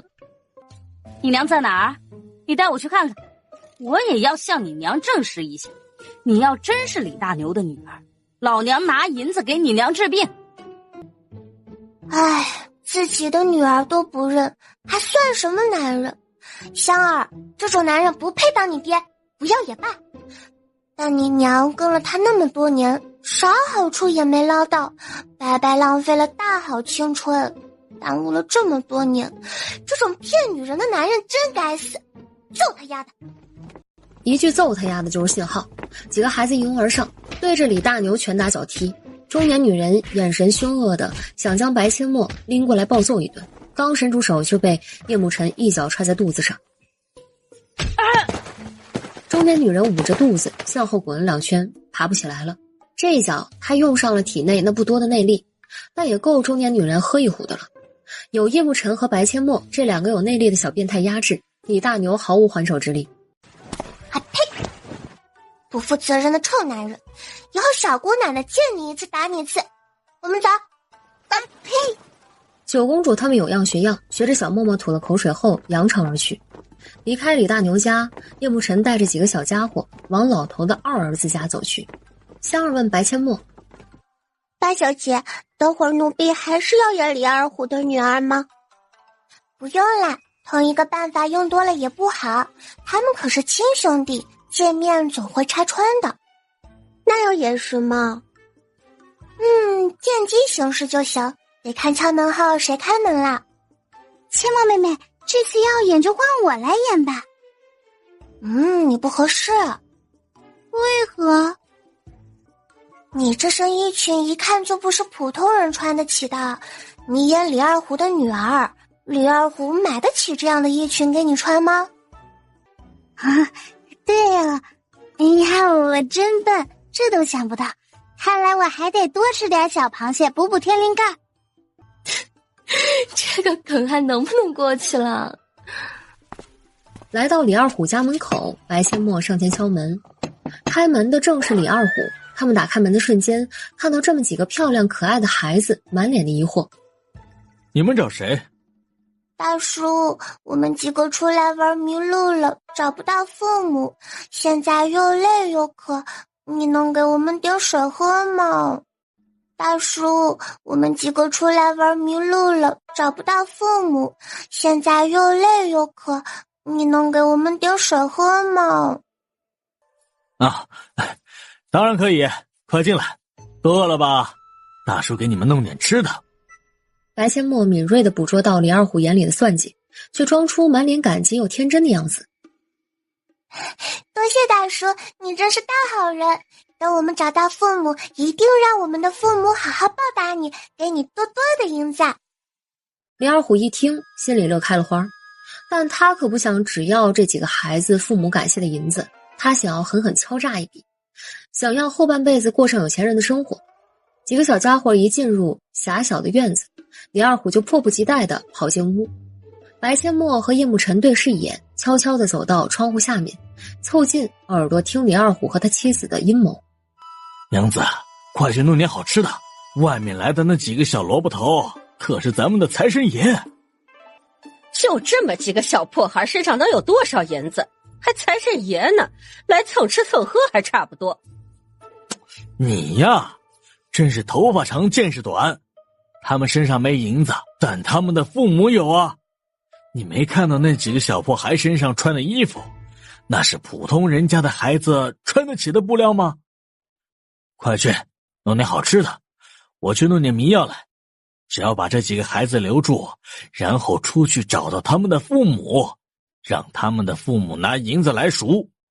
一个孩子要200两，5个孩子就1000两。哦，我明白了，你快去弄迷药，我去弄吃的。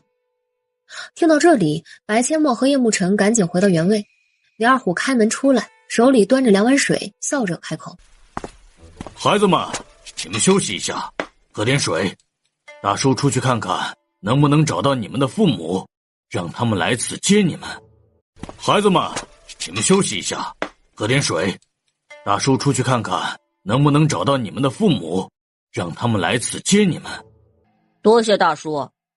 李二虎出去后，叶慕辰小声问：八妹，现在可怎么办？要不咱们现在就冲进去，先把那个恶女人揍一顿？七哥，咱们虽然是小孩子，但不能无缘无故揍人，得找个理由才行。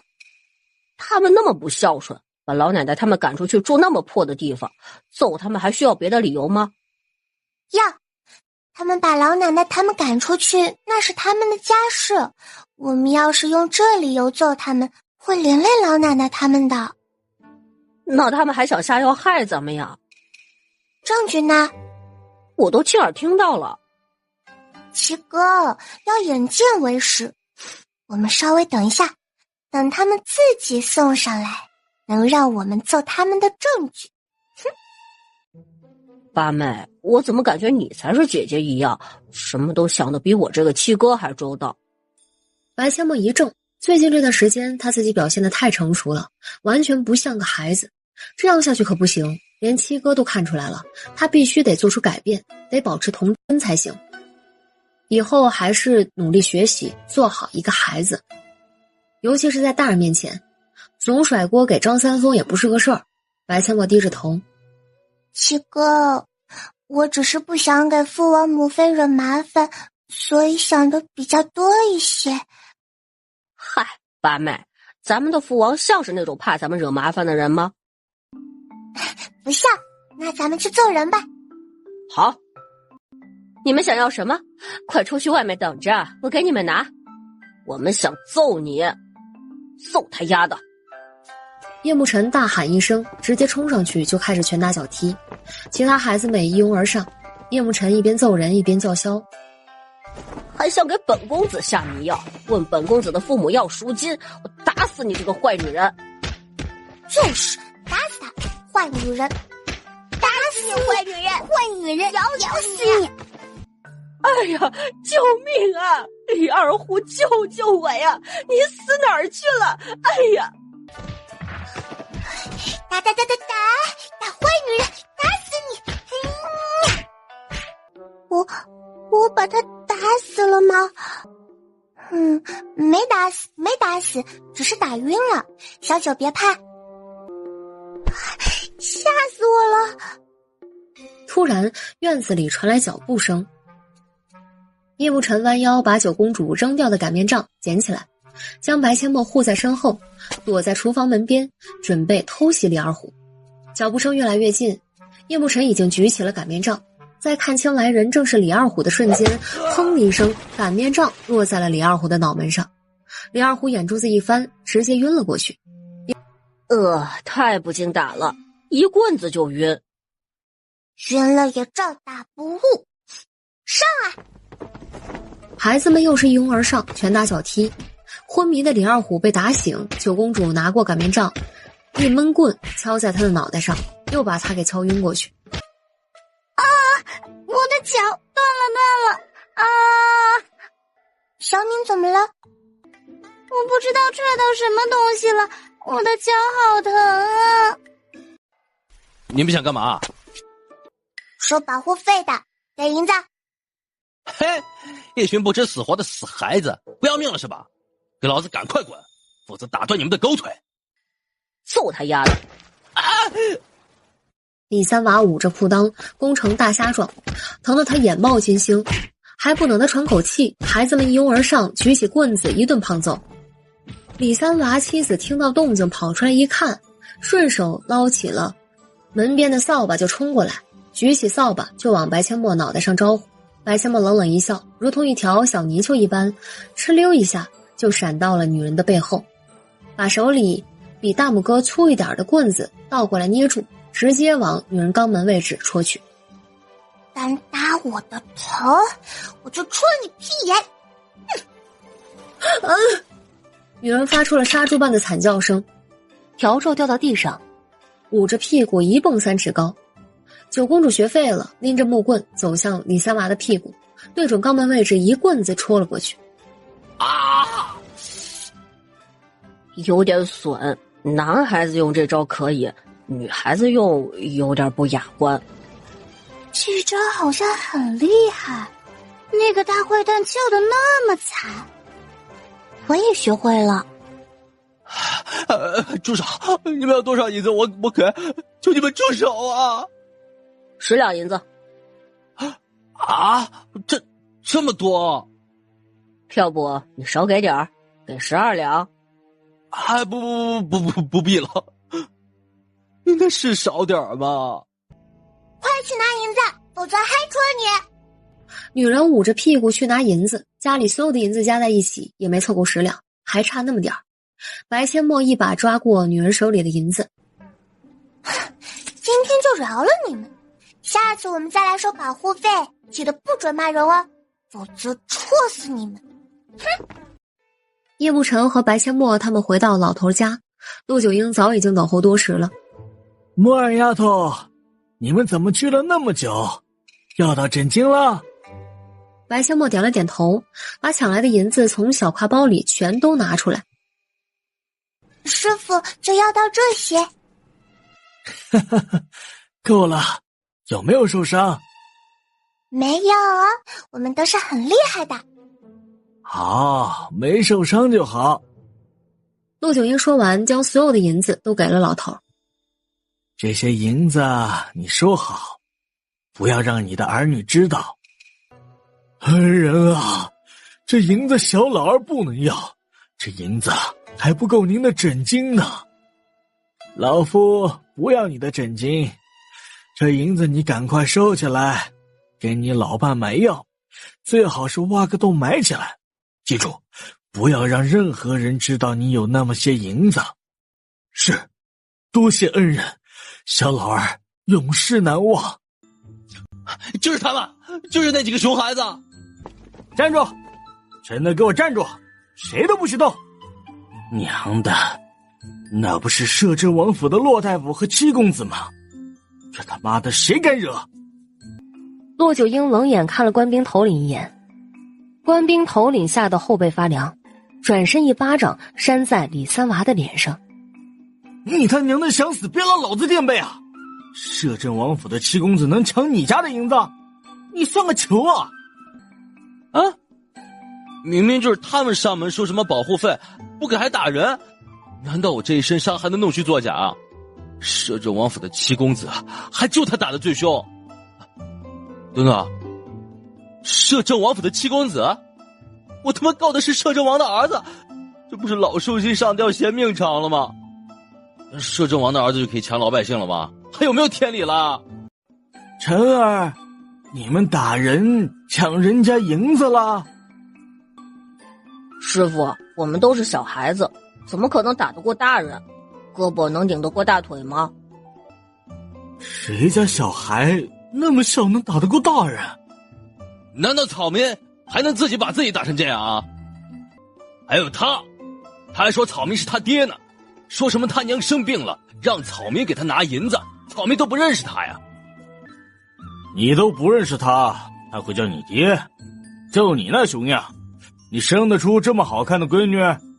他要是真愿意叫你爹，你就偷乐着吧。官爷，这不是叫爹的问题，是讹银子的问题啊！你自己好好睁大你的狗眼看看，人家这些孩子身上的衣服像是穷人家吗？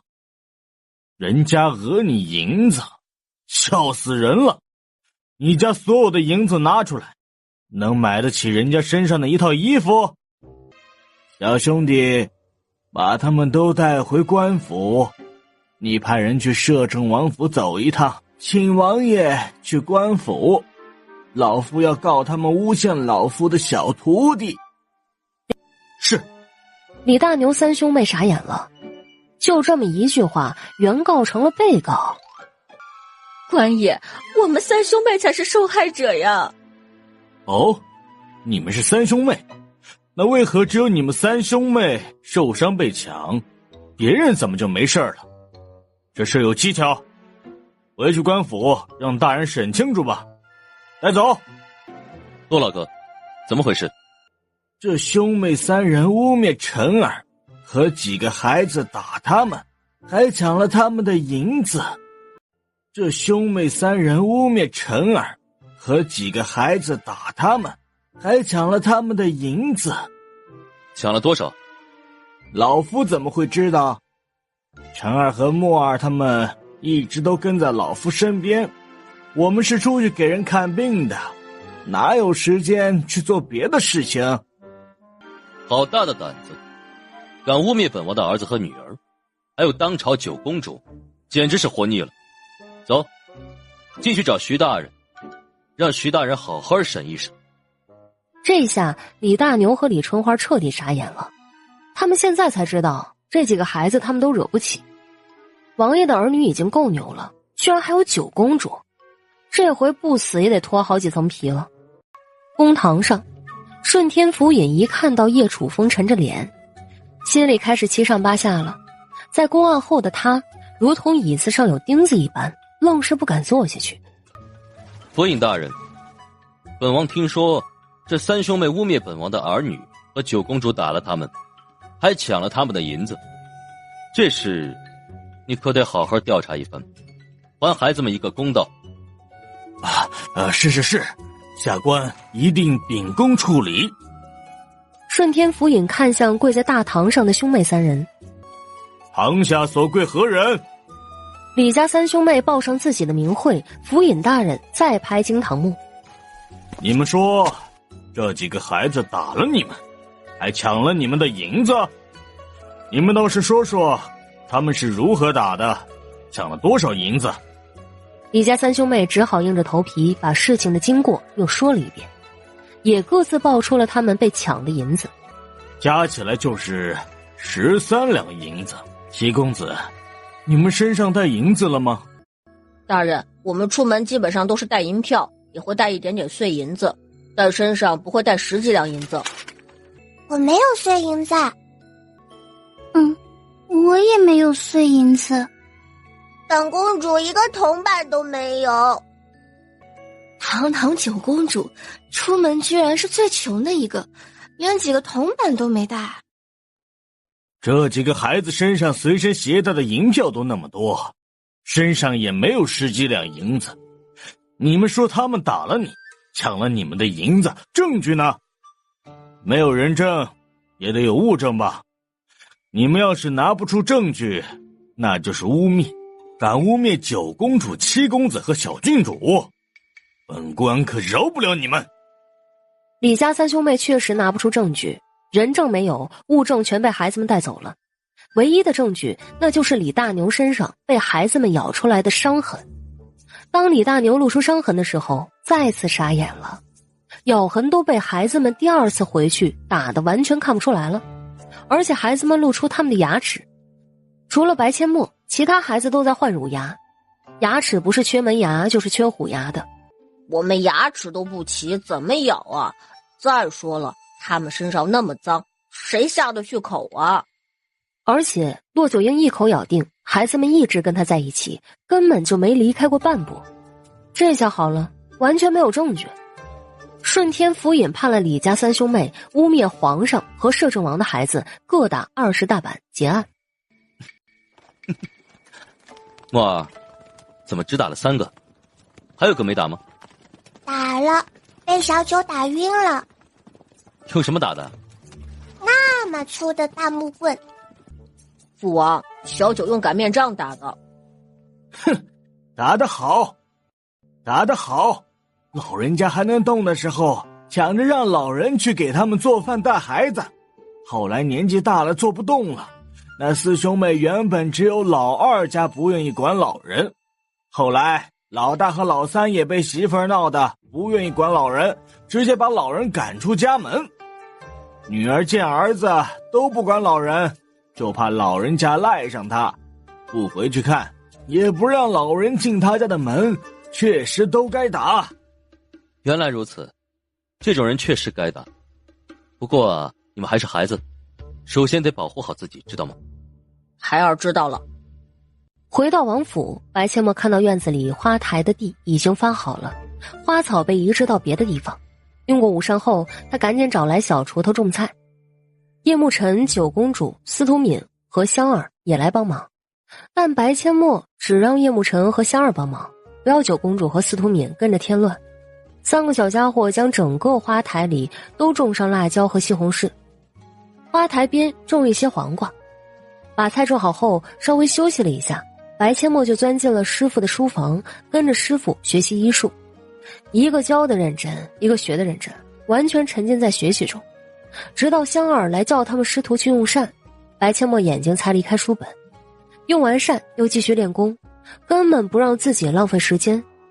接下来的2、3天，白阡陌除了跟师傅出去给老妪看病，回来后师徒俩就窝在书房里。骆九婴倾尽全力地教白阡陌医术，晚上后又努力练功，每天都能看到他明显的进步。时间过得飞快，3日后，也就是4月17这天，司徒敏的父母从提谷城赶来京城。敏儿，过几天就跟爹爹回家吧。你在王府打扰的时间已经够久了。我和你娘这次来京城，一是来拿成衣，其次就是来接你回家。我不要跟你们回去，我要跟阡陌妹妹在一起。你这孩子怎么如此不听话呀？王府毕竟不是咱们家，你长期在王府生活怎么行啊？我不要，我就是不要回去，我要跟阡陌妹妹一起学习武功，以后还要保护阡陌妹妹。既然敏儿不愿意离开墨儿，不如就让她留下来吧。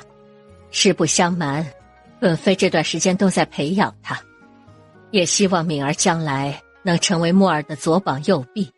成为木耳的助力。但事先声明，敏儿不是木耳的丫鬟，不是下人。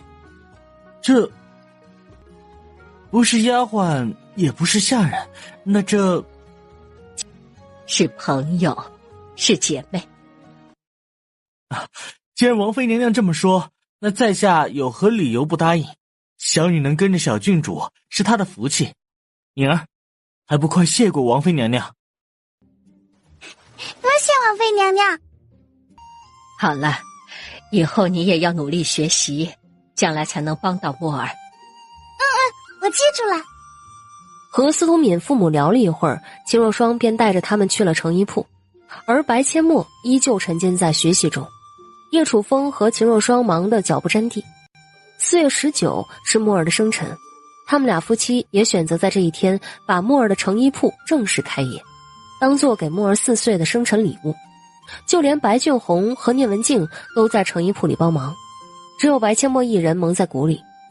成衣铺已经准备妥当，就等着后天开业。当司徒敏的父母见到成衣铺里挂着的成衣时，夫妻俩笑得合不拢嘴。王妃娘娘，在下想把每个样式的衣裙都拿一些，上等布料和普通布料的都拿。实不相瞒，在下在提古城和周边城镇总共弄了3个店铺，就等着拿成衣回去挂匾开业了。要是生意红火，在下还打算在其他城镇也弄几个店铺。那有何问题？现在本王和本妃又招揽了不少裁缝，完全不用担心拿不到成衣。4月19这一天，一大早，香儿就给白阡陌准备了一套喜庆而漂亮的衣裙。香儿，换一套，我要去练功，这套衣裙会弄脏的。大小姐，王妃娘娘说了，你今天不练功，也不学艺术。为何？因为今日要带你出去玩。叶慕辰的声音从门口传来，7个哥哥没去书院，准备给白阡陌过4岁生辰。早膳过后，太上皇和太后牵着白阡陌和九公主的小手，一大家子包括司徒敏和他的父母全都一起出门，往京城最繁华的街道走去。这大清早的一家人出动，是要去哪儿啊？见白阡陌一脸懵，太上皇问：小丫头，怎么了？王祖父，咱们这么多人是要去哪儿啊？你很快就知道了。九公，小八妹，四皇叔说要给你个惊喜，现在不能告诉你哦。惊喜？嘿嘿，我知道了。太上皇瞪了九公主一眼：就你话多，小木耳丫头那么聪明，你这么一说，她还能想不到吗？很快，一行人来到成衣铺门口。让白阡陌意外的是，除了父母和姐姐，居然还有许多眼熟的面孔。那些都是过年宫宴的时候，他和母妃拉来的京城贵女。王祖父，孙女没猜错，果然是成衣铺开业。你这个小机灵鬼哟！今日可不止成衣铺开业，还有一件大喜事。小丫头，你能猜出来吗？还有大喜事？孙女猜不出来。那就别猜了，你很快就会知道的。就在这时，皇上和皇后一身便装，身后跟着一群同样便装的御林军，心情愉悦地出现在众人的视线中。皇伯伯，皇伯母！皇上笑着蹲下身子，张开双臂迎接小嬷嬷。小丫头扑进皇上的怀里，搂着皇上的脖子，仿佛他们才是久别重逢的父女一般，亲昵的不得了。皇伯伯，没想到您和皇伯母都来了，侄女好开心哦。朕的小侄女4岁了，朕能不来吗？啊，今日是4月初几？今日是4月19，是你的生辰。傻丫头，整天就知道学习，连自己的生辰都忘了吧？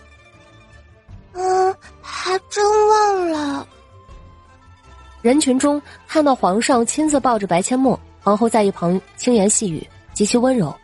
白芊芊紧紧地攥着拳头，心里极度的抓狂。白俊宏注意到白芊芊的神色，冷着脸开口：芊儿，你要是不舒服，就回去休息。父亲，我没事。倩儿，为父提醒你一句，该是你的就是你的，不是你的你强求也强求不来，懂吗？女儿明白了。同样是白将军的女儿，凭什么四妹妹可以留在王府？凭什么皇上和皇后都那么喜欢她？为什么那么多人都愿意围着她转？更远处，白老夫人躲在角落里，伸长脖子往成衣铺这边看。几个月不见，她苍老了很多。如今远远看到皇上亲自抱着白阡陌，皇后也是一脸的宠溺，白老夫人石化了。错了，当初被自己嫌弃，被自己百般刁难的四丫头，才是白家真正的福星啊！4时中旬，开业吉时已到，在皇上和叶楚风的主持下，叶慕林点燃门口的2大串鞭炮，鞭炮声响起，叶楚风飞身揭开牌匾的红绸，露出阡陌成衣铺京城总店几个苍劲有力的烫金大字。各位父老乡亲，今日是本王的义女白阡陌4岁的生辰，这个成衣铺的牌匾就是以她的名字命名，也是本王送给她的生辰礼物。凡是今日进店购买成衣的顾客，真诚的为本王的义女送上一句祝福，将享受8折优惠，仅限今日。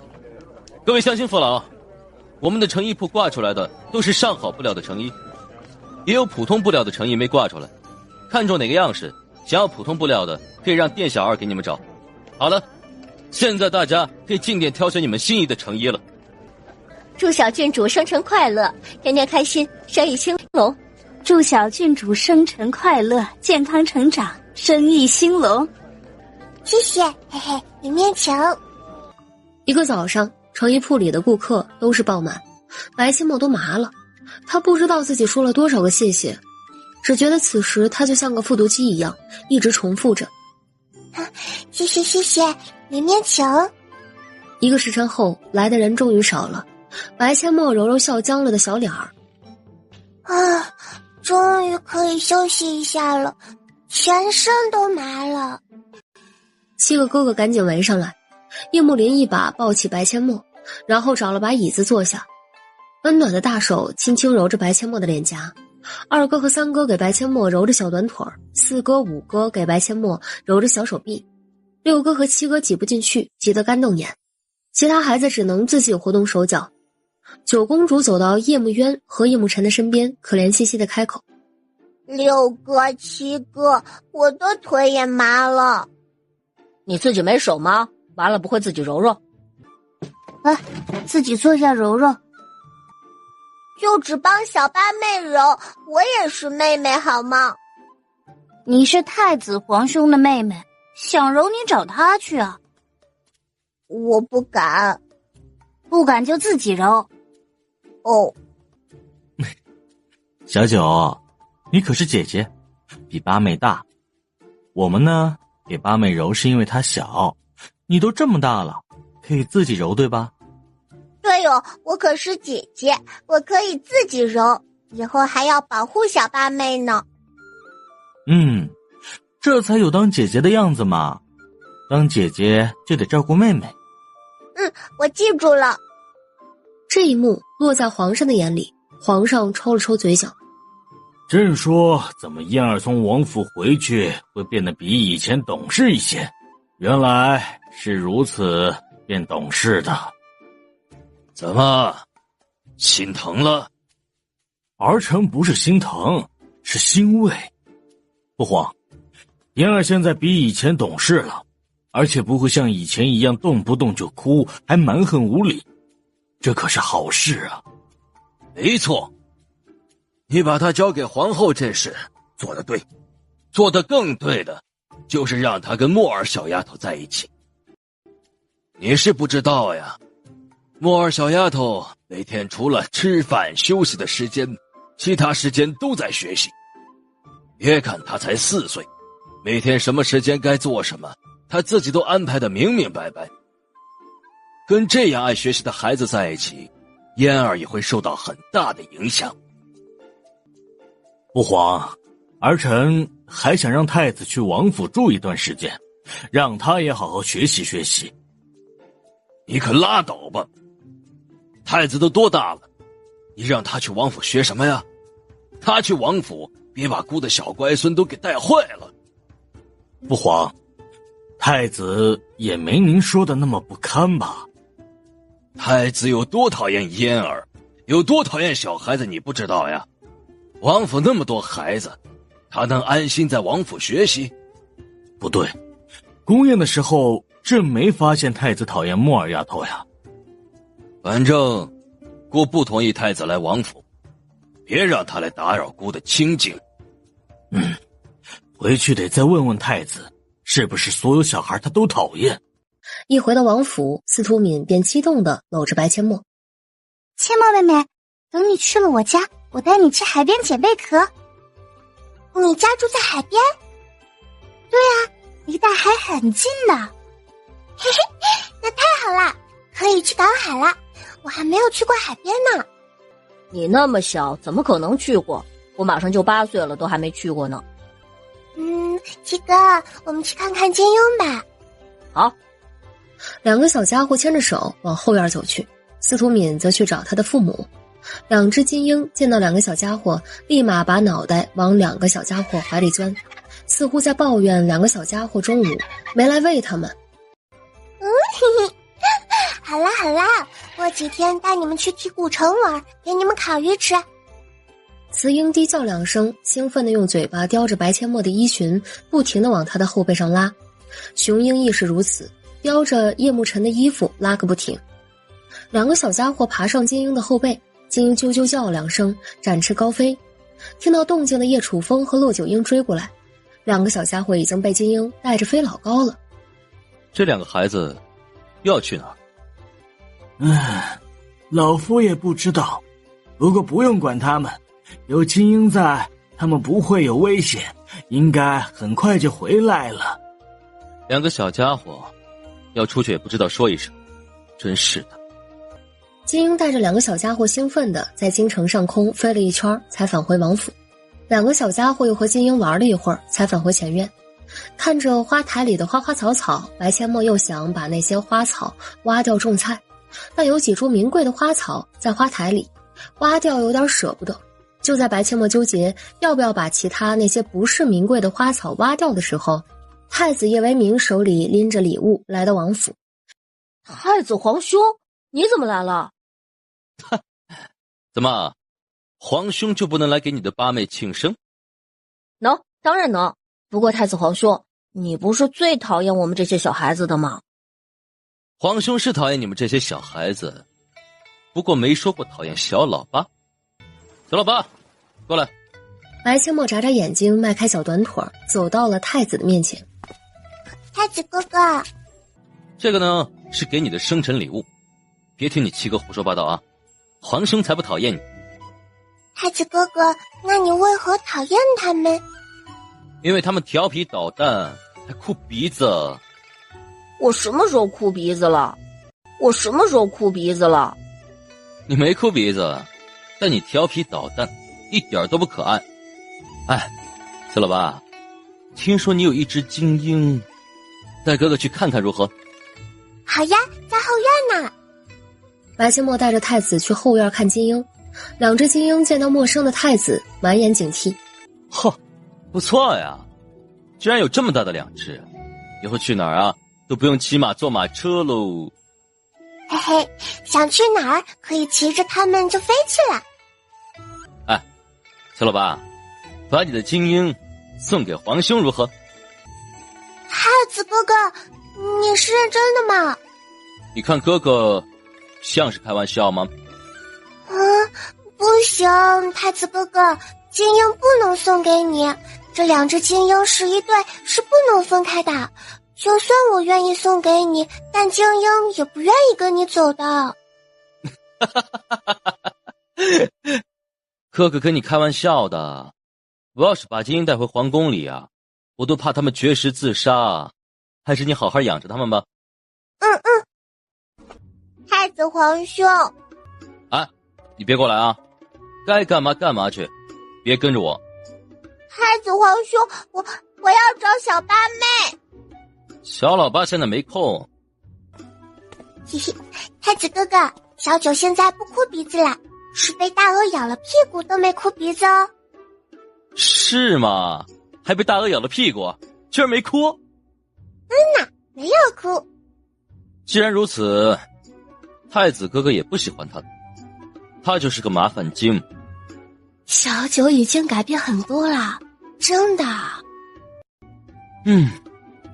小老八，给太子哥哥唱首歌如何？怎么，不愿意给皇兄唱？不是，太子哥哥，你想听什么歌啊？你随便唱，你唱什么，皇兄就听什么。好吧，池塘的水满了，雨也停了。大哥哥好不好？咱们去捉泥鳅。好，明日皇兄就带你去捉泥鳅。真的吗？当然是真的，皇兄还能骗你不成？谢谢太子哥哥，不过捉泥鳅人少了不好玩儿。那你还想叫谁一起去？所有人一起去，小九也去。叫上你七哥可以，能不能不要叫上小九？出去玩人多才热闹，跟你一个18岁的大哥哥出去，能玩得嗨吗？看太子哥哥斯斯文文的，要是跟你出去，肯定不好玩。见白阡陌嘟着小嘴不说话，太子皱了皱眉，最后选择妥协。好吧，看在你给皇兄唱歌的份上，你想叫谁就叫谁一起去。好耶，多谢太子哥哥。你放我下来，我要去准备捉泥鳅的东西。不着急，用完晚上再去准备。哦，好吧。明儿这小子抽风了，他不是最讨厌孩子了吗？居然还抱着墨儿小丫头。确实有点像是抽风了。之前嫣儿靠近他都不行，一靠近就被他骂。父皇，儿臣就说嘛，宫宴的时候太子就没有表现出讨厌墨儿丫头。说不定现在明儿还是讨厌嫣儿。父皇，儿臣答应了小老八，明日带他去捉泥鳅。明日儿臣不在宫里。行，带上嫣儿。可以。太后和皇后眨了眨眼睛，一脸的不可思议。她居然愿意带嫣儿一起出去玩了？真的假的？太上皇眼睛一亮。捉泥鳅怎么能少得了姑呢？姑也一起去，把小丫头捉泥鳅的样子画下来。白阡陌嘴角微不可察的一抽，心里暗下决心，明天一定要注意形象，千万不能出糗。晚膳前，大师兄和二师兄也赶来王府，为小丫头庆祝4岁生辰。大伙儿都坐上桌准备用膳时，白阡陌向大伙儿宣布了明日去捉泥鳅的事儿。九公主和司徒敏特别开心，只有白阡陌的7个哥哥一脸不爽地看着太子。你自己有2个妹妹，你不带出去玩，来抢我们的八妹干什么？啊，八妹要去捉泥鳅，难道我们不会带她去吗？你说什么？没什么，八妹由我们7个哥哥带，你带小九就行。本太子只带小老八，小九只是同行，不需要本太子带。被点到名的小九看了太子一眼，缩了缩脖子。谁稀罕你带了？本公主又不是3岁小孩，是要保护小八妹的。小九心里这么想，可也没胆子说出来。然而太子却一脸严肃地警告九公主：小九，你明日最好乖乖的，你要是敢惹麻烦，看我怎么收拾你。小九吓得低着小脑袋点头，不敢吭声。行了，赶快用膳，用完膳呀，去准备你们明日捉泥鳅需要的东西。晚膳过后，大伙把准备好的礼物全都送给了白阡陌，一个个精美的礼盒看得他眼花缭乱，小嘴里忍不住小声嘀咕：哇，我发财了，发财了，好多礼物啊！秦若霜把从将军府带来的春桃带到白阡陌面前。墨儿，从今天起，春桃就是你的丫鬟了。春桃，好好伺候八小姐，别让本妃失望。是，奴婢谨遵王妃娘娘教诲，一定尽心尽力伺候好八小姐。谢谢母妃。小机灵鬼儿，快带着春桃和香儿把这些礼物送去你自己的房间吧。八妹，我来帮你。九公主和司徒敏见状也赶紧跑过来帮忙。几个孩子把所有的礼盒都搬到白阡陌的房间里。白阡陌脱了鞋子，盘膝坐在床上开始拆礼盒。先拆长辈送的，拆一个是珠宝，再拆一个还是珠宝。什么情况？王伯伯他们送的怎么全是珠宝啊？八妹，你不喜欢这些珠宝吗？喜欢呀，这些应该值很多银子的。傻子才不喜欢珠宝呢，我又不傻。叶慕辰笑了，司徒敏也笑了。还好他们送的都是珠宝，只有九公主苦着一张小脸。她送的是皇上为她准备的一本医书。小八妹要是不喜欢可怎么办呀？白阡陌继续拆礼盒。大师兄送的居然是一本剑法秘籍，二师兄送的是一本医书《81难经》。宝藏书籍呀！白阡陌爱不释手，翻看了2篇，越看眼睛越亮。这可比珠宝值钱多了。见白阡陌喜欢书，九公主松了一口气，催促白阡陌继续拆礼盒。当他拆到小九送的礼盒时，小九一脸紧张地盯着白阡陌。拆开礼盒，白阡陌愣住了。礼盒中居然是一本有些破旧的书籍，名为《五行针法》。宝藏啊！没想到南燕国居然有这样的宝藏书籍。七哥，你带小九他们先出去，我要藏宝喽。好，这么贵重的东西你可要藏好，藏隐秘一些。那放心吧，我藏的东西除了我没有人能够找到的。等叶慕辰和九公主他们出去后，白阡陌将所有的珠宝收进空间，2本书也收了进去，方便随时取出来看。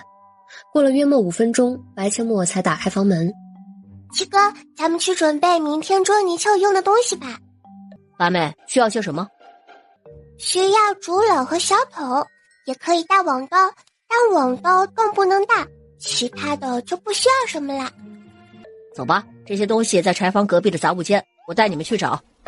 来到杂物间，白阡陌挑选了一个最小的竹篓，其他人也各自挑选了一个。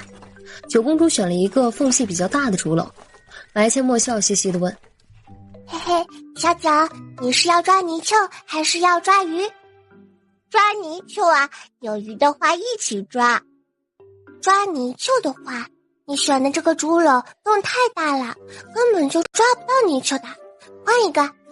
哦，九公主把手里的竹篓扔掉，重新选了一个。这个可以吗？可以是可以，不过这个竹篓那么大，你确定要拿它抓泥鳅？竹篓大才更好抓呀，可以抓更多。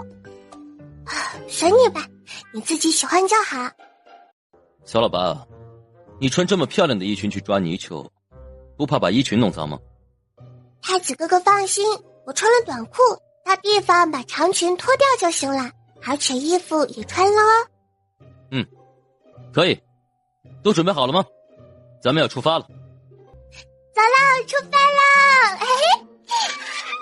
白阡陌刚想出门，2只金鹰就大叫着跑来。明明有翅膀可以飞，偏偏2只体型庞大的金鹰要迈开双腿飞奔。白阡陌撇撇小嘴：你们坐马车吧，我和七哥骑金鹰，2个大家伙要跟着去。田里的泥鳅还挺多，白阡陌拿着小竹篓开始抓泥鳅。香儿和春桃2人拎着桶，手里拿着竹篓，吃力地跟在他的身边。一见到泥鳅，小竹篓一咬，泥鳅就落在小竹篓里，一抓一个准儿。见白阡陌抓了几条，而九公主还1条没抓到，他也开始着急了。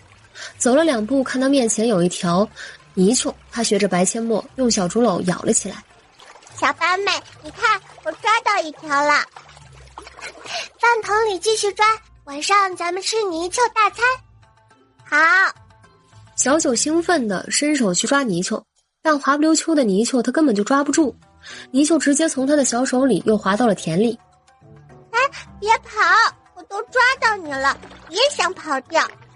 小九嚷嚷着又用小竹篓去咬，这次却没能成功地把泥鳅抓起来，急得他拿住竹篓追着咬，却不小心和白阡陌撞在了一起。白千墨一个趔趄，眼疾手快地抓住了小九的小吊带，但小九在田里本就吃力，被白千墨一抓，他就更加站不稳了。哎呦！两个小丫头同时惊呼，一起摔进了和稀泥。离白千墨最近的叶慕辰两步跨到两个小丫头身边，伸手一把推开小九，把白千墨拉了起来。他黑着小脸指责九公主：小九，你就是个笨猪，你看看你把八妹都撞倒了，真是笨死了，你给我离八妹远点儿。小九，你就是个笨猪，你看看你把八妹都撞倒了，真是笨死了，你给我离八妹远点儿。我又不是故意的。哼，我不接受道歉，但我接受贿赂。小八妹，对不起，你要什么嘛？嘿嘿，我要你抓多多的泥鳅，衣服脏了可以换，快抓泥鳅去！嘿嘿。小九，你离小喇叭远点，再撞到他，小心我抽你。哦，知道了。八妹，没摔疼吧？没有，在田里怎么会摔头呢？放心吧，一点事都没有。然而他话音刚落，着急将泥鳅放进桶里的司徒敏没站稳，往叶慕辰的后背倒去。叶慕辰还拉着白千墨猝不及防的被撞倒，兄妹俩面不朝下又往田里栽去。呸呸！为什么受伤的总是我？兄妹俩满脸泥浆，嘴里吐个不停。六个哥哥和太子脸黑的都能滴出沫来，全都快速的往白千墨身边靠近。叶慕林一把将白千墨抱起来，拉起衣角就为白千墨擦脸。叶慕南有些粗鲁的将叶慕辰拎起来，你也离八妹远点儿。太子一把拎起司徒敏，直接将他拎着走出3-4步，才将他放下，冷着脸警告：你别再靠近小老八了，否则把你扔河里去。我不是故意的。闭嘴，憋回去，不准哭。司徒敏咬着下唇，硬生生的憋住没哭。这个哥哥太凶了。太子哥哥，小米又不是故意的，我又没摔疼，你不要那么凶嘛。还是小老八乖巧漂亮又懂事，摔2次都没有哭鼻子，还会帮小姐妹说话。比起他的同父异母的2个皇妹，整天只知道刁蛮任性哭鼻子，不哭不闹又软软萌萌的白千墨把他的心都萌化了。为什么这么软萌懂事的妹妹不是自己的亲妹妹？小老八，你还是跟着太子哥哥吧，哥哥保护你。太子皇兄，小九才是你的亲妹妹，我们的八妹我们来保护就行。八妹身上全是泥，别把你的衣服弄脏了。嘿嘿，大哥，我不用你们保护，反正都脏了，再摔2跤也没事儿，又摔不疼。你放我下来吧，我还要抓泥鳅呢，晚上吃泥鳅大餐啊。小丫头，你别抓了，快上来去河边洗洗，换身衣服，小心着凉。皇祖母，孙女不冷，孙女还要抓泥鳅呢，您别担心。哎呀，算了，难得出来玩，就让他玩个尽兴，不要把孩子们抓泥鳅的画面画下来，挂在房间里每天欣赏。孩子都睡得满身是泥了，你还有心思作画？你不懂，这叫童年乐趣。想想姑小时候，每天除了学习还是学习，哪里享受过这样的乐趣？遗憾呀。我看呐，你还是别作画了，下田里和孩子们一起抓泥鳅，一起去享受享受，弥补一下你的遗憾。有何不可？不过先等姑把这幅画画完再去。一炷香的时间过后，白千墨他们已经抓了不少泥鳅，太上皇的画也结束了。太上皇脱了鞋袜，挽起袖子和裤脚，准备下田。太后翻了个白眼：你还真要下去呀？一把年纪了，也不怕孩子们笑话你？怕什么？姑这一把年纪了，还能陪姑的小乖孙玩几次呀？现在不陪，等以后玩不动了，想陪都没精力了。有道理，你去吧，我也想下去，可今日穿的衣服还真不适合下去。太上皇把上衣的衣摆拉起来，别在腰带上，抬脚下田，软软的稀泥包裹住双脚，这是他从未体验过的感觉，这种感觉让他浑身都舒服。世人都觉得龙椅就是地位和权力的象征，坐上龙椅就拥有了天下，但真正坐过龙椅的太上皇并不这么认为。那个位置并不代表权力和地位，而是责任，是天下百姓的希望。如今脱了鞋袜，双脚和土地的亲密接触是那么的让人心情舒畅，感觉就像被大地拥抱一般。过去的几十年居然都没有体会过这种感觉。哎呀，真舒服呀，难怪小丫头不愿意上去。太后，你也下来试试。我没带衣服出来，就不下去了。小丫头，姑也来和你一起抓泥鳅。好呀，王祖父，田里很好玩的，你快来。王祖父居然下田了。在暗中保护众人的骆九婴和暗卫嘴角狂抽，这人真是太上皇？大伙儿将身上清理干净，准备回家时，白千墨才看到太上皇画的画。这次没把他画得太夸张，但也是满身是泥，非常真实。其他人也画得活灵活现，每一处细节都处理得相当完美。哇，还真是位被皇位耽误了的艺术家啊！小丫头，这次你可不能骗姑把画撕了。王祖父，不会的，这幅画又不像上次那幅那么难看，怎么会让您撕了呢？上次那幅也不难看呀，照着你的样子画，那么生动的一幅画，居然被你骗得亲手撕掉，姑啊，可是心疼了很久呢。哪有小孩子屁股翘那么高的？王祖父，孙女怀疑你就是故意的。小丫头，不用怀疑，你皇祖父他就是故意的。哼，饿了没有啊？我饿得前胸贴后背啊。马车上有好吃的，快去拿，吃完回家。哎，好耶！回到王府的白千墨钻进自己的房间，从空间里取出81难经，认真地看了起来。直到接近晚膳时间，白千墨才将书本收进了空间里，走出房间，去了叶楚风的书房。父王，女儿今晚可以进宫陪黄伯伯用膳吗？女儿想给黄伯伯送点泥鳅。可以，让你七哥陪你去，父王会派人暗中保护你们。谢谢父王。白千墨跑去厨房，将厨房里做好的泥鳅弄了一份放进食盒里，拎着食盒叫上叶慕辰，兄妹俩出了王府。墨儿，你这是要去哪儿啊？我去哪儿跟你有关系吗？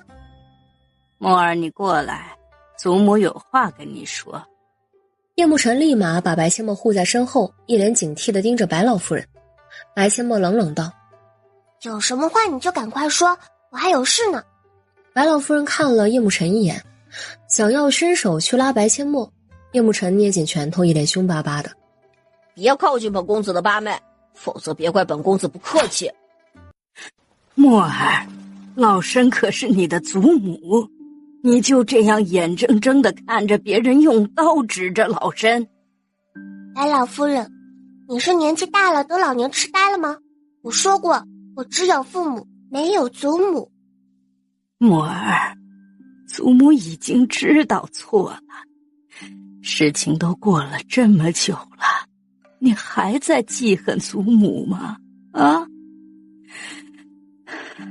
孩子啊，你就原谅祖母吧，你跟父亲说说，让他搬回去住，或者让祖母去新将军府也行，以后祖母再也不为难你和你母亲了啊！你自己没张嘴吗？我说过我没有祖母，别再来打扰我。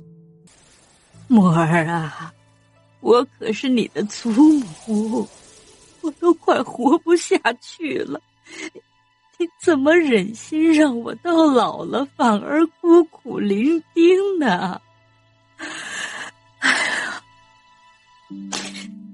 以前是祖母糊涂了，墨儿啊，你就原谅祖母这一次吧。墨儿啊，你就原谅祖母这一次吧。啊，祖母保证以后都不为难你和你母亲，行吗？自从你们离开后啊，祖母吃不好，睡不好，还被高家人欺负，每天做噩梦。祖母知道你是个心地善良的好孩子，一定不忍心祖母受这样的苦。祖母真的后悔了，你就原谅祖母吧。啊！别在我面前一口一个祖母的，我没有祖母，你有今日的下场也不是我造成的。七哥，我们走。不，你不能走，墨儿，你可要想清楚，我可是你的祖母，你这样对我就是不孝，传出去外人会如何戳你的脊梁骨啊？你一没生我，二没养我，最重要的是你天天想着杀我，我凭什么孝顺你？你以为你是谁啊？外人会因为我不原谅你就要戳我的脊梁骨？你是没睡醒吗？老巫婆，我才4岁，还没活够呢，可不想不明不白的死在你手里。白老夫人气得脑梗，咬牙切齿，还想放狠话威胁白阡陌。一道冷若冰霜的声音从白阡陌和叶慕辰身后传来：谁敢为难本王的宝贝女儿啊？白老夫人狠狠一怔，摄政王怎么就出来了？仅仅一句谁敢为难本王的宝贝女儿，就让白老夫人心惊胆战。王爷，你误会了，老身怎么可能为难墨儿？她是老身的孙女儿啊。你的孙女？本王的女儿什么时候成你的孙女了？你配吗？墨儿的祖母只有一个，那就是当今太后。王爷，老身就是想孙女了，想来看看她，真的没有为难她呀。白老夫人，这话说出来你自己信吗？一个你恨不得亲手掐死的人，你会想念他？只怕是你还贼心不死，还想着谋害本王的宝贝女儿吧？我白老夫人火了半天也说不出个所以然。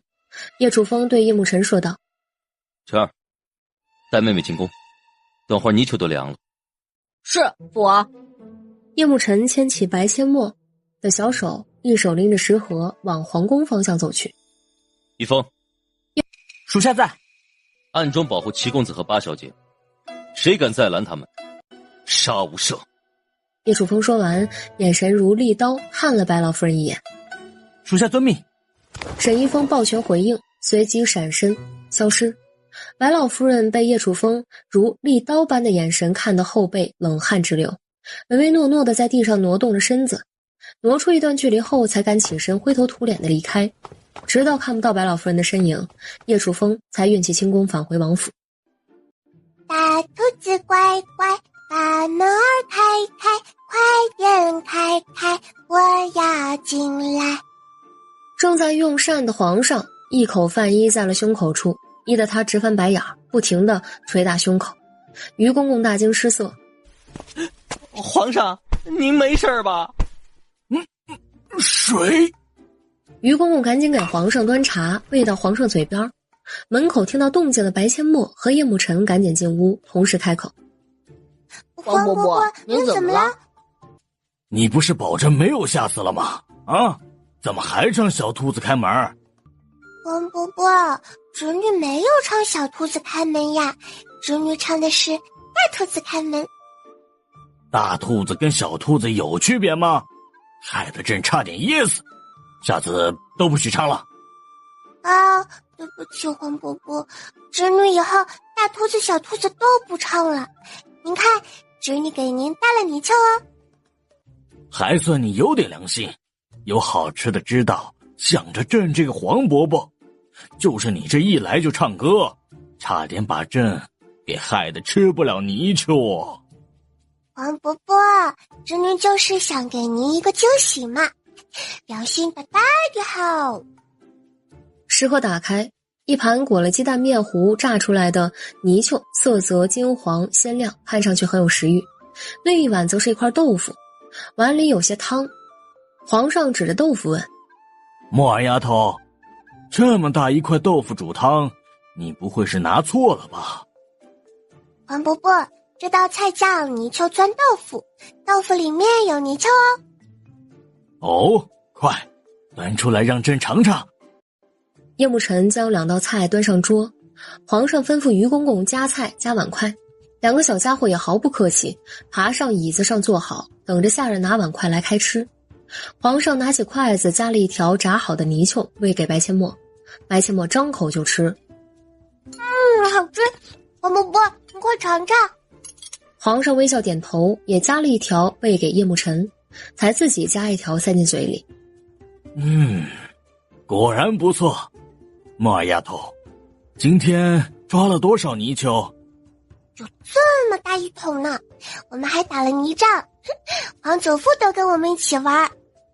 1桶泥鳅呢，才给朕带这么点儿，还不够你们2个吃呢。王伯伯，多了拿不动的嘛，侄女不吃了，也给您吃，侄女吃别的菜。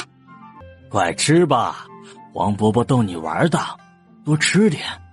白阡陌点头，如小鸡啄米，眼睛笑得只剩一条缝，那模样可爱至极。和皇上用完晚膳，白阡陌和叶慕辰与皇上告别，牵着小手出了皇上寝宫，准备回家。还没到宫门口，就看到一个12、13岁的女孩正在呵斥宫女：别跟着本公主，滚开！八妹，我们绕开些，赶紧回家。你们2个站住！叶慕辰和白阡陌假装没听到，继续往前走。叶慕辰，干嘛？你没听到本公主让你站住吗？六皇姐，你又没指名道姓，我怎么知道你是不是叫我？这里还有别人吗？3个字还没出口，就被叶映雪硬生生地吞了回去。因为旁边不远处不知何时出现了几个宫女太监。六皇姐，你叫我干嘛？你们进宫来干嘛？跟你没关系。你就不能好好说话吗？你怎么说话我就怎么说话呀。本公主不想跟你说话了。告诉本公主，你们进宫来干嘛？告诉你有什么好处啊？你想要什么好处？给我10两银子就告诉你。那本公主就不知道了。给你10两银子可以，你带本公主去你王府玩？不带，王伯伯会打我屁屁的。小八妹妹，你就带我去嘛！我听说太子皇兄带你去抓泥鳅了，我还没见过泥鳅长什么样呢，你就带我去看看好不好？咦，画风不对啊！一个12、13岁的大姐姐对着年仅4岁的小奶娃撒娇，怎么看这么怪异？白阡陌汗毛都竖起来了，就连叶慕辰也是一脸便秘的表情看着叶映雪。六皇姐一定是吃错药了。叶映雪小眼一沉，狠狠地瞪了叶慕辰一眼。看什么看？叶慕辰高傲地看向宫门口，理都不理叶映雪。小八妹妹，你要是能带我去王府玩，我给你一颗夜明珠。你为何非要去王府？那么大的皇宫还不够你玩吗？你懂什么？在皇宫里，每天不是学诗词歌赋，就是学琴棋书画，我都快被逼疯了。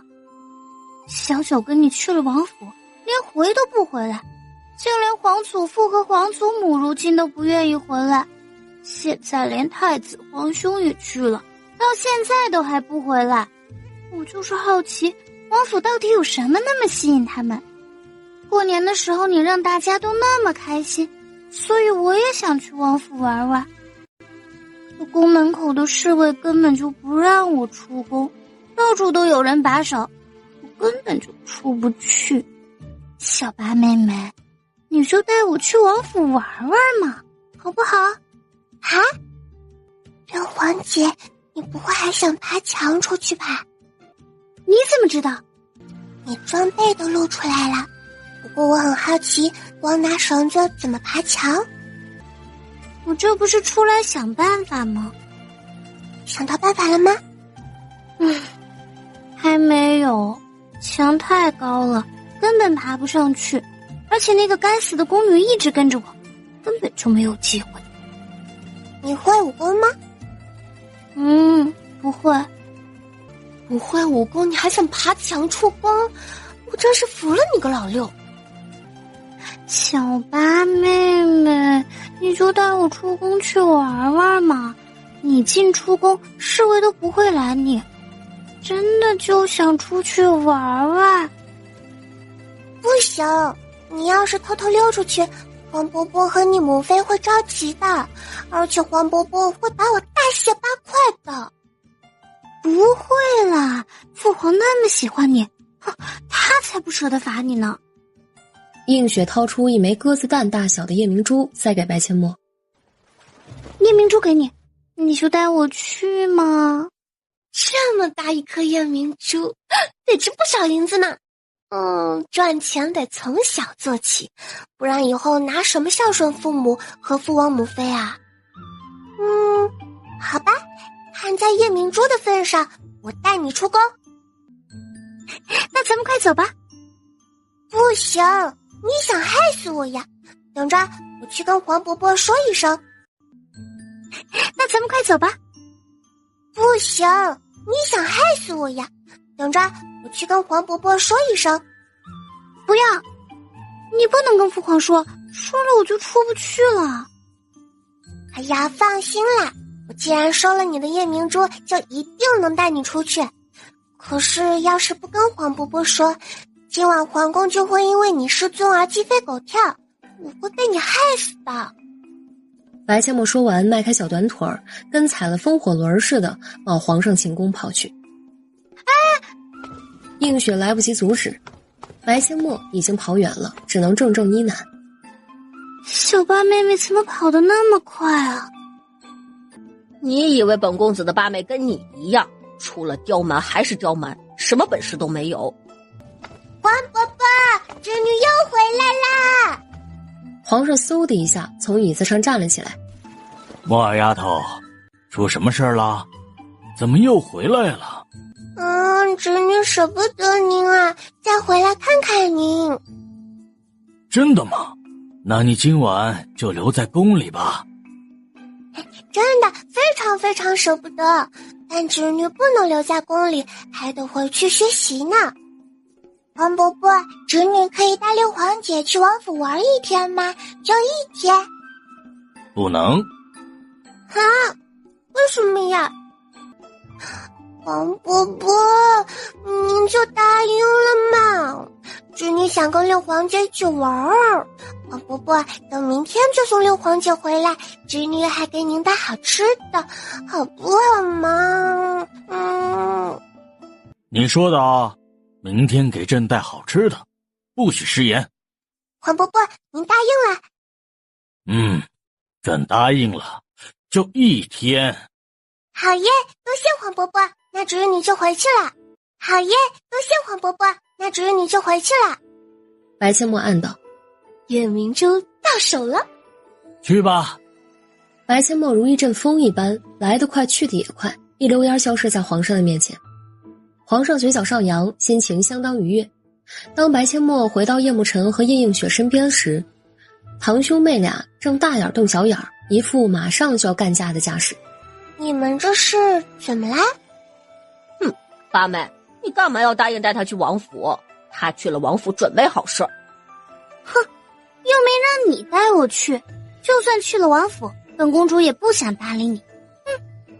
那你干嘛非要去我家？本公主去四皇叔家，你管得着吗？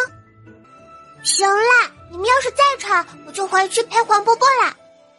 不要啊！八妹别去，咱们回家。走吧，回家了。哎，老六，你不去了吗？父皇同意我出宫了。王伯伯要是不同意，我敢带你出宫吗？也是。等等，你干嘛叫我老六啊？不应该叫六皇姐吗？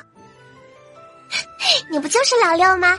能叫答应就行了，你管我怎么叫。行吧，你爱怎么叫就怎么叫。叶慕辰一路上牵着白阡陌的小手，一脸的闷闷不乐。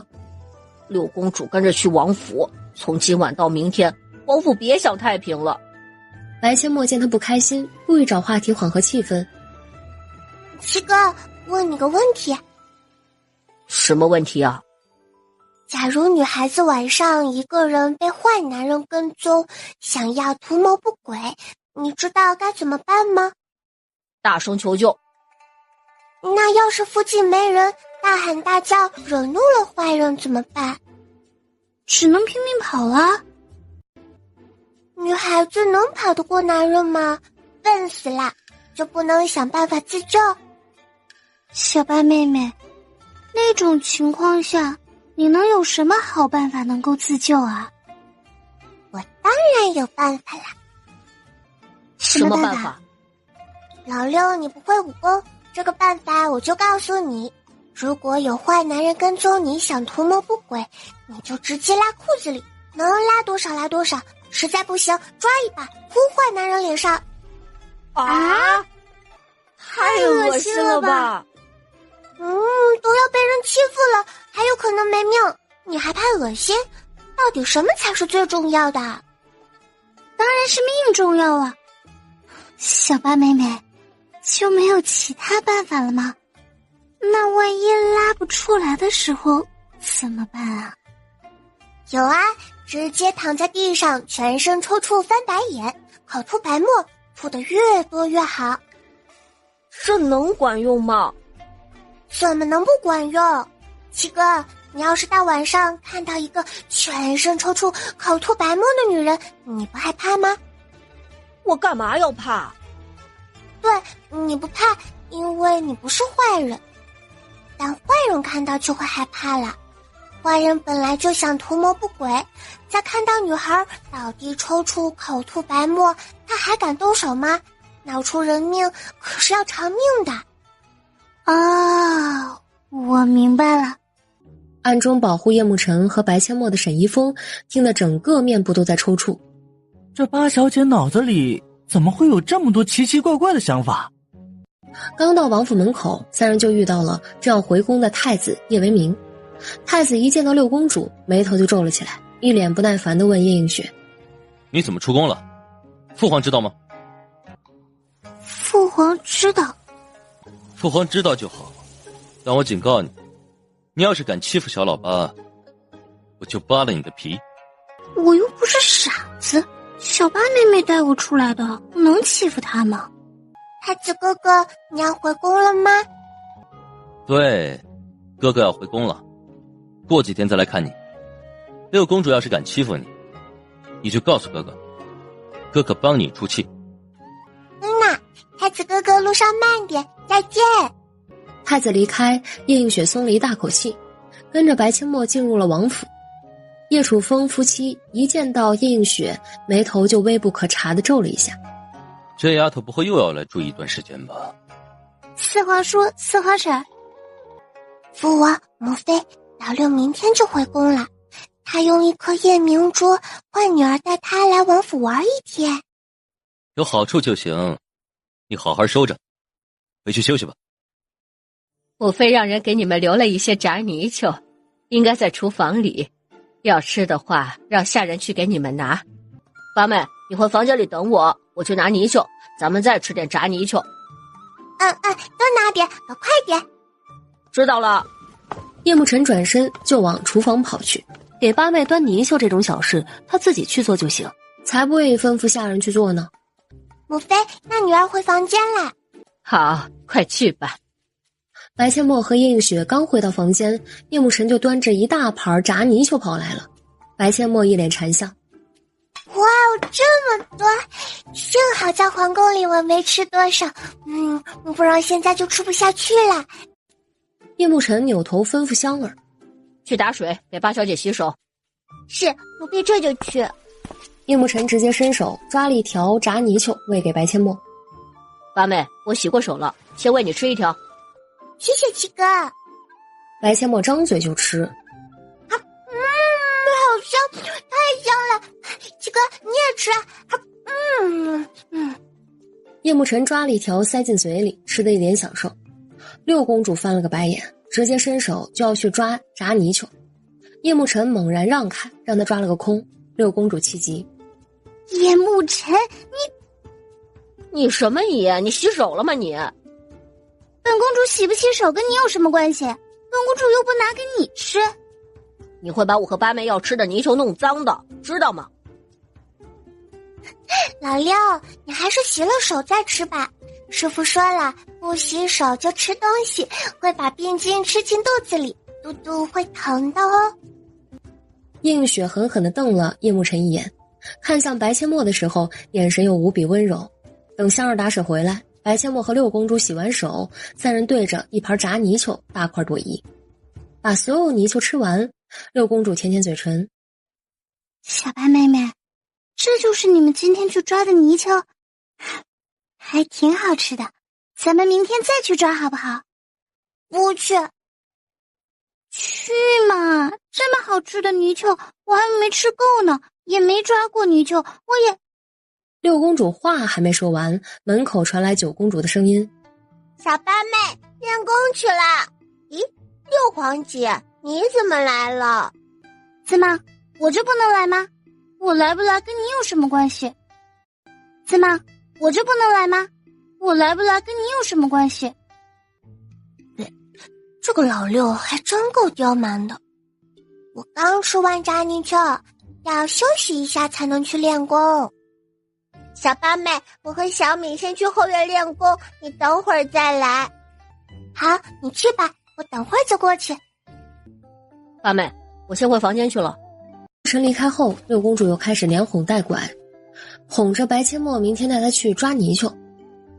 白阡陌看着老六身上的衣裙，实在不合适去田里抓泥鳅，依旧摇头拒绝。你就带我去嘛，我所有的银票都给你。你这身衣裙去抓泥鳅不合适，换洗的衣服都没带，真不能去抓泥鳅。不过咱们可以去看看能不能找到田螺。田螺是什么玩意儿？田螺就是螺丝，也很好吃的。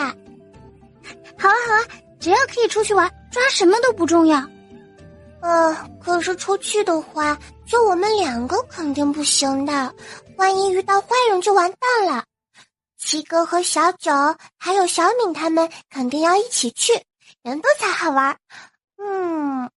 还得叫上我师傅。行吧，那就一起去。那我去跟我师傅说一声，你在此休息一下。白阡陌说完就走，直接去了骆九婴的书房。师傅，你在吗？墨儿，为师在，进来吧。师傅，咱们明日出去训练如何？当然没问题，为师明日还想教你一套剑法呢。谢谢师傅，那徒儿去练功啦。去吧。白阡陌回到自己的房间，休息了一会儿之后，便要去后院练功。一到后院，六公主就被两只体型庞大的金鹰吸引。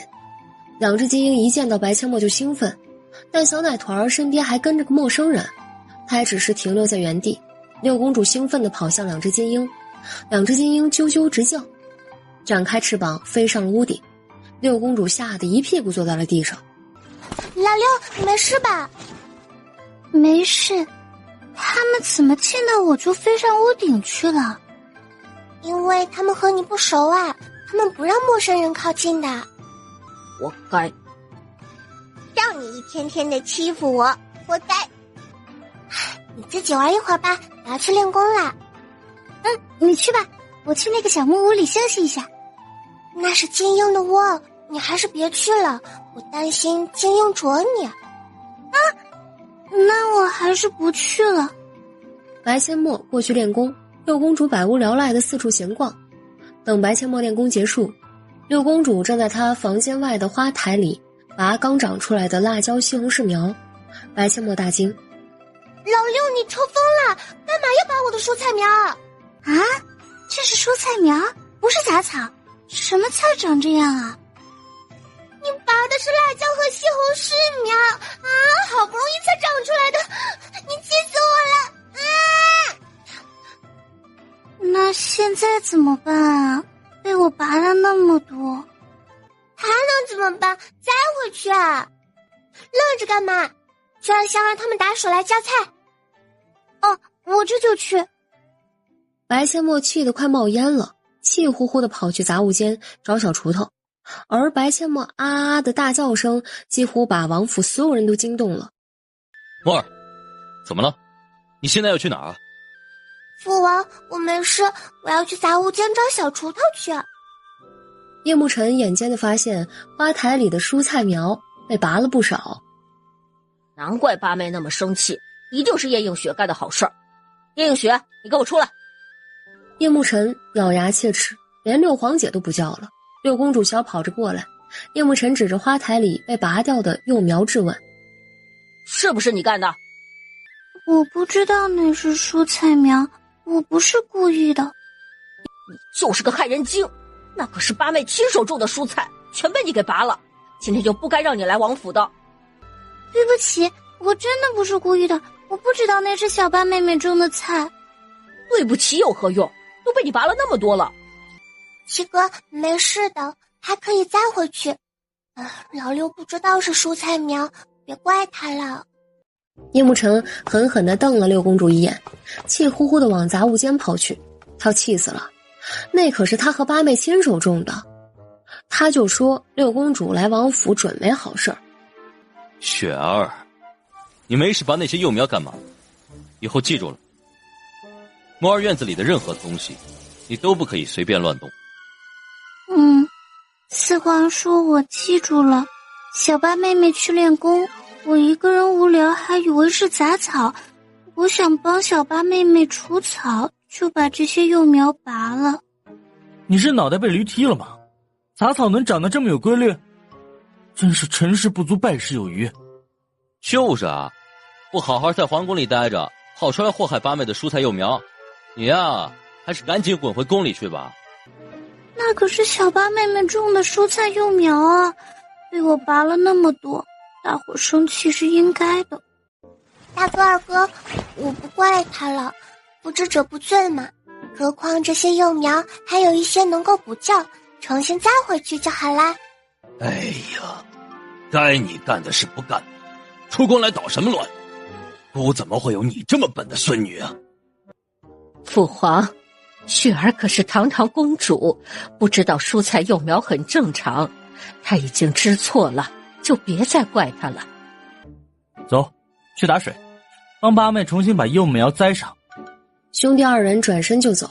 很快，叶慕辰拿来了2把小锄头，在7个哥哥的帮助下，白阡陌重新把幼苗栽了起来。六公主想要上前帮忙浇水，都被白阡陌的7个哥哥各种嫌弃。晚上，太上皇来到白阡陌的房间，白阡陌取出纸和符炭开始画设计图。六公主看看皇祖父，又看看白阡陌，大气儿都不敢出，生怕影响到认真作画的祖孙俩。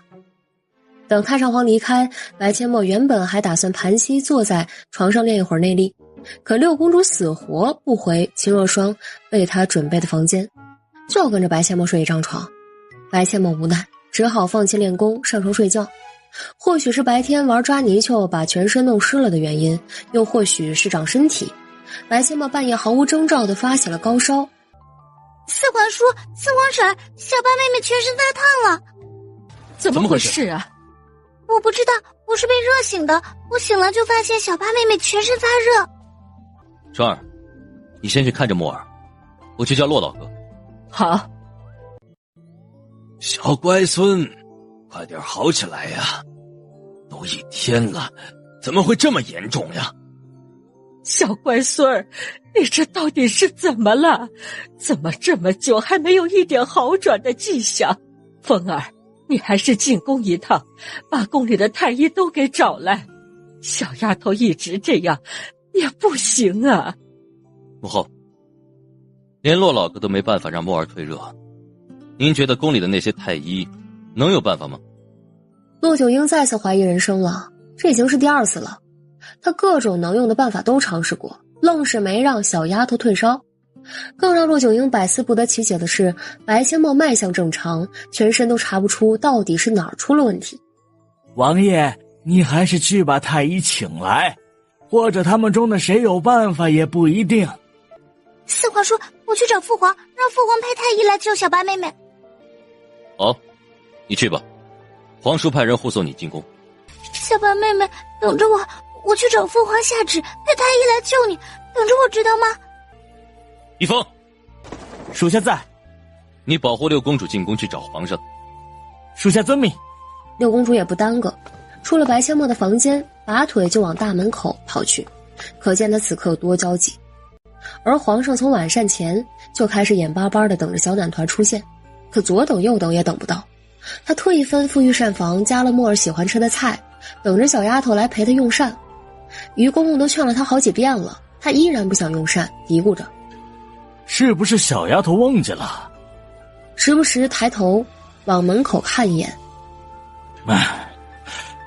看来是真的把朕这个黄伯伯忘记了，不等了。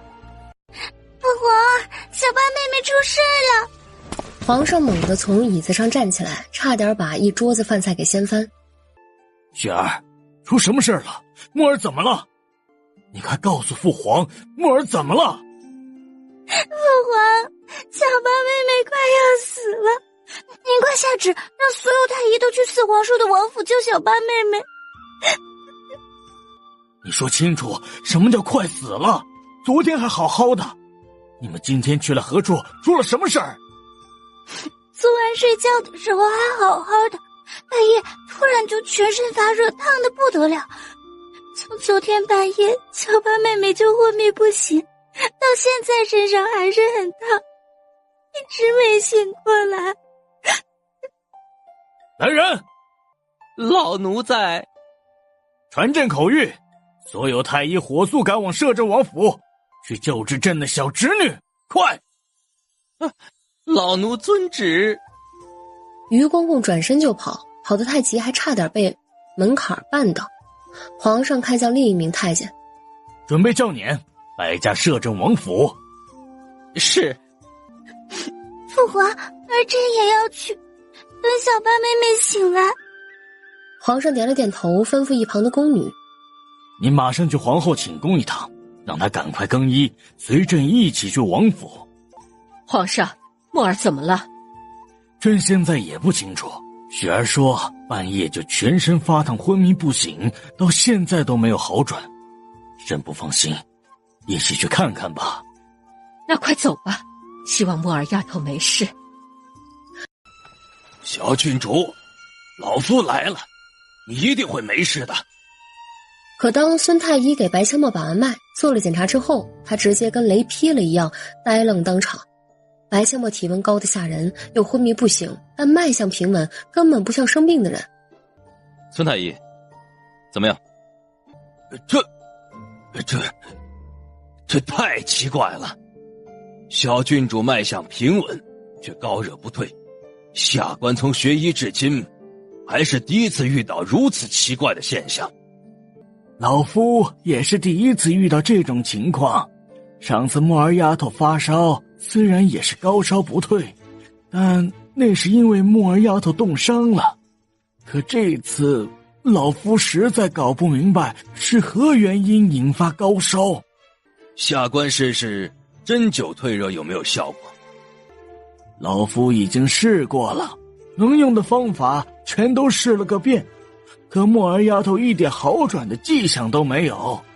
朕的小侄女怎么样了？孙太医，你来告诉朕。皇上恕罪，微臣实在是看不出小郡主得了什么病。小郡主脉象、呼吸都很平稳，可就是高热不退，昏迷不醒呀。你们其他人呢？别告诉朕你们诊断结果都一样。陆大夫，你怎么看？皇上，在下的诊断结果和诸位太医一样，而且能用的办法都尝试过了，没有任何效果。之前墨儿丫头被遗弃荒郊野外，在下和陈儿把她带回来时，也曾发了3天的高烧。当时在下也是用尽各种办法，都没能让她体温下降。3天后却奇迹般退热，而身上的冻伤也奇迹般痊愈。上次墨儿丫头高烧，也是如今日这般脉象呼吸都平稳吗？不一样，上次丫头身上有伤，脉象完全不同。怎么会这样？皇上走到床边，看着小奶团安安静静的躺在床上，伸出手摸了摸小奶团的额头。怎么这么疼？就没有别的办法了吗？皇兄，能用的办法我们都试过了。墨儿丫头，你可是承诺了要陪黄伯伯用晚膳的。黄伯伯一直等着你，到现在都没用膳呢。快点起来，陪黄伯伯用膳。黄伯伯已经饿得前胸贴后背了。床上的小人儿依旧沉睡，没有任何动静。皇上直接将小奶团抱在怀里，一遍一遍地喊着：墨儿丫头，你已经睡了很久了，肚子饿不饿？快起来，陪黄伯伯用膳。墨儿丫头，你叫燕儿认字，黄伯母答应给你的奖励还没给你呢，你快起来，黄伯母给你很多很多银子。这整夜，所有人全都守着白阡陌，皇上、皇后、太上皇、太后和叶楚风夫妻轮流抱着白阡陌，一遍遍地喊着：墨儿快醒醒。然而一夜过去，直到天亮，白阡陌依旧高烧不退，昏迷不醒。皇上连早朝都没去，焦急地守在小奶团身边。陷入梦境中的白阡陌在别墅中醒来，换了身衣服，他回到了亲生父母的家，站在不远处，透过落地窗看向屋内，他的亲生父母倒是在家里，两人依旧恩爱甜蜜。白阡陌没有从他们的脸上看出一丝的难过。他失踪了那么久，也不知道他的父母有没有找过他，或者更应该说有没有想起过他。看着父母脸上一脸的幸福甜蜜，白阡陌笑了，笑得一脸淡漠。他们没有想起过他这个女儿吧？白阡陌对着父母深深鞠了一躬，感谢他们没有在怀孕的时候就把她打掉，感谢他们把她带到这个世界上，感谢他们给了她生命，否则她恐怕也不会意外穿越到南燕国，遇到现在的父母，遇到这么宠爱她的皇室家人。鞠躬后，白阡陌转身离开，他该回去了。可是此时他不知道要如何回到南燕国，既然不知道该如何回去，不如去买些南燕国没有的布料，反正制作成衣需要很多布料，就算现在暂时不能拿出来，以后也能想办法拿出来用。将所有该买的东西都买完后，现实中他已经烧了3天，第3天他再次奇迹般退烧，随之醒来。什么情况？我就睡了一觉而已，怎么这么多人围着我，还全都憔悴不堪，一看就是2-3天没睡觉的样子。难不成自己进入梦境是灵魂离体了？不应该吧？啊，醒了，墨儿丫头终于醒了。孩子，你感觉哪儿不舒服？王伯伯，你快让开，侄女要去上茅房啊！他摸着小肚肚翻身下床，穿上鞋子飞快地往外跑，2条小短腿倒腾的跟踩了风火轮似的，一泡尿释放出去，白阡陌打了个激灵。杨妹妹差点尿裤子里。从茅房出来，白阡陌感觉自己饿得前胸贴后背，双眼冒绿光。怎么会这么饿？感觉像是饿了好久好久的样子。等等，现在已经快到傍晚了，难道自己一觉睡到这个时候？哎呀，难怪那么饿。小丫头，有没有感觉哪儿不舒服呀？王祖母，孙女除了肚子饿，没有任何地方不舒服。你都昏迷3天了，能不饿吗？快去给本宫的小乖孙弄吃的来。昏迷3天啊，难怪那么多人全守着我，还全都憔悴不堪。白千墨眼眶湿润了，鼻子酸酸的。有那么多人关心牵挂，白千墨感动得热泪盈眶。皇上见白千墨泪眼汪汪的模样，心头一紧，把他抱起来焦急地问：怎么了，丫头？是不是哪儿疼了？没有，黄伯伯，侄女只是太开心了，太感动了，有那么多人关心侄女，爱护侄女，侄女好满足。傻孩子，你是我们皇家最小的孩子，又聪明伶俐，漂亮能干，是我们的心肝宝贝，不关心你关心谁呀？黄伯母。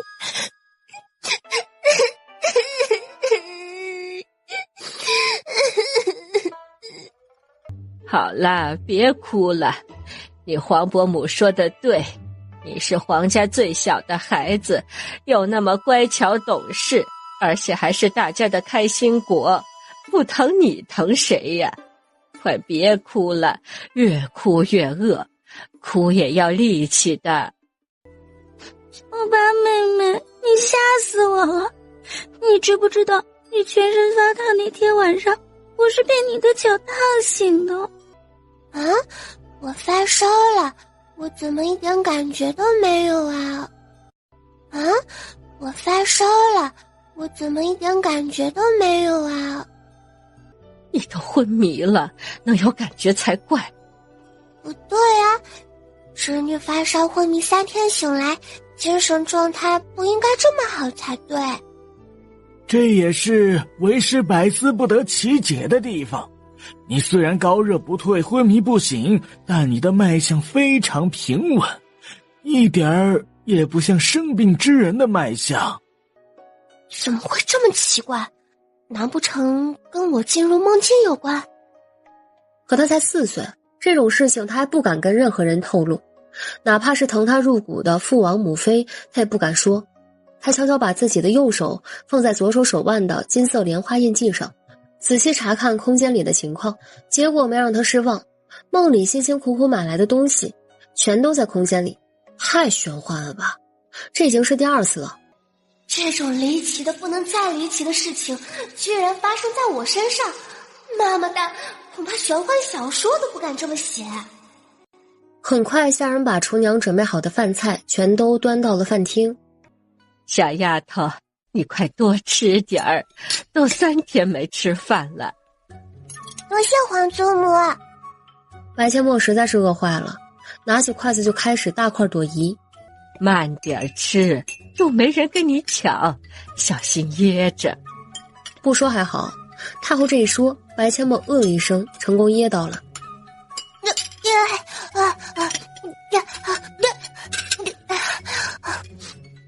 白千墨打着嗝，小手捶打着胸口。秦若霜赶紧把提前盛好的汤递给白千墨，他猛地喝了一口，有一点点烫，但好在把噎着的饭菜成功渡了下去。谢谢母妃。慢点吃，吃太快了对身体不好。女儿实在是太饿了。这顿饭白千墨吃了很多，直到实在是吃不下了才放下筷子。他拍拍圆滚滚的小肚肚。好吧，叔父呀，哈哈，我肚子真难受。墨儿，你这次高热昏迷，还是你六皇姐发现的，你应该好好谢谢她。老六姐，谢谢你啦！明天带你去抓田螺。不能去，你才刚好，得好好养养身体。皇祖母，孙女的身体很好的，你不用担心。明天孙女要跟师傅出去训练呢，老六姐跟我们一起去，她去抓田螺。好吧，记住了，你才刚好，不许玩水。姑跟墨儿丫头一起，负责看着她。众人齐齐看向太上皇，什么叫负责看着墨儿？明明就是自己想去凑热闹。骆九英捋了捋胡须，都去都去，太后娘娘也一起去。明天中午就在野外打猎烤野味儿，让孩子们好好放松放松，就当是庆祝丫头康复。好吧，那就一起去。孩子们，你们还不去准备明天抓田螺用的东西？孩子们一听，立马兴奋异常，全都一哄而散，往杂物间跑去。几个孩子准备了竹篓和小桶，白阡陌则跑去跟金鹰玩了一会儿。3天没见到白阡陌的金鹰，脑袋不停地往他怀里钻，痒得他咯咯直笑。来到郊外的小河边，大伙儿稍微休息了一下，白阡陌便去河沟边寻找田螺。没多大一会儿，还真让他找到了一大片。老六，拿桶过来，这边有好多田螺。六公主拎着桶跑了过去。那这些就是田螺了，你自己下去捡，能捡多少捡多少，空的不要捡啊。那我就去练功啦。六公主一脸欣喜的点头，挽起袖子把鞋袜一脱，就要下河沟里去捡田螺。等一下，你这样下去裙子就湿了。说完，白阡陌从小挎包里掏出了一根头绳，拉起六公主的长裙，在她的屁股后面把长裙用头绳绑起来，乍一看去很像兔子尾巴。好啦，把裤脚挽起来就可以下水了。多谢小白妹妹。不用客气，你快去捡吧，多捡一些哦，明天做了吃。小白妹妹，为何今晚不做了吃啊？今天要用醋和辣椒粉泡一下田螺，让田螺把泥沙吐出来，才可以弄了吃啊。想要今晚吃也不是不可以，就看你捡田螺的速度有多快，至少要泡1个时辰呢。偷偷告诉你，我有带醋和辣椒粉哦。那你现在就放点在桶里啊，这样晚上就可以吃了。没问题。白阡陌点头，把手伸进小挎包里，把提前准备好的醋和辣椒粉倒一些在水桶里，然后加上一些清水。六公主刚想拎着桶去捡田螺，白阡陌啪的一声将她的手拍开。你来竹篓去捡，万一桶被你打翻了还怎么泡啊？好的，我去拿竹篓。拿了竹篓，六公主迫不及待地跳进河沟里去捡田螺。白阡陌则返回空地上，跟着骆九鹰学习新的剑法。叶楚风闭上眼睛，盘膝而坐，当起了九公主他们的人肉沙包。齐若霜微笑摇头，走到河沟边看六公主捡田螺，她干脆的也挽起了袖子和裤脚，一手拎着裙摆下到河沟里和六公主一起捡田螺。很快，太上皇和太后还有贴身的伺候的宫女也跑过来一起凑热闹，陪着六公主一起捡田螺。这玩意儿怎么吃啊？不会是像上次的小螃蟹一样，用油炸了之后连壳一起吃了补钙吧？母后，这玩意儿儿媳也没吃过，等会儿问问木儿就知道了。小丫头的想法奇奇怪怪的，都不知道她哪来那么些想法。在她看来，好像能吃的东西很多呢。秦若霜笑了笑，其实他也不清楚，估计又是他梦里的张三丰教的。几人在河沟里捡田螺，叶慕辰的6个哥哥去河里抓鱼，其余的都在训练。没有人注意到2只金鹰已经勤勤恳恳地叼来不少猎物，有野兔、野鸡、竹鼠，还有一条蛇。这些猎物已经全都被金鹰弄死，堆在一旁的空地上。好样的，这些猎物够吃了，去休息一下，等着吃烤肉吧。雄鹰低叫2声，迈开悠闲的步子，和雌鹰到一旁谈恋爱去了。白阡陌看了2只金鹰一眼，眼珠子一转，拿着比成人大拇指粗一点的木棍，跑向正在谈恋爱的2只金鹰。大朋友，来陪我练功。嘿呀，看剑，抬！2只正在你侬我侬的金鹰惊得后退2步，避开白阡陌的木棍。白阡陌木棍横扫，往雄鹰的脖子上抽去。雄鹰猛地蹲下，脖子伸长，轻轻松松避开了白阡陌的一击。漂亮，再来！白阡陌木棍飞舞，2只金鹰非常配合的上蹿下跳，躲避白阡陌的攻击。抓住机会时，还用他们的喙轻轻地碰了一下白阡陌的小脑袋，以示他们占了上风。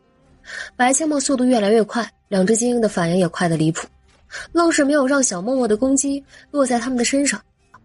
叶慕辰在看到白阡陌和金鹰对练后也来了兴趣，拿着一根树枝当武器，冲到雄鹰的面前道：“来，陪我练练。”雄鹰叫了2声，猛地一跳，在叶慕辰的脑袋上轻轻啄了一下，挑衅意味十足。叶慕辰揉揉鼻子，举着树枝开始攻击，和雄鹰对练起来。不错，以后呀，有这2只精英陪练，墨儿和陈儿的进步将会无法估量。没错，以后可以让2个孩子多和2只精英对练，对2个孩子的武功招式和反应能力都能得到很大的提升。那是，他们可是本王的儿子和女儿，虎父无犬子，本王的孩子将来成就绝对远超本王。哼，他们还是老夫的徒儿呢，名师出高徒。哈哈哈哈哈哈2个大男人围在火堆旁，一边翻烤野味儿，一边欣赏着2个孩子与精英的对练。等野味儿烤至7分熟，白千墨和叶慕辰已是大汗淋漓，累得靠在精英的身体上，连手指头都不想动一下。大宝贝，谢谢你，吃完烤肉继续陪我练剑，你太棒了。白千墨闭上眼睛小睡了一会儿，直到叶楚风叫吃烤肉了才睁开眼睛。他和叶慕辰跑过去，各拿了一只烤野兔返回精英面前，你一口我一口的和精英分享。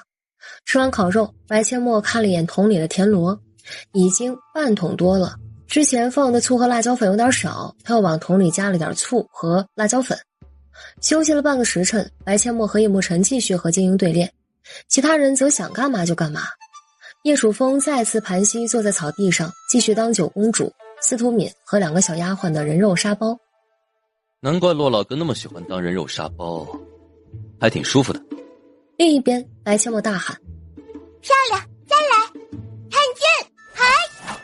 白千墨和叶慕辰2兄妹越练越神勇，越打越起劲儿。但精英也不是吃素的，从陪练开始到现在，2只精英都很少被兄妹俩的棍子打到。兄妹俩手上也很有分寸，点到为止，不会伤及精英半分。精英反击也是轻轻碰一下，要有那么一点点疼，但那点疼几乎可以忽略不计。练了2遍剑法后，兄妹俩停手了。今天不练了，好热啊！七哥，咱们去捡田螺吧。不行，我可以去，但你不能去。为何啊？你身体才刚好，不能去水里了。那好吧，我帮你找，你负责捡。好，这样可以。白千墨挑了挑眉，一蹦一跳的往前跑，嘴里还不忘唱起来。好嗨哟，感觉人生已经达到了高潮，感觉人生已经达到了巅峰。这又是什么歌？太上皇翻了个白眼。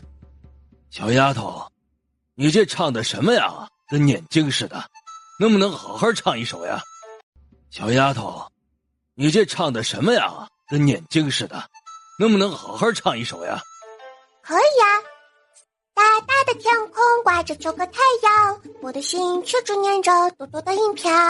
想在路边太子买口香糖，却发现钱包里面有点紧张。我没有钱，我不要脸，只要他的银子给我一点点。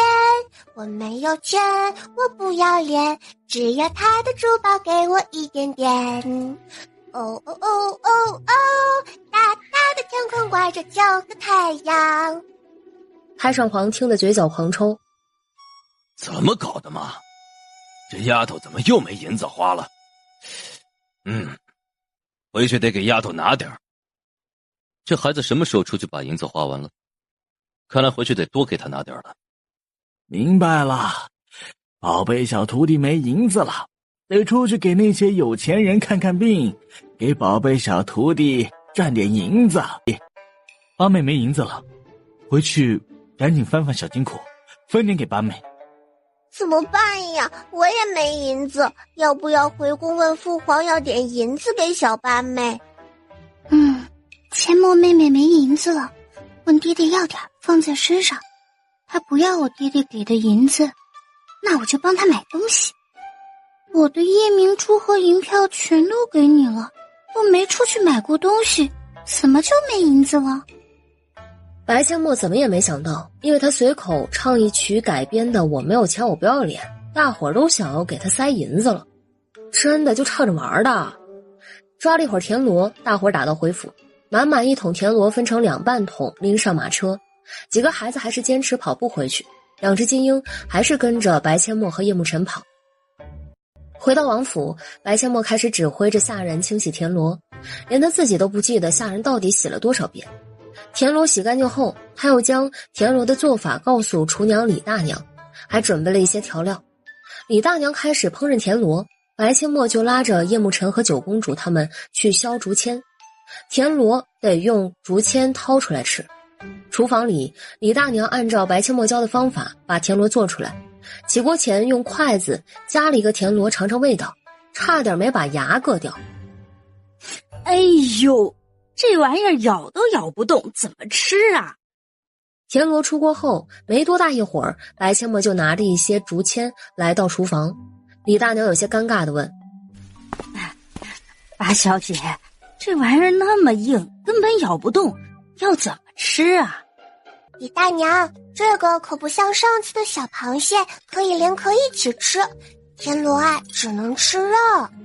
说完，他拿起一个田螺吹了吹，小嘴巴对着田螺口吸了一下里面的汤汁，然后用竹签把螺肉挑出来，掐掉田螺内脏的部位，才塞进嘴里。好吃，李大娘手艺真不错，这些竹签是给你们的，你们等会儿也尝尝哦。好，多谢八小姐。哎呀，不用那么客气。李大娘，你先让人把田螺端一些出去。这个吃起来费时，先吃田螺。好的，八小姐，厨房油烟重，你快出去吧，别弄得你一身油烟味儿。老奴这就让人把田螺给端出去。白千墨一溜烟跑去，把所有人叫到饭厅，人手一根竹签，等着下人端田螺出来。很快，4大盘田螺端到饭桌上，白千墨伸手抓起一个田螺给大伙儿做示范，教大伙儿怎么吃。丫头，干嘛还要先吸一口啊？皇祖母，这一口汤汁可是田螺的灵魂啊，太香了！皇祖母，您快尝尝。这看着黑漆麻黑的，能好吃吗？太上皇一脸兴奋，伸手抓了一个，学着白千墨的样子先吸一口，然后用竹签挑出螺肉，掐去内脏部位就塞进嘴里，随即双眼放光。真不错，看起来不起眼，没想到这玩意儿这么香。丫头，你是怎么知道这田螺可以吃的？皇祖父，这玩意儿穷苦老百姓们都会吃，只是大户人家的人没吃过而已。看着不好看又没多少肉，有钱人才不愿意吃这些玩意儿呢。可是他们却不知道因此错过了多少美味的东西。有道理，真的好吃呀。丫头，还有什么玩意儿味道好，我们却是没吃过的？那多了去了，比如猪下水啊、羊下水、野生蘑菇等等，好多东西其实都很好吃，只是皇家或者大户人家都觉得那是很脏的东西，就都不会吃。什么猪下水、羊下水这些啊，就别想着吃了，那玩意儿姑可不愿意吃。不过你说的野生蘑菇倒是可以弄点来尝尝。可以啊，这段时间刚好是野生蘑菇生长的季节，明天早上咱们就去，一边训练一边采蘑菇。姑也一起去。不行，您不能去。采蘑菇要去深山里，要走很远很远的路，而且早上露水重，您还是乖乖在家等着我们回来好啦。采蘑菇要去深山里，要走很远很远的路，而且早上露水重，您还是乖乖在家等着我们回来好啦。还是姑的小乖孙孝顺呀。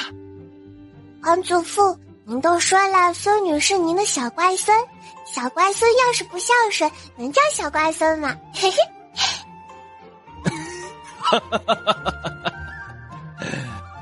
一大家子人围着桌子挑着螺肉，时不时传来吸田螺汤汁的呲溜声。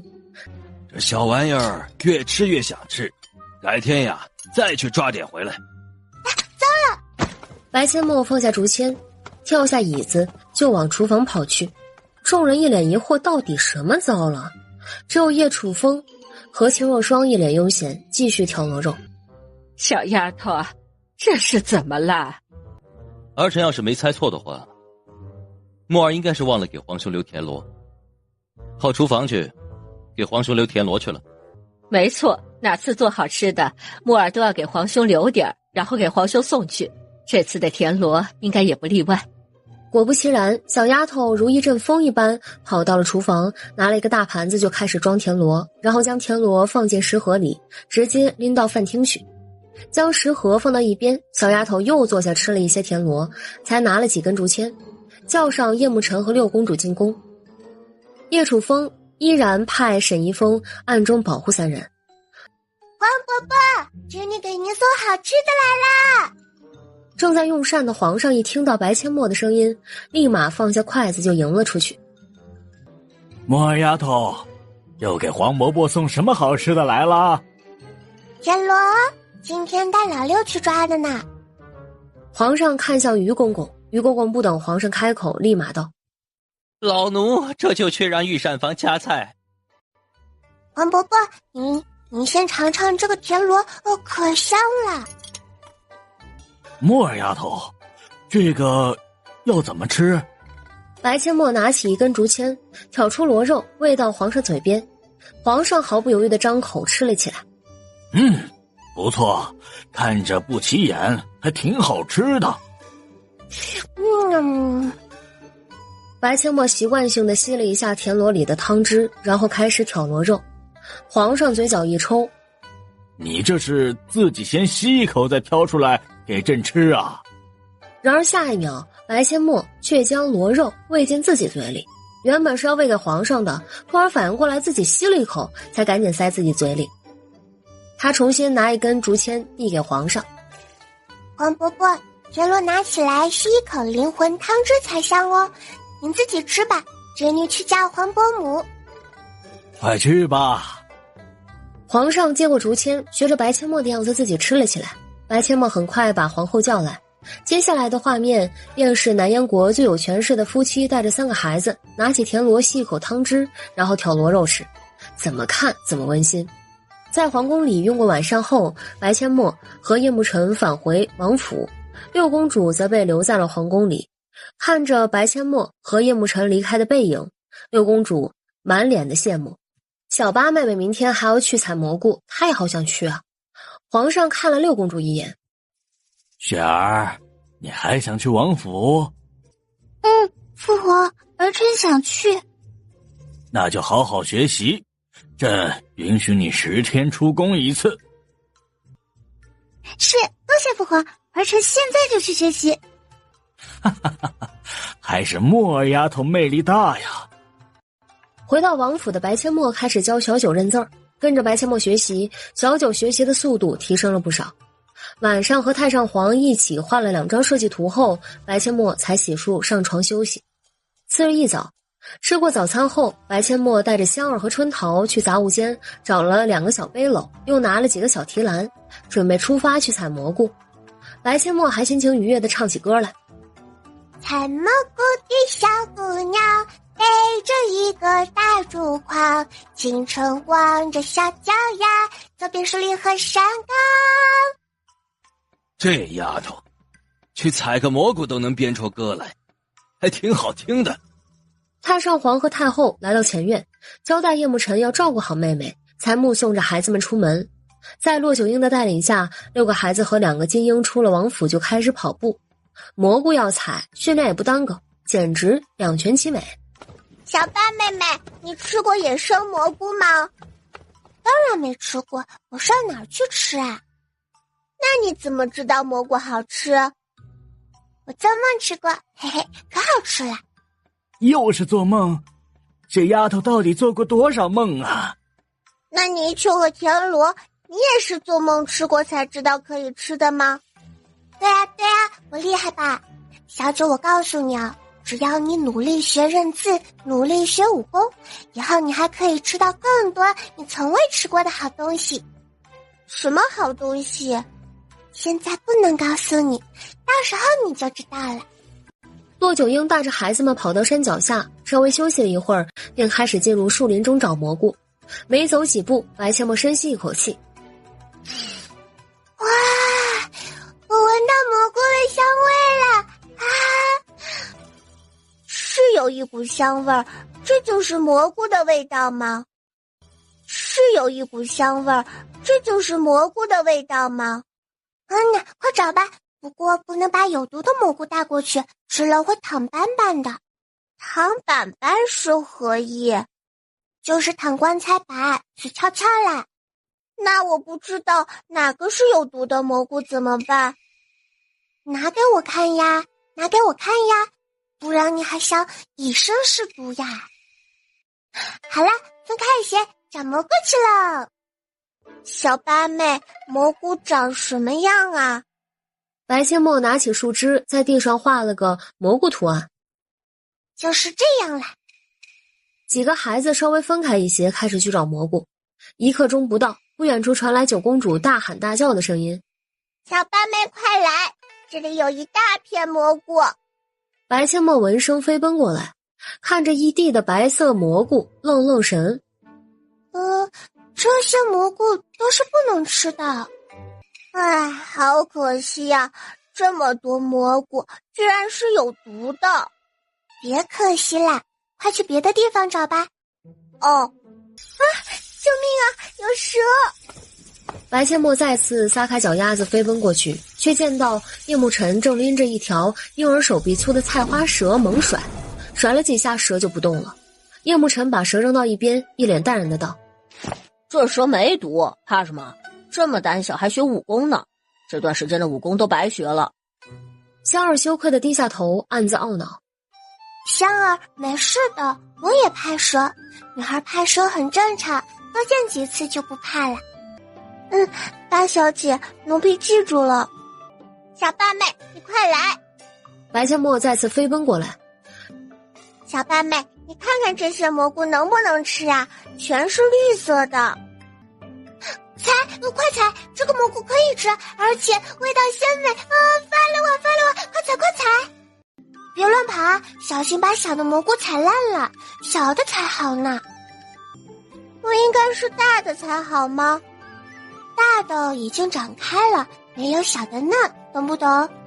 快采，这里的蘑菇能采一篮子了。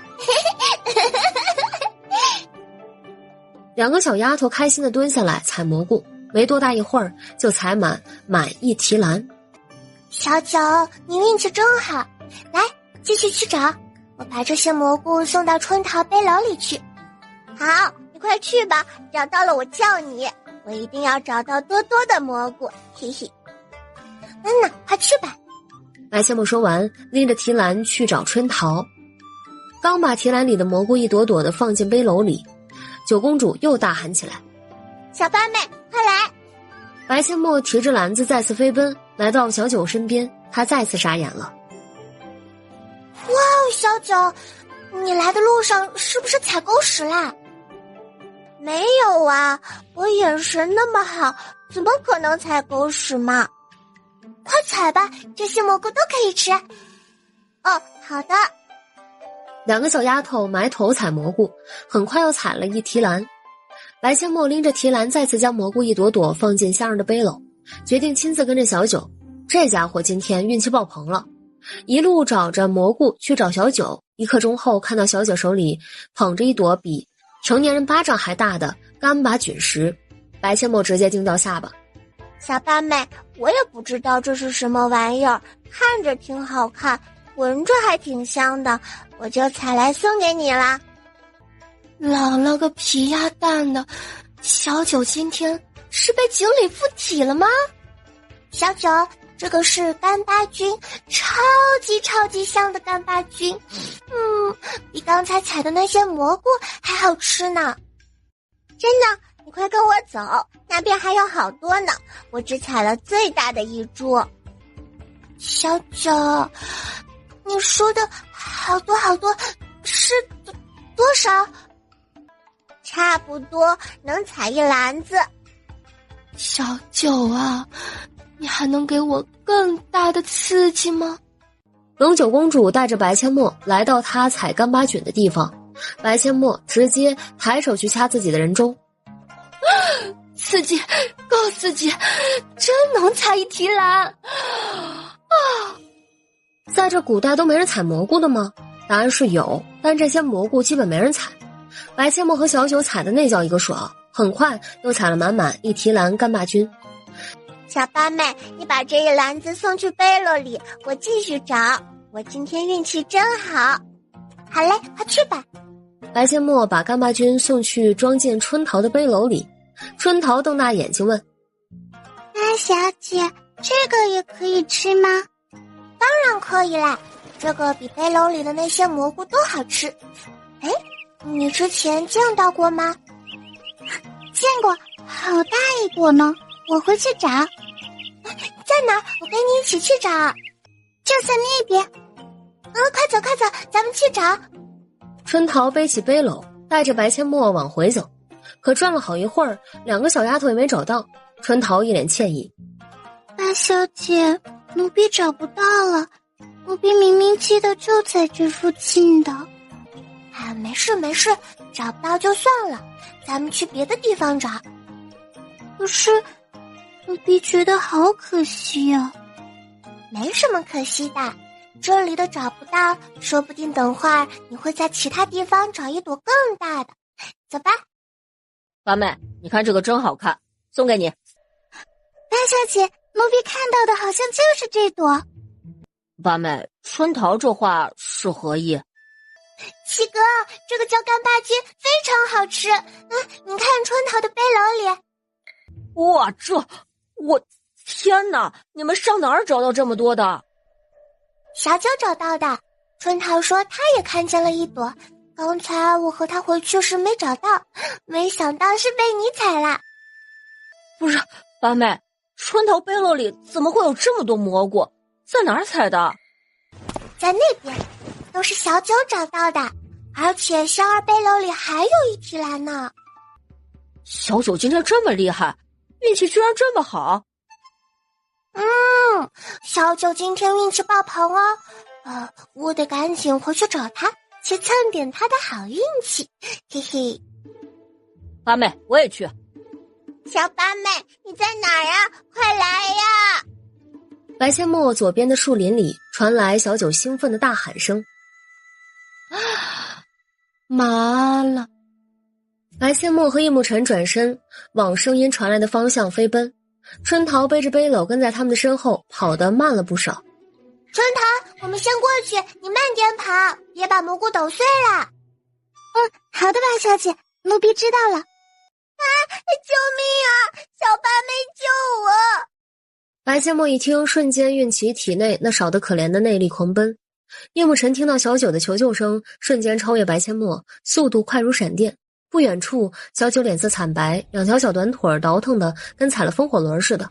见到叶慕辰，他惊慌大喊：七哥快跑，有大蟒蛇！救命大宝贝，救命啊！师傅，救命啊！空中响起两声嘹亮的鹰叫，眨眼间两只金鹰从高空俯冲而下，勇敢地迎向大蟒蛇。两只金鹰的战斗力可不容小觑，扇动着的翅膀与大蟒蛇缠斗在一起。小八妹，吓死我了！墨儿，你们有没有受伤？师傅，我们都没有受伤，只是小九被吓坏了。你们走远一些，为师来对付这畜生。好，师傅小心。骆九鹰心头一暖，微微一笑，抽出长剑迎向大蟒蛇。好了好了，别哭了，已经没事了。你今天可是最棒的，不但找到那么多的蘑菇，还跑赢了大蟒蛇，真的很厉害哦。真的吗？当然是真的，还记得吗？你上次连大白鹅都跑不过呢，今天居然跑那么快，大蟒蛇都没追上你呢。对了，我看到那么大一朵很漂亮的蘑菇，表面还闪闪发光的。我还没靠近蘑菇呢，这大蟒蛇就从蘑菇旁边探出头来，吓死我了。小九，那蘑菇是什么颜色的？在哪儿？颜色有点红，但又不是很红，在一棵很大的大树下面。哇，有可能是好几百年的灵芝。七哥，我们快去看看。走走走，去看看。带上2只金鹰吧，万一再遇到什么危险就麻烦了。师傅，小九好像发现了几百年的灵芝啊！在哪儿？快带为师去看看。就在那边。骆九鹰直接抱起九公主，运起轻功飞掠而去。师傅居然抱着小九就飞走了。下一秒，骆九鹰的声音传来：墨儿，你们就在原地等着为师，为师怕那边还有危险。知道了，师傅。白千墨笑容瞬间绽放，他跑过来抱着雌鹰的脖子撒娇感谢：大宝贝，嘿嘿，谢谢你们及时来救我们，你们太棒了，等回去就给你们洗香香。1刻钟后，骆九鹰抱着九公主飞掠回来，手里拿着一株褐色的灵芝。还真是大灵芝啊，发财啦！哈哈哈，墨儿，这株灵芝的年份约莫有800年左右，可是难得的好东西，等回去为师就把它交给你，你好好收着。多谢师傅。好了，再去采一会儿蘑菇，咱们找个地方训练一下就回家。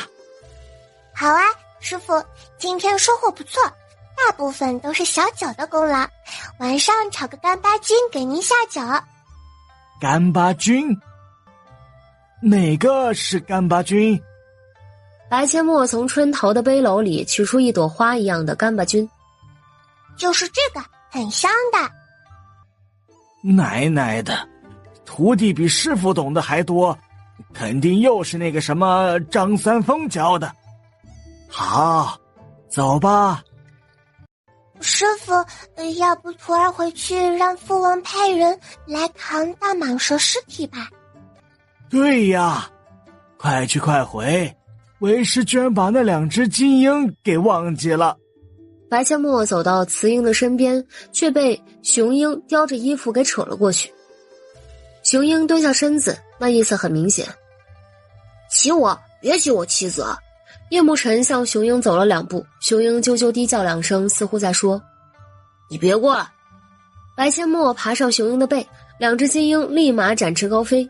叶慕辰仰头看着越飞越远的金鹰和八妹：怎么就把我扔下了？走吧，咱们把蟒蛇尸体送去那边，再去采点蘑菇。墨儿很快就回来了。白千墨骑着金鹰回到王府，刚落地就兴奋地大喊：父王，父王你在哪儿啊？秦若霜从房间里出来：你父王进宫去了。墨儿，怎么只有你一个人回来？其他人呢？母妃，您别担心，我们都没事儿。就是师傅打死了一条大蟒蛇，女儿回来请父王派人去把蟒蛇尸体扛回来。没事就好。那蟒蛇有多大呀？需要几个人？4个就够了。那个大蟒蛇有我的身体那么粗。行，你等一下，母妃给你派6个人。多谢母妃。再次回到山里，香柔和春桃的背篓已经装满了蘑菇，其余人的提篮也有一些。6名侍卫扛着蟒蛇尸体，背着2背篓的蘑菇返回。师傅，等一下，咱们就在河边给2只金鹰洗个澡再回去，好不好？当然可以，快去吧。谢谢师傅。回到王府，白千墨洗了个热水澡，换了身衣服，把蘑菇的做法告诉李大娘之后，叫上叶慕辰就要进宫去。得知2人要进宫，小九也跟着去。叶楚风早已从皇宫回来，见白阡陌、叶慕辰和小九又要出去，问都不问，便直接派沈一峰暗中保护他们。出了王府，叶慕辰一脸疑惑地问：八妹，咱们进宫去干嘛？当然是去叫黄伯伯和黄伯母来吃蘑菇呀！咱们今天采了这么多蘑菇，还有大蟒蛇肉吃，必须得叫上黄伯伯和黄伯母。哦，那小九你要跟着去干嘛呀？去拿2套衣服，今天被大蟒蛇追，我的衣服都快破了。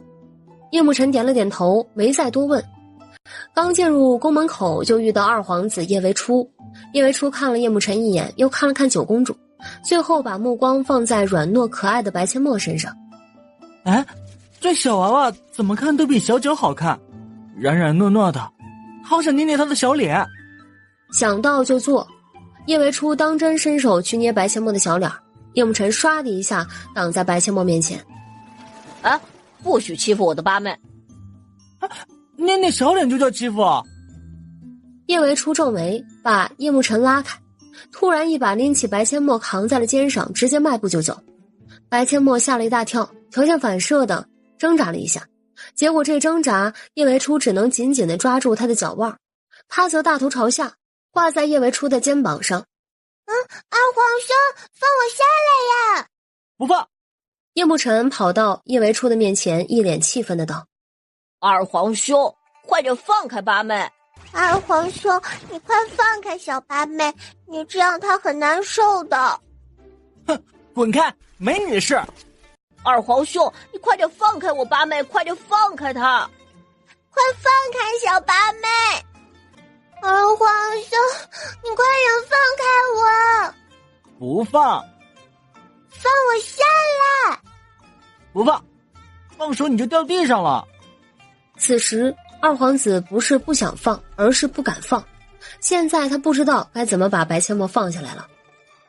叶维初抓着白阡陌的脚腕，让白阡陌倒挂金钩的样子被御林军的统领见到，吓得他几个起落就来到了皇上的御书房门口。皇上，不得了了，小郡主被二皇子抓了。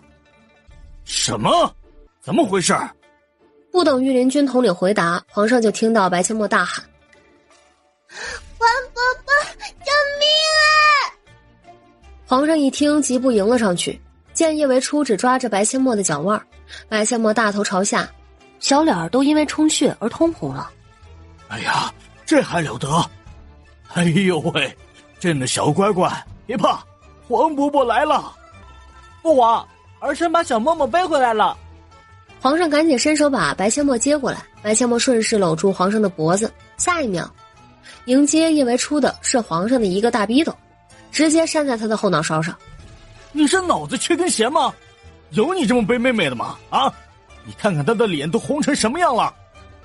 父皇，儿臣没背过小孩，儿臣知错了。没背过你不会抱吗？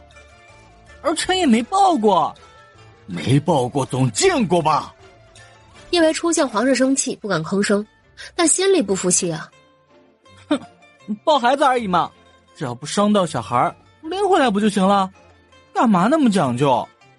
不过看着白阡陌因为充血小脸通红，叶维初眼里闪过一丝愧疚，开口道歉：抱歉啊，小嬷嬷，二皇兄实在是不知道该怎么背你，怎么抱你。那刚才我让你放我下来的时候，你干嘛不放？我不敢放手，怕把你摔了。算了，原谅你了。一旁的叶慕辰和九公主一脸的气愤，他们可是担心了一路，就怕白阡陌从二皇子的肩上掉下来，大头朝地可不是闹着玩的。你干嘛非要扛着他呀？让他自己走不行吗？父皇，儿臣只是想逗他玩玩。你这不是逗他玩，你这是想吓死他，还想吓死你老子。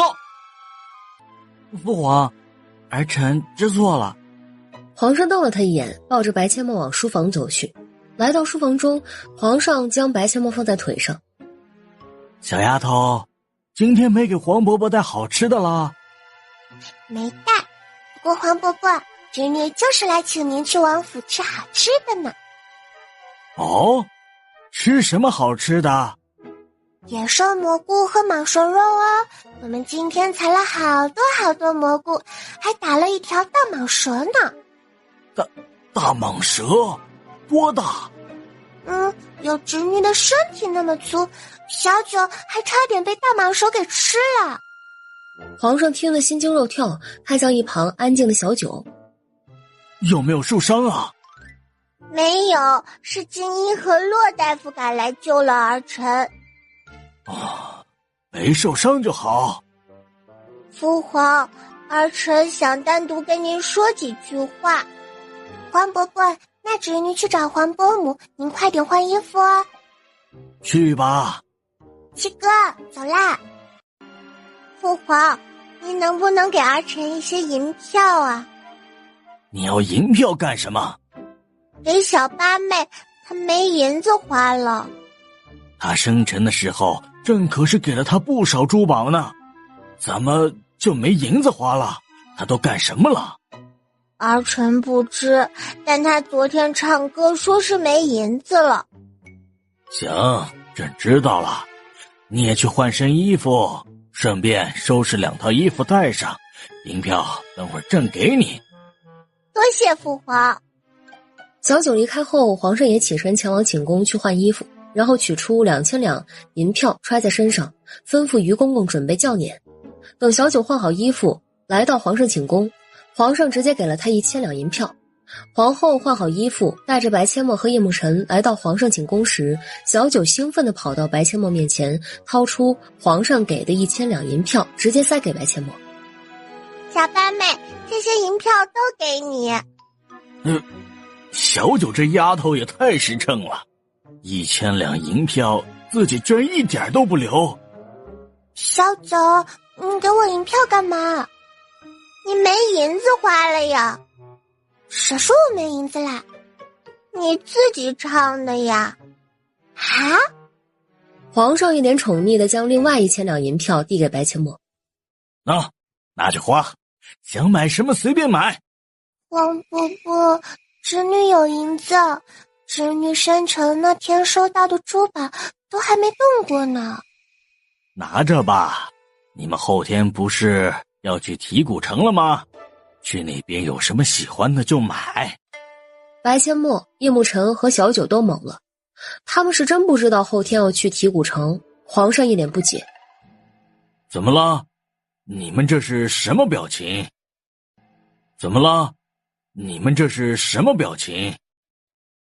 王伯伯，您怎么知道我们后天要去提古城？我们都不知道耶。你父王说的，他今日进宫就是为了跟朕说这件事儿。王伯伯，那咱们赶快出宫去王府吧。侄女突然想起来还有事情要做。什么事儿？侄女要回去种菜。你一个4岁的孩子，种什么菜？走吧。回到王府，白阡陌第一时间找到叶楚风。父王，你能不能让下人在后花园给女儿挖一块空地？先告诉父王，你想要挖空地做什么？我要种菜，种一片蔬菜，咱们自己吃。行，为父现在就叫人去挖。需要什么种子？为父派人去找。父王，种子我自己找就行了。墨儿，这些银票你收好，喜欢什么尽管去买。挖完了来找父王，父王给你拿。父王，女儿有银票呀，您为何给女儿这么多银票？因为你是本王的女儿，本王想给就给，拿去吧。后天启程去敌古城，身上多带点银票也好。父王，您就不怕把女儿宠坏了呀？从你来到王府那天开始，就有那么多人宠着你，宠坏了吗？有点坏了，嘿嘿。叶楚风摇头失笑，如果是别的孩子，恐怕早就恃宠而骄、刁蛮任性了。可墨儿不同，越是宠他、疼他，他就越感动，越懂事。懂事的仿佛经历过人生百态，根本不像一个天真烂漫的4岁孩子，让人忍不住心疼。好了，去玩吧。为父吩咐下人去把地准备好。多谢父王。白阡陌回到自己的房间，只见7个哥哥都在房间里等着他，他们每个人手里都拿着一些银票。哥哥们，你们这是什么情况啊？阿妹，这些银票都给你，用完了就跟大哥说。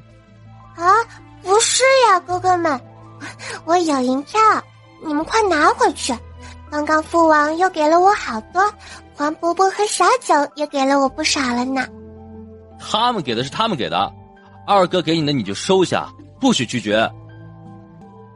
没错，八妹，你记住，你是王府的八小姐，你有7个哥哥，你可以毫无顾忌的依靠哥哥，不需要那么小心翼翼，更不需要那么懂事，明白吗？八妹，三哥有的是银票，以后没银子了就跟三哥说，三哥给你拿。其他几个哥哥也全都将银票塞给白阡陌，白阡陌鼻子发酸，眼泪犹如断线的珠子不停地往下掉。啊，八妹，怎么了？怎么还哭了？大哥，我没事。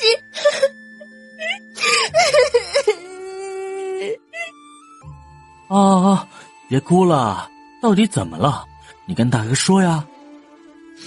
人家感动吗？我上辈子一定是拯救了银河系，这辈子才会遇到你们这么好的家人，遇到这么好的哥哥。小傻瓜，你可是我们唯一的妹妹，不对你好，难道对你7哥那臭小子好吗？哥哥对弟弟好，难道不应该吗？还是说我这个弟弟是捡来的？八妹，快别哭了，眼睛哭肿了就不漂亮了。大哥，7哥嫌弃我。叶慕林瞪了叶慕辰一眼：“你滚一边去！7哥，我开玩笑的啦。”我知道，快把银票收起来，我们去喂精英吧。大蟒蛇肉应该烤熟了。呢，我已经闻到香味了。好香啊！这味道太诱人了。7哥，咱们去厨房看看吧。好。厨房的大锅里冒着腾腾的热气，浓郁的香味儿让厨房里的下人嘴巴紧闭，都不敢多说话。7公子、八小姐，现在还不熟呢，再等一会儿才能吃。啊，不过现在可以先喝点蘑菇鸡汤。啊，我要喝。李大娘转身拿了2个小碗，盛了2碗蘑菇鸡汤，放在桌上。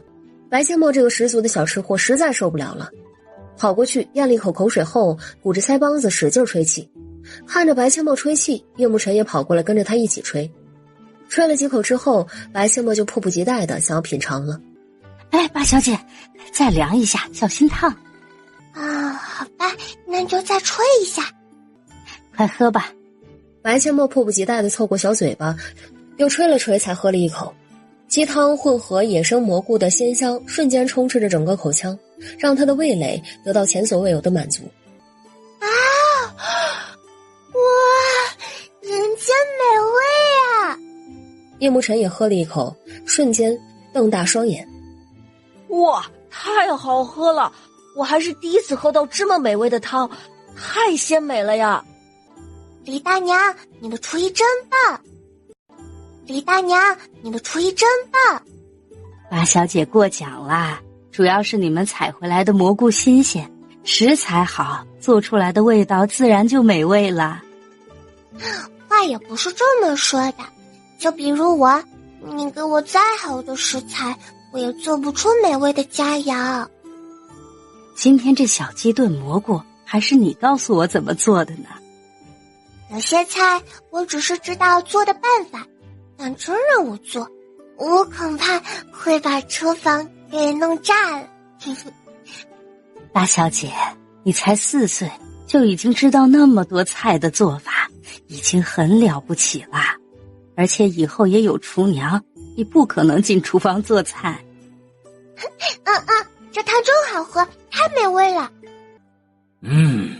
这味道闻着就让人食欲大增，到底是什么玩意这么香？应该就是木耳丫头说的蘑菇了。皇上，这丫头对你可真不一般，任何好吃的都想着你。那是，朕可是他的皇伯伯。姑还是莫儿丫头的皇祖父呢。不行了，这味道实在是太诱人了，姑得去看看。吞了一口口水，太上皇起身往厨房走去。来到厨房门口，就看到白阡陌和叶慕辰正一脸享受地喝着蘑菇鸡汤。太上皇瞪圆了双眼：好啊，小丫头，你来厨房偷吃，居然都不叫上皇祖父，真是白疼你了。白阡陌一怔，放下小碗跑到太上皇身边，仰着小脑袋道：没有，皇祖父，孙女只是想尝尝野味够不够，嘿嘿，那你也尝尝，蘑菇鸡汤可鲜喽。皇祖父，你快尝尝。由于汤还有些烫，太上皇轻轻抿了一口，瞬间感觉灵魂都出窍了。人间美味呀！师哥，咱们去喂金鹰吧。可我还想再喝一碗。那就再喝一碗。我不要了，我得留着肚子，等会儿吃蛋白菌和大蟒蛇肉。我听说蛇肉很香的，我都还没有吃过呢。叶慕辰一听，立马放下小碗，跟着白阡陌一起去喂金鹰。太上皇本想再喝一碗，听白阡陌一说，也果断放下碗，跟在两个小家伙身后。后院，一名下人正在翻烤着大块的蟒蛇肉，蛇肉外表已经呈现金黄色，正滋滋冒油，诱人的香味散发出来。白阡陌和叶慕辰口腔里的口水又开始分泌了。两只金鹰亦是双眼放光地盯着火堆上烤的蟒蛇肉。哎呦，幸好刚才没喝太多汤，不然等会儿还能吃得下多少呀？七公子，八小姐，可以喂金鹰了。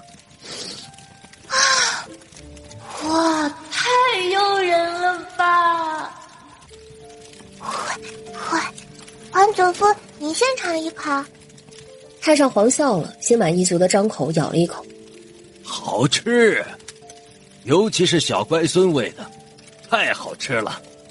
皇祖父，咱们尝尝就好了，等会儿才能吃下更多哦。孙女去喂金鹰了。白阡陌起身，拿着烤蟒蛇肉去喂金鹰。金鹰吃了一大口，他也咬一小口尝尝味道，尽量控制自己不多吃。把金鹰喂完后，等洗干净手，来到正厅等着开饭。让白阡陌意外的是，秦若霜又派人把他的父母和3个姐姐接来了。一炷香的时间后，下人们端着饭菜送上桌，2大桌子饭菜散发着诱人的香味儿，依旧是老规矩，大人坐一桌，孩子们坐一桌。糟糕，撑死我了！得赶快去消消食。我也太撑了，八妹，咱们去散步消食吧。不去。七哥，你去杂物间拿小锄头，我回房拿蔬菜种子，咱们种菜去。大哥陪你们一起去种菜，我也要去消食。干脆呀，咱们都陪莫儿丫头种菜去，不消食呀，今晚怕是睡不着了。后花园已经腾出来一片空地，而且已经挖好了。一大家子人拎着锄头，有说有笑地开始种菜。今晚是姑这辈子吃的最满足的一顿，那蘑菇真是太美味了，吃一次就忘不了啊。没错，朕这辈子也就今晚吃撑了，虽然肚子装不下了，可嘴巴还想吃。没想到不起眼的野生蘑菇还真是人间美味呀。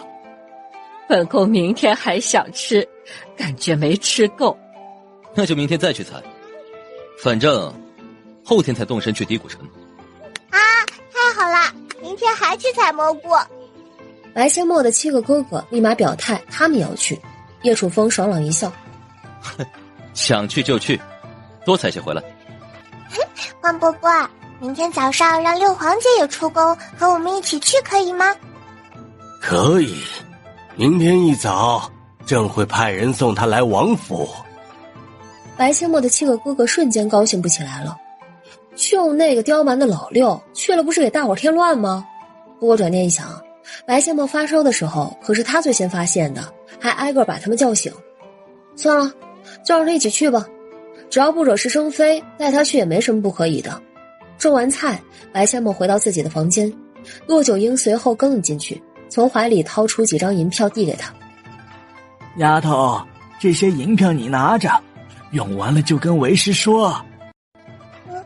师傅，徒儿有很多银票，您自己收着吧。为师用不着，收起来吧。等咱们从提古城回来，为师带你去赚更多的银子。师傅，您要带徒儿出去给人治病赚银子吗？那是当然，让你一边学习医术一边赚钱。小丫头眼睛更亮了，脑海里自动脑补，现在就开始赚银子，等长大了那还不得是富可敌国？哇，想想都爽歪歪啊！不过小丫头还是没有伸手去接师傅给的银票。师傅，您还是自己收着，徒儿有很多呢，徒儿不穷。谁说你穷了？我骆九婴的徒弟缺什么都不会缺银子，为师就愿意给你，以后你还可以拿出来孝顺为师，不是？好吧，多谢师傅，那徒儿就收起来喽，改天给您买酒喝。哈哈哈，这还差不多，练功去吧。是，师傅。翌日，六公主早早的来到了王府。骆九婴带着几个孩子跑步训练，其他人坐上马车出了京城，往山里出发去采蘑菇。今天采蘑菇的人比较多，几个孩子便努力训练。白千墨和叶慕辰与金英不知道对练了多少个回合，直到累得不想动才停下来。稍微休息了一会儿，师徒三人也加入了采蘑菇行列。痛痛快快的玩了一天，采了不少蘑菇，一大家子人才返回王府。晚餐毫无悬念，一家人又一次撑得出去散步消食。连皇上皇后和六公主都撑得自己走路回宫，不愿意乘坐轿辇。散步回来后，一家人开始收拾行李，准备跟司徒敏一家前往提古城。王妃娘娘，你快去看看八小姐。墨儿怎么了？八小姐的脚从背后伸到后脑的位置，看着好像是受伤了一样，九公主还睡在地上呢。齐若霜和叶楚风一听，以最快的速度赶往白清墨的房间，见到两个小丫头的睡姿，夫妻俩忍不住嘴角狂抽。尤其是白千墨，那身段不够柔软的话，这个姿势可以直接将他斩成两截。夫妻俩都是内力深厚的高手，从两个小丫头的呼吸声就能判断出两个小丫头什么事儿都没有。白千墨睡梦中感觉到有人盯着他，他猛地睁开双眼，就看到父王母妃正一脸不可思议地看着他。啊，父王母妃，你们怎么来了？小九呢？小九应该是被你踹下床了。啊，我这么野蛮的吗？白千墨看了看地上的小九。我是怎么把他踹下去的？他掉到地上都没摔醒吗？小九啊，应该是顺着被子滑下去的，没摔疼，所以没醒。墨儿，倒是你，差点把香儿吓死，你是如何做到的？父王，您说的什么如何做到？女儿干了什么不得了的大事吗？墨儿，你有没有感觉腰和后背不舒服呀？没有啊。就在这时，九公主迷迷糊糊的醒来，睁开眼睛一看，愣了一下。啊，四皇叔、四皇婶，你们怎么来了？我怎么在地上？小九，昨晚墨儿有没有踹你啊？小九，昨晚墨儿有没有踹你啊？没有啊，我一觉睡到现在。不过我是怎么睡在地上的？小八妹，是你半夜把我踹下来的吗？没有，绝对没有。我睡觉不会这么不老实吧？不会真是我踹的吧？之前和老六一起睡，就把脚蹬他脸上。说不定真是我干的。你要是睡觉老实，还能把脚后跟搭在后脑勺上。哈，脚后跟搭在后脑勺上，怎么做到的？这具身体的骨头这么软的吗？白千墨惊得瞪大双眼，嘴巴张成了 O 型，像极了一条缺水的小金鱼。回过神来后，他立马劈个叉试试，结果劈叉轻松愉快。他又躺回床上，双腿往后延伸，身体再次成为 C 型，脚后跟轻轻松松地碰到后脑勺。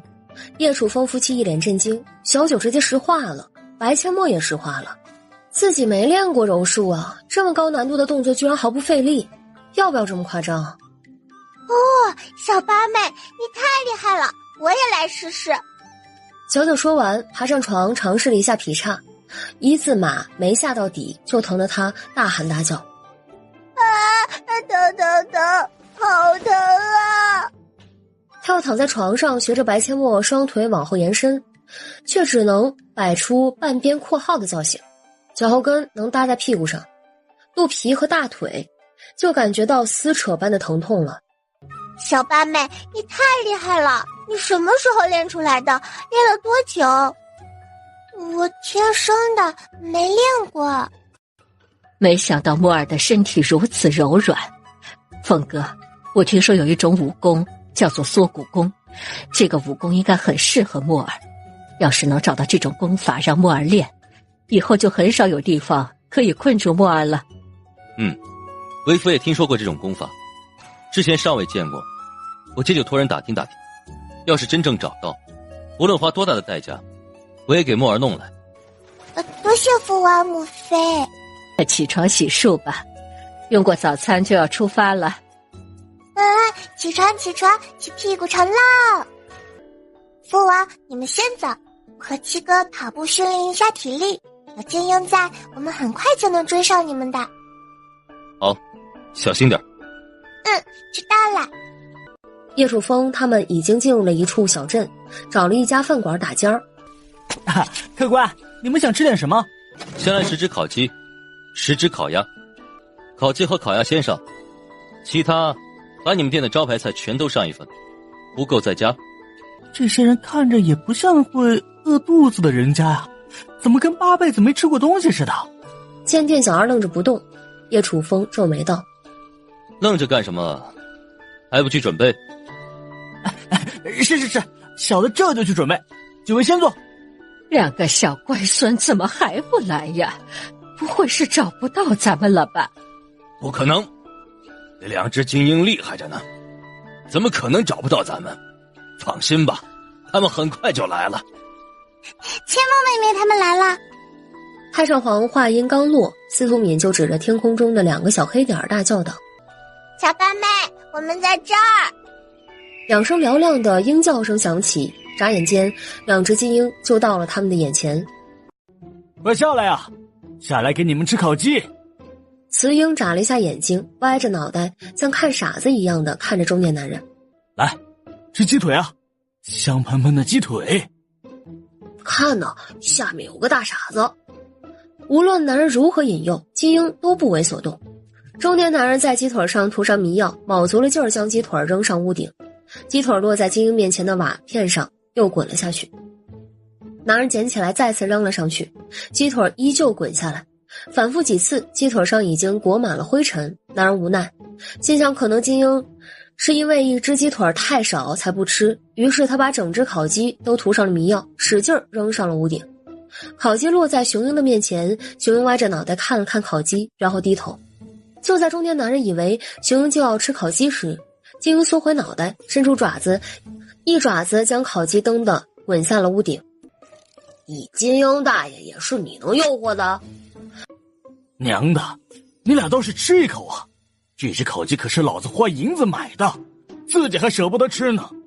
中年男人不死心，捡起地上的烤鸡再次扔上了屋顶。然而这一次，烤鸡没有落到金鹰的面前就滚了下来。饭馆里刚好有3个江湖中人结账走出来，烤鸡猝不及防地砸在了为首大汉的头上。天上掉烤鸡？不可能啊！丫的，谁干的？给大爷滚出来！中年男人见到凶神恶煞的大汉，来不及多想，转身就跑。抓住他！七哥，吃快点，吃完出去看看金鹰。哦，知道了。慢点吃，不用担心金鹰。要是金鹰有危险，为父的暗卫自然会出手。慢点吃，不用担心金鹰。要是金鹰有危险，为父的暗卫自然会出手。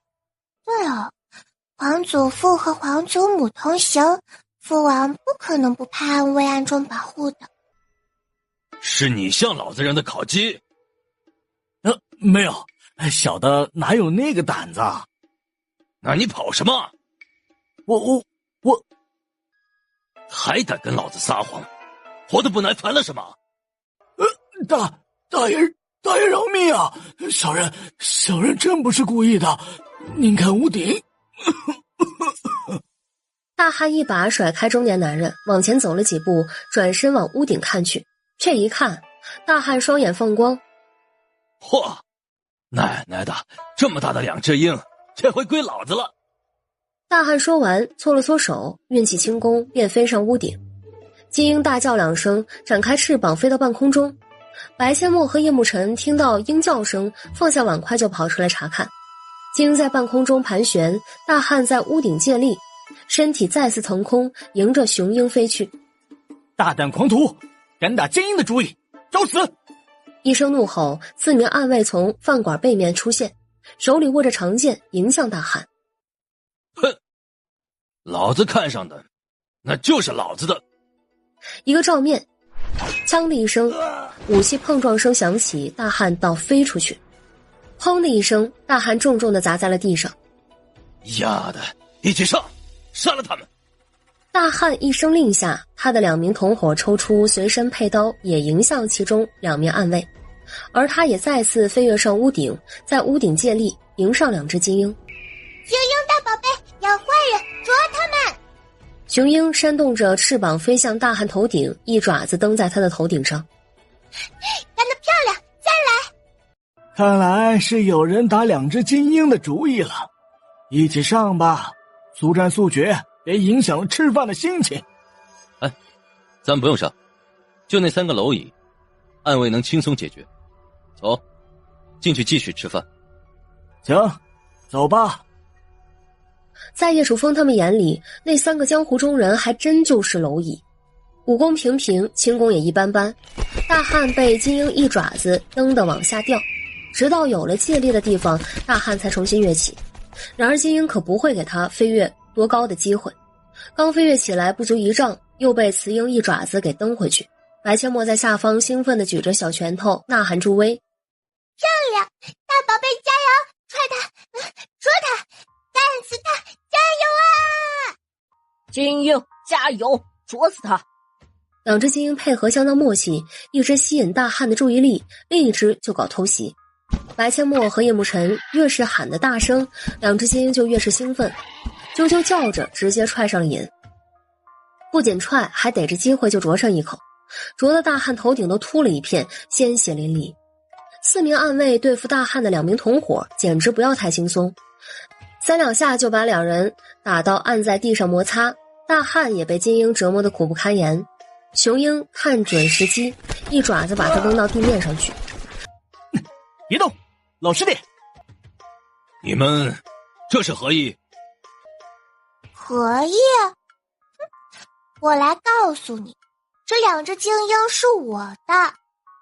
是你的又如何？嘿，不如何？敢打我金鹰的主意，反倒被我的金鹰干趴下，你服不服？老子不服！那要不要再来一次？不来。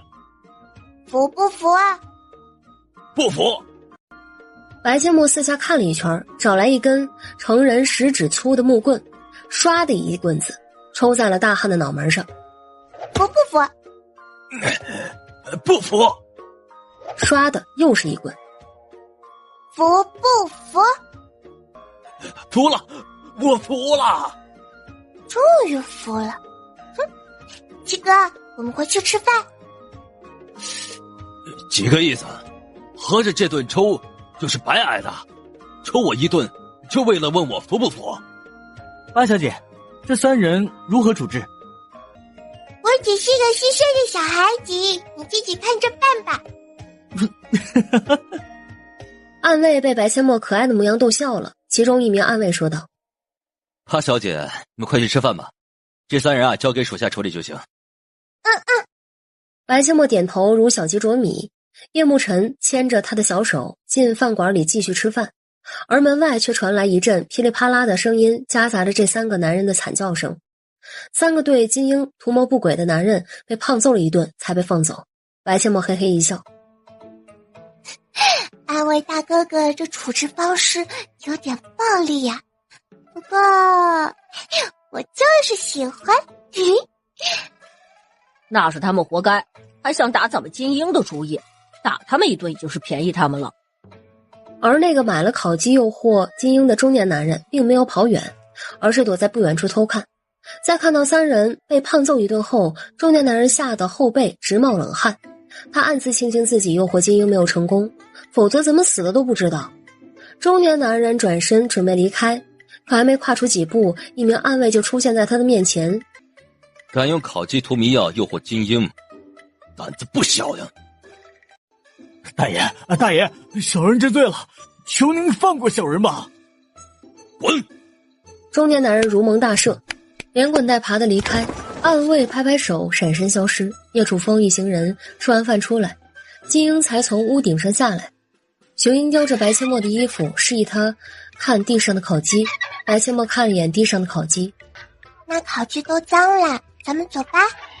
雄鹰还是拽着白切莫，固执的要让白切莫看地上的烤鸡。白切莫皱眉看着烤鸡，又看看雄鹰，突然明白了什么。他弯腰捡起烤鸡，仔细的看了又看，送到鼻子前闻了闻。哦，原来如此。大宝贝，你们可要记住了，以后凡是陌生人给的东西一律不能吃。墨儿，看出来了没有？看出来了，师傅，这烤鸡上面涂了迷药。没错，就是迷药。我听明白了，原来金英是想找我告状，除了那3个人，还有人打他们的主意啊！啥？在哪儿？看我不废了他！七哥，你不用找了，现在人应该早就跑了。还好咱们的金英聪明，才没有被坏人的烤鸡诱惑。哦，好了呀，下次别让我看到他，否则我一定废了他。好了，咱们该赶路了。诺儿，你们2个要坐马车，还是继续骑金鹰啊？继续骑金鹰，父王放心，我们不会离你们太远的。好，注意安全。知道了。兄妹俩爬上金鹰的后背，金鹰展翅高飞，直接飞离小镇。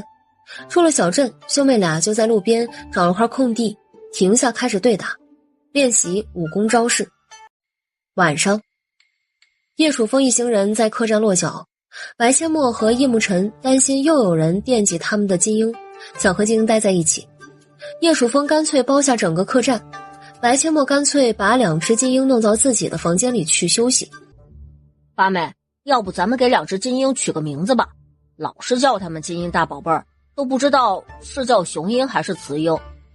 可以啊，你想给他们取什么名字？还是你来取吧，我听你的。我想想。哦，这样，雄鹰叫金宝，雌鹰叫金贝，合起来就是金鹰大宝贝啦。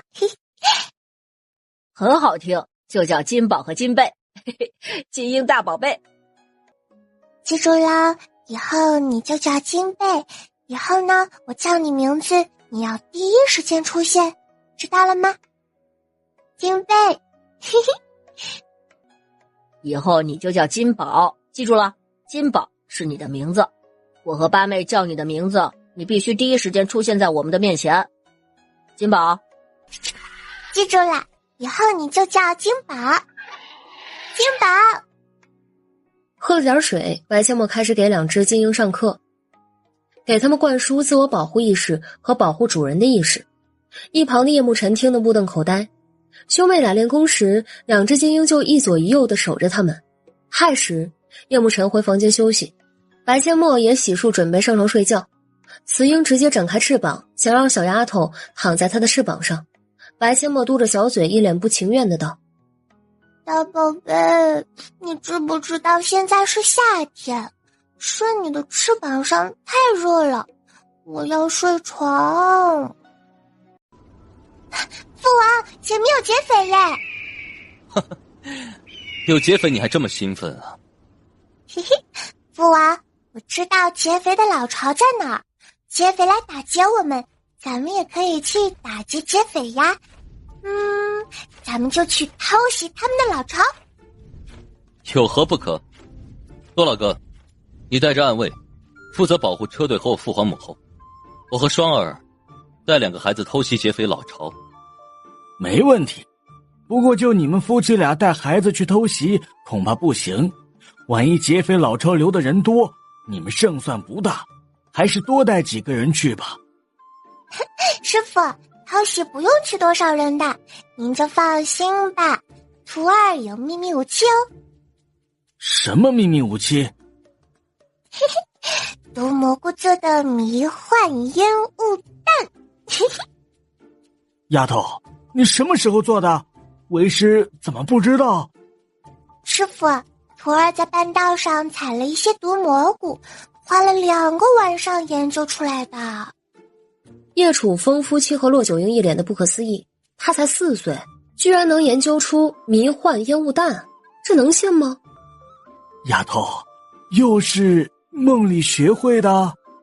对呀对呀，我自己可研究不出来，我也是抱着试试看的态度去做，没想到还真的做出来了，但效果如何还不知道。那就去试试，走吧。白千默把手伸进小挎包里，从空间里取出6颗烟雾弹，叶楚风夫妻和叶慕辰每人2颗。白千默和叶慕辰爬上金鹰的背，叶楚风夫妻运足轻功，跟着金鹰飞走的方向追赶。1刻钟后，夫妻俩发现了劫匪的老巢。白千默和叶慕辰骑着金鹰飞到劫匪老巢的上空，将烟雾弹直接扔了下去。叶楚风夫妻也以最快的速度将烟雾弹扔进劫匪的房屋里，然后迅速撤退。刹那间，烟雾四起，将整个劫匪老巢淹没其中。哇，太厉害了，八妹！没想到你的烟雾弹这么厉害，好多烟雾呀！那是，医术不仅可以救人，还能杀人于无形。将来我也要像师傅一样，成为医武大能。我也要，八妹。从今天起，我要跟你一起看医书，学医术，一起学武功。七哥，你不是对医术不感兴趣吗？一看医书就犯困。现在感兴趣了。好呀，那就一起学习。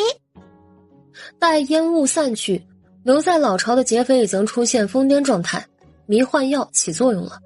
白千默和叶慕辰从金鹰背上下来。七哥，走，发财去。默儿别急，等为父和你母妃确认没有危险了，你们再进去。哦，好的，父王。夫妻俩快速进入房间转了一圈，把危险全都扼杀掉之后，才带着白千默和叶慕辰进去找值钱的东西。而此时出去打劫的劫匪才刚看到故意放慢速度的车队，近了，更近了。山谷中的道路上，一块约莫1000斤重的大石头挡在路中央。说吧，你们要劫财还是劫色？不对，是劫财还是劫人？劫财的话，只拉着一些女人的衣服，身上的银子不够吃一顿饭。劫人的话，都是些大老爷们儿，不会武功，劫回去当劫匪的话，这活我们还真干不了。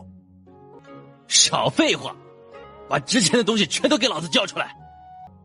你爷爷全身上下一个铜板没有，怎么交？嗨，老子看你是不见棺材不落泪啊！所有人都给老子下来，包括马车上的人。他们下来也没用，带银子的人去方便了，你们也真是的，那么着急出来。现在好了，带银子的人应该跑了。大东家的，他们好像真少了2个人。你不早说呀！离得太远，小的刚才也没发现呢。骆九英嘴角露出一抹冷笑，抬头往山上看去。劫匪心头一颤，冷声吩咐：动手，不必留活口。动手，没了他们的武功，留他们的性命。劫匪全都一愣，下一秒，红衣着装的暗卫刷刷刷的从四面八方显现。与此同时，山上的叶楚风夫妻带着白千默和叶慕辰大肆搜刮劫匪的财物，白千墨还趁父王母妃和叶慕辰不注意的时候，往空间里收了不少。不往空间里收一些，他们4个人还真带不走那么多。将值钱的东西全都搬出去后，叶楚风一把火把劫匪老巢给点了。哦，大当家的，山寨方向好像着火了。撤，回山寨。哼，既然来了，谁都别想走了。说完，骆九英运起轻功，拦在劫匪头领的面前。劫匪头领虽然有2下子，但在骆九英面前还不够看。不到20招，劫匪头领就被骆九英废了武功，还断了一条腿。等叶楚风他们扛着洗劫而来的财物回到山谷，骆九英他们已经将所有的劫匪放倒。皇祖父、皇祖母、师傅，我们回来啦！回来就好呀。告诉皇祖父，收获如何呀？嘿嘿，收获相当不错呢。劫匪老巢里的所有值钱的东西，我们都带回来了。王爷，这些人如何处置？他们已经被废了武功，相信以后也无法祸害他人。饶他们一命，让他们自生自灭吧。风儿，这些财物你打算如何处置啊？留给莫尔吧。莫尔是医者，以后难免遇到看不起病的穷苦老百姓。以莫尔的心性，他不可能因为老百姓没有银子就放任不管。这些财物给莫尔，将来也是用在穷苦百姓身上的。如此甚好，就给莫尔丫头留着。父王放心，这些财物女儿会全部都用在穷苦老百姓身上的。为父知道。走吧，继续赶路。众人继续赶路，在那些生无可恋的劫匪目送下离开山谷。叶楚风他们一离开，劫匪头领一口鲜血喷了出来。没了，什么都没了。哎呀，我们以后怎么办呀？没了武功，没有银子，以后如何生活呀？咱们还是赶快先离开此地吧。以前劫了那么多商客，要是咱们被废的消息传出去，恐怕会遭到报复啊。山上的弟兄怎么办呀？我们自己都自身难保了，你还有心思管别人？我先走了，还是老老实实回家种地去。被废了武功的劫匪们三三两两的离开，只有劫匪头领依旧趴在地上喃喃自语：没了，都没了。太好了，以后去京城再也不用担心遇到劫匪了，也不用绕道了。没错，敏儿留在京城，而且以后还得来京城取成衣，说不定每个月都要跑一趟。那就得看成衣铺生意如何，要是生意好，就可能1个月跑一趟。生意肯定好，我有信心。这些成衣的样式都那么好看又新颖，生意怎么可能差呀？说的也是。另一边，白仙墨和叶慕辰落在一片空地上，兄妹俩又开始与精英对练。2只精英配合的相当完美，不仅2个小家伙的武功在进步，就连精英的战斗力和反应能力也在大幅度提高。练了约莫半个时辰，白千墨和叶慕辰躺在精英的翅膀上休息了1刻钟，才爬上精英的背，骑着精英去追马车。第8天，一行人赶到了提谷城外。即将进入提谷城，白千墨和叶慕辰也不再骑精英，而是上了马车。2只精英则站在马车顶棚上，威风凛凛地进入提谷城。提谷城热闹非凡，耀眼夺目的2只精英引得街上的人驻足观看。这就是提谷城啊，好热闹！傻丫头，什么屁股城？是提谷城。虽然你知道是屁股城。太上皇这才反应过来，小丫头是故意把提谷城说成屁股城，脸上的笑容瞬间绽放。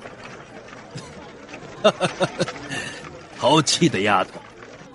王祖父，你也很淘气哦，咱们明天去赶海好不好？好，想去就去，本就是出来玩的，想怎么玩就怎么玩。爷爷，您怎么了？您别吓我呀，爷爷！摩尔丫头，前面有个老人，应该是突发急症，你随为师去看看吧。好的，师傅。我也去。走吧，一起去看看。爷爷，您醒醒啊！谁来救救我爷爷？哎呀，老人家已经死了。孩子，我是大夫，你先让开，我给你爷爷看看。少年茫然的点了点头，挪到一旁看着。骆九婴蹲下身子，手指探了探老头的鼻息，眉头瞬间皱了起来，呼吸已经停止了。他手指搭上老头的脉搏，也感受不到老头的心跳。骆九婴收回手，有些无奈的摇头，刚准备开口，却见白阡陌翻看了老头的眼睛，手指已经搭上了老头的脉搏。丫头，没用了，他已经没有呼吸和脉搏了。师傅，或许还有救。人都已经死了，还能有救？咋的？这徒弟比师傅还厉害？就是，这孩子看着才3、4岁，他能救人？这不是开玩笑吗？人都死了还怎么救啊？这孩子看着把脉倒是像模像样的，可他师傅都说没呼吸了，他居然说或许还有救。难道他医术比他师傅还高明？师傅，徒儿需要您帮忙。怎么做？七哥，你躺地上。叶慕辰点头，毫不犹豫地躺下。白阡陌告诉骆九婴人工呼吸的步骤。你这样微微抬起他的下巴，对着他的嘴巴吹气。八妹这是要对着我的嘴巴吹气吗？要是八妹的小嘴巴凑上来吹气，我该怎么办？等会儿会不会被父王抽筋扒皮呀？叶慕辰想到很多种被揍的可能，可唯独没有想到白阡陌小嘴巴根本就没凑上去。啊呜，吓死他了！骆九婴没有多想，跪在老人的一侧，抬起老人的下巴开始吹气。好了，停下。白阡陌一边示范一边说道：找准胸骨中下段，用一手掌根部紧贴患者胸骨，另一只手叠放在该手上，食指交叉，双臂伸直，掌握力度，不要太重也不要太轻，这样一下一下的按，或许能帮助他恢复心跳。骆九婴虽然满脑子疑问，但救人如救火，先尝试救人，有问题过后再问也不迟。按压30次后，他又让师傅继续吹气，继续按压。反复几次后，躺在地上的老头猛地咳嗽起来。活了！活过来了！奇迹呀！八妹居然能让人起死回生，好厉害！师傅，这位老爷爷情况不乐观，还是您来施针吧。骆九婴点了点头，重新给老头把脉，然后取出银针开始施针。白阡陌则将手伸进小挎包里，从空间里取出一小瓶速效救心丸，倒了2粒送进老人的嘴里，放在舌头下面含着。在速效救心丸和针灸的作用下，老人脸色逐渐恢复。收针后，老头满脸感激地看着骆九婴。哎呦，多谢恩人，救命大恩无以为报，请受小老儿一拜呀！多谢你们救了我爷爷。哎，不必如此，你等着，老夫给你爷爷写个药方，回去抓药服用，要多休息，不可劳累。是，多谢大夫。白阡陌将手伸进小挎包，掏出一张纸和一块符炭，铺在地上开始写药方。字虽然写得不好看，但也不难看。白阡陌故意写了几种，然后扬起小脑袋问师傅：师傅，还差什么药？麦冬4钱，黄芷6钱，丹参6钱。骆九婴把白阡陌没写出来的药说出来，白阡陌一一写下，写完后将药方递给少年。这是药方，水煎服，每日1剂，日服2次。谢谢。呀，哎，这孩子太厉害了，这么小不但会治病，还能写药方，不得了！哎，这孩子以后不得了呀！厉害，人家的孩子是怎么教的？怎么就那么厉害呢？3、4岁的小神医呀，了不起！晨儿，走吧。司徒敏家就在提古城的城中心位置，宅院很大。一到司徒家，骆九婴叶楚风他们就将白阡陌围在中间。墨儿，刚才在大街上，那老头都已经死了，没有呼吸也没有脉搏，为何对着他嘴巴吹气，再按压胸口，他就能活过来？师父，那个老爷爷是胸壁引起心脏和呼吸骤停，处于假死状态，若及时进行心肺复苏，是有可能救回来的。心肺复苏就是对着他嘴巴吹气加按压胸口？没错，对着他嘴巴吹气再按压他的胸口，就是帮助他恢复呼吸和心跳。大伙若有所思的点头，不用问是谁教的。众人自动想到白阡陌梦里那无所不能的张三丰。为师明白了，但又不太明白。当初在野外发现你的时候，你也没有了呼吸和脉搏，可当时没人给你做心肺复苏，你是怎么活过来的？为师明白了，但又不太明白。当初在野外发现你的时候，你也没有了呼吸和脉搏，可当时没人给你做心肺复苏，你是怎么活过来的？嘿嘿，徒儿也不知道耶。可能是徒儿命不该劫，去到阎王殿又被阎王爷一巴掌扇回来了吧？亏你还笑得出来，你都不知道当初你师父把你救回来的时候有多惨多吓人。丫头，你再好好教为师一次这个心肺复苏，关键时刻说不定能救更多的人。我也要学。好，所有人都可以学一下，说不定以后真有可能碰上需要急救的情况。司徒叔叔，我需要一块干净的地毯。没问题。司徒父吩咐下人取来一块干净的地毯，还在地毯上铺上一床床单。叶楚风躺在床单上，白阡陌开始讲解需要心肺复苏的患者情况和心肺复苏的具体方法细节。白阡陌讲得特别仔细，听的人也听得特别认真。尤其是叶慕辰，白阡陌说的每一句话每一个字他都牢牢记在心里。然而让大伙没想到的是，仅仅半天，白阡陌教骆九婴心肺复苏救活老人的事情在整个提武城传开了。翌日天刚亮，门外就传来司徒敏欢快的叫声：阡陌妹妹，九公主起床啦，我们去海边玩。小九起床。白阡陌猛地睁开眼睛，看了看自己身边，人呢？我在地上。奇怪，我怎么又掉下来了？不会真是我踹下去的吧？哎呀，怎么一跟我睡，第二天醒来都是躺在地上的？不对，老六也和我睡过一张床，他就没掉下去啊。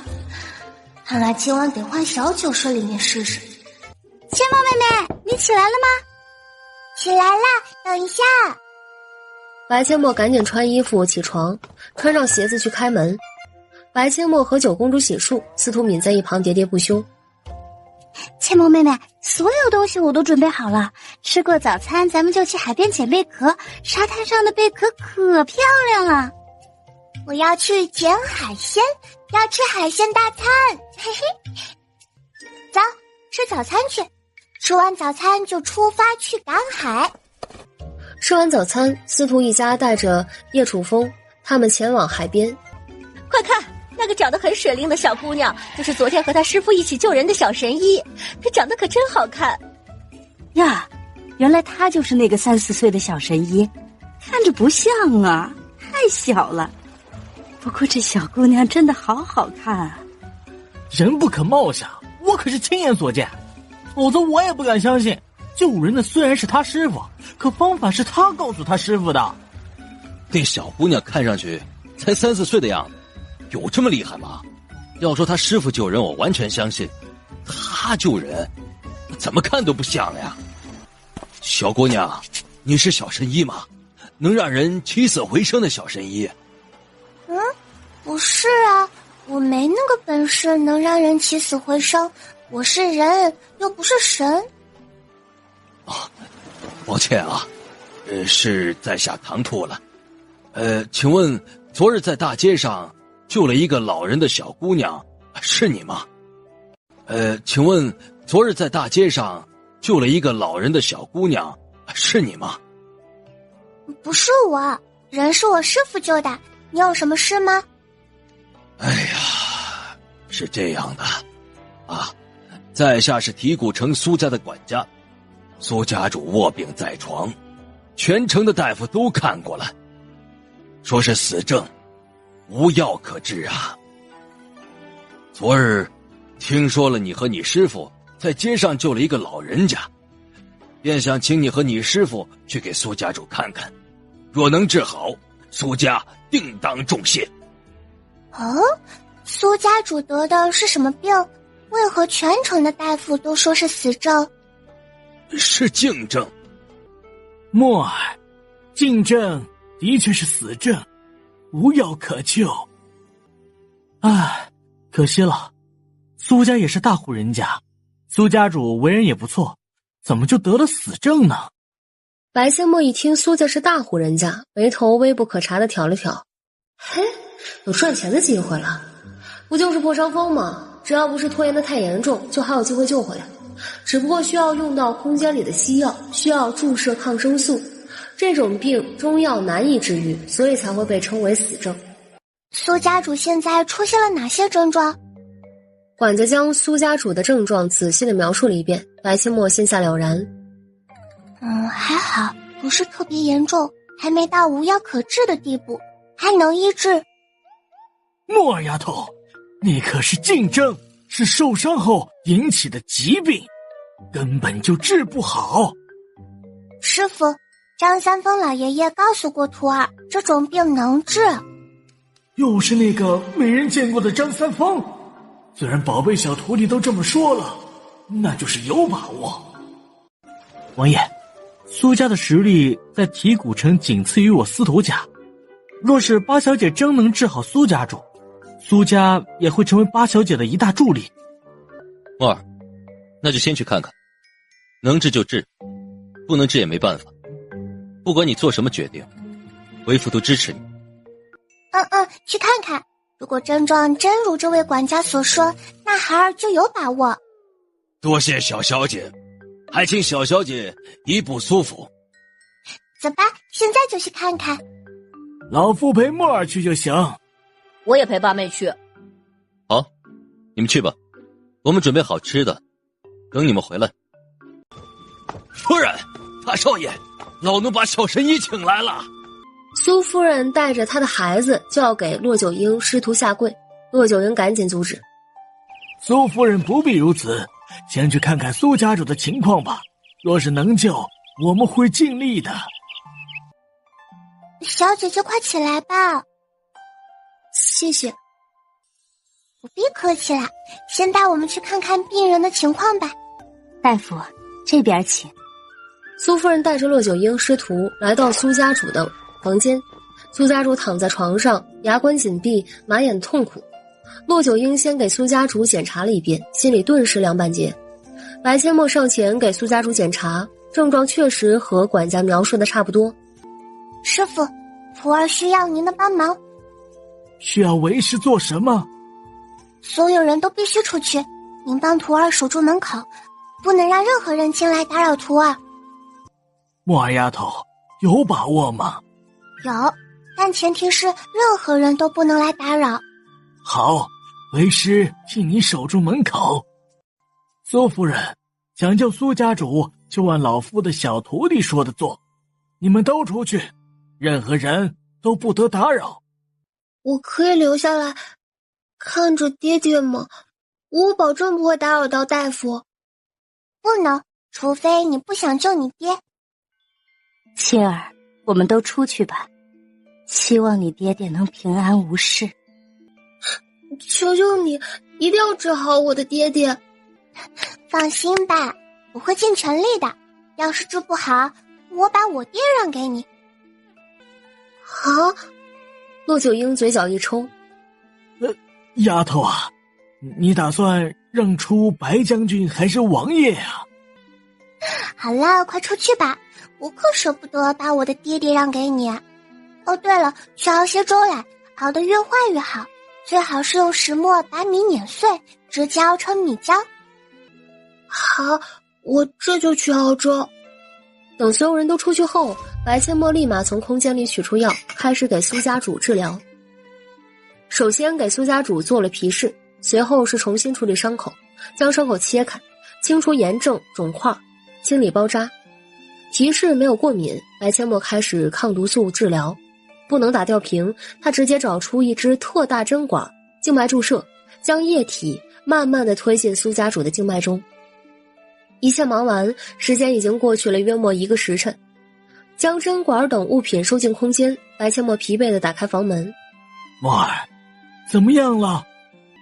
今天的治疗差不多了，但一下子肯定治不好，明天还得继续。粥熬好了吗？还要一碗温开水。啊，已经熬好放凉了，我这就给你端来。这可是死症啊！墨儿丫头居然有办法医治，他奶奶的，那个张三丰到底是何来头？太不可思议了！对上白千墨清澈明亮的大眼睛，骆九婴宠溺一笑，对苏夫人说道：“苏夫人，从脉象上看，苏家主的情况在逐渐好转，不用太担心。”好了，今天的治疗结束，苏家主需要隔离治疗，你们留一个人看着就行。有什么问题就去司徒家找我，明天我和我师傅会过来继续给苏家主治疗。多谢小神医。是真的吗？我爹爹不会死了，对不对？你真的能治好我爹爹？那是当然，我说过了，要是治不好你爹，我把我爹让给你。你觉得我舍得把我爹让给你吗？放心啦，你爹爹不会有事的。紧接着，白千墨又交代了一些注意事项，苏夫人一一记下。就在这时，白千墨的肚子不争气的咕噜起来，他有些不好意思的道：“哦，肚子造反了。师傅，我们快去海边吃大餐去吧。”你等我一下，我去给你拿些点心，你先垫垫肚子，我马上去给你做好吃的，很快就好。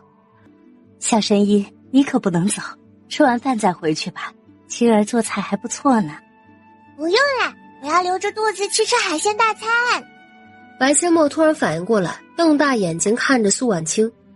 哎，你会做饭？我会做饭。我们苏家的生意大多数都是饭馆和客栈。哇，你好厉害，我都不会耶，只会吃。你等着，我去给你做好吃的。不用了，我爹爹还在海边等着我们呢。我先走啦，改天再来尝尝你的手艺。好吧，那就明天中午，我提前准备好。没问题，那我走啦。苏夫人赶紧吩咐管家备车，并交代管家要亲自把师徒三人送到海边。回去的路上，叶慕辰一脸郁闷，跟着来就是想要学习医术，结果只是让他在门外等了1个多时辰，啥都没学到。见叶慕辰一脸郁闷，白千墨问：“七哥，你怎么了？”我没事。八妹，你能不能教我如何治疗竞争？不能，这个是不能外传的。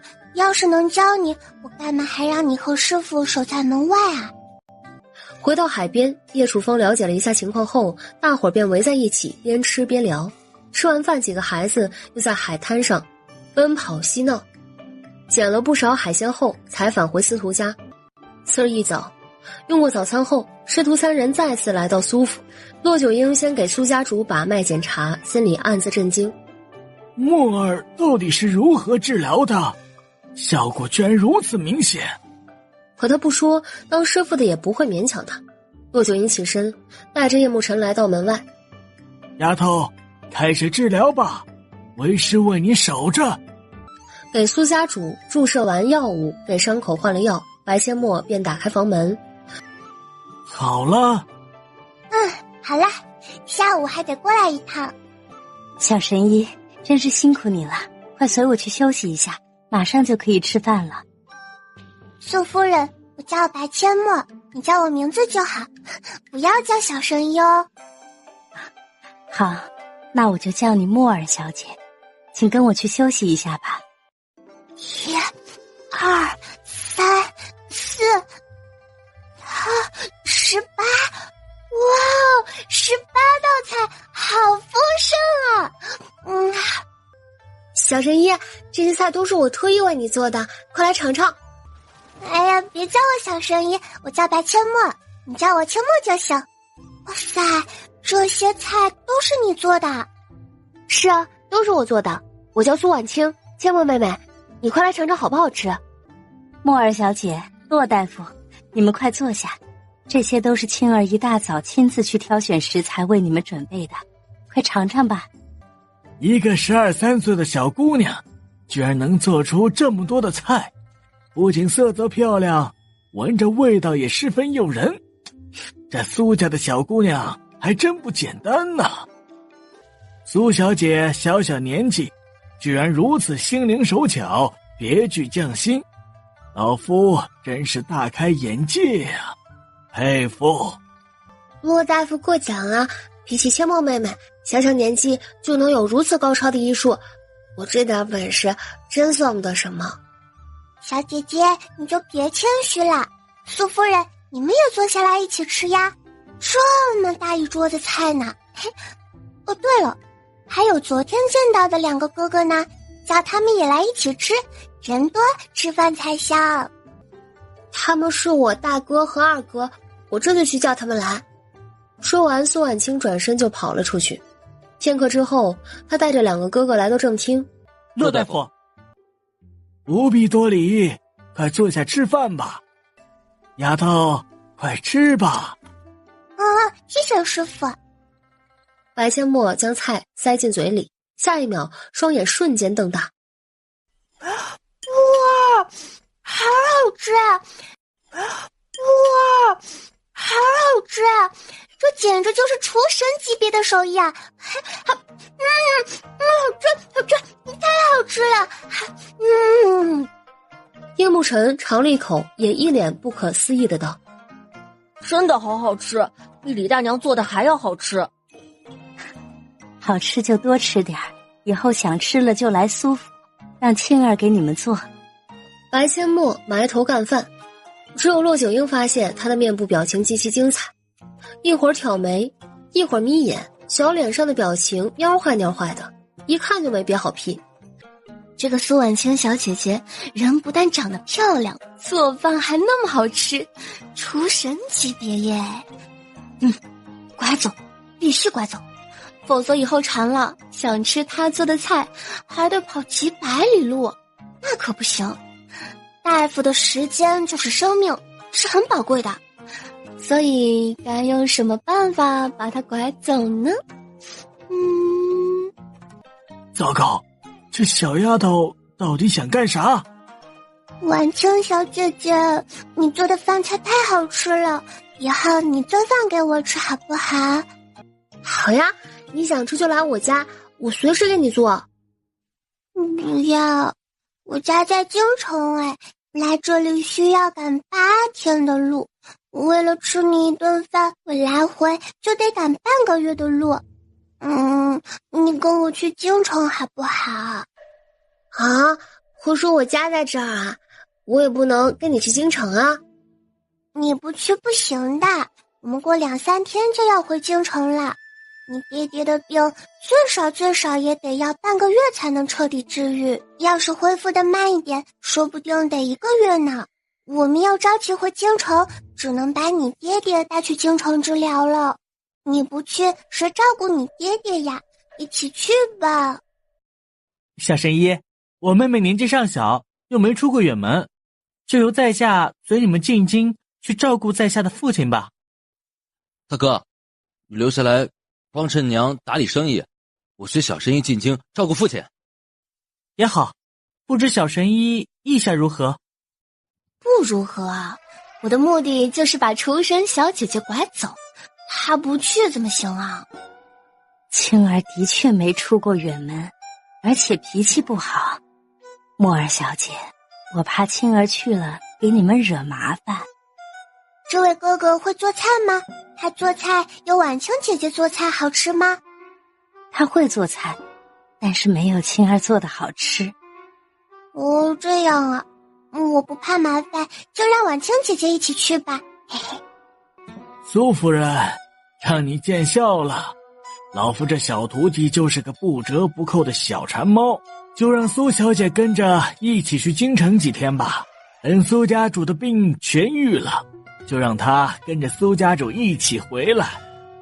好吧，既然骆大夫你们不怕麻烦，那就让青儿和他二哥一起去。青儿，去了京城可不许耍脾气，要听你二哥的话啊。是，女儿记住了。好耶，太好了！反正我下午还要来给你爹爹治病，婉清姐姐，我下午还来你家蹭饭。好呀，想吃什么我给你做。我不挑食，你做什么我就吃什么，不过不要做那么多，吃不完就浪费了。好。骆九英嘴角一抽，这小馋猫也太不把自己当外人了，要来人家蹭饭，居然说得如此心安理得。太好了，下午我也要跟八妹一起来。那我们就回去了，下午再来。墨儿，你今天有点不地道了，不能因为苏家的大小姐做菜好吃，你就想方设法把人家拐走吧。师父，徒儿知道徒儿今天做的不地道，可是徒儿忍不住啊。他做饭那么好吃，把徒儿的魂都给勾走了，我就只能想办法把他拐走了。嘿嘿。你呀，人家可是苏家的大小姐，你来他家蹭几顿就不错了，还想把人家拐走，让他给你做饭当厨娘，你觉得苏家能同意吗？师父，此言差矣，徒儿什么时候说过让他给徒儿当厨娘了？徒儿把他拐来，就是想要跟他成为好朋友、好姐妹，就像跟小敏和小九一样，偶尔能蹭一顿好吃的，徒儿就满足了。真的？为师怎么看着都不像，偶尔蹭一顿就满足，谁信呀？嘿嘿，你去了我就要把他留在京城，等他再长大一点，可以开个酒楼，生意肯定火爆。丫头，苏家就是做客栈饭馆生意的，你要让他自己跟自己家对着干。对哦，那就不开酒楼了，我要跟他学做菜，将来给您和父王母妃还有我父母做好吃的。还算有点良心，今天没白帮你拐苏家的小丫头。回到司徒府，刚进院子，白阡陌就扯开嗓子兴奋的大喊：父王母妃，女儿回来啦！墨儿，什么事这么开心啊？父王，苏家的小姐姐做饭好好吃哦，咱们把她拐走吧。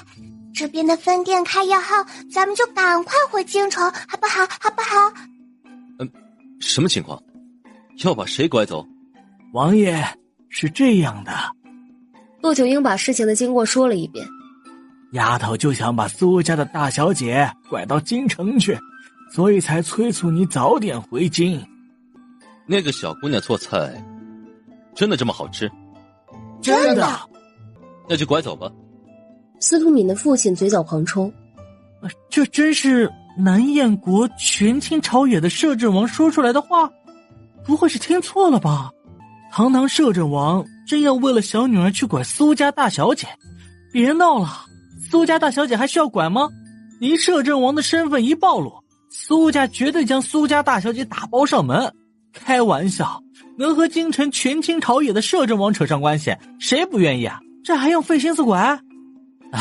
看在两家也有来往的份上，就抽时间去提点一下苏家吧。王爷一家好不容易来一趟提古城，怎么能因为这点小事儿都没玩尽兴就回去了呢？父王，咱们去海边玩玩吧，过2天就要回去了呢。没问题，去拿桶拿火钱，去海边。周儿，你先带王爷他们去海边，为父买点东西，等会儿就过去。好的，爹爹。捡海鲜的工具准备好后，司徒周带着叶楚风一家出发去海边。叶楚风他们前脚刚走，司徒敏的父母拎着一些礼品，紧跟着就赶往苏家。夫人，司徒家主和他的夫人来了。他们怎么来了？快请。是，夫人。管家转身出去，将司徒夫妇迎了进来。哈哈哈哈！苏夫人，可喜可贺啊！我们夫妻可是特意来向你道喜的。司徒家主，我们两家平时也有来往，我苏家自问没得罪过你司徒家，你……苏夫人，你可真误会我了，我们夫妻啊是真的来道喜的。我夫君还躺在床上，这喜从何来啊？苏夫人，你苏家大小姐即将去京城，这不就是喜吗？你可知给苏家主治病的小神医是何身份？我们前段时间去京城回来，我家敏儿却留在了京城，你知道是为何吗？司徒家主，有话你不妨直说。苏夫人啊，给苏家主治病的小神医可是京城摄政王府的八小姐，是皇上亲封的五福郡主。你女儿能跟着她，对你们苏家来说不是喜是什么？什么？她是摄政王府的八小姐，是五福郡主？没错，我家敏儿就是跟着八小姐。要不是我们家的成衣铺分店后天开业，我们把王爷一家都请来，敏儿才不愿意回来呢。八小姐年纪虽小，却聪明能干懂事，我家敏儿能跟着她呀，可是几辈子修来的福气。这还真是大喜事啊！那是当然，不然你以为我们夫妻是来看你苏家笑话的？我司徒家可没那么狭隘。抱歉，是我误会了。可是青儿脾气不好，在家被我们宠得无法无天，我就怕她给八小姐一家惹麻烦。苏夫人，你就把心放在肚子里吧。八小姐年纪虽小，人品却相当不错，那我就放心了。小郡主可是我们苏家的救命恩人，我就怕青儿给她惹麻烦。小郡主也是我们司徒家的救命恩人，敏儿的病啊，就是她和她师傅治好的。不过苏夫人，王爷一家的身份你知道就行，不可对外宣扬，最好在小郡主他们面前也装作什么都不知道。我记住了，今日多谢司徒家主提点。不必客气，我们也该走了，希望苏家主早日康复。苏夫人把司徒夫妇送到门口，看着他们离开后，才转身直接去了苏家主的房间。夫君，咱们家青儿有出息了，小神医喜欢青儿做的菜，以后就让青儿跟着小神医了。苏家的恩人，青儿跟着他报恩。好，小神医的恩，咱们家呀，恐怕这辈子都还不完了。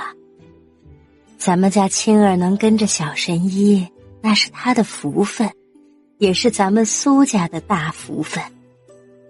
小神医可是皇上亲封的五福郡主，是摄政王府的八小姐。苏家主激动了，眼眶都开始湿润起来。苏夫人赶紧安抚：夫君别激动，你可不能激动啊，放轻松。这2天好好教教青儿。我知道，放心吧。下午，师徒3人准备去苏家继续给苏家主治疗。双儿，咱们一起去吧。既然想把苏家的小姑娘诱拐来跟着莫儿，我们得去看看这苏家的小丫头品行如何。双儿，咱们一起去吧。既然想把苏家的小姑娘诱拐来跟着莫儿，我们得去看看这苏家的小丫头品行如何。我也是这么想的，走吧，一起去看看。多谢小神医。不用客气啦，苏大叔，我要给你治疗了，你闭上眼睛休息一下吧。苏家主嘴角扯了扯，闭上眼睛。注射完药物之后，苏家主睁开眼睛，语速很慢的道：小神医，别着急回京，多玩几天。青儿，跟你走。好耶，多谢苏大叔。正厅中，苏夫人热情地招待叶楚风夫妻，并明确表态愿意让他的女儿跟着白阡陌。苏夫人放心，你女儿跟着我家墨儿不是当下人，我们也不会把她当下人看待。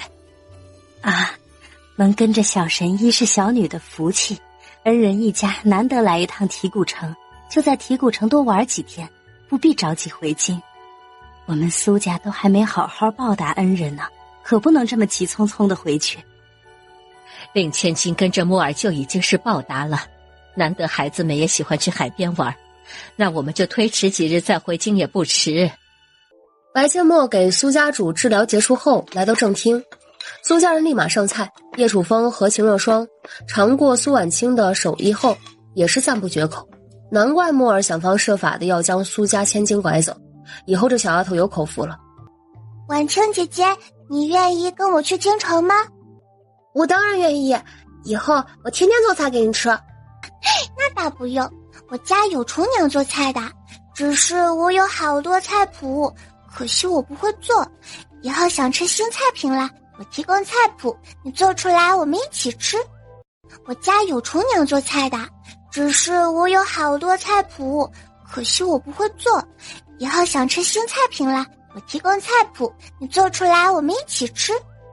好呀，看到你那么喜欢吃我做的菜，我好开心啊！我愿意天天给你做，我就喜欢做菜，研究新菜品。那我也不能天天吃你做的菜啊，我怕把自己吃成一个大皮球。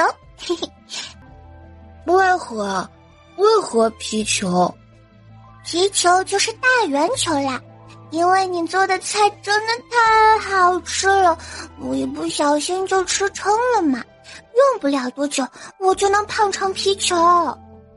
苏婉清笑了，这一刻她觉得自己成就感爆棚。接下来的几天，白阡陌一天2趟的往苏家跑，哪怕是店铺开业这天，他都早早的来到苏家主治疗。苏家愿意让苏婉清跟白阡陌去京城，也就不存在诱拐了，也不着急回京城，在提古城尽情的玩了半个月。治疗了半个月的苏家主基本痊愈，叶楚风他们也打算回京了。小八妹，等回到京城，咱们再去采蘑菇好不好？我想喝蘑菇汤了。没问题啊，反正都要出去训练，顺便采些蘑菇回来就行。小八妹，你有没有带酸酸糖？我想吃酸酸糖了。白阡陌把手伸进小挎包里，假装翻了翻，从空间里取出5颗酸酸糖。还有5颗，刚好1人1颗。哇，这个好漂亮啊！那是，我小八妹的东西不但漂亮还很好吃，你快尝尝呀。尝尝看吧。真好吃，谢谢阡陌妹妹。不要那么客气嘛，等回到京城咱们研究个新菜品尝尝。嘿嘿。好啊，什么新菜品？等回到京城咱们研究个新菜品尝尝。嘿嘿。好啊，什么新菜品？到时候你就知道了。小八妹，新菜品是不是像蘑菇一样好吃？都还没研究出来，我怎么会知道啊？到时候你第一个品尝。真的吗？你真的让我第一个品尝？真的，比珍珠还真。我什么时候骗过你啊？小八妹，你明明就骗过我，而且2次都是在宫里。你骗我说酸酸糖是脑残片。经过8天的颠簸，一行人终于回到了京城，和苏婉清相处了8天，白阡陌也基本摸清了他的脾气性格。苏婉清对于厨艺相当痴迷，没事的时候就喜欢钻研各种美食。哥哥们，我给你们介绍一下我的新朋友，他叫苏婉清，做菜超级好吃，比李大娘做的都好吃啊。6个哥哥看向苏婉清，点了点头表示打招呼。苏婉清微微一笑6位公子你们好。而厨房那边的拐角处，听到白阡陌的叫声赶来看他的李大娘，听到他说苏婉清做的菜比他做的还好吃，眼里闪过一丝失落。在王府当厨娘这么多年，最开心的就是白阡陌夸他厨艺好，把他做的菜都吃完。最满足的就是看着小丫头吃她做的菜，一脸享受。白阡陌去提古城的这1个月，他尝试研究了几个新菜品，就等着小丫头回来给他做。看她吃的一脸享受的表情，却万万没想到小丫头带回来一个12、13岁的小姑娘，夸她做的菜比自己做的还好吃。晚生姐姐，李大娘做的菜也很好吃呢，尤其是小鸡炖蘑菇，可鲜美了。刚吃的时候，我差点把自己的舌头都吞到肚子里去。晚生姐姐，李大娘做的菜也很好吃呢，尤其是小鸡炖蘑菇，可鲜美了。刚吃的时候，我差点把自己的舌头都吞到肚子里去。那我得去找李大娘学做小鸡炖蘑菇，不然以后你想吃了我都不会做。好啊好啊，李大娘人很好的，做菜也好吃。哇哦，以后有你们给我做菜吃，好幸福啊！李大娘微微一笑，失落感瞬间荡然无存。小馋猫。哦，对了，大哥，我想去看看我的父母，你陪我一起去吧。白将军10天前出征去了，你刚回来，先休息一下，用过晚膳后，大哥陪你去。现在去吗？用过晚膳后，我想进宫去看黄伯伯、黄伯母和老六。真拿你没办法，走吧。要带什么东西吗？我带了，都在我的小包包里。那就走吧。婉清姐姐，你也跟我一起去，我带你去见见我母亲。好。母亲，女儿好想你。母亲也很想你，快让母亲看看，出去了1个月有没有瘦了？没有啊，还胖了呢。母亲，我给你介绍一下，这位呢是我的好朋友苏婉清，是提古城苏家的大小姐，她好厉害的，做饭可好吃了。聂文静对着苏婉清微笑点头，苏婉清则礼貌的道：“白夫人好。”四妹妹，你回来了。我回来了，还给你们带了礼物哦。白阡陌说完，从小挎包里取出2串贝壳项链，递给2个姐姐。哇，好漂亮啊！哇，好漂亮啊！2个姐姐开心的不得了，白芊芊眼里闪过一丝嫉妒，又很快隐藏起来。她就是想不明白，她长得也不差，为何王府的7个公子都只愿意围着白阡陌？为何他的身边总是有那么多人？出去一趟回来，他的身边又多了一个长得那么好看的苏婉清，还是什么大小姐？四妹妹，你也真是的，带朋友回来也不知道招呼你的朋友坐下。你可是咱们将军府的4小姐，怎么如此不懂礼数啊？白阡陌微微皱眉，这语气听着就让人不舒服。7个哥哥冷冷地看向白芊芊，就连苏婉清也皱起了眉头。你才不懂礼数呢，小八妹才4岁，你呢？你可是将军府的大小姐，10几岁了吧？怎么都不知道招呼我们一声？你的礼数呢？我这不是刚出来吗？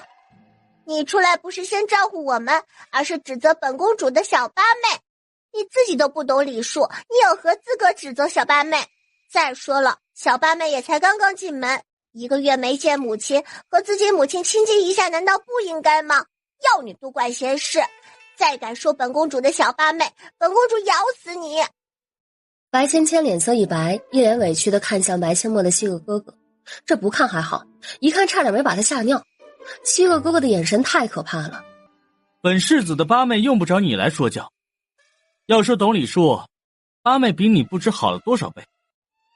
青儿，不会说话就闭嘴，你妹妹才多大？我看她比你懂事多了。白芊芊无地自容，却不想离开叶慕林的视线，只能委屈巴拉地缩着脖子低着头。聊了约莫半个时辰，白阡陌与母亲告辞，返回王府。为什么母亲和妹妹都给了礼物却不给我？不就是说了她一句不懂礼数吗？居然所有人都指责我，难道我说错了吗？可恶，所有人都针对我，太可恶了。回到王府的白阡陌也没把白芊芊放在心上，带着苏婉清就去了他的菜园子，看看菜长得怎么样。这个是小茴香，这个叫空心菜，这个叫西兰花。婉倩姐姐，我房间外的花坛里还种了辣椒、西红柿还有黄瓜呢，我们去看看吧。辣椒、西红柿，千梦妹妹，怎么这些我都没听说过？你没听说过很正常，我这蔬菜种子可来之不易呢。等过段时间长出来，你就知道啦。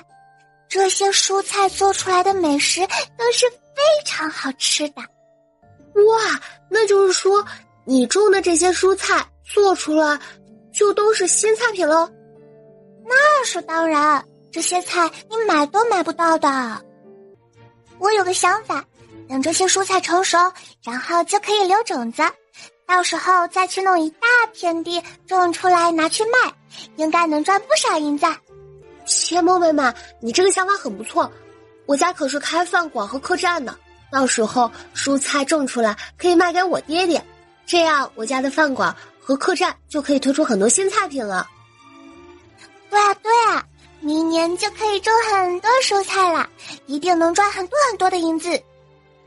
你还那么小，为何想着要赚多多的银子啊？现在就开始赚银子，等我长大了就不愁吃穿了嘛。到时候就可以带着父母到处去玩，好好享受生活啊。到时候就可以带着父母到处去玩，好好享受生活啊。等蔬菜成熟了，我们一起留种子，明年一起种。两个小丫头越聊越兴奋，直到下人开始上菜，他们才去洗手准备吃饭。晚膳过后，白千墨、九公主又和7个哥哥一起进宫去看望皇上。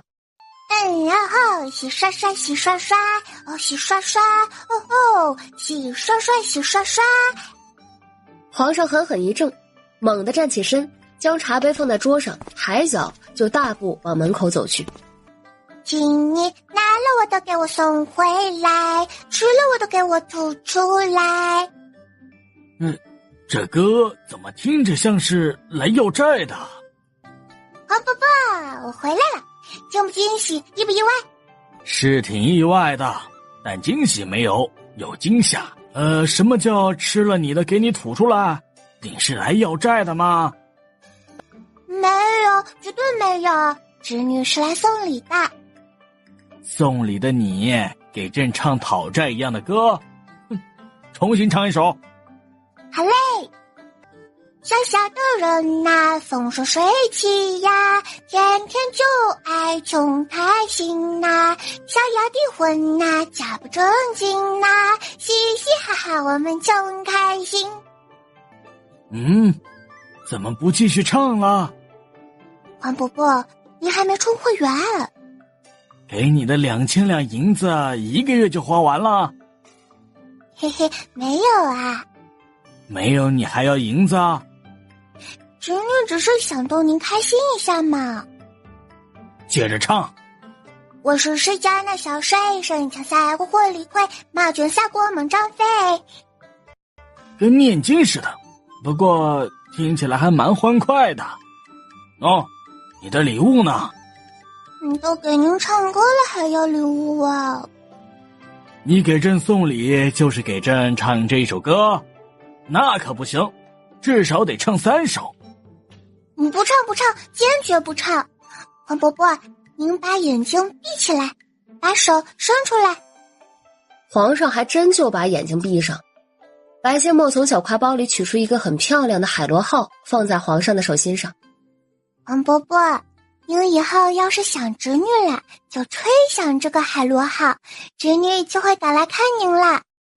皇上睁开眼睛，看着手里漂亮的海螺号，忍不住拿起来吹了一下。海螺号的声音响起，震得白千墨捂住耳朵。皇上满意点头。还不错，声音蛮响亮的。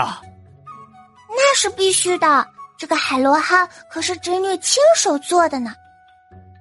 皇上微微挑眉，脸上没表现出太多表情，心里却乐开了花。小丫头亲手做的海螺号虽然不值多少银子，但在皇上心里可比金银珠宝更值钱。将海螺号小心翼翼地揣进怀里，皇上顺手带出来一颗鸽子蛋大小的红色宝石，悄悄塞进了白千墨的小挎包里。眼尖的叶慕辰看在眼里，满脑子的疑问：给八妹红宝石，为何还要偷偷摸摸的？黄伯伯，侄女去看看黄伯母和老六。去吧。嫣儿留在这里，正要跟他说几句话，你等会儿再来叫他。你的几个哥哥也不适合去你黄伯母寝宫，就留在朕这里。好的。黄伯母，侄女来看您啦。哇！正在喝茶的皇后猛地一怔，嘴里呢喃出声，放下茶杯，皇后起身就往门口迎去。黄伯母，侄女好想您哦。白阡陌将手伸进了小挎包，取出一条珍珠项链，亲手为皇后戴上。皇后抱着她进入内室，从自己的小金库中拿了一颗夜明珠塞进她的小挎包。白阡陌一脸小财迷笑。黄伯母，这怎么好意思呢？你会不好意思吗？一脸的财迷相，收着吧。黄伯母之前答应给你的奖励，现在给你了。多谢黄伯母，侄女还给老六准备了礼物呢。那侄女去找老六啦。别去，你别单独去找雪儿，黄伯母派人去把她叫来。黄伯母，是不是老六出什么事儿了？也不算是出事，就是被他的母妃禁足了。为什么呀？其实黄伯母也不是很清楚，但听宫女说，好像跟你有关。跟侄女有关系？可是我1个月都没在京城，怎么就跟我扯上关系啦？等会儿黄伯母让他过来，你问问他吧。好吧，真是的，躺着都中枪，莫名其妙。儿臣给母后请安，母后万福。起来吧，雪儿，你母妃为何禁你的足啊？回母后，儿臣作画的时候不由自主地把小八妹妹画了出来，所以才被母妃禁足。老六，你没事画我干什么？老六，你没事画我干什么？小八妹妹，你终于回来了，我好想你啊！六公主跑过去，就把白阡陌紧紧地抱在怀里，诉说着如何想念他，力度大的白阡陌都感觉到了快窒息了。老六，你想累死我呀？快放开我，我要断气了！不要，让我抱一会儿。那你松开一点，我快不能呼吸了。叶映雪这才稍微松开了一些，却舍不得放手。我就是想你嘛，你一去就是1个月。抱了好一会儿，六公主才放开白阡陌。白阡陌坐在六公主对面。说吧，你没事画我干什么？不干什么呀，我就是太想你了，不由自主就把你画下来了。然后呢？我画了咱们出去玩的画面，被母妃看到，她就说我整天只想着出去玩，不好好学习琴棋书画，然后就把我禁足了。哈？学习也要劳逸结合的嘛，只学习不娱乐会变笨蛋的。六公主一脸难过，她的母妃把她逼得很紧，只要一看到她在玩，就会一个劲儿的说教，甚至还会骂她不长进。见六公主一脸难过，白阡陌从小挎包里取出了一条珍珠项链。好啦，别难过啦，这是我给你带的礼物，可是我亲手做的，我给你戴上吧。六公主看着粉色的珍珠项链，小脸上露出了一丝笑容。白阡陌刚给六公主戴上项链，贵妃就赶来了。雪儿，本宫是如何教你的？你很缺串式吗？六公主后背一僵，猛地转身，看到惠妃阴沉的脸，吓得缩着脖子不敢吭声。惠妃几步走到六公主面前，气愤的一把将六公主脖子上的珍珠项链抽断，珍珠散落，掉了一地。放肆！惠妃，你知不知道你在干什么？皇后娘娘，切身教训自己的女儿，难道不应该吗？惠妃娘娘，六皇姐做错了什么，惹您发那么大的火？哼，做错了什么？还不都是因为你？雪儿之前乖巧听话，自从跟你出宫后，整天不好好学琴棋书画，就知道发呆，整天想着出宫去玩。本宫可不希望雪儿像你和九公主一样，整天无所事事。惠妃，你闭嘴！什么叫墨儿和小九整天无所事事？墨儿哪儿不如雪儿了？她才4岁，唱歌跳舞画画样样都会，还会医术，她差哪儿了？小九怎么就无所事事了？她每天跟着墨儿学认字，还学武功，她哪儿差了？倒是你，整天逼着雪儿学这学那的，连一点喘息的时间都不给她，难道你想把她逼疯吗？皇后姐姐，您这话是何意？雪儿是妾身的女儿，难道妾身就不心疼她了？她已经13了，再过2年就及笄了，现在不学，你让她什么时候学？惠妃，你的担心完全是多余的。皇上就只有雪儿和嫣儿2个女儿，怎么可能舍得将她们送去和亲呢？你如此逼迫雪儿，你就不怕把她逼得离你越来越远吗？白千墨将手伸进小挎包里，从空间里取出一根橡皮筋，他将橡皮筋递给惠妃。惠妃娘娘，侄女跟你做个游戏如何？来，您拉着皮筋儿。惠妃鬼使神差地伸出手指，白千墨将皮筋套在她的手指上，然后用力拉。您和六皇姐之间虽是母女，但也如同这根皮筋一样，您拉得越紧，皮筋越容易断。还有另一种可能，那就是你和六皇姐其中一个人放手，最终的结果就是伤到没放手的那个人。白千墨说完，猛地放开手里的皮筋，皮筋反弹回去，弹在惠妃的手上。惠妃疼得叫出了声。六皇姐是黄伯伯的女儿，是公主，琴棋书画、诗词歌赋，她是应该学习，但不管学什么都要劳逸结合，而不是一味的逼迫。逼得太紧，反弹的力道就会越大，甚至皮筋断掉。您和六皇姐都有可能面临受伤。惠妃娘娘，难道您愿意这一天真的出现吗？惠妃愣怔在原地，从来没有人跟她说过这样的话，而今天跟她说这话的却是个4岁的孩子。惠妃娘娘，六皇姐是跟着侄女出过2次宫，但那是她最开心的2天。您只知道让她学习，可否关心过她脸上的笑容？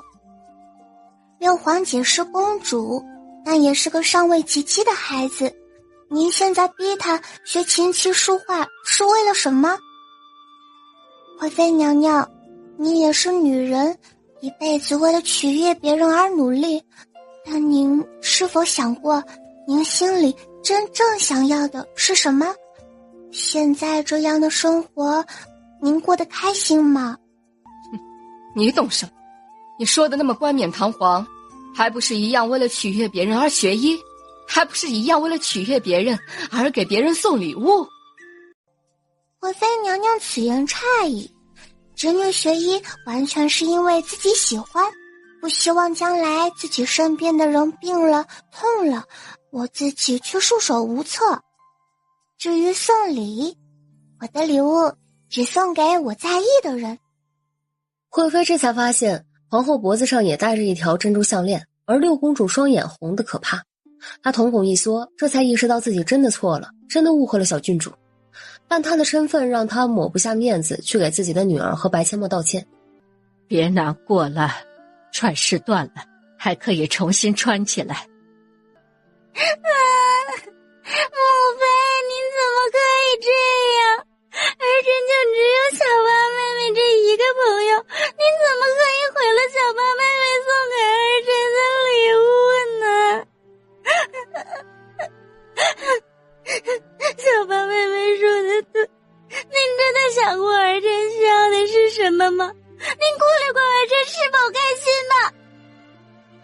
儿臣今年13岁了，出过几次宫，身边除了您安排的宫女，皇兄他们都不愿意靠近儿臣。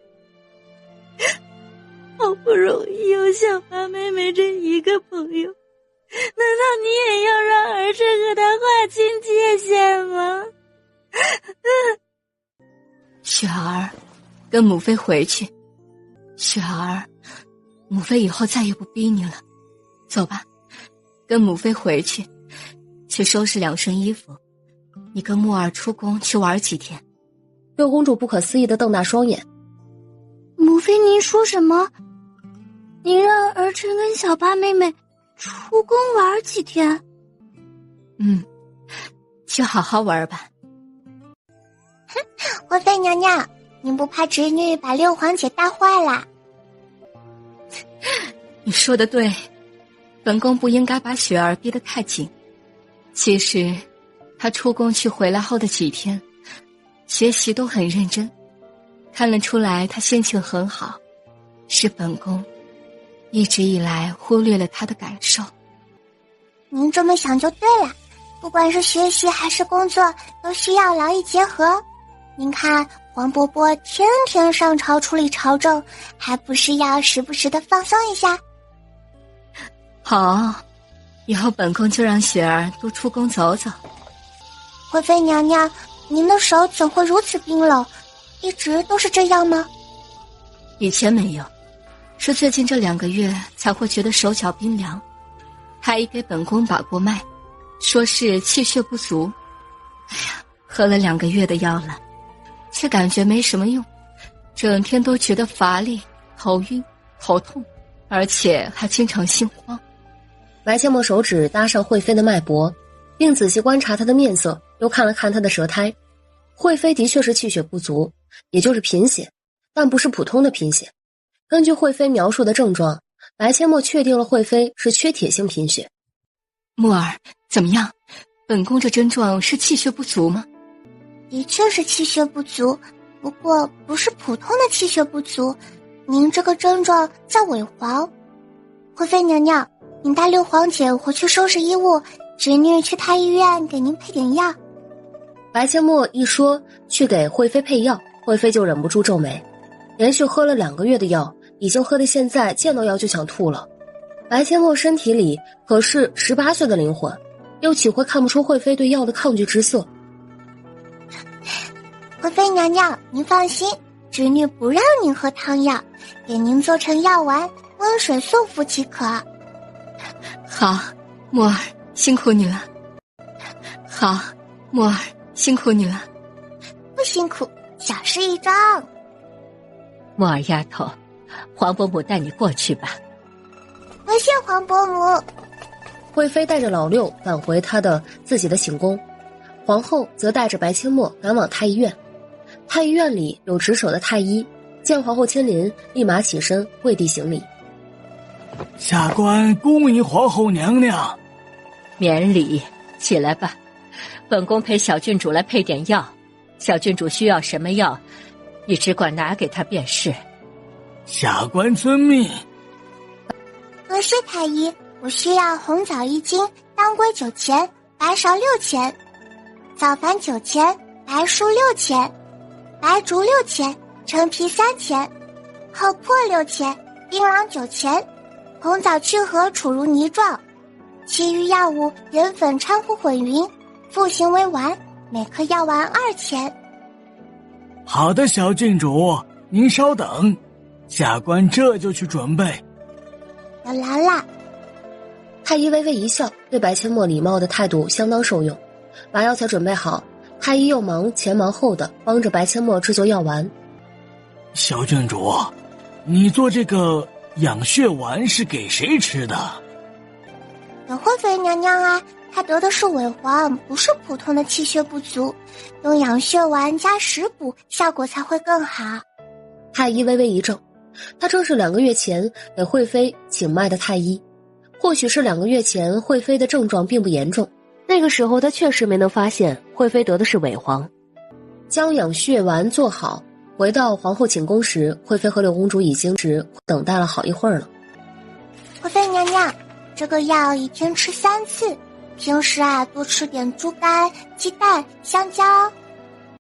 惠妃娘娘，这个药1天吃3次，平时啊多吃点猪肝、鸡蛋、香蕉。好，本宫记住了，多谢小郡主。不必客气。啊，不早了，侄女该回去了。黄伯母、贵妃娘娘，侄女改天再来看望你们。回去吧，路上小心。黄伯母放心，侄女的7个哥哥还在黄伯伯的寝宫等着呢。老六，咱们走吧。六公主牵着白阡陌的小手，一脸兴奋地和他一起去了皇上的寝宫。回到王府，白阡陌立马把苏婉清介绍给六公主认识。2个同岁的小丫头一见如故，聊得特别开心，尤其是聊起白阡陌，2个小丫头更是有聊不完的话题。老六，起床啦！今天去采蘑菇啊！真的吗？今天你带我去采蘑菇？当然是真的，快点起床。起床采蘑菇去。用过早膳后，骆九婴便带着一群孩子出发，一边训练一边往山里赶。哇，可以抓知了啦！八妹，什么是知了？抓知了干嘛呀？知了就是条啦，又叫蝉。至于抓了干嘛？暂时保密，反正你看到条抓了就行，我自有大用。哦，我明白了。行，看到我就给你抓。你要抓多少？当然是越多越好啦。嘿嘿。看着八妹一脸神秘又有些坏坏的笑容，叶慕辰头皮发麻，总感觉八妹抓条不是什么好事。在山里逛了半天，知了没抓几只，野生的蘑菇倒是采了不少。叶慕辰将抓到的知了拿给白阡陌。八妹，才抓到几只，太少了。没关系，现在天气那么闷热，今晚应该会下大雨，雨停后咱们再去抓。这玩意儿啊，晚上最好抓。那好，晚上我陪你去抓。可以叫上大哥他们一起。叶慕辰毫无底线地宠着白阡陌。好，白阡陌悄悄地从空间里取出了只小塑料袋装起来。快走，要下雨了，必须赶快回家，蘑菇全部给为师拿，你们快跑！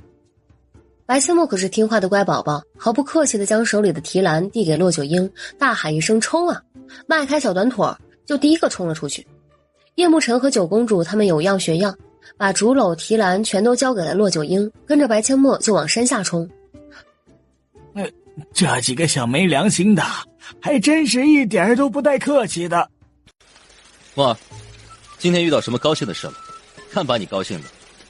父王，大雨过后可以去抓条，我要抓好多好多。抓那玩意儿干嘛呀？嘿嘿，暂时保密，等抓到您就知道了。我可是你的父王，咱们可是父女，你就不能稍微透露一点点？不能，坚决不能。唉，连父王都不说，女儿也不亲了。亲，绝对亲。亲，绝对亲。父王，女儿可是要准备惊喜的，说了就不是惊喜了嘛。好吧，要父王帮忙一起抓吗？要，当然要。父王能陪着女儿一起去抓条，那是一辈子都忘不掉的温馨场面。最好是母妃也一起去。怎么？只要你父王母妃去，就不要姑去了？要啊，当然要啊。只是刚下过雨，地面湿滑泥泞，孙女不敢邀请皇祖母和皇祖父一起去。我们家墨儿就是孝顺，知道为皇祖父、皇祖母考虑，地面湿滑泥泞没关系，小心一点就行。我们可不想错过了和孙子孙女一起抓条的乐趣。没错，姑这辈子呀，还没干过这种事情，无论如何也要去体验一下。再过2年啊，姑就是想体验也体验不动了。呸！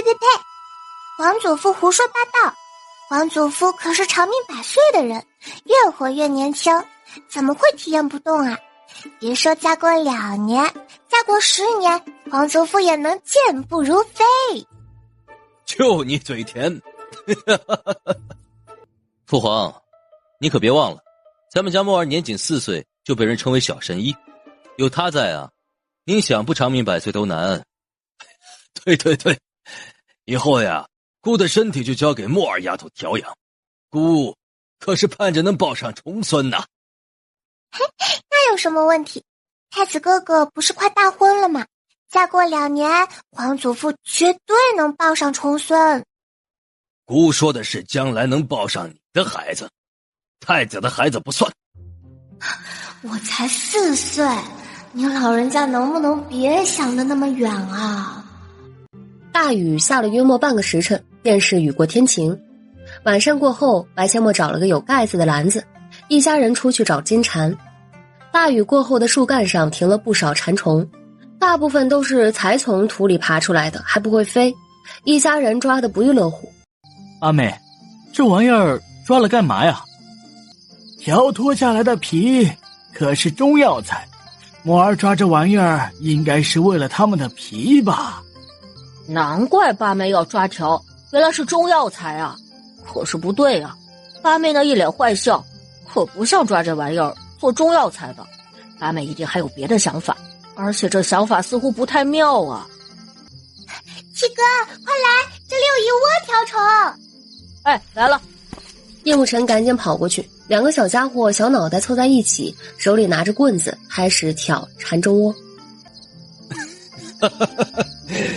姑小时候都没干过这种事，没想到还挺有意思的。墨儿丫头脑子里怎么会有这么多奇奇怪怪的想法呀？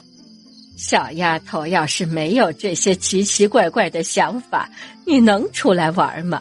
你出来都不知道去玩什么。这倒也是啊。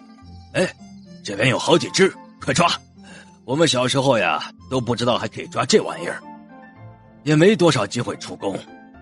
可不是嘛，别说你了，就是风儿恐怕都没这么玩过。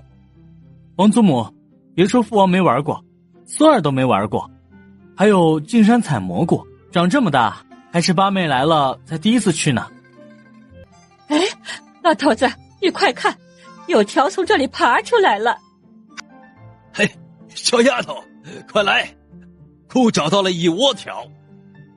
没想到皇祖父也会有抢别人功劳的时候，而且还是抢皇祖母的功劳，感觉有点太不要脸了。奶奶，皇祖父，条窝在哪儿？在这儿，快过来！白千墨看到地上的小洞，眼睛一亮，拿着棍子就去挑蝉虫窝。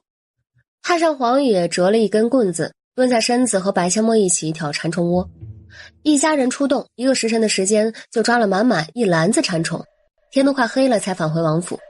回到王府，白千墨叫上苏婉清，拎着蝉虫就往厨房跑去，同时还叫上李大娘。李大娘，帮我打些水来。好嘞，八小姐，你稍等一下啊。很快李大娘拎着一桶水进来，拿盆打出一盆水，白千墨将蝉虫全都倒进清水里清洗了2遍，然后将蝉虫泡在清水里，加盐和白酒浸泡。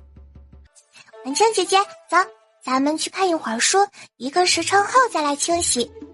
好，不过千墨妹妹，这玩意儿到底有什么用啊？给你做菜呀。啊？千墨妹妹，你别开玩笑了，这可是虫子，怎么能做菜呢？别小看这些虫子，它们可是营养又美味的好东西。不过你可要保密哦，暂时先不要让任何人知道。我还等着明天中午看这道菜端上餐桌，大家会是什么表情呢？苏婉清不由自主的一激灵，我都不敢想象太上皇他们的表情。千墨妹妹，你胆子也太大了，虫子都敢拿给他们吃。怕什么？我敢让皇祖父他们吃的绝对是好东西。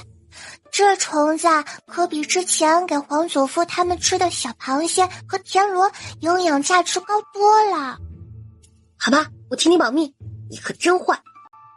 嘿嘿，我也觉得我有点坏，不过出发点是好的就行了。我可是让皇祖父他们补充营养呢。走吧，我陪你去看书。1个时辰后，苏婉清放下书本，悄悄来到白阡陌的身边，小声道：“阡陌妹妹，时辰到了。”哦，好。白阡陌将医书折了一个角，合上书本，和苏婉清去了厨房。大小姐，接下来要做什么呀？李大娘，你先帮我打些水来，我们一起清理这些虫子。好，我这就去。白阡陌将手伸进了小挎包里，悄悄从空间里取出了3把牙刷。等李大娘把水打来，白阡陌将牙刷分给了李大娘和苏婉清，开始教李大娘和苏婉清清理馋虫。3人一只只的拿起来清洗馋虫的身体，然后再用清水冲洗一遍，最后再次用盐水浸泡。等3人把馋虫清理干净，已经到了半夜子时。啊，终于弄完了。李大娘，你快回去休息吧，这个虫子明天我会来处理，辛苦啦。大小姐说哪里话，这本就是老奴分内之事，你也快去休息，都半夜了。婉清姐姐，咱们回去吧。一夜好眠。次日一早醒来，白阡陌先去练功半个时辰，然后用早膳。看了1个半时辰的医书后，他便拉着苏婉清去了厨房，将馋虫再次清洗2遍。白阡陌便在一旁说着烹饪流程，让苏婉清炸馋虫。婉清姐姐，你尝一个，尝尝香不香？我不要，这看着太可怕了。李大娘，你尝一个呗。大小姐，老奴不敢尝。没事儿啦，真的很香的。这个啊，可比小螃蟹和田螺都香。同样是虫子，有啥不敢尝的？老奴真不敢。你们不敢尝就算了，我拿去给皇祖父尝。阡陌妹妹，你还是等一会儿再拿去吧，我怕你刚端上桌就把所有人吓跑了。哦，有道理。李大娘，这道菜留在最后我亲自上，这可是压轴菜。好的吧，小姐。午膳前，等所有菜都上齐了，白阡陌和苏婉清一人端着一大盘炸馋虫出现在正厅门口。今天的压轴菜来喽！大伙看到2个小丫头手里端着的炸得表面金黄的馋虫，忍不住嘴角狂抽，就连面部肌肉都在抽搐。墨儿，这就是你说的惊喜？对呀，父王，这可是好东西哦，比小螃蟹和田螺还好吃，而且营养价值极高。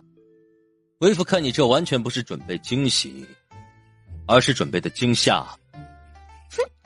父王，您尝尝就知道是惊喜还是惊吓了，真的很好吃的。为父不吃，你自己吃吧。白阡陌撇撇嘴，看向太上皇。丫头呀，皇祖父不认为这是惊喜，这可是从土里爬出来的虫子，怎么能吃呢？皇祖父能吃，孙女保证能吃，而且非常美味，是不可错过的美食哦。你还是自个儿留着享受吧。皇祖父年纪大了，享受不了这玩意儿。本宫也享受不了这玩意儿。白阡陌耸耸肩，一脸不怀好意地看向九公主。小九瞬间汗毛倒竖，转身就想要逃跑。叶慕辰一把揪住了他。哎，你跑什么呀？你可是说过苏婉清做出来的菜你要第一个品尝的。七哥，你就饶了我吧，这玩意儿我不敢吃啊。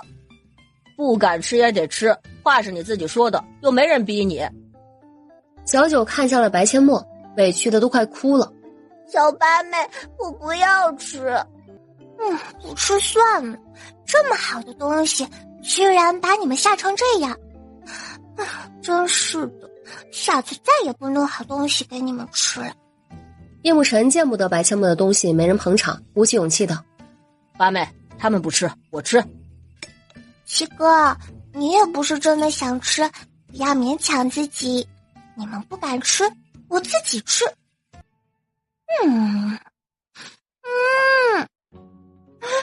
好吃，你真是太好吃了。叶慕辰看着白阡陌，眼里满是心疼。没人陪八妹吃，那就他陪。不就是虫子吗？八妹都能吃，他也能吃。于是叶慕辰伸手抓了一只蚕虫塞进嘴里，闭着眼睛咀嚼2下，诱人的香味在口腔里蔓延开来。叶慕辰猛地睁大双眼，一脸不可思议地看着白阡陌手里的一盘蚕虫。八妹没有骗他，真的太美味了。八妹，我们坐下吃，太好吃了，他们不吃，我们吃。小九歪着小脑袋看着白阡陌和叶慕辰吃的那么香，有些动摇了。小八妹都敢吃的东西，他有什么不敢的？于是他伸出小手犹豫了3秒，然后快速抓一只蚕虫塞进嘴里，闭上眼睛嚼了2下。哇，小八妹好好吃啊，我要吃。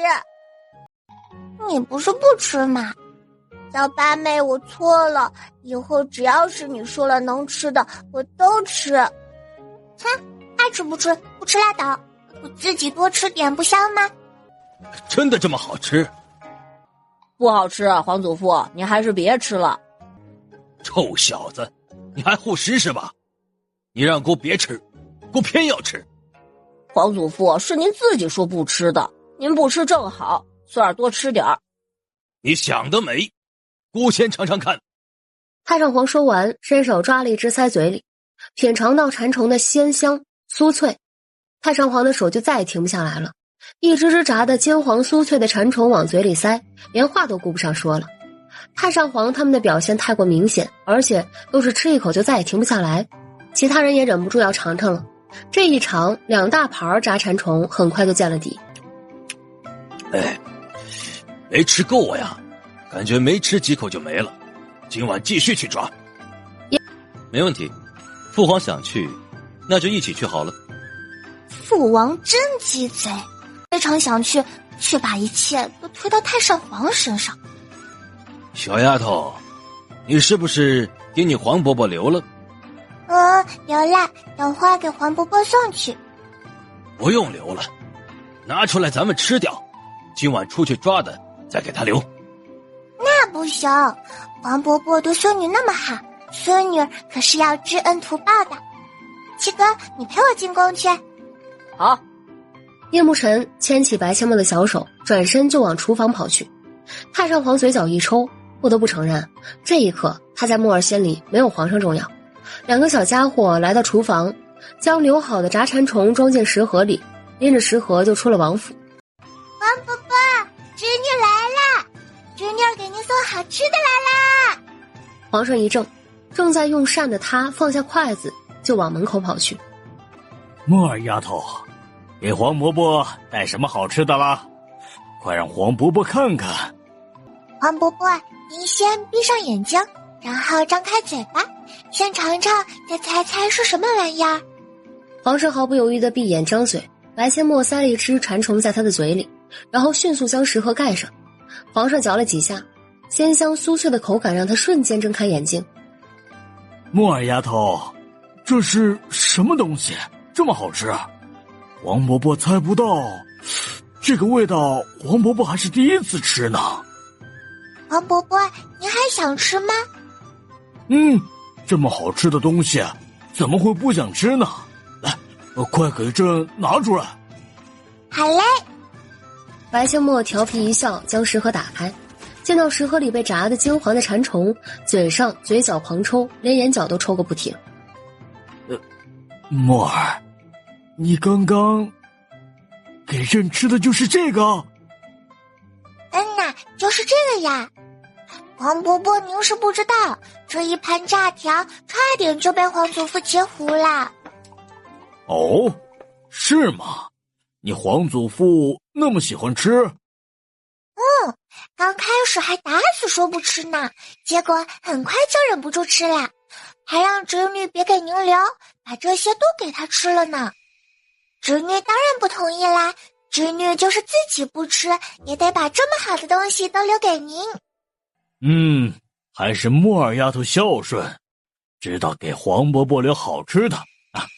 快拿出来，朕已经等不及要吃了。丫头，你怎么知道这玩意儿可以吃？侄女知道的可多了，不仅这个能吃，还有很多虫子都是可以吃的，比如蜂蛹啊、竹虫啊、蝗虫、蝎子、蜈蚣等等，这些虫子都可以吃的。白阡陌每说一样虫子，皇上和叶慕辰就抽一下嘴角，真是越说越离谱，连蝎子蜈蚣都出来了。皇上皱眉：墨儿，蝎子蜈蚣不是有毒吗？怎么还能吃啊？把毒先去掉就可以啦，听说也是很美味的。有个地方的特色美食就叫百虫宴，在那个地方至少可以吃到10几种虫子做的美食。哦，什么地方？听说在南方，侄女也没去过，具体在哪儿，侄女也不知道。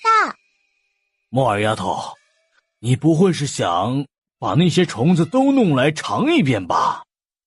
嘿嘿，侄女倒是有这个想法，但几种虫子不敢尝试，所以侄女只会弄那些不可怕的虫子来尝试。你不敢尝试的虫子是什么虫子？蜘蛛啊，蜈蚣、蝎子、蚂蚁蛋的，这些都不敢尝试。蜘蛛都有人吃，太不可思议了吧！还有蚂蚁蛋，那玩意儿能捡起来吗？吃虫子是锻炼胆量，但如果是蜘蛛、蜈蚣这些虫子，侄女宁愿不锻炼胆量也不要吃。听着的确是够瘆人的，朕也不敢尝试，你可别弄来给朕吃啊！你就放心吧，侄女不吃的东西绝对不会弄来给您品尝的。这还差不多，赶快吃饭。哎，小丫头，你回来的正好，咱们再去抓一些条回来，晚上炸来吃。皇祖父，今日没下雨，现在出去也抓不到，要天黑之后才能抓到呢。哦，那过去画2张衣裙图样。孙女要去学习啦。七哥，走吧，看医书去。我也去练习画画。皇祖母，您教孙女认字吧。好，嫣儿现在已经会主动学习了，真不错。墨儿、成儿，跟为师出诊去。师傅，谁病了？晨曦的何员外是有钱人家，出诊得来的银子归你。多谢师傅。这个何员外得的是什么病？我还不清楚，去看过才知道。不过应该是很棘手，否则也不会找到为师这里来。那咱们赶快去看看吧，又可以赚一笔银子啦。别高兴得太早，万一为师也治不好何员外的病呢？师傅，万一治不好，那也不是您的错，我们只是大夫，又不是神，不是什么病都可以治好的。没错，我们只是大夫，作为大夫是应该悬壶济世，但也只能是尽力而为。走吧，去看看何员外得的是什么病再说。墨儿丫头，何员外得的是伤寒，治不好的，而且还会传染给别人，你还是赶快离远一些。师傅，不就是伤寒吗？徒儿能治。静症是死症，你说你能治，而且也能治好了。现在伤寒，你又说能治，到底谁才是师傅？徒弟比师傅厉害的，恐怕也就只有墨儿丫头了。骆九婴丝毫不怀疑白阡陌，毕竟静症他都治好了，伤寒应该也不在话下。幸好何员外的家属怕被传染，全都在屋外等着，没能听到白阡陌能治伤寒的话，否则必定惊掉下巴。墨儿丫头，为师和你七哥需要回避吗？不用，这个病其实很好治，几颗药就能治好啦。墨儿丫头，这个何员外的病收多少银子合适啊？师傅，何员外家为人如何？虽然算不上为富不仁，但也是自私自利，也不是什么善良人家。你可以多要点儿。师傅，那您觉得多少合适？伤寒可是死症，除了你，恐怕无人能治。何家又是有钱人家，就要2000两吧。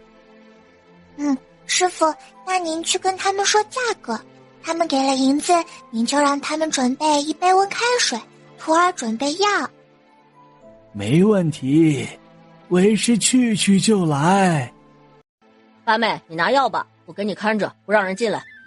白千墨笑了笑，也没多做解释，把手伸进小挎包里，从空间里取出一张宣纸，对折几下，然后撕开，将撕好的纸一张张的放在桌子上，然后再将手伸进小挎包里，从空间里取出治疗流行性感冒的药，按次数分好，放在撕好的纸上。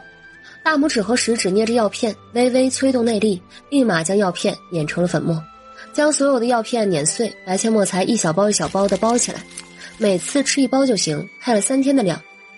何夫人，你夫君得的是伤寒，而且还会传染。你也请过其他大夫来看过，相信其他大夫跟你说的应该是让你准备后事吧。是的，骆大夫，您医术高明，妙手回春，求您救救奴家的夫君。老夫的确能治，但需要的药材非常稀有，整斤加上药物，总共需要2000两银子。什么？2000两银子？这么贵？2000两银子与你夫君的命比起来，哪个重要？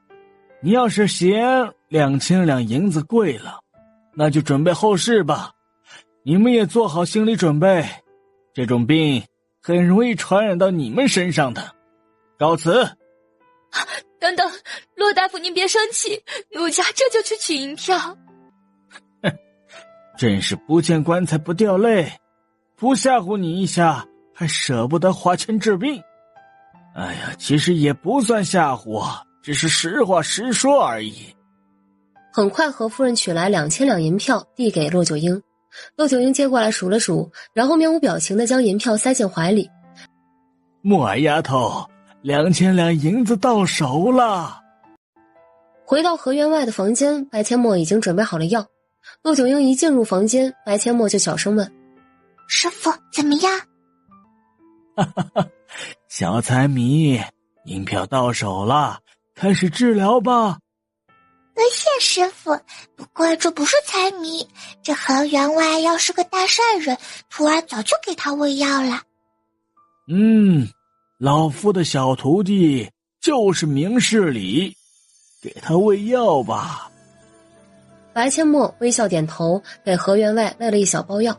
骆九婴眨了眨眼：木儿丫头，你给河员外喂的是什么？白千墨故意吐字不清：多肌环素，调养服下星。一个字都没听懂。师傅，这些药您交代河员外的家属，1天3次，一次1小包，温水送服，今晚睡前再吃1次就行啦。行，其他还要注意什么？没有了。木儿，要不再等一会儿，看看这药的药效如何吧。可以呀。这小丫头哪儿来的药？师徒3人耐心等待了约莫1炷香的时间后，河员外开始发汗退烧。骆九婴再次给河员外把脉检查，惊讶地发现河员外的病情有了好转的迹象，这也太快了吧！麻了，骆九婴彻底麻了。能治好伤寒也就算了，居然效果还能这么好这么快，简直让人不敢相信。骆九婴一脸活见鬼的表情看向白千墨，此时此刻他直接怀疑自己的宝贝小徒弟是仙女下凡，否则的话怎么可能这么厉害？一定又是什么老石子的张三丰教的，奶奶的！要是有机会能见到这个大能，就算不能拜他为师，也得好好跟他讨教讨教。木儿丫头，你这药是哪儿来的？师傅，不瞒您说，这药是张三丰老爷爷梦里给徒儿的。昨晚徒儿梦到他老人家，他老人家给了徒儿一些药，并告诉徒儿什么药治什么病。徒儿今天早上醒来，药就在小包包里了。世上居然有如此离奇之事，这谁他妈敢相信啊？骆九婴瞪大眼睛，一脸的怀疑人生。丫头，你没骗为师，这话说出来你自己信吗？师傅，对不起，徒儿也不想骗您，但徒儿不敢说实话呀。师傅，张三丰老爷爷能在梦里教徒儿打拳认字，还教徒儿医学知识，您不觉得他老人家就是个老神仙吗？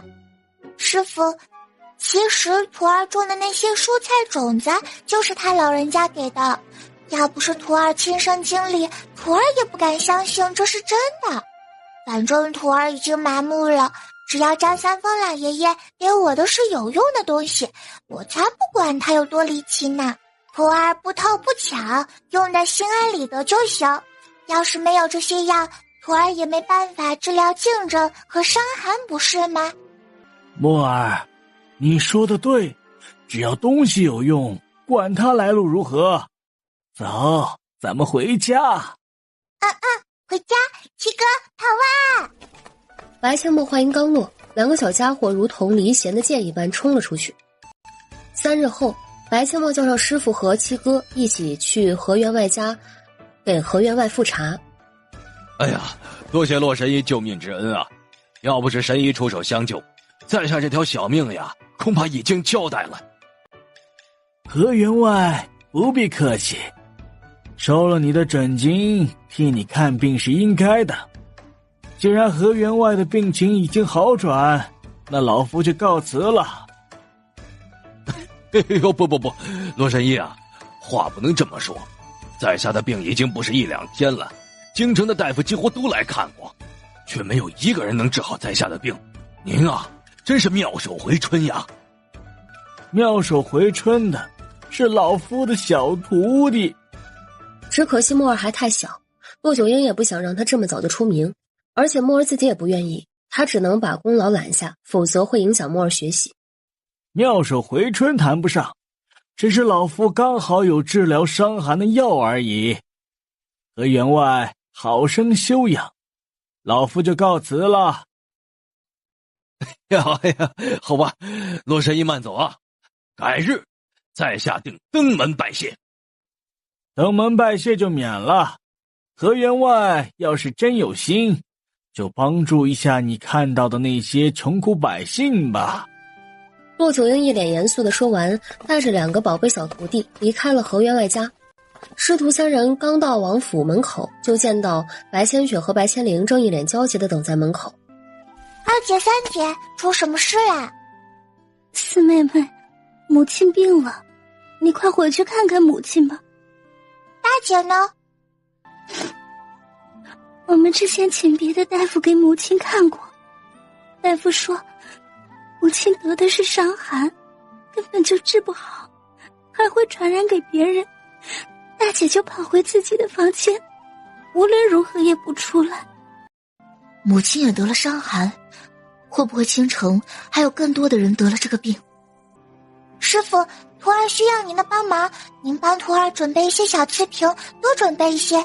徒儿怀疑京城即将爆发伤寒了。好，此事交给为师，你快去看看你母亲。多谢师傅。傻孩子，咱们师徒之间不必如此客气，快去吧，让你七哥陪你去。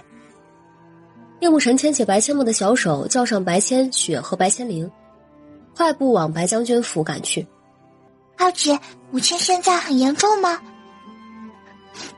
不是特别严重，但我看母亲很难受的样子。好，我知道了。二姐、三姐，母亲的病我能治好，你们不用担心。但我告诉你们，你们可别学白芊芊一样狼心狗肺，否则一旦你们也感染伤寒，别怪我见死不救。四妹妹，你放心，我和三妹绝对不会像大姐一样，我们会照顾好母亲的。哼，大姐，她也配？连母亲都不管的人，有何资格当大姐？以后我不再叫她大姐了。一路上，白千木的脸色都不好看，心里很是担心，就怕京城大规模爆发伤寒。毕竟这种流行性感冒传染性极强，若是大规模爆发伤寒，事情就棘手了。来到白将军府，只有聂文静的贴身丫鬟在一旁伺候。白芊芊果然不见人影。木儿，你怎么回来了？快出去，回王府去。母亲的病会传染给你的。母亲，您就放心吧，女儿可是骆大夫的徒弟，也是一名大夫，女儿就是来给您治病的，不用担心您的病会传染给女儿。我能不担心吗？大夫已经来看过了，说是伤寒会传染的。你们都听话，快点出去。母亲，女儿是骆大夫的徒弟，可不能砸了师傅的招牌。师傅说能治就能治，师傅已经把药让女儿带回来了。真的吗？当然是真的，女儿还能骗您不成？白千墨说完走进屋给聂文静检查。聂文静的症状没有合院外的重，而且没有发热，症状不严重，白千墨用药就温和了一些，用的是中成药。他先给母亲喝了一点抗病毒口服液，然后又给母亲吃了4粒疏风解毒胶囊。母亲，您好好休息，女儿有事要去王府，过一会儿再来看您。孩子，母亲知道你很忙，我没事的，你去忙吧，不用担心我。白千墨嗯了一声，扭头吩咐白千雪和白千灵照顾好母亲，他则和七哥赶回王府。骆九英已经准备了很多小瓷瓶，白千墨拿了个提篮，将小瓷瓶装进提篮里，全部拎到自己的房间，然后把门关死，从空间里取出抗病毒口服液，将抗病毒口服液拆开，全都装进了小瓷瓶里，直到将小瓷瓶装满，白千墨才将抗病毒口服液的包装全都收进空间。墨儿，药都准备好了吗？都准备好了。走吧，跟为师出诊去。师傅，还是伤寒？对，还是伤寒，而且不止一个。师傅，开剂麻黄汤，让王府的人都喝一些，预防伤寒。徒儿再去准备一些药，刚才准备的这些恐怕还不够。药方为麻黄2钱，桂枝2钱，黄芩1钱2，连翘1钱2，杏仁2钱，苏叶2钱，陈皮2钱，半夏1钱8，茯苓2钱4。若有头痛症状的，加柴胡2钱，羌活1钱2。好，为师这就去亲自抓药。师傅，徒儿想回去看看我母亲，顺便让将军府的人也喝点麻黄汤，预防伤寒。走吧，为师和你一起去。你今日已经够累了，靠着为师休息片刻。白千墨乖巧地搂着骆九英的脖子。多谢师傅。说完便闭上眼睛休息，他真的累坏了。聂文静的病情已经稍有好转，白千墨又给了他服了一次药，让他躺下休息，才转身去吩咐厨房熬煮麻黄汤。下人端着药来到白芊芊的房门口，轻轻叩响了房门。谁？大小姐，奴婢给您送药来了。送什么药？本小姐没病，赶快端走。除了送饭，不要来打扰本小姐。大小姐，这药可是……本小姐说的话你听不懂吗？滚！把药端走，不用管他。本郡主的药他不配喝。说完，白千墨转身就走。白芊芊这种人，就算被感染上伤寒也是活该。白千墨来到聂文静的房间，只字不提白芊芊。既然他想躲在房间里，那就让他躲个够，最好一辈子别出来。扶不上墙的烂泥，白千墨可不会花心思在他身上，爱咋咋地。白千墨交代聂文静的贴身丫鬟和白千雪、白千灵一些注意事项，才和师傅、七哥返回王府。晚膳过后，骆九英去了叶楚风的书房，他得和王爷商量预防伤寒爆发的事情。白千墨返回自己的房间，将门关紧后，再次准备治疗伤寒的药物。一夜过去，京城还是如白千墨所料，阻赶伤寒的人增加了无数。墨儿丫头，伤寒还是爆发了，现在门口等着不少前来求医的百姓，有些棘手啊。还是爆发了呀。师傅，您先派人准备整桌，徒儿准备一下，马上就来。好。八妹，我们能做什么？先把这些东西搬出去，等会儿师傅啊、麻黄他，你们都可以一起帮忙。好。大家安静。然而他一个孩子说话根本就没人听，病人依旧往前挤。叶慕辰黑着脸大喊：安静！谁再往前挤就不给谁看病。病人这才安静下来。大家都是病人，大夫只有我一个，就算你们挤上来，我也只能一个一个看。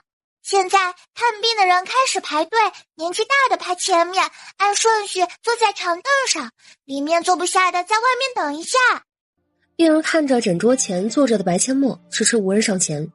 不应该是骆大夫坐诊吗？怎么是个4岁的小奶娃啊？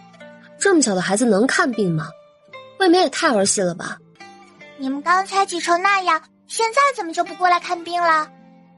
孩子，你还那么小，你会看病吗？别玩了，你快叫你师傅出来，让他来给我们看病吧。就是，小丫头，我们是来看病的，不是来陪你玩的。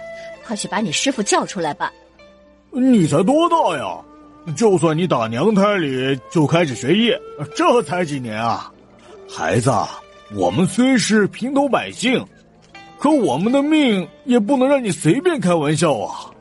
这么小的孩子断奶了吗？就出来给人看病？你好好回家玩去。我们花银子看病可没精力陪着你玩。好呀，我回家玩去，等会儿别求我。有谁愿意让我看病的，到诊桌这里来。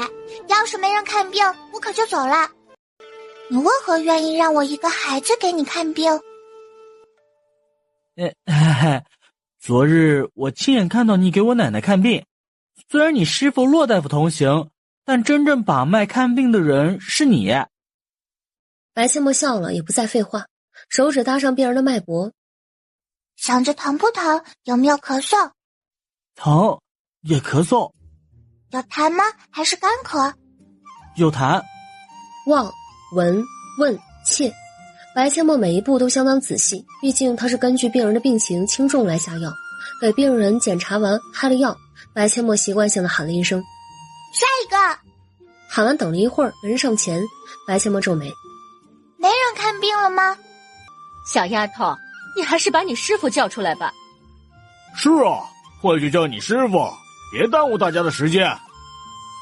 就是，你才几岁呀，就学你师傅看病，还是再过几年吧。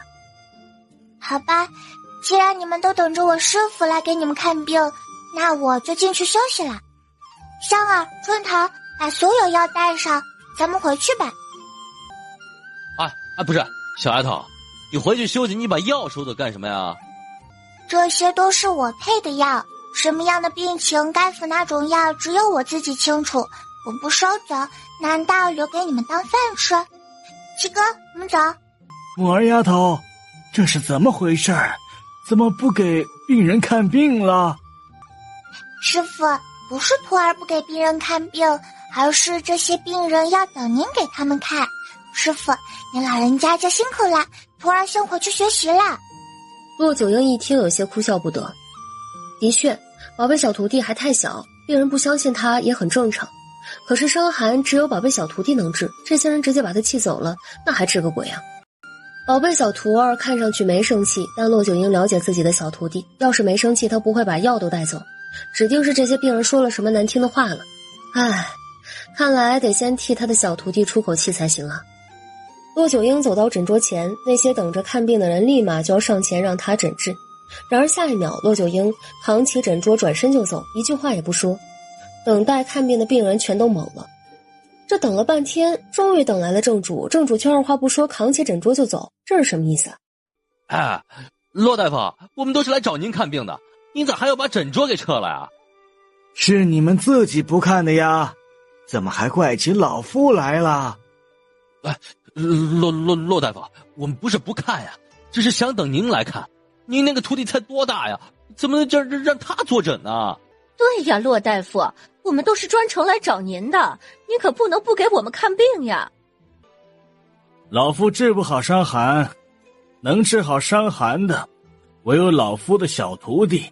既然你们都不愿意让老夫的小徒儿治，老夫也治不好，只能把诊桌撤了，免得浪费时间。众人傻眼，但也只会以为骆九婴是维护小徒弟，却不会想到他是真的不会治。骆大夫，您就别开玩笑了，我们还真没说什么，只是说等您来给我们看病啊。是啊，骆大夫，我们都还指望着您呢。要是有什么说的不对的，我们向您的小徒弟道歉，您就别跟我们一般见识了。骆大夫，我们也只是说您的小徒弟还小，再学几年再来给大伙看病，我们真没说什么过分的话。你们看老夫像是开玩笑吗？老夫说的都是真的，老夫治不好伤寒。你们可以去打听打听，昨天治疗的那些病人到底是老夫治疗的，还是老夫的小徒弟治疗的？我昨天亲眼看到是小郡主给我奶奶看病的，骆大夫虽然同行，但并未出手。老夫实话告诉你们，治疗伤寒是一位大能教老夫小徒弟治疗的，药也是那位大能提供的。老夫不但不会治，而且连药都没有。就算老夫的小徒儿有药，老夫也不知道该如何配药。既然你们都不愿意让老夫的小徒弟治疗，那就另请高明吧。老夫实在是无能为力呀。小郡主，别走，我们错了。啊，小郡主，救救我们，我们错了。小郡主，是我有眼无珠，你就别和我们一般见识吧。七哥、香儿、春桃，咱们回去吧。八妹，他们那样说你了，你还要回去给他们治病，凭什么呀？因为他们不知情啊，换作是你，在你不知情的情况下，让一个4岁的孩子给你治病，你相信吗？说倒也是，好吧，那就回去给他们看病吧。你们先过去，我去就来。好。叶慕辰带着香儿，他们重新把药拿回去放在诊桌上。白千墨则返回自己的房间，从房间里取出一瓶奶瓶包装自带奶嘴的果味酸奶，撕掉瓶子上的标签，然后塞进自己的小挎包。哼，敢说我没断奶，那我就没断奶给你们看看。我的确还没断奶啊，现在你们都看到了。还有谁愿意找我看病的，就排队吧。喝奶？丫头，你是认真的吗？不过那瓶子里奶白的液体的确像奶，而且瓶子上的奶嘴做的还真是有些逼真，这是怎么做出来的？白千墨看一个病人就喝一口果味酸奶，叶慕辰、苏婉清他们直接看呆了。好家伙，这喝奶的姿势别提有多可爱了。小郡主，你要是不嫌弃的话，我给你挤些奶吧，我奶水多。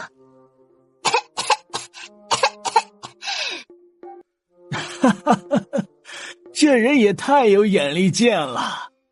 不用了，不用了，我不喝奶。你都喝完一大瓶了，现在你告诉我你不喝奶，这话谁信啊？见女人一脸不信，白千墨笑着道：这位大姐姐，我说的是真的，我喝的这个可是果味酸奶，只是饮料而已，不信你闻闻味道就知道啦。抱歉小郡主，我还以为你喝的就是那种奶呢。没关系，不知者无罪，去排队吧。白千墨继续给病人诊治，配好的药一包包的发放出去，当然诊金照收不误，只不过价格都很便宜，他只是收了点成本价而已。哪个地方不舒服？我头痛，嗓子痛，还咳嗽。有没有全身发冷？有，就是感觉有点冷。白千墨伸出小手摸了摸他的额头，感觉额头有点发烫，将手伸进小挎包里，取出一支体温计，把这个位置塞进胳肢窝里，夹紧了，坐在旁边等一会儿。下一个。接下来的3个病人都是看了直接给药，加体温计的人都快郁闷死了。好啦，拿出来给我看看。拿什么呀？拿你胳肢窝里夹着的体温计啊，还能拿什么？那人赶紧把体温计拿出来递给白阡陌。发烧38.3度，要加退烧药。病人继续懵逼，一句话也听不懂，直到白阡陌把药递给他，他才回过神来，交代了用法和用量。白阡陌喊下一个。然而那个病人依旧处在原地。你还有事？小郡主，对不起啊，我不该说你没断奶。我没断奶啊，你没看到我正在喝吗？回去吧，按时吃药。是，多谢小郡主。小八妹喝的到底是什么呀？真的是奶吗？看上去好好喝的样子，不会是四皇婶给小八妹挤的吧？小九，你在看什么呀？小敏，你说小八妹的奶是哪来的？我不知道，但刚才阡陌妹妹说了，那不是奶，是饮料。你知道什么是饮料吗？我也不知道，没听说过。不过我好想尝尝小八妹那瓶奶是什么味道。想尝尝还不简单，等我看完这个病人，我给你们一人拿一瓶。司徒敏和小九一听，立马兴奋地舔了舔嘴唇。看完面前的病人，白阡陌转身进屋，从空间里取出几瓶果味酸奶，把封口的盖子打开，再把瓶子上的标签撕掉，才拿出去给小九他们。小九尝了一口，还真不是奶，但是有淡淡的奶味儿，还有水果的味道，酸酸甜甜的，真好喝。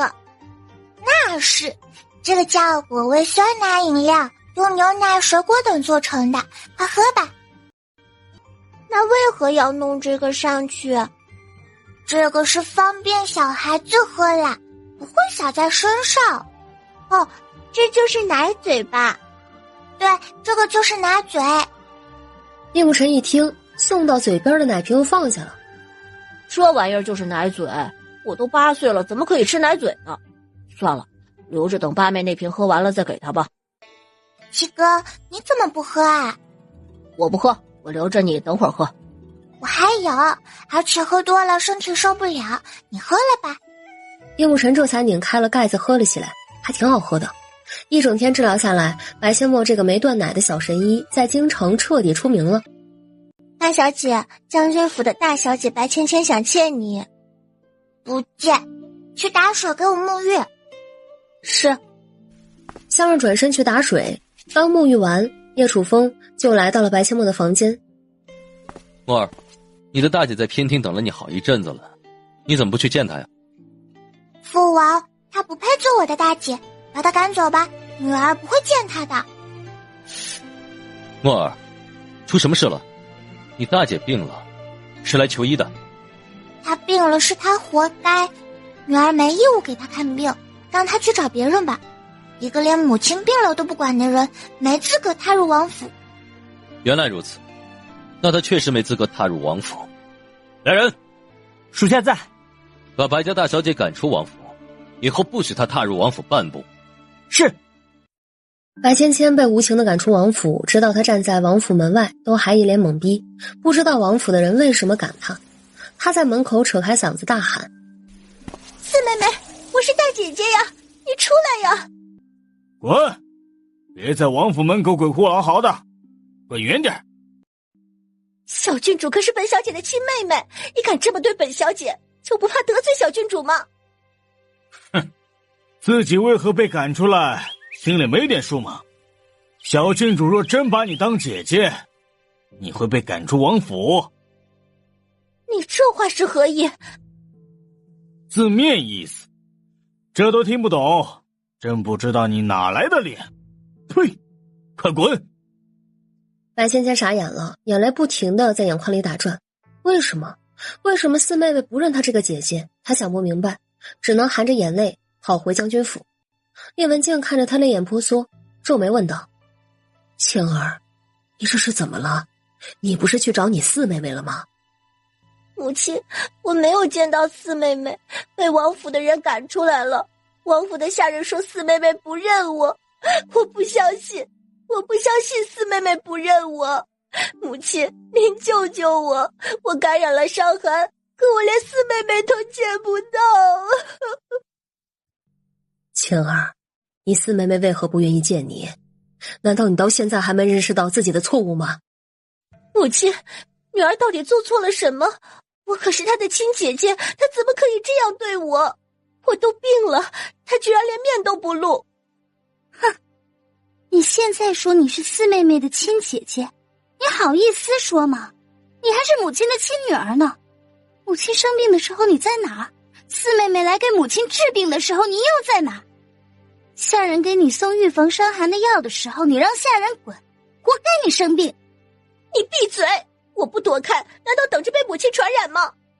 哼，四妹妹说的对，你连母亲都不管，不配做我们的大姐，更不配吃四妹妹的药，病死你活该。你闭嘴！我怎么做事是我的事，用不着你管。叶文静满脸失望，抬手就甩了白芊芊一个耳光。我费尽心思想让你走上正途，没想到我好话说尽，你还是如此这般自私自利。木儿不给你治病，确实是你活该。你连家人都可以不管不顾，我怎么就生了你这么个冷血无情的女儿？我告诉你，既然我说的话你不听，从现在起，我也不想再管你。你病了也好，痛了也好，自己想办法去治。你是我的女儿没错，我病了你都不管，你病了我又凭什么管你？母亲，女儿知错了，我可是您的亲女儿，你怎么忍心不管女儿的死活呢？女儿要是真出了事，父亲回来您如何向她交代呀？母亲，女儿错了，求您让四妹妹给女儿治疗一下吧，女儿才12岁，还不想死呀。你也知道你才12岁，你怎么会有这么多歪的心思？你真要做到像你祖母一样不受家人待见，你才满意吗？母亲，女儿知错了，以后再也不敢了，求您救救女儿啊！掰不回来了，大女儿真的掰不回来了。你起来吧，我带你去试试。若你四妹妹还是不愿意给你治疗，我也没办法。啊，将军夫人，您在此稍后片刻，小的先去通报一声。有劳了。侍卫并未直接向白阡陌通报，而是直接向叶楚风通报。王爷，将军夫人带着她的大女儿来了。墨儿选择不见白芊芊，就是想给白芊芊一些教训。当母亲的，却连这点问题都想不明白，墨儿该有多失望。我去看看吧，若是想要看病，就让他们明天早上过来。墨儿今天已经累坏了。双儿，顺便提点将军夫人2句，慈母多败儿，这点教训都舍不得让他的大女儿受，还如何把她掰正呀？我知道。秦若霜说完便往大门口走去。来到大门口，秦若霜冷冷地看了白芊芊一眼，然后一脸温和地看向叶文静。白夫人，今日天色已晚，墨儿已经累了一天了，这会儿刚睡下。你女儿要看病的话，让她明日一早来到诊室那边去排队等候吧。是啊，墨儿都累了一天了，自己怎么能在这个时候来打扰她呢？是，瞧我这脑子，真不该这个时候来打扰墨儿休息。王妃娘娘，那臣妇就先回去了。白夫人请一步，本妃有几句话想单独和你说说。白夫人，可知墨儿为何不愿意给你的大女儿治病吗？臣妇知道，是臣妇的大女儿太过自私自利，墨儿才不愿意见她。你既然知道，你还这么晚带着你的大女儿过来王府，是想利用你作为母亲的身份逼墨儿出手吗？白夫人，你就算不为墨儿着想，至少也得为你的大女儿着想吧。墨儿刚才之所以不见你的大女儿，就是想给她点教训。可你是如何做的？立马带着你的大女儿过来，这点教训都舍不得让你的大女儿受吗？白夫人，慈母多败儿，你自个儿回去好好想想吧。王妃娘娘，臣妇知错了，这就带那逆女回去。明日看病，最好也让她自己过来，他再过2-3年就及笄了，你护不了他一辈子。是，臣妇明白了。王妃娘娘，那臣妇就告辞了。去吧。秦若霜不再多说，转身回房。叶文静出了王府，带着白芊芊返回将军府。芊儿，明日你自己过来找墨儿吧。母亲，您要是不来，四妹妹不给女儿看病怎么办呀？那是你的事，你自己想办法，为娘帮不了你。叶文静狠下心来，说完大步往前走去。白芊芊怔怔地看着母亲的背影，眼里闪过一丝不明的意味，有恨有怨又不甘。翌日，白阡陌早早的起床洗漱，用过早膳后继续去临时诊室给病人看病。白芊芊姗姗来迟，她来的时候队伍已经排得很长了，可她不想排队，径直往临时诊室走来。你没看到那么多人在排队吗？后面排队去。我找白阡陌，我是她的大姐姐。这排队的人谁不是来找小白妹妹的？你是她的大姐姐又如何？本公主还是她的六皇姐呢，后面排队去。六公主，我真的是白阡陌的大姐姐白芊芊，我现在特别难受，你就让我先过去看病吧。在这里排队的谁不是病人？谁不难受啊？你问问前面的人，他们愿意让给你先看吗？后面排队去，否则别怪本公主不客气。就在白芊芊低着头走到队伍最后面时，一道熟悉的声音响起：芊儿，你也病了吗？祖母，您怎么也来了？芊儿啊，你怎么一个人在这儿啊？离开祖母，是不是吃了很多苦啊？祖母，他们都不待见我。昨晚我去王府找四妹妹看病，连四妹妹的面都没见着，就被王府的人赶了出来。什么？他们怎么可以这样对你？你跟着祖母的时候，祖母何时让你受过这等委屈呀？好孩子，现在你知道谁最疼你了吧？等你父亲回来，好好跟你父亲说说，让祖母和你一起住，有祖母在，谁都别想欺负你。白芊芊眼神有些闪躲，她不敢看向白老夫人。高家人在原将军府闹出来的事情，她可是清清楚楚。她是自私自利，可也还没傻到被白老夫人利用的地步。白芊芊眼珠子转2圈，她清楚白阡陌对白老夫人不待见，便故意大声道：白老夫人，你想回将军府，你自己去找我爹爹说，你跟我说有什么用啊？我是不会跟我爹爹说的。白芊芊的大嗓门果然引起了白阡陌的注意，抬头看向队伍末尾的白芊芊。白阡陌冷冷一笑，如此拙劣的演技，他又怎么可能看不出来？白芊芊尾巴一翘，白阡陌就知道他想干什么，就他那点心思啊，在白阡陌眼里什么都不是。白阡陌收回目光，继续给病人看病。叶慕辰则一脸鄙夷地看了白芊芊一眼。刚才他和白老夫人的对话声音虽然不大，但没能逃过听觉敏锐的叶慕辰的耳朵。八妹，那个白芊芊的话你可别信，我都听到她向白老夫人诉苦了。我知道，他那点小把戏瞒不过我的。下午好不容易轮到白老夫人和白芊芊，白阡陌看了他们一眼，见他们症状也不是很严重，便开口道：今天没药了，明天再来吧。四妹妹，我都排队等了1天了，现在真的好难受，你就给我看看吧。我给你看没有药有什么用啊？不吃药你的病要是能好，那你还来找我干嘛？躲回你自己的房间睡几天不就行啦？四妹妹，可我都等了1天了。是我让你等的吗？没药了你让我怎么办？哦对了，那边有麻黄汤，你可以去喝上1碗，至少对你的病还是有用的。四妹妹，我可是你的亲姐姐呀，你怎么可以这样对我？我这样对你怎么啦？我都是跟你学的呀。母亲难道就不是你的亲娘？你对亲娘都不过如此，你还有脸要求我把你当亲姐姐？他偷偷地瞄了白老夫人一眼，转身去喝麻黄汤药。白老夫人咳嗽了几声，看了白阡陌一眼，见白千墨根本不看他，他只能转身灰溜溜的离开。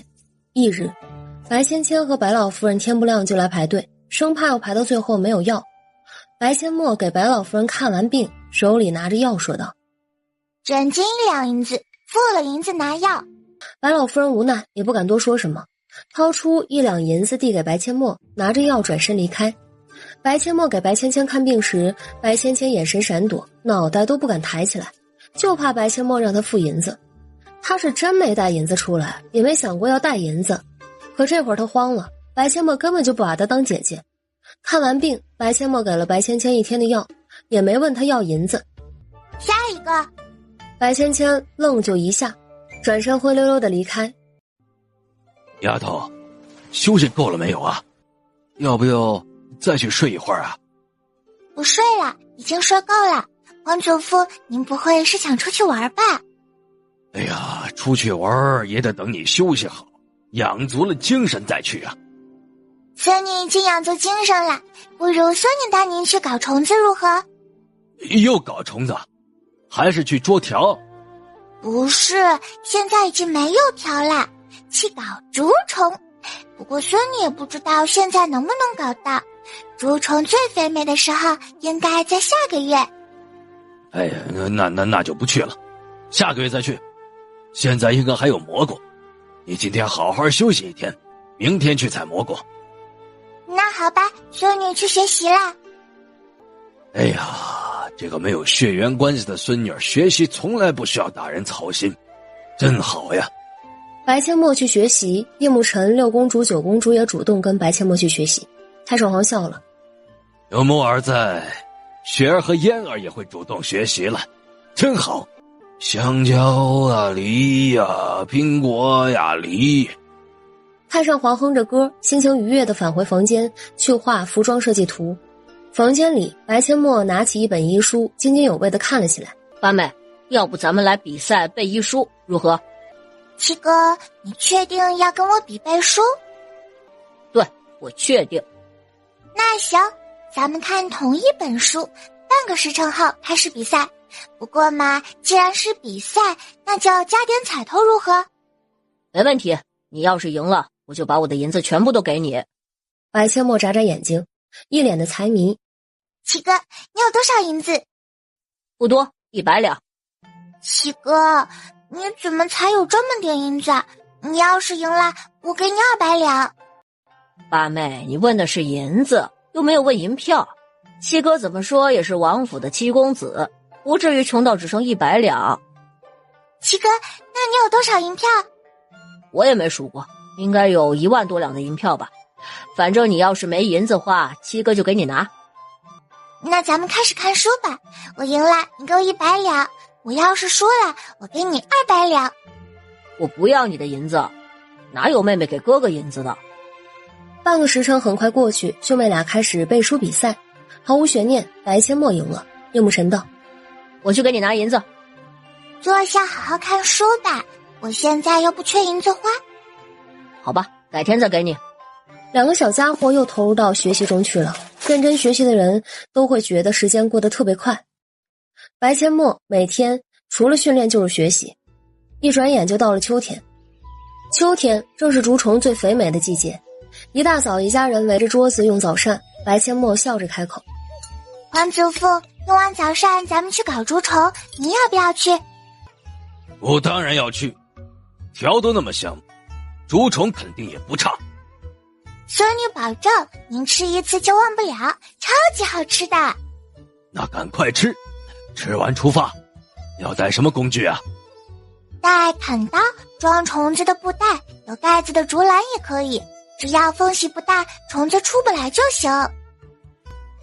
父王，京城附近哪有竹林啊？南边郊外有一大片，不过稍微有点远。你们去准备好工具，为父带你们去。多谢父王。快去准备吧，今天中午不回来，就在外面打猎烤野味。哇，太棒了！你要去准备啦。七哥，你没事吧？我没事儿，金宝一定是疯了，差点把我摔死。金宝和金贝好久没出来了，好不容易出来，当然要兴奋一下啦。那也不能拿我的小命开玩笑吧？你看金贝就不会乱来。被点到名儿的金贝叫了一声，眼睛一直盯着竹林深处。白千墨和叶慕辰顺着金贝的目光看过去，几秒钟后，金宝就叼着一只竹鼠从竹林深处跑了出来。原来金宝是去抓竹鼠了，金宝真棒！金宝，再去多找点猎物，中午烤给你们吃。金宝欢快地叫了一声，再次钻进竹林中去。金贝守在两个小家伙附近，在叶楚风他们没到之前，他可不能随便离开，得保护小主人的安全。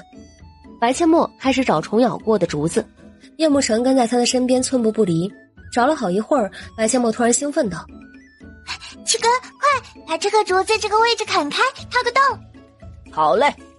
叶慕辰取出匕首，将有个小黑洞的竹子砍开，掏了个洞，白色的竹虫蠕动着往外掉。白千墨那个小布袋接着，哇，好肥啊，极品呢！八妹，这个虫子也是弄回去吃的吗？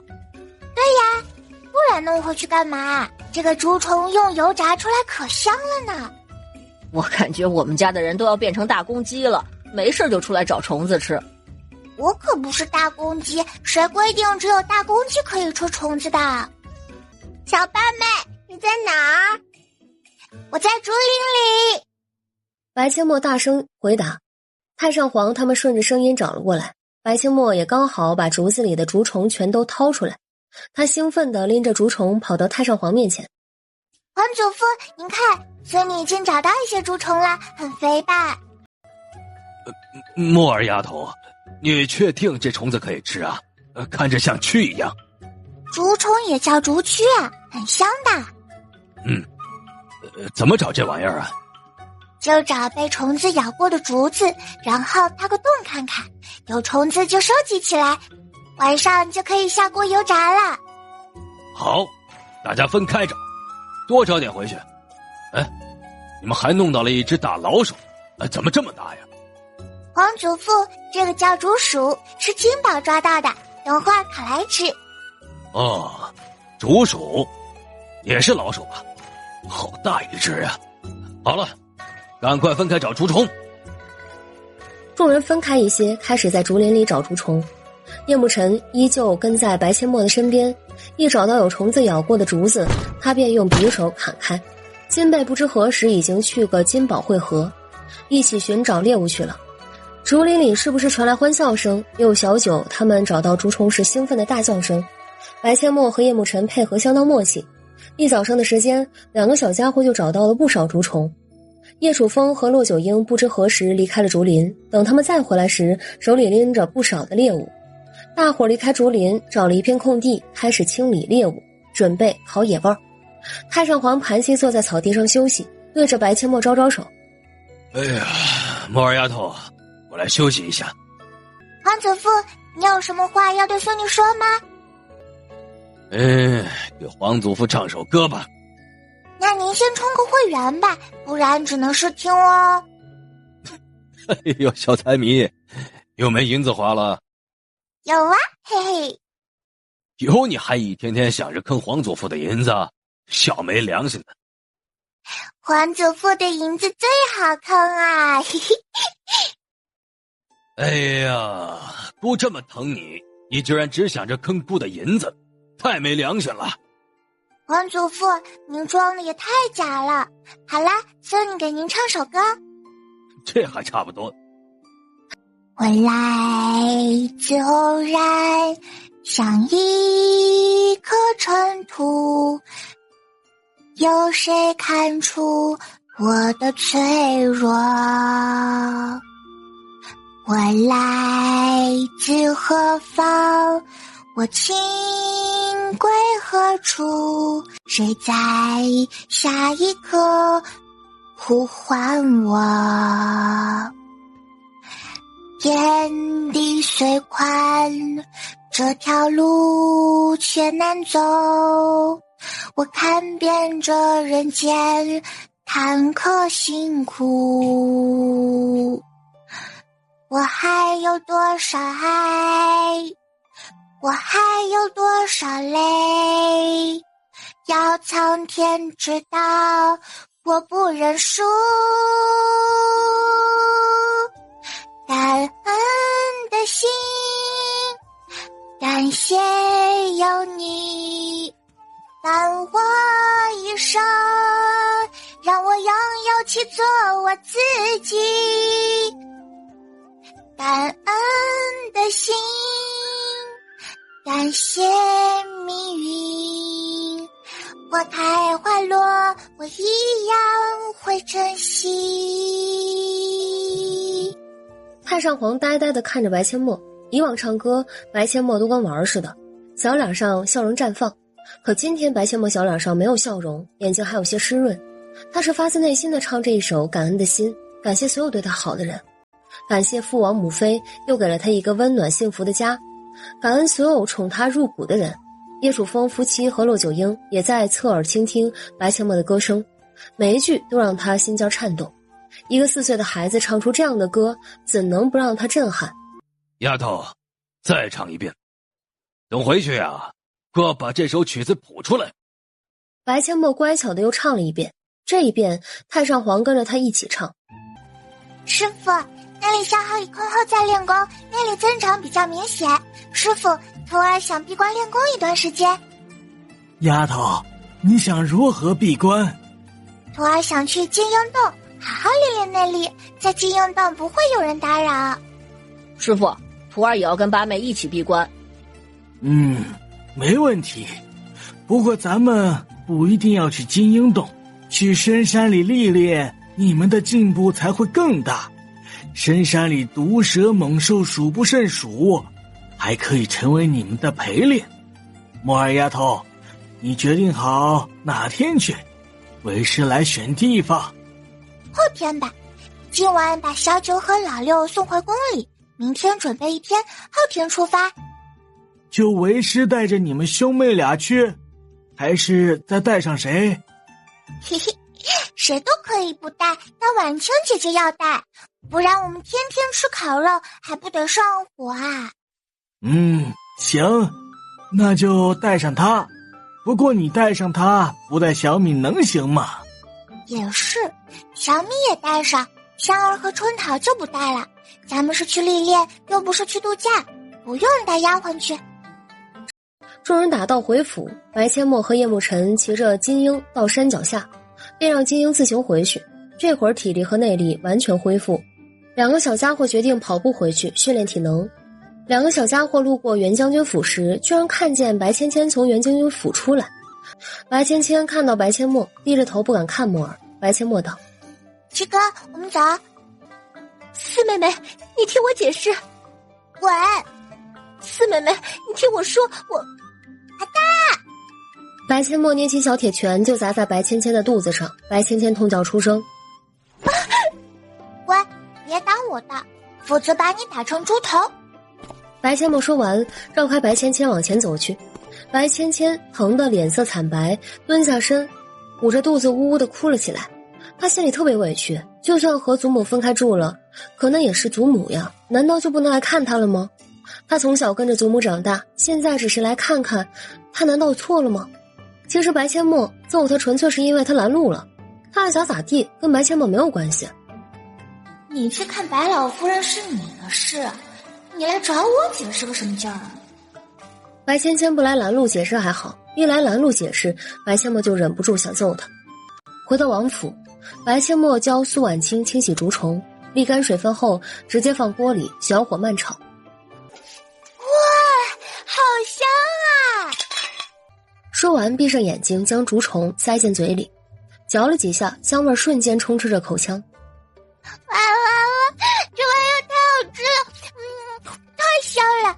婉清姐姐，你快尝尝。苏婉清深吸了一口气，诱人的香味不停地往她鼻子里钻，但第一次尝试吃竹虫，始终有点下不去口。快尝尝吧，真的很香，不吃别后悔哦。苏婉清学着白阡陌的样子，拍拍自己的小脸，自我洗脑。别怕别怕，这只是个香香脆脆的小零食，很好吃的。说完闭上眼睛，一副奔赴刑场的样子，将竹虫塞进嘴里。下一秒，他猛地睁开眼睛，哇，真的好香，跟条一样香。千梦妹妹，你怎么知道这个虫子可以吃的？我曾经告诉过你，我脑子里有好多菜谱，其中就有竹虫、条、蚂蚱、蜂蛹等虫子的烹饪方法。后天咱们进深山里去历练，可以弄蜂蛹来吃，那玩意儿也香得不得了。后天要去深山里历练，我也可以一起去吗？必须带你去呀！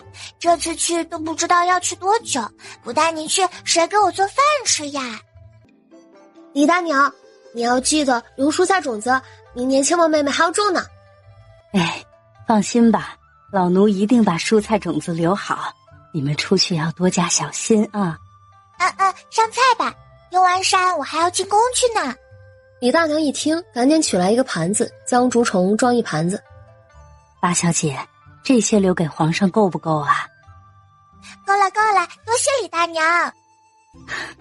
八小姐太客气了。李大娘吩咐下人将菜端去饭厅，白阡陌和苏婉清端着竹虫跟在下人们的身后。太上皇一看到金黄酥脆的竹虫，迫不及待地拿起筷子就尝了一口。还真是香呀，人间美味呀！要不是墨儿丫头，顾这辈子恐怕也尝不到这么美味的虫子了。皇祖父，这个虫子跟条一样好吃吗？看着有点不太敢吃哎。和条一样好吃，快尝尝吧。好吃，太香了！小八妹，我以后都要跟你在一起，有虫子吃，嘿嘿。不行，你和老六今晚必须回宫。小八妹，我不要回去，我就要跟你在一起。你为何要让我和六皇姐回宫？我和七哥要去深山里历练，可能要去几个月。深山里毒蛇啊、猛兽啊数不胜数，太危险了，所以你和老六不能去。啊，既然如此，那你和七堂弟一起去历练，岂不是也很危险？危险肯定有，不过有师傅在，我们不怕。可师傅只有一个，人去多了，师傅也保护不过来啊。所以老六、小九，这次你们不能去，回宫去好好学习。等我回来，你们再出宫来玩。墨儿，你们要去深山里历练，怎么不跟父王商量一下呀？父王，女儿和师傅也是今天下午才决定的，您不用担心，我们能照顾好自己。叶楚风点了点头，虽然舍不得女儿离开家这么长时间，但他不能阻止女儿进步。行，那你们多加小心，快吃饭吧。吃完饭，你不是还要进宫吗？要进宫，送老六和小九回宫，顺便给黄伯伯送点竹虫过去。哎，怎么说走就走呀？墨儿丫头，你们什么时候才回来啊？皇祖父还不确定呢，有可能要过年的时候才回来了。什么？去那么长时间？又是去深山里，你们吃什么？睡哪儿啊？我们会带锅碗瓢盆去，婉清姐姐和小米也一起去。皇祖父您就放心吧，你们不会饿着冻着的。哎呀，好吧，那姑今晚也进宫去。墨儿丫头和陈儿什么时候回来，姑就什么时候出宫。衣服图样姑画好后，凤儿进宫的时候来取便是。没错，我们也出宫很久了，是该回去住一段时间。墨儿丫头和陈儿不在王府，咱们在王府待着也不是个事儿。墨儿不在，连父皇母后都要进宫去了。哎呀，还是墨儿魅力大呀。小八妹不在，吃了这顿虫子，下一顿就不知道什么时候才能吃到了。千梦妹妹刚才可是说了，要带我和苏婉清一起去。太高兴了呀！黄伯伯，侄女来看您了，给您带了好吃的。于公公，吩咐御膳房加菜，加墨儿喜欢的菜。黄伯伯，侄女已经吃过了。您看侄女给您和黄伯母带什么来了？说完，白阡陌打开食盒，将食盒里那一盘金黄酥脆的竹虫给端了出来。皇上一看，瞬间头皮发麻。怎么又是虫子？墨儿丫头，你这是把朕当大公鸡呀？黄伯伯，这可是竹虫，是父王带我们去竹林里搞来的，可香了。谁规定只有大公鸡才可以吃虫子啊？皇兄，你可别小看这些竹虫，跟前段时间吃的条一样，香的不得了。我们今天去搞了一天呢。这玩意儿真能吃？看着跟蛆一样，有点不敢下口啊。你不敢下口就别吃了，都还没吃够呢。哼，要不是墨儿丫头什么好东西都想着你，都要给你留一份，可至于吃不够吗？你不敢吃就拿过来，我端回寝宫慢慢品尝。那不行，父皇，这可是墨儿丫头给儿臣留的，不能给您。你是不敢吃吗？条都吃了，这玩意儿有何不敢吃的？儿臣现在就吃。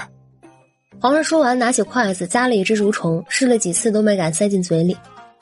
奶奶的，堂堂皇上吃虫子，搞得跟闹灾荒似的，关键还不敢下口。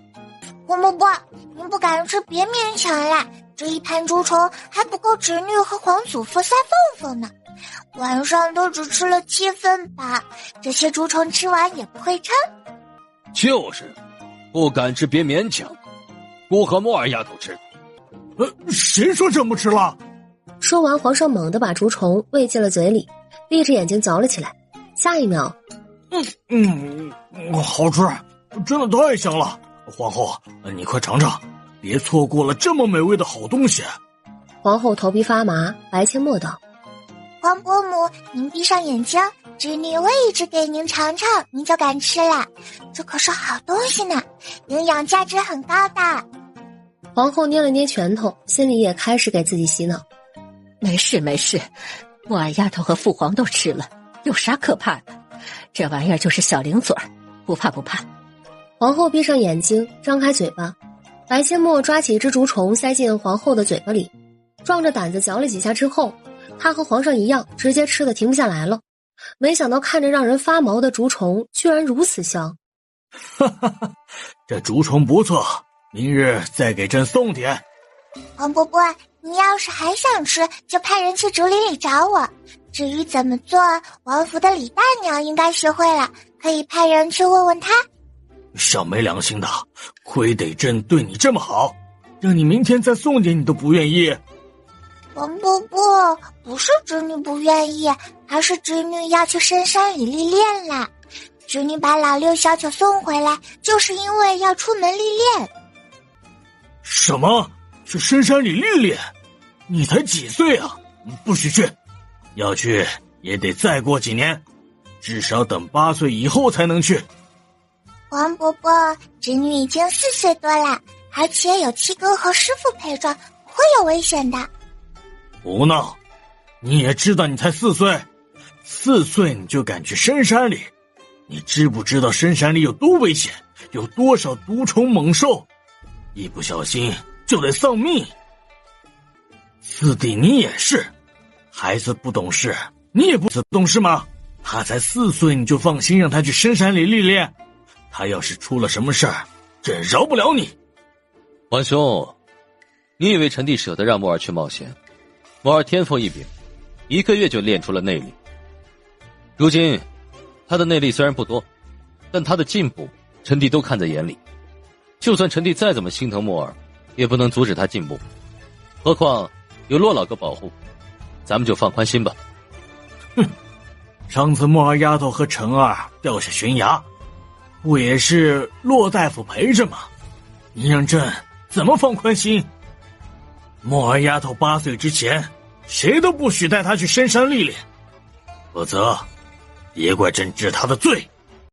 王伯伯，您太霸道了，侄女可是有武功的人，而且有师傅、有金宝和金贝保护，您有什么不放心的？你还小，朕怎么可能放心？反正就是不许去。王伯伯，侄女要去，不管您同不同意，侄女都要去。侄女要学习，要进步，长大以后才有能力保护所有疼爱侄女的人。你放心，侄女向您保证，一定毫发无损的回来。木儿丫头，你黄伯伯说的对，你还太小了，不说8岁，至少6岁以后再去。你才4岁就去深山历练，我们都得提心吊胆，担心的吃不下睡不着的。让他去吧，不相信木儿丫头，她的本事不小呢。不也舍不得她出去受苦，但她岂会甘于平庸？她要进步，咱们谁都没有理由阻止她。姑相信姑的小乖孙儿吉人自有天相，他会平安无事的回来。父皇，行了，姑这段时间一直和木儿丫头在一起，她聪明伶俐，做事有自己的判断。这丫头呀，天不怕地不怕，就算你们不让她去，她照样瞒着你们去，还不如呀干干脆脆的答应她。唉，好吧，那出去一定要多加小心。黄伯伯，您就放心吧，侄女不会有事的。子弟，交代骆大夫，千万别像上次那样去采药材，就让2个孩子离开他的视线，务必要保护好2个孩子，把他们平安的给朕带回来。臣弟知道，同样的事情，骆老哥也不会让其发生第2次。那就好，木儿丫头，过来。白千墨乖乖走到皇上面前，皇上将他抱起来搂进怀里。再过2年，木儿丫头就长大了，到时候朕就是想抱抱你，恐怕你也不让抱喽。黄伯伯，侄女就是到80岁，也还是您的小侄女，不是吗？那必须的，不过朕一点也不希望你长大，长大了以后就是别人家的喽。谁说的？侄女永远都是黄伯伯的侄女，不会成为别人家的啦。哪有女孩子长大了不嫁人的？唉，长大了迟早都要成为别人家的媳妇儿。只是墨儿才4岁，皇上也不说破，只是笑着将他搂得更紧。谁说墨儿将来会成为别人家的？本宫这么多孙子，难道就没有一个能配得上墨儿丫头的？要是本宫的孙子都配不上墨儿丫头，试问这天下还有谁能配得上她？本宫可舍不得将墨儿丫头嫁出去，谁要是敢把墨儿丫头嫁出去，本宫非得跟她拼命不可。子弟，你回去吧，今晚让墨儿住在宫里，明日早朝后你再接她回去。这次墨儿出去，也不知道多久才能见到她。没错，今晚呀就让木儿丫头留在宫里，明日再接回去。姑还要让木儿丫头唱白天唱的那首歌，把曲谱出来。好吧，那臣弟就先回去了，明日再来接木儿。父皇，别让木儿太晚休息。行了，回去吧，姑的小乖孙儿不会心疼。孩子们，等会儿进山，大家可千万不能走散，不能离开老夫的视线范围，尤其是小敏和婉清，你们2个就跟在老夫身边。是，骆大夫。休息一盏茶的时间，咱们进山。5人坐下休息，喝了点水，开始进山。走了不到1炷香的时间，突然一只黑白相间的小动物从白千墨前方窜了过去。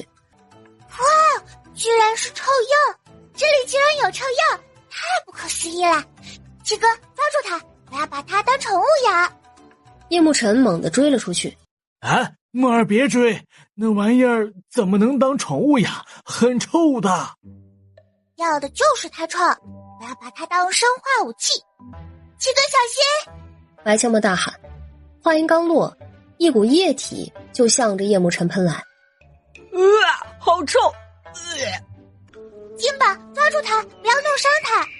雄鹰俯冲而下，2只爪子直接按住了臭鼬。八妹，你怎么了？太臭了，不愧是生化武器，没想到臭鼬喷出来的液体居然这么臭，还辣眼睛。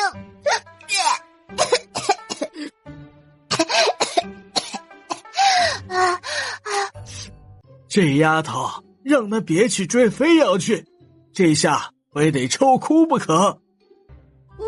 天哪，太臭了！哎呀，完了！以后莫儿把那臭东西带回去，王府还不得遭殃吗？白千墨泪眼汪汪的回到了骆九婴身边，骆九婴努力憋着笑。怎么样，臭哭了吧？叫你别追，你非要去追，这么臭的东西怎么可以当宠物养？你就不怕把王府弄得住不了人？师父，这个臭鼬喷出来的液体可以做防御性武器，他要是敢随便放屁，我就杀了他，取臭液体做成烟雾弹，遇到危险的时候可以用来防身。这么臭的东西你也受得了？还做烟雾弹呢？别烟雾弹没做出来，把你自己熏晕了。师父，您就放心吧。而且臭鼬喷出来的液体要是弄到眼睛里，会造成短暂性失明，这玩意儿啊可是做生化武器的好材料呢。可是八妹，这玩意儿真太臭了，你确定要养着它？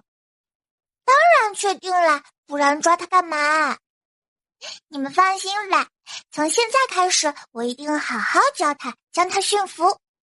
为师不觉得你能把它驯服。他要是敢随便乱放屁，释放臭液，我就一刀捅了他，然后取他的臭液做烟雾弹。臭鼬吓得全身的毛都炸起来了，尾巴也翘了起来。你敢放屁试试？臭鼬满眼惊恐，默默地放下尾巴，把屁憋回去了。这才对嘛！我告诉你，只要你不随便放屁，我保证给你吃香的喝辣的。白千墨随手将一旁的树枝削成2段。你要是敢放屁臭我们，这就是你的下场。臭鼬似乎听懂了白千墨奶声奶气的威胁，吓得夹紧尾巴，可怜兮兮地看着他。骆九婴嘴角一抽，这赤裸裸的威胁居然管用，2个字，服了。八妹呀，你确定你这是驯兽？走吧，咱们先赶到山洞安顿下来，吃完饭休息一下，去山里逛逛。师父，您怎么会知道这个地方？这里以前是谁在此居住？此处曾经是你太师祖的隐居之地。哇哦，就是师父的师祖啦。没错，就是为师的师祖，是个很了不起的医武大能，路口的阵法也是他老人家设的。师父，这么说您也懂阵法了，为何没教徒啊？为师不懂阵法，你师祖对阵法不感兴趣，而且你太师祖也没留下关于阵法类的书籍。好可惜哦，居然失传了。的确很可惜，要是有阵法类的书籍，哪怕为师学不会，也可以让你看看，说不定你能学会呢。这个不好说，说不定徒儿愚钝，也没办法学会。行了，老夫的小徒弟可不愚钝，赶快收拾一下，开始做饭吧。饿了吧？我有带点心哦，可以先吃点点心垫垫肚子，然后再收拾做饭。快点把点心拿出来，我都快饿扁了。司徒炳拿出点心，大伙儿随便吃了点儿。白千墨还将点心分了一些给臭鼬。吃完点心，白千墨把烤肉拿出来喂给金鹰，也分了一点给臭鼬。将金鹰喂饱，5人就开始收拾山洞。我的乖乖，除了炸虫子，我还是第一次看婉倩姐姐切菜炒菜呢，简直就是在表演艺术嘛！你这丫头，把苏家大小姐拐来，以后啊可有口福了，为师都跟着你沾光。这苏家大小姐做的菜可真是一绝呀！那是当然，我白千墨看上的人必须优秀，而且是优秀的不要不要的。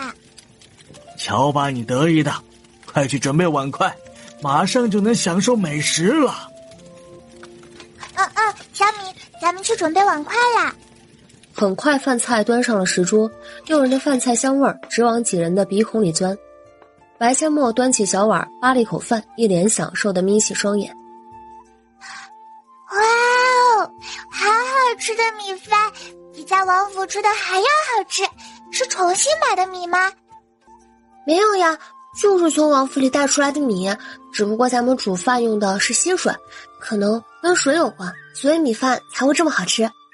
白千墨一听，放下碗筷就往外跑到小溪边，用那双肉嘟嘟的小手捧起一些溪水喝了一口，然后快速跑回山洞。哇塞，水都是甜的，难怪煮出来的米饭那么好吃啊！没错，这里的溪水就是甘甜，快吃饭吧。白千墨端起小碗，一口菜一口饭吃得特别香。白千墨摸着圆滚滚的肚子，天哪，撑死我了！这溪水煮出来的米饭太诱人了。婉清姐姐，晚上你少煮一些，我怕我控制不住又吃多了。没问题，晚上我少煮一点米饭。不行，我太撑了，出去走走消消食儿。千墨妹妹，我也去，我也好撑啊。走吧。两个小丫头往山洞外走去，臭鼬一个翻滚爬起来，紧跟着白千墨的脚步，在空地上转了好几圈，突然一声狼叫声响彻山谷，臭鼬全身毛发竖起，紧张地盯着入口处。小臭鼬，别那么紧张，这里狼可进不来，放松放松，你可不许在这里放屁哦。师傅，七哥，咱们去找狼群切磋武功去吧。木儿丫头，再等等，刚才吃太多了，为师怕你等会儿难受，那些群狼不会离开的。那好吧。白千墨将双手伸进了小挎包里，从空间里取出了一些儿童消食片，抠了几粒捏在手中，趁司徒敏不注意，直接塞2颗进他的嘴里。嚼了吃掉，吃下去你肚子就不撑啦。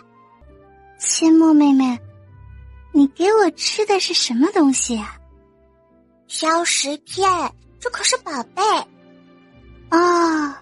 是药吗？一点也不难吃，你是怎么做出来的？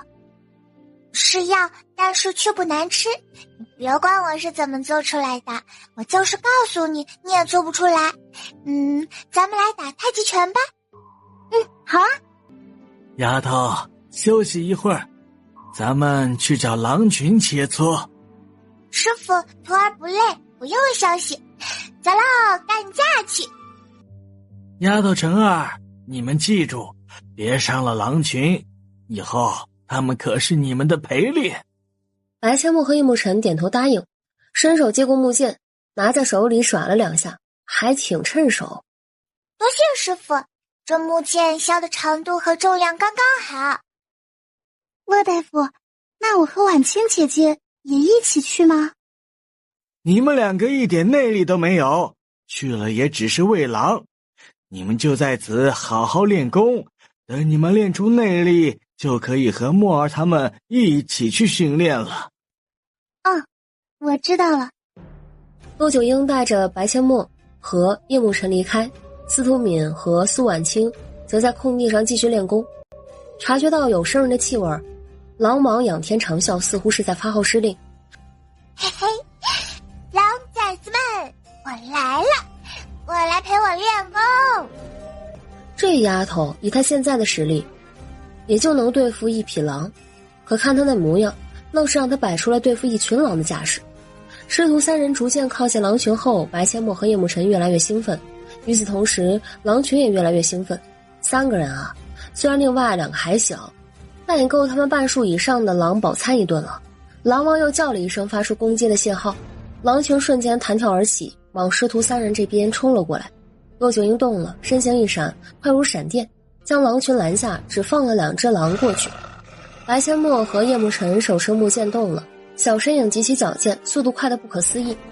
两个孩子两匹狼打得不可开交，白阡陌和叶沐尘的木剑耍得咻咻作响，木剑忽上忽下，忽左忽右，每一招每一式都威力十足。独自对付一匹健硕的狼，白阡陌稍显吃力，叶沐尘却比较轻松。骆九婴一边要拦住其他狼群，一边要注意两个宝贝小徒弟的安全，他比两个历练的小徒弟还累。突然，白阡陌对付的狼高高跃起，呲着牙就要咬向他的脖子。白阡陌嘿嘿一笑，小小的身体向后仰，充分利用他幼软无比的身体躲过狼的致命一击。与此同时，木剑刺向狼的腹部。中招！大狼仔，你输了。我的剑要是真剑，就是翘翘喽。健硕的狼不服，转身再次攻击白阡陌。白阡陌大喝一声：“来得好！”木剑直指狼的眼睛，小身体随之跳了起来。在木剑即将刺中狼的眼睛那一秒，白阡陌改刺为劈，一木剑劈在了狼的脑袋上。虽然木剑不会给狼造成实质性的伤害，但被劈中还是很疼的。哦吼！我又赢了！大笨狼，再来！一次次攻击，一次次落败，狼已经失去了耐心，关键是身上被木剑劈得到处都疼。狼大叫一声求救，只可惜狼群想要突破骆九婴的防线过来相助，可是比登天还难。叶沐尘对付狼同样在求救，因为他更疼。叶沐尘武功比白阡陌高，力气也比白阡陌大，那批与叶沐尘对战的狼早就心生退意了，几次求救都没有同伴来救他们，两只狼只能选择逃跑，而且还是往同一方向逃跑。两个小家伙拎着木剑就追，骆九婴生怕两个小家伙遇到危险，赶紧跟了上去。狼群没了骆九婴的阻拦，疯狂地追向师徒三人。大笨狼，有本事别跑啊！咱们再战300回合！站住，你跑不掉的！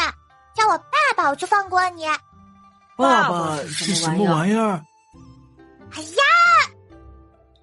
白阡陌一个助跑跳跃，运足了内力至足底，下一秒直接落在了狼的背上。八妹，你这是想干嘛？狼扭头张口咬向了白阡陌的小短腿，白阡陌一手抓住狼后背的皮毛，一手拿着木剑劈向狼的鼻子。鼻子是狼最为脆弱柔软的地方，而且有很多痛觉神经，白阡陌深知这一点，才会用木剑去劈狼的鼻子。狼疼得惨叫一声，扭过头疯狂地逃窜。白阡陌紧紧地抓住他的皮毛，和他打起了耐力战。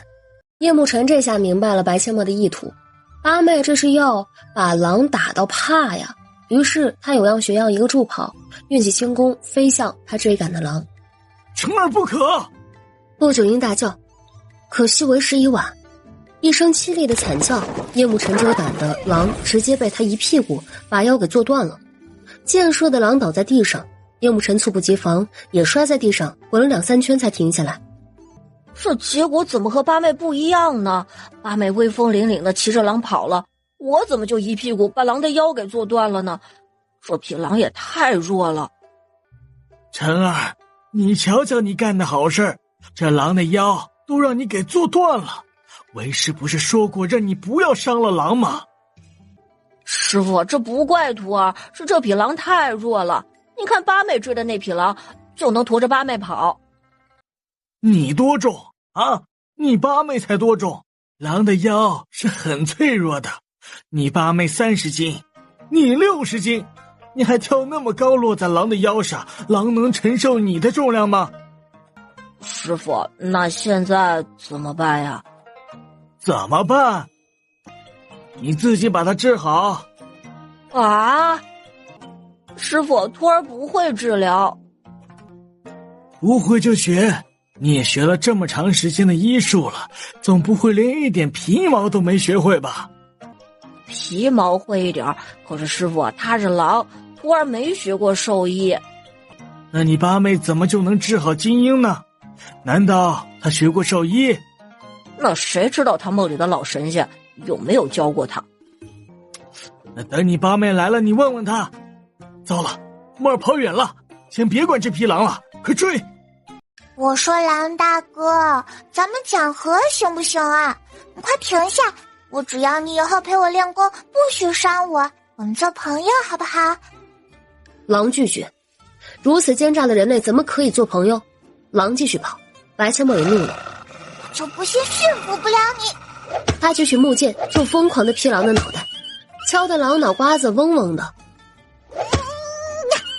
服不服啊！喂，你不要命了，快停下！狼出尔未闻，一个猛子就扎进了荆棘丛中。在狼扎进去的那一瞬间，白千墨果断放手，跳下狼的后背。他喘得跟拉风箱似的，眼睛却警惕地看着面前困在荆棘丛中出不来的狼。休息了片刻，白千墨拿着小木剑不停地拍打狼屁股。服不服？服不服？你要是服了，我休息一下就把你救出来。狼发出低沉的求救声，脑袋微不可察地点了点。白千墨笑了，等着吧，我休息一下再救你出来。啊，喵的，累死我了！木儿丫头，你没事吧？师傅，徒儿没事，这匹狼被徒儿打服了。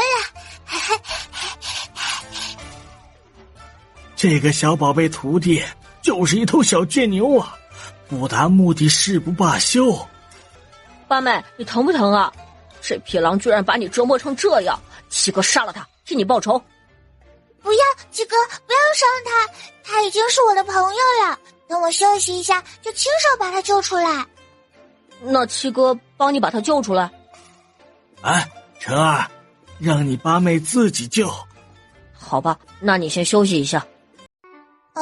你别害怕，我不伤害你，只是想帮你把身上的刺取了。你也不准伤害我哦，否则就别怪我的剑不留情了。在白千墨奶萌奶萌的声音安抚下，狼渐渐放松下来。白千墨细心地将狼身上的刺拔掉，试探着伸出了小手，顺了顺狼身上的毛发。狼舒服地发出低沉的呜呜声，尽量让自己的身体伸展开来，让白千墨给他顺毛。陆九英和叶慕辰看得目瞪口呆，这就驯服一匹狼了？这丫头处处能给人制造震惊和惊喜啊！白千墨一下一下的给狼顺毛，狼舒服的用他的大脑袋去蹭白千墨的大腿。突然，一只黄马蜂从白千墨前方不远处飞过，白千墨大喜，追！师傅，七哥，快跟上这只黄马蜂！丫头，那马蜂可是长了翅膀的，你要怎么追？而且你追它干什么？白千墨对狼说道。你先去找你的同伴，等我忙完了再去找你，快回去吧。随后白千墨迈开小短腿就追跑马蜂，一边跑一边说道：师傅，先追上再说，我要找马黄蜂的蜂巢。木儿丫头，马蜂的刺有毒，小心被它蛰到。师傅，徒儿知道，快追！师徒三人追踪了好一会儿，才找到马蜂窝。白千墨看着硕大的马蜂窝，双眼放光。哇，好大的马蜂窝！师傅，七哥，咱们把马蜂窝捅了吧。八妹，你别开玩笑了，捅马蜂窝被马蜂蛰可不是闹着玩的。我没开玩笑啊，我是认真的。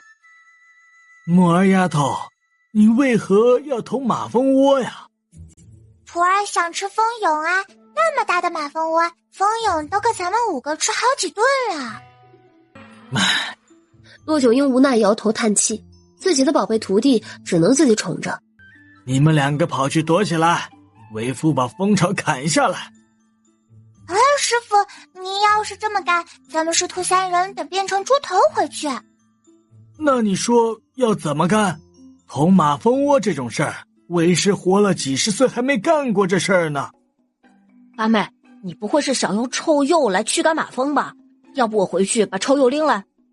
不要，用臭鼬咱们也得受罪，用烟熏就行。哇哦，师傅，您看那边有好多蜂窝草，徒儿只是听说有马蜂窝的地方就会有蜂窝草，没想到还真有。蜂窝草有何用处？蜂窝草可清热解表，止咳化痰，平喘散气之功效。好了，赶快去找些柴来。师傅，不用柴，用地上这些枯叶就行了。骆九英弄了一点引火的枯树枝，将火点燃，滚滚浓烟升起，烟雾直接将马蜂窝淹没。黄马蜂被烟雾熏得四处乱飞，快找地方躲起来！白千墨说完，四下看了一眼，一头钻进几棵枝叶茂盛的小矮树下躲了起来。叶慕辰看了一眼白千墨躲藏的矮树丛，果断转身重新去找一个地方躲藏。骆九英一脸淡定，一把抓住叶慕辰，纵身一跃，飞上一棵大树上躲藏。嗷！师傅，快跑！马蜂飞上来了！叶慕辰突然大叫起来。3分钟不到，骆九英和叶慕辰就开始狼狈逃跑。哎呀，师傅，徒儿被马蜂蛰了！哇塞，师傅，七哥，你们怎么都被蛰了？还不都是因为你没事非要去捅什么马蜂窝？你看看，把为师和你七哥害得那么惨。师傅，七哥，对不起。白千墨努力憋着笑，将手伸进小挎包里，翻找出之前准备好装在小瓷瓶里的药膏，先将马蜂的毒刺取出来，然后给师傅和七哥擦上药膏。药膏涂好后，将火灭了。骆九英抽出长剑，一剑将蜂巢劈了下来。白千墨迫不及待地跑上前查看，很不幸的是，蜂巢附近还有几只没有离开的黄马蜂。见白千墨靠近蜂巢，黄马蜂向他飞了过来。白千墨瞳孔一缩，转身就跑。师傅救命！骆九英劈断了一根树枝，挥舞着树枝驱赶黄马蜂，将黄马蜂赶走。白千墨泪眼婆娑，小脸也迅速肿了起来。师傅，徒儿毁容了啦！哎，没事没事，为师和你七哥也毁容了。嘿，反正在这深山里，不会被外人看见。快把你的膏药拿出来，为师给你上药。怎么会没事嘛？人家是女孩子，被毁容多难看啊！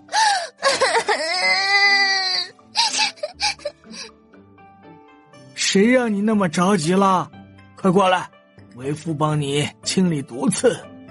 白千墨走到骆九英面前，仰着小脑袋，让师傅将毒刺拔出来，然后涂上药膏。很快，白千墨的左眼肿得跟叶慕辰的右眼有的一拼。晨儿，这狼的腰被你做断了，你去给他治疗吧。什么？这狼的腰是七哥做断的？没错，是你七哥做断的，都是跟你学的。师傅，徒儿无从下手，不知道该如何治疗。墨儿，你能治吗？徒儿不确定，要检查过后才知道。那你去检查一下。是师傅。白千墨小心翼翼地靠近受伤的狼，狼呲着牙，露出一脸的凶相。你别怕哦，我不会伤害你的，我给你检查一下伤势。说完，再次靠近小半步，狼依旧满眼警惕，不敢让白千墨靠近。白千墨继续安抚：别怕别怕，不会伤害你，你放心，我会让你重新站起来的。在白千墨的安抚下，狼逐渐放松警惕。白千墨试探性地伸出小手，狼满眼紧张地盯着他的小手，近了，更近了。当他那肉乎乎的小手轻柔地抚上在狼的身上，狼彻底放下戒心。白千墨一边柔声安抚，一边给狼顺毛，小手逐渐靠近狼受伤的腰部，给他检查伤势。这一检查，白千墨的小眉头就皱了起来。七哥这一屁股做的是有多重啊？不会也是助跑跳跃，然后落在狼的腰上吧？师傅，这匹狼的伤势有些重，徒儿一个人处理不了。那就让你七哥帮你，你们两个一起治疗。晨儿，学医光看书是学不会的，必须亲自上手实践。这次就是一个很好的机会，去吧。是，师傅。叶慕辰答应，抬脚靠近受伤的狼，狼瞬间抬起大脑袋，呲着牙，一脸凶相地发出低吼。白千墨赶紧用他的小手给狼顺毛，柔声安抚：别怕别怕，你伤得很重，我一个人无法帮你治疗，我需要帮手。他是我的七哥，他不会伤害你的。狼看向白千墨满眼的委屈，那意思仿佛在哭诉他就是被他弄伤的。好啦，我七哥也不是故意的，你就别委屈了，放松放松，我们要给你治疗啦。在白千墨的安抚下，狼这才让叶慕辰靠近。兄妹俩费了9牛2虎之力，最后在骆九婴的帮助下，成功将狼的腰复位。师傅，这匹狼的腰虽然复位了，但它还不能站起来行走，现在该怎么办啊？哎呀，既然已经出手救他了，总不能让他在此等死，把他带回去吧。晨儿，你扛着蜂巢为师抱狼，咱们回去吧。是啊，师傅。陆大夫，你们这是怎么了？脸怎么都肿了？薛墨妹妹的脸怎么还划破了这么多口子啊？没事，被马蜂蛰了。墨儿的脸是被荆棘划破的。啊，薛墨妹妹疼不疼啊？上药了没有？又痛又痒，不过已经上药了，放心吧。走，咱们去开蜂巢，看看有多少蜂蛹和蜜蜂。墨儿丫头，你忙着捅马蜂窝，忘了给你的金鹰打猎做烤肉了。哈，糟了，让金宝和金贝自己出去打猎吧。徒儿现在不想出去了，脸上又痛又痒的。那你自己去丰富金宝和金贝，再回来开蜂巢。哇，嘿嘿，今天被啄得直了，蜂蛹咱们都吃不完，而且蜂巢也是十分珍贵的中药材，发财了哇，发大财了！八妹，你不是说有蜂蜜吗？为何一点蜂蜜都没有？嘿嘿，我之前是骗你的啦，马蜂是不会酿蜂蜜的，它是属于杂食类昆虫，不会采集花蜜的。那你还说不定有蜂蜜，害我激动了半天。下次找到蜜蜂的蜂巢就有蜂蜜吃啦，蜂蛹也很好吃的，跟竹虫差不多。那还行。不过这么多蜂蛹咱们根本吃不完，过2天应该就长出翅膀了。师傅，咱们先开出来，等金宝和金贝回来，徒儿和七哥回去一趟，给父王他们送点蜂蛹回去，再弄几个雌怪，下次去找蜂蜜。嘿嘿。好，那么多蜂蛹就多送点回去让他们尝尝，咱们以后想吃还可以去找。有了这次捅马蜂窝的经验，下次就不会再被蛰这么惨了。嘿嘿白千墨嘿嘿直笑，扯到被马蜂蛰的地方又龇牙咧嘴。骆九婴又心疼又好笑。哎呀，肿成这样回去，还不得把王爷王妃心疼死啊！要是让皇上和太上皇看到你这个样子，估计得亲自扛着大刀追杀我这个当师傅的。这丫头为了口吃的也是够拼了。千墨妹妹，这个蜂蛹也是跟炒竹虫一样炒吗？这个蜂蛹取出来得先看一下，有黑点的要把肠子挑出来，没有黑点的就不用挑，然后焯水，过凉水后撒点盐拌均匀，再用油炸至金黄就可以吃啦。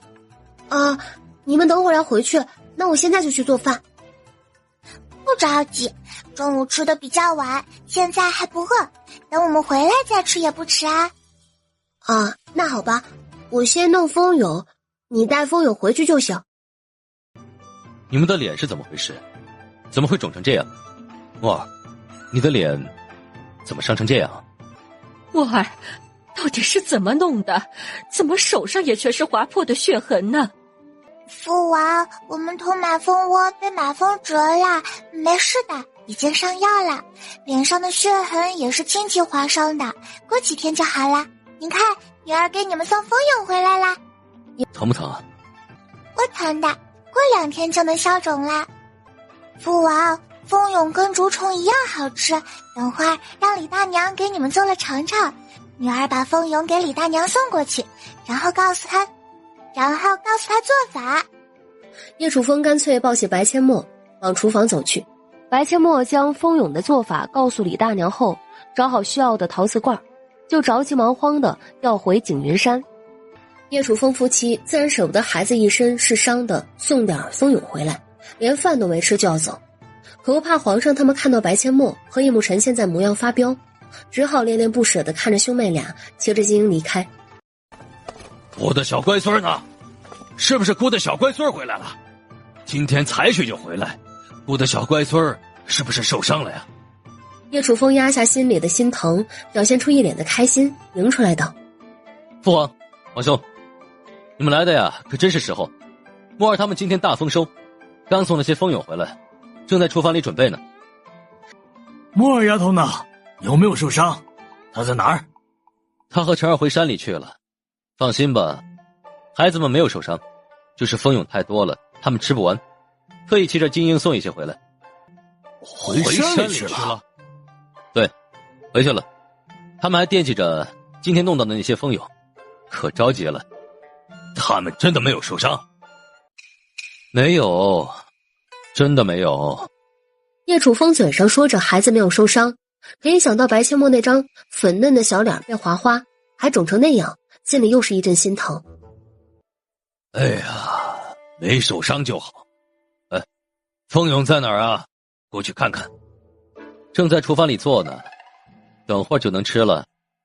太上皇抬脚就往厨房走去。来到厨房，李大娘正在挑蜂蛹的肠子。哎呦，这就是蜂蛹啊，看上去白白胖胖的，跟竹虫差不多。老奴见过太上皇。年里，起来吧。莫儿丫头居然弄了这么多蜂蛹，还想着送些回来，这孩子真是有心呀。可不是嘛，八小姐太有孝心了。为了弄这些蜂蛹，小脸不但被刮伤，还被马蜂蛰肿了，看着都让人心疼。什么？你说莫儿丫头受伤了？好你个老四，居然敢瞒着姑！好你个臭小子，居然敢瞒着姑！姑打死你个不孝子！父皇，您别激动，听儿臣解释呀。解释个屁！姑的小乖孙都受伤了，你居然瞒着姑！你赶快去把姑的小乖孙接回来，否则你就别认姑这个父皇。四弟，莫儿丫头伤成什么样了？你怎么可以瞒着我们？快去把她给朕接回来。莫儿伤的不重，是他不让告诉你们的，就怕你们担心。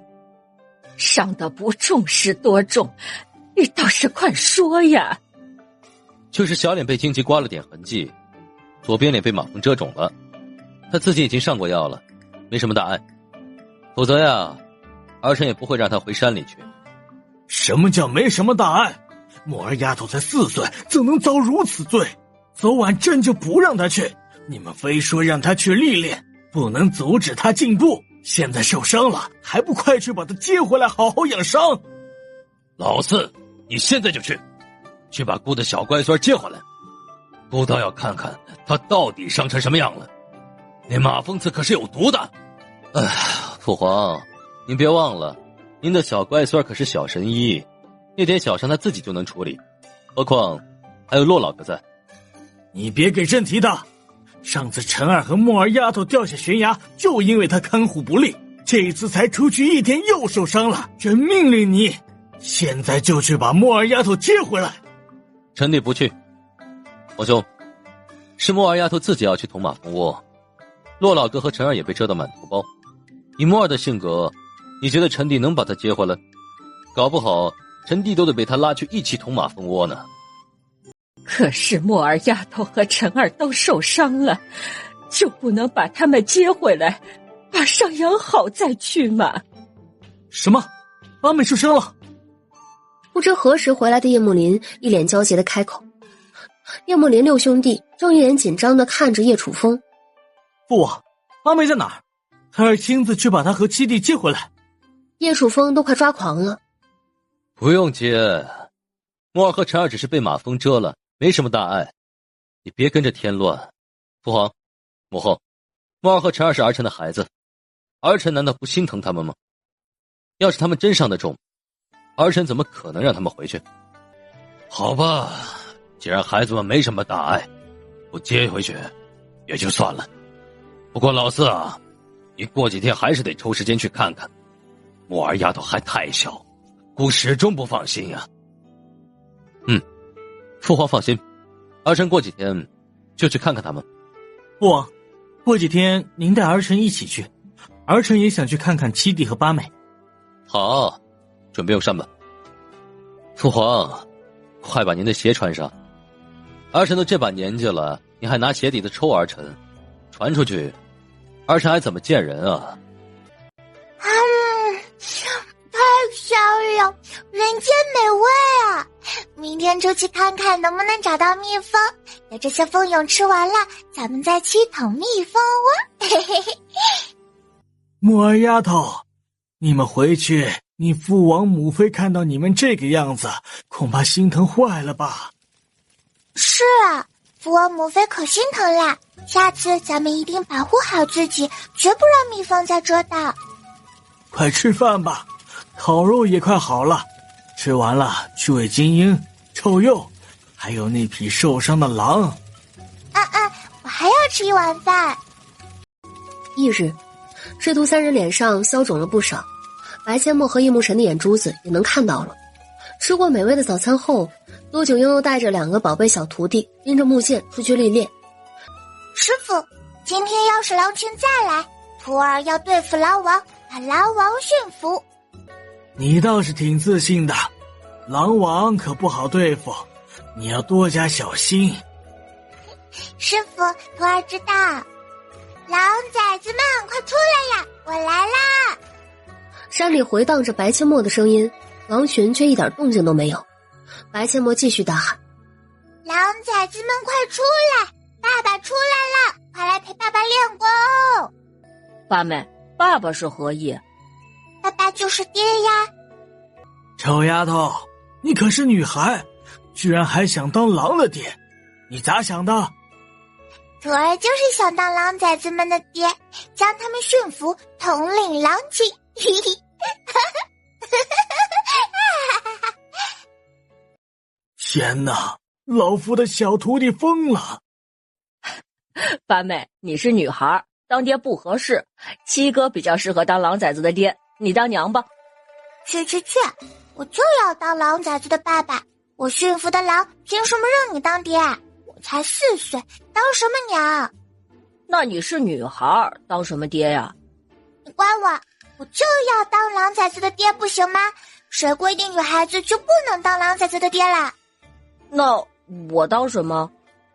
我怎么知道你要当什么？除了当爹，当什么都行。我也不介意你当狼崽子的娘。不。狼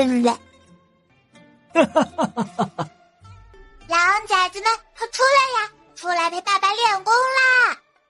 喊了2、3遍之后，师徒三人隐约听到了狼叫声，准确的说是狼回应白阡陌的声音。1刻钟不到，之前被白阡陌驯服的狼兴奋的从远处飞奔而来。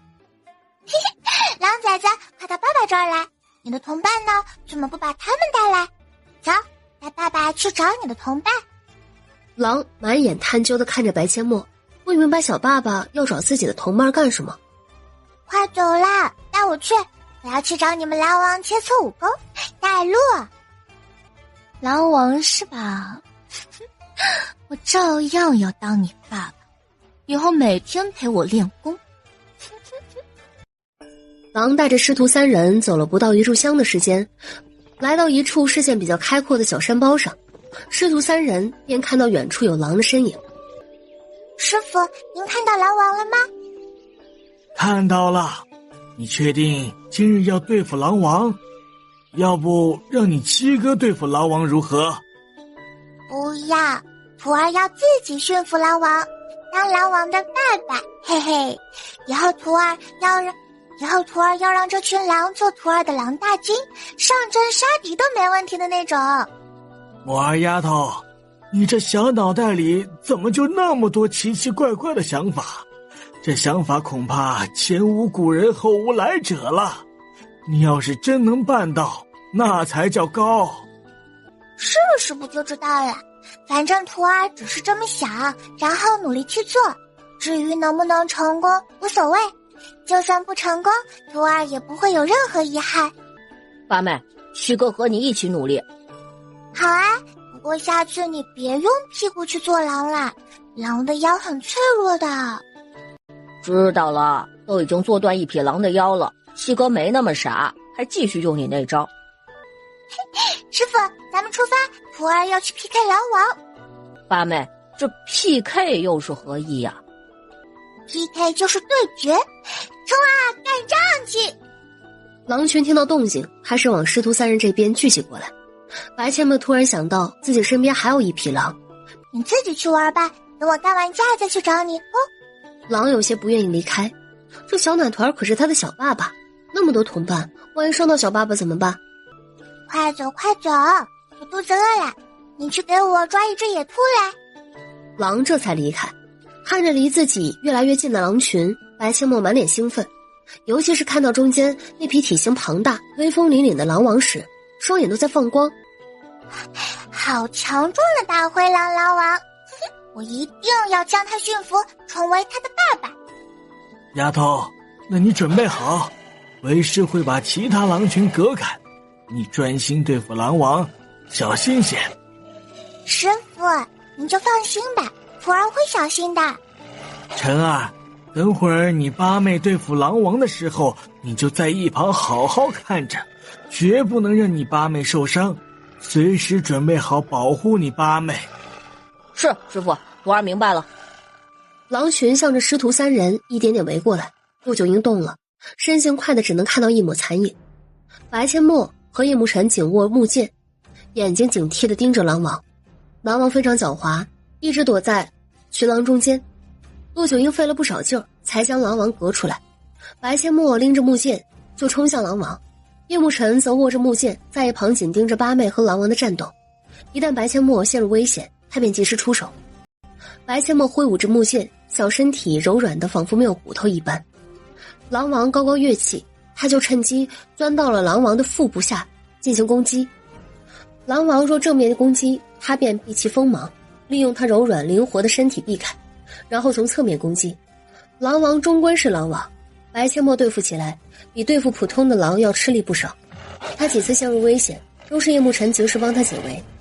陆九英则无暇顾及白千墨，他得保证狼群不冲破他的防线出来打扰白千墨，给白千墨增加危险和压力。一炷香的时间过后，白千墨已是香汗淋漓，气喘吁吁。喵的，这狼王还真不好对付啊！七哥，我累了，你先陪狼王玩玩，我先休息一下。好。叶慕辰对付狼王比白千墨轻松不少，他尽可能的消耗狼王的体力，每一招每一式都尽量逼得狼王生存下跳。白千墨在一旁呐喊助威：七哥加油，使劲消耗狼王的体力，我还就不信了，咱们兄妹俩轮番上阵，一定能将他体力榨干，把他驯服。叶慕辰一听，越战越勇，出招更加凌厉。约莫又过了一炷香的时间，白千墨拎着木剑冲过来，换叶慕辰休息。当叶慕辰又战了一轮后，狼王已经疲惫尽显。白千墨邪魅一笑，再次将叶慕辰换下来。狼王已经累坏了，这回轮到小奶团发威了。与狼王缠斗了不到1刻钟，狼王再无战意，嗷呜大叫一声后，开始往狼群反方向逃跑。爸爸看上你了，你跑得掉吗？七哥，跟我一起追啊！来喽！八妹，你疼不疼啊？都怪七哥没有保护好你。没事了，一点倒钩刺而已，只要能把狼王驯服，受点皮外伤也值得。丫头，都怪为师没保护好你。师傅，徒儿不许您这样说，要不是您拦着狼群，徒儿也不可能有机会和狼王对决。现在狼王也挂在倒钩刺藤蔓上下不来了，这可是驯服他的好机会呢。那好吧，为师也期待你能驯服他，将来统领狼群大军，至少以后在外面没人敢欺负你。有我保护八妹，绝不让任何人欺负八妹。快清理吧。好不容易将白千墨身上的倒钩刺清理干净，总算松了一口气。臭老五啊，把我害得那么惨，现在你自己也下不来了吧？只要你臣服于我，我便救你下来。你要是不臣服于我，你就自己在此等死吧。狼王痛苦的低哼，白千墨嘴角上扬，露出一丝邪笑。叫爸爸就表示你臣服于我，我便救你下来。叫爸爸。狼王后面发出来的声音还真有那么点像叫爸爸的声音。白千墨一听，瞬间双眼放光。哎，这才对嘛！嘿嘿嘿，师傅、七哥，你们听到了吗？狼王叫我爸爸了。这也行，要不要这么夸张？好家伙，狼居然会叫爸爸，这不扯淡吗？那眼见为实，耳听为虚，他们师徒不但亲眼见的，还亲耳听的，服了，不服都不行。以后你就叫二哈，再叫一声爸爸，我叫你下来。骆九婴脸上的表情极其精彩，挥动长剑，刷刷几下把倒钩刺藤蔓劈开，纵身一跃，一把拎着狼王脖子的皮毛，将狼王给拎下来。狼王满脸委屈的看着白千墨低声叫唤，白千墨试探着靠近狼王，没想到狼王此时非常温顺，一点凶相都没露出来。白千墨蹲下身子，小心翼翼地清理着狼王身上的倒钩刺藤蔓。将倒钩刺清理完，他从小挎包里取出了一个小瓷瓶，给狼王受伤的部位上药。上完药，白千墨拍拍狼王的大脑袋。好啦，你身上的伤很快就会好起来的，跟我回去吧。狼王都被墨儿驯服了，下次是不是还得驯服老虎？太好了，以后八妹就是狼王的小爸爸了。想象到以后和八妹一起出门，身后跟着一大群狼保驾护航，贼拉风的。二哈，以后你要乖乖听爸爸的话哦，不许伤害爸爸身边的人，还有金鹰、马儿、臭鼬，你都不许伤害他们。以后你的任务就是带着你的同伴陪爸爸练功，陪爸爸征战沙场。乖啦，晚上请你吃烤肉。骆九婴一脸的哭笑不得，他以后不仅要养2只金鹰，还要养一群狼和一只臭鼬，打猎都不知道要打多少才够这些家伙饱餐一顿，这可是个苦差事啊。二哈，叫你的同伴出来，怎么也得见见我这个爸爸才对吧？狼王仰天长啸，真乖。狼群聚集而来，狼王再次大叫一声，所有狼前半身匍匐在地上，向白千墨臣服。都起来吧，跟我回去。千墨妹妹，你怎么又搞成这样？衣服都破成这样，是不是又受伤了？没事啦，只是一点皮外伤。我今天可是把狼王都驯服了，受点皮外伤也值得。走，进山洞去休息，我给你烧点热水，你清洗一下，我给你上药。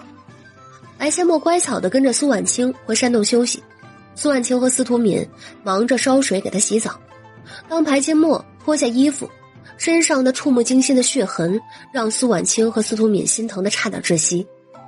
他才4岁，身上这么多伤居然都不哭。白千墨洗了个热水澡，上完药换了身衣服。就在这时，山洞外传来骆九婴的声音：墨儿丫头，晨儿，快去肉烤处收猎物，狼群叼回来不少猎物呢。来啦！白千墨欢快的答应，迈开小短腿儿跑出山洞。哇，这么多猎物，简直太爽了！七哥，今晚咱们吃干锅野兔。八妹，什么是干锅野兔？哦，干锅野兔是菜名，我不会做，但我记得做法，可以让婉清姐姐做给我们吃。哦，那没问题，咱们先把猎物收进去。二哈好样的，你们在此等着啊，等会儿弄了烤肉，我给你们送出来。所有的狼将叼来的猎物全都放在了白千墨面前，然后退后。白千墨和叶慕辰跑了2趟，才把猎物搬进去。骆九婴正准备给野猪放血，婉清丫头，去拿个盆来，把野猪血接着，让陈二拿去喂狼。好的，骆大夫，您稍等，马上就来。木二丫头，陈二，你们把这些野猪肉拿一些去喂狼，那些猪肝、猪肺、猪血全部拿去。啊，师傅，不烤肉了吗？你想累死我老人家呀？今天中午就让你那些儿子吃生肉，下午再烤。你也不看看现在都什么时辰了，等肉烤熟了都下午了。嘿嘿，徒儿遵命。陈二、木二丫头，吃完饭把金鹰喂饱之后，咱们师徒得去砍些柴回来，柴快烧完了。我也去吧，现在狼王都被阡陌妹妹驯服了，应该不会有什么危险。我也要去。可以啊，今天就带你们出去见识一下我的狼群大军。臭丫头又开始嘚瑟了。白阡陌把嘴里的菜咽下去。师傅，徒儿收服狼群大军可是大喜事，难道不值得嘚瑟吗？值得，值得。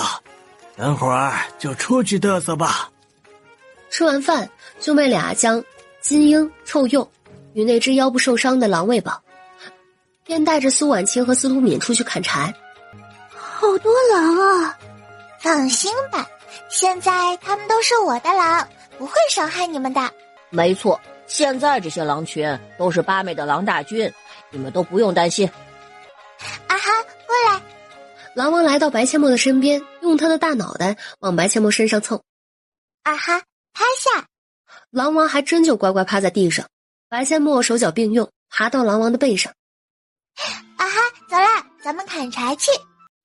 狼王起身，驮着白阡陌，威风凛凛地走在前面，身后跟着叶慕辰、苏婉清、司徒敏和一大群狼，那模样要多威风有多威风。狼群对这片森林是最熟悉的。狼王驮着白阡陌，径直往干柴最多的地方走去。八妹，这里干柴那么多，要不你们三个砍着，七哥送一些回去。不用，那么多狼在呢，一匹狼驮一点，还愁拿不回去吗？八妹，可是咱们没带绳子出来，怎么把柴绑在狼身上？没带绳子，咱们可以割草来绑呀。而且我敢打赌，师傅他老人家一会儿就到。不远处的骆九婴听到白阡陌的话，瞬间嘴角上扬。小丫头还真够了解他这个师傅呀。陈二，你已经8岁了，应该多向你八妹学习，多动动脑子。你这孩子不是不够聪明，就是太懒了。师傅，徒儿知道了。骆九婴挽起袖子去割草，然后把孩子们砍好的柴用草捆成小捆，2小捆柴中间接一把草，这样就可以让狼驮回去。二哈，追上那只蜜蜂，咱们找蜂蜜去。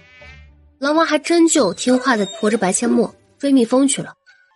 这丫头又要搞事了，脸上的肿都还没完全消下去，山洞里的蜂蛹也还没吃完，又要去招惹蜜蜂，就不能消停2天吗？莫二丫头，你就不能让狼群先把柴送回去吗？那么多狼驮着柴跟着你跑，掉了为师还得跟在你们屁股后面捡。二哈，你去追蜜蜂，找到蜂巢回来叫我，我得先把柴送回去。狼王大叫一声，群狼便掉头往山洞那边走去。得嘞，老被小徒弟驯服狼王，看来好处多多呀。陈二，你保护好他们，为师把柴送到入口，立马来找你们。你们找到蜂巢，千万别轻举妄动，等为师来了再说。好的，师傅，徒儿记住了。哇，有蜂蜜吃了！为啥蜜蜂的蜂巢和马蜂的不一样？蜜蜂是采花酿蜜的，它们的蜂巢都是住在雨淋不到的地方。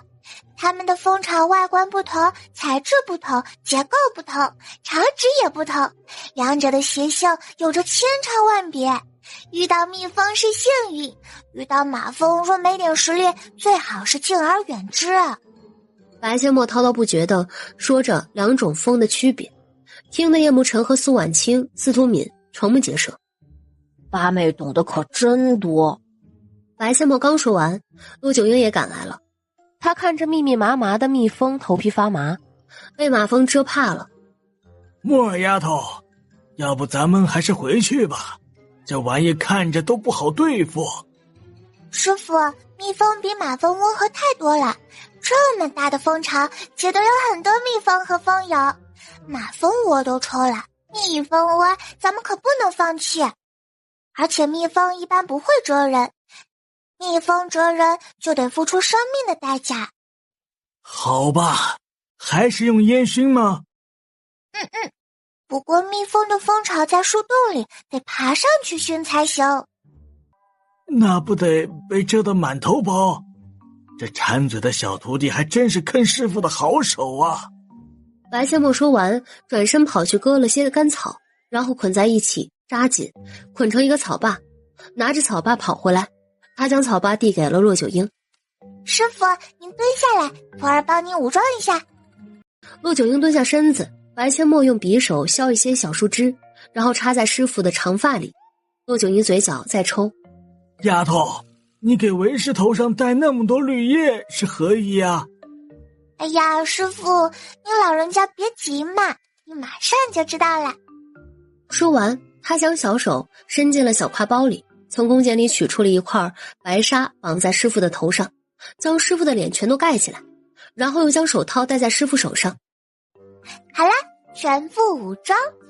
师傅，您把草点燃就可以去熏蜜蜂了。熏蜜蜂的时候，只要您不动，蜜蜂就不会蛰您了。还可以。你从哪儿弄来的？陆九云一脸严肃地看着白千墨。你让为师不动，你可别又坑为师啊！回王府拿来的呀，而且徒儿怎么敢坑您啊？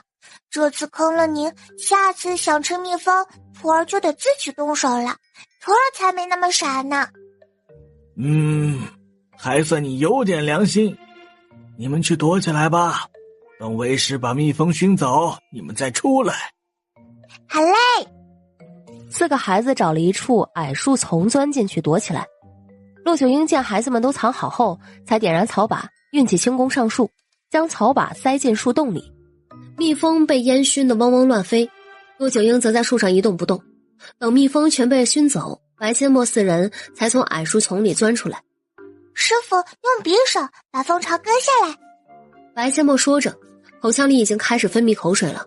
那小馋猫的模样，配上他那双不灵不灵的大眼睛，可爱极了。木儿丫头，你骑着狼王回去拿个菜盆，蜂蜜太多了，不好拿回去。好甜，好香，好美味，吃上一口，快乐似神仙。哇，好甜啊，甜到心坎里了。木儿丫头，还要再吃一块吗？不了，已经腻了，太甜了。你们呢？还要吃吗？不吃。晨儿，你们拿着蜂蛹，咱们回去吧。回到山洞入口处，白千墨摸摸狼王的大脑袋。二哈，你去找地方休息，等会我忙完了再来找你。狼王听话的让到一边，看着白千墨进入阵法后，才转身离开。木儿丫头，这个蜂蜜要如何从蜂巢里弄出来？这个简单，把蜂巢全都捣碎，然后用纱布包着挤，就能挤出来了。捣碎简单，可咱们上哪儿去找纱布去？徒儿有准备哦。说完，将手伸进了小挎包里，从空间里取出了一块方形纱布，扬了扬。臭丫头，准备的还挺齐全。那是必须的。瞧把你得意的，干活吧。好嘞。白千墨跑去山洞里找出从王府拿来的陶瓷罐。骆九英负责将蜂蜜巢捣碎，然后用纱布将捣碎的蜂蜜巢包起来，使劲挤。白千墨用另一只干净的盆接着蜂蜜，将蜂蜜全部挤出来，然后将蜂蜜倒进陶瓷罐中，盖上盖子，放阴凉干燥处保存。2罐蜂蜜够咱们吃好久啦。这回蜂蛹也够吃好多天了，蜂蜜也存了那么多，不用再去找方朝了吧？师傅，好东西怎么会嫌多呢？遇到了咱们照样去搞，越多越好。丫头，蜂蜜倒是能够保存，可蜂蛹如何保存啊？过几天不就长翅膀了吗？师傅，您带酒了吗？要那种高浓度的酒。带了2坛子好酒。那就好办了，把蜂蛹放进酒坛子里，然后密封起来，这样不仅能够吃到美味的蜂蛹，你还能喝到独特口味的蜂蛹酒哦。还有别的办法可以保存，那就是用盐水煮一会儿，捞出来晾干放凉，然后密封起来，放在温度比较低的地方，也可以长时间保存。那咱们今天就先把这些蜂蛹保存起来，等回去的时候还可以带一些回去给你父王他们吃。你父王再过几天应该会给咱们送粮食和蔬菜过来，到时候让他带回去便可。好耶，那咱们现在把所有的蜂蛹都取出来，您先把酒坛子装酒，其他的就用盐水煮了晾干。行，为师去拿酒坛子。陆九英说完，进入山洞中去拿酒坛。啊，好香啊！可现在全身无力。师傅，您能先给徒儿吃一块烤肉吗？丫头，再等一小会儿，马上就可以吃了。千墨妹妹，你先尝尝我做的干锅野兔，看看味道对不对。好啊，好啊。苏万清夹起一块兔肉喂进了白千墨嘴里，一脸期待地问：怎么样，好吃吗？好吃，太香了。之后的几天，白千墨他们不是在金英的配合下练轻功，就是在狼群的配合下练武功招式。晚饭后看一会儿书，便开始在山洞里盘膝练内力。苏万清除了做饭时间，也都跟着白千墨一起练功。7天后的上午，4个孩子正在狼群配合下练武功招式，陆九英则出去打猎。叶楚风夫妻牵着马给他们送粮食和蔬菜。在接近山洞的位置时，刚好看到4个孩子正与狼群搏斗。夫妻俩大惊失色，吓得心脏骤停，抽出武器就要冲上去解救孩子们。与此同时，狼群也以为叶楚风夫妻想要伤害他们的小爸爸，要转狼头，呲着牙便冲向夫妻俩。二哈回来，不得无礼，那是你们的爷爷奶奶。福尔母妃，快住手，别伤害了你们的孙子。墨儿，你跟为父好好说说，这到底是怎么回事？为父和你母妃咋还成爷爷奶奶了？为父有那么老吗？这些狼群都是孩儿的儿子女儿，孩儿是他们的爹，你和母妃当然就是爷爷奶奶啦。你是这些狼群的爹？是啊，他们都叫女儿爸爸，爸爸就是爹。啊哈，叫爸爸。王王一脸委屈，叶楚风夫妻一脸惊讶，还真叫爸爸了。叶楚风一脸的不敢置信。墨儿，你是为父的女儿还是儿子？当然是您的小棉袄女儿呀。女儿当爹，吓死本王了。墨儿，你可是女孩子，怎么会想到去当狼群的爹呢？嘿嘿，母妃，这样才拉风嘛，以后他们就是女儿的狼群大军。墨儿，意思是以后你还要把狼群带回家？父王可以吗？可以，完全可以。王府要是穷点儿，得被你这些儿子吃垮。本王认了个女儿，1年都还没有，居然就当爷爷了，跟做梦似的。墨儿啊，等回去让你黄伯伯也出点银子，他也是爷爷。这些狼群以后说不定还可以帮黄伯伯征战沙场，保家卫国。黄伯伯出点银子也是应该的，嘿嘿。得，这小坑货坑完师傅坑父王，坑完父王坑皇上，说不定以后连太上皇都坑。养那么多狼，一天得花多少银子呀？看来回去得弄个养猪场，再养些鸡鸭鹅什么的，还得盖狼圈，要命呀！养儿子都没这么费力，养孙子一天得起码1头猪，太费银子了。这便宜爷爷当的，哎呀，一言难尽。父王，八妹还养了一只臭鼬，那臭鼬放屁能臭出好几里呢。叶楚风嘴角狂抽，被刺激的心跳速度飙升。墨儿啊，你就不能养点正常点的东西吗？那玩意儿带回王府，王府还能住人吗？父王，你就放心吧，没有女儿的允许，臭鼬是不敢随便放屁的。真的？当然是真的啦。父王，是真的。自从八妹把臭鼬带回山洞，还一次都没放过屁呢。那就好，走吧，咱们去山洞。为父呢，给你们送了些粮食和蔬菜。好。对了，父王，您带酒了吗？带了。你师傅的酒喝完了？没有，拿来泡蜂蛹了。女儿还把吃不完的蜂蛹用盐水煮了晾干，等您和母妃回去的时候带回去吃。哦，还有蜂蜜，您也一起带回去，给黄伯伯也送一些。行，本王的乖女儿就是孝顺。哎，等等，你又去捅蜜蜂窝了，有没有被蛰？还有，你收服狼群，有没有受伤啊？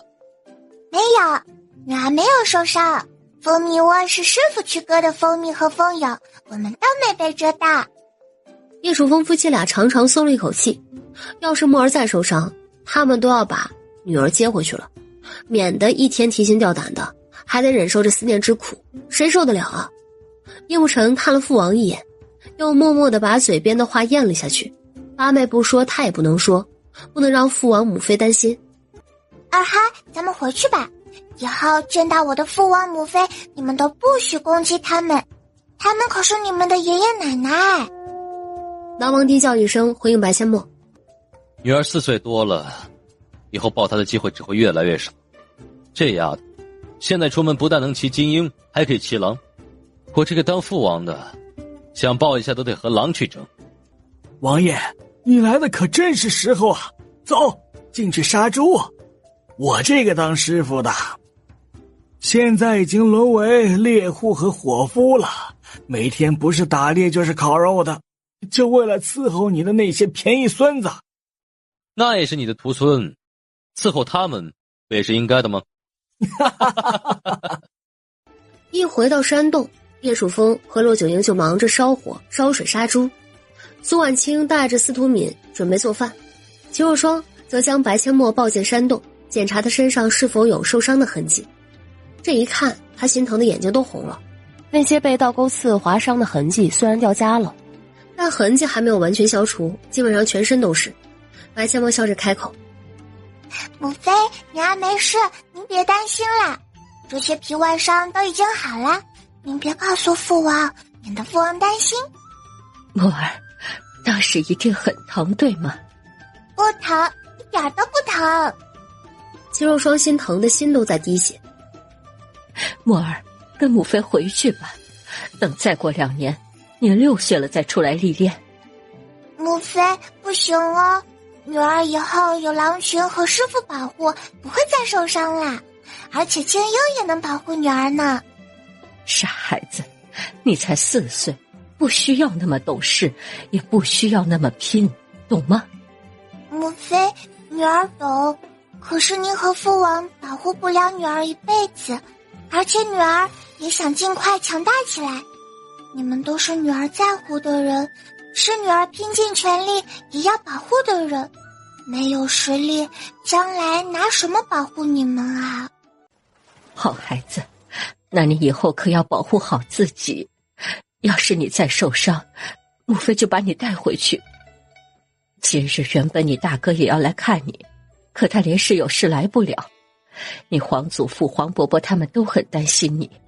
你上次回去，他们知道你受伤，就要你父王把你接回去了。皇祖父他们怎么知道女儿受伤的？是厨娘李大娘说漏了嘴，你父王还差点被你皇祖父拿鞋底子抽呢。为什么呀？因为你父王瞒着他们你受伤的事。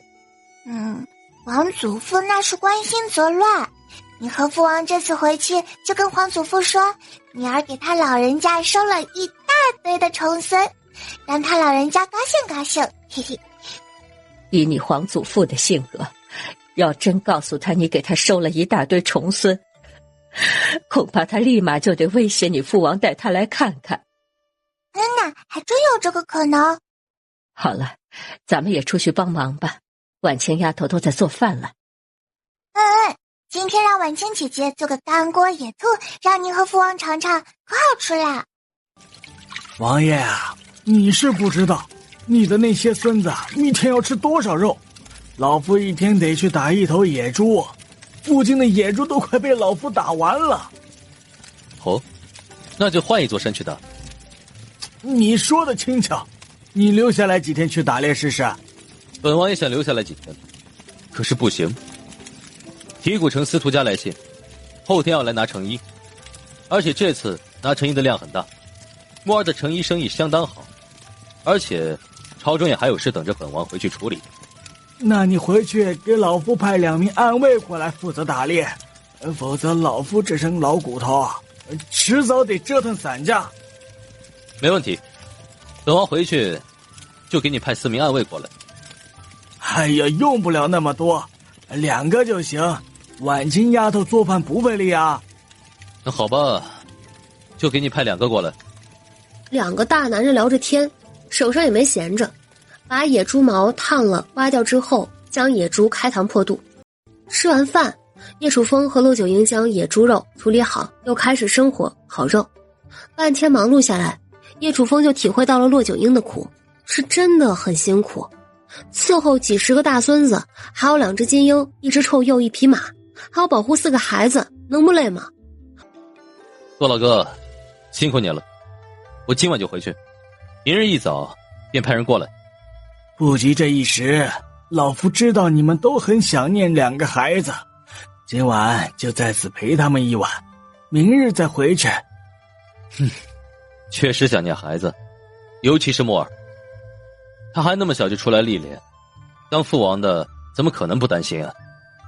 放心吧，木儿丫头很坚强，做事又很有毅力，要是没点本事，她又怎么可能驯服狼王，给你收那么些大孙子？是呀，木儿虽然是女孩子，可她那么努力，将来长大了，本事绝不会比男人差。父王，你和母妃今晚就别回去了，现在时辰尚早，咱们再出去碰碰运气，看看还能不能找到蜂蜜窝，再弄点蜂蛹和蜂蜜给您带回去。蜂蜜给皇祖母和皇伯母泡水喝，能美容养颜呢。好，为父今日呀，就陪你去找蜜蜂窝。木儿丫头，记得带上盆。徒儿知道。带盆做什么呀？装蜂蜜。哦。叶楚风恍然大悟，白千墨拎着一个盆出了阵法后，便爬上了狼王的背，拍拍狼王的大脑袋说道：啊哈，带爸爸去找蜂蜜窝，爸爸想吃蜂蜜啦。好家伙，尔哈你居然知道这儿有蜜蜂窝，前2天你都不带我来。还有什么地方有蜂蜜，老实给爸爸交代。狼王驮着白千墨就要从另一个方向走，白千墨赶紧开口阻止：尔哈别急，等把这个蜜蜂窝捅了再去。木儿丫头，来给为师武装一下，为师去熏蜜蜂。来喽！白千墨从狼王的背上跳下来，将手伸进了小挎包里，取出匕首和白纱，将骆九婴武装好之后，骆九婴开始弄干草熏蜜蜂，其他人则盯着蜂窝，将大部分蜜蜂熏走。骆九婴打开岩洞，一层层蜜蜂蜂巢露了出来。哇，发财了发财了，好多蜂蜜和蜂蛹。师傅，先弄一小块给徒儿解解馋。骆九婴宠溺地看了白千墨一眼，用匕首割下一小块蜜巢递给他：小馋猫，吃吧。多谢师傅。司徒敏伸出粉嫩的小舌头，将嘴角的口水舔干净，下一秒又流了出来。骆九婴割了一小块蜜巢递给他：快吃吧。多谢骆大夫。快吃吧，晨儿和婉清丫头稍等一下，等会儿让你们吃个够。老夫先把蜂蛹弄出来。一层层的蜂蛹被骆九婴取出来放到一旁，接下来便是取蜜蜂。晨儿，把盆送过来。叶慕辰赶紧把盆送过去，骆九婴将蜜蜂一层层的取出，放进盆里。不少蜜蜂围着蜂蜜不肯离开，看着全黄透亮的蜜蜂，叶楚风和秦若霜十分震撼。身为高高在上的摄政王和摄政王妃，他们还是第一次看到蜜蜂居然是这个样子的，香香甜甜的气味飘进他们的鼻孔，原来这就是蜂蜜最原始的味道。这蜂蜜的味道闻着可真诱人呢。母妃，这样大蜂巢的蜂蜜吸一口才叫快乐似神仙。超级过瘾，超级甜，哇塞，太满足啦！三个大人一脸宠溺地看着白阡陌，那享受的小表情逗得三人轻笑出声。等骆九婴将蜜巢全部取出来，他取下手套，一人掰了一小块分给大伙品尝，自己也掰了一小块吸了起来，散发着花香，甜滋滋的味道充斥着众人的口腔。秦若霜一脸享受的开口：难怪墨儿冒着被蜜蜂蛰了的风险也要捅蜂窝，真的是非常的香甜。走，咱们去找下一个蜂窝，啊哈，知道哪儿有。这一天，白阡陌一行人收获满满，装蜂蜜的盆子堆得尖尖的，装都装不下。骆九婴端着盆，其他人抱着蜂蛹返回山洞。墨儿丫头，还有瓷罐吗？还有这2个，徒儿这就去拿。骆九婴用2个盆子将蜜巢捣碎，然后用纱布将蜜蜂过滤出来，装了满满2罐，还剩下半盆蜂蜜，没陶瓷罐装了。看来明天呀，本王得让人多带几个装蜂蜜的罐子过来。春儿，咱们还是今晚回去吧，这山洞也不好住那么多人。父王和皇兄恐怕已经在王府等咱们带孩子们的消息回去了。母妃，女儿不在您的身边，您和父王要保重身体。另外，告诉皇祖父和皇伯伯他们，让他们不要担心，我们不会有危险的。好，你也是，别再让自己受伤了，否则母妃会心疼死的。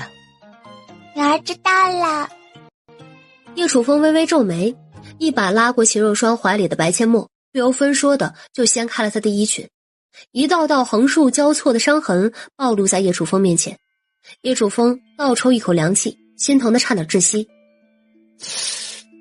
墨儿，这些伤是如何弄的？白阡陌见瞒不住了，只好老老实实交代。父王，这些伤是女儿与蓝王对决时被倒钩刺刮伤的，只是一点皮外伤，现在已经好了，您别担心。哎呀，傻孩子，伤成这样你都不告诉父王，就怕父王担心。孩子，你可以不用那么懂事，父王反倒希望呀，你多跟父王撒撒娇。父王，女儿已经不是3岁小孩了，能驯服那么大一群狼，受这么点皮外伤，女儿觉得很值。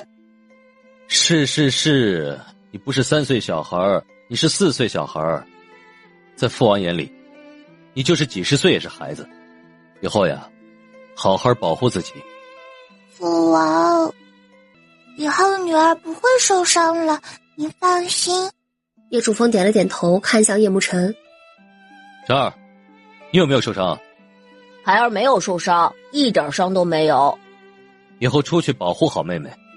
是，孩儿定会拼了命的保护好八妹。叶楚风又看向了苏婉清和司徒敏，2个小丫头赶紧摇头表态：王爷，我们都没有受伤。那就好，记得保护好自己。是，王爷。叶楚风一手搂着白阡陌，一手给白阡陌捋了捋有些乱的头发，然后一脸不舍地放开他，起身说道：多老哥，我们该回去了。父王，您和母妃把4罐蜂蜜和蜂蛹全都带回去，蜂蜜给我母亲1罐，母妃1罐，皇祖母和皇伯母各1罐，泡水喝的话用温开水就行。蜂蛹也给我母亲送去一些，顺便帮我带句话，就说我很好，让她不必担心。好，父王会帮你把话带到的。多谢父王。傻孩子，跟父王不必说谢，风友你们留一下，其他的父王带走。不用留，我们要吃就让二哈带我们去找。二哈可是这片森林的王，哪有蜂蜜他都知道。那好吧。夫妻俩在骆九婴的帮助下，将要带回去的蜂蛹和蜂蜜装好，在骆九婴和几个孩子的目送下离开了山洞。京城摄政王府，皇上、皇后、太上皇、太后、老六和小九在王府大门口眼巴巴地看着道路尽头，期待着这叶楚风夫妻从拐角处出来。哎呀，怎么还不回来呀？不会是姑的小乖孙又出什么事了吧？你能不能不要胡思乱想？你就不能盼着点木耳丫头好？乌鸦嘴！呸呸呸！我的小乖孙福大命大，吉人自有天相，才不会出事呢。道路尽头的拐角处，隐约传来了马蹄声。太上皇一行人瞬间屏住呼吸，眼睛一眨不眨地盯着道路尽头的拐角处，越来越近。终于，叶楚风夫妻牵着马出现在太上皇他们的视线中。哎呀，终于回来了，天都快黑了才回来。哎，怎么样啊？姑的小乖孙好好的吗？好呀，孩子们好得很，还让儿臣呀给您带了不少蜂蛹，让您吃个够。真的呀？姑的小乖孙没有受伤，有没有吃苦呀？真的，孩子们没有受伤，也没吃什么苦，生活多姿多彩，每天都有吃不完的蜂蜜和蜂蛹。最重要的是，您还多了一大群重孙，儿臣也当爷爷了。齐若双小阻止叶楚风已经来不及了，只能嗔怪地瞪了他一眼。叶楚风瞬间反应过来，糟糕，这下把太上皇的好奇心给彻底勾出来了。什么玩意儿啊？姑当太祖父了，一大群重孙是多少呀？至少20-30。20-30？哪儿来的孩子呀？谁的孩子呀？叶楚风发现闲来无事逗逗父皇还挺有意思的。还能是谁的呀？莫儿的呀。不等叶楚风说完，太上皇脱下一只鞋子，直接砸向了叶楚风。臭小子，逗你老子好玩是吧？莫儿丫头才4岁，又是在大山里，上哪儿弄那么多孩子去啊？叶楚风侧身躲避，太上皇的鞋子飞出去老远，可见他有多用力。太上皇继续发飙：臭小子，骗了你老子居然还敢躲，还不去把姑的鞋子捡回来啊？叶楚风笑得那叫一个灿烂，转身去把太上皇的鞋子捡回来。父皇，儿臣怎么就骗您了？您是真的成太爷爷了，儿臣也当爷爷了。编，你继续编。要真是莫儿丫头的孩子，那不得叫你外祖父？呸，不对，莫儿丫头怎么可能有孩子呀？老四今天一定是哪根筋搭错了，完全不正常。四弟，你觉得朕和父皇会相信吗？朕就是相信天塌了，也不会相信莫儿有孩子，他才多大呀？皇兄，王爷说的都是真的，你也当爷爷了。弟妹，你怎么也学会说谎骗人了？皇兄，臣弟和双儿还真没骗你们，莫儿是不可能有孩子。但臣弟说过，咱们的那些个孙子是人吗？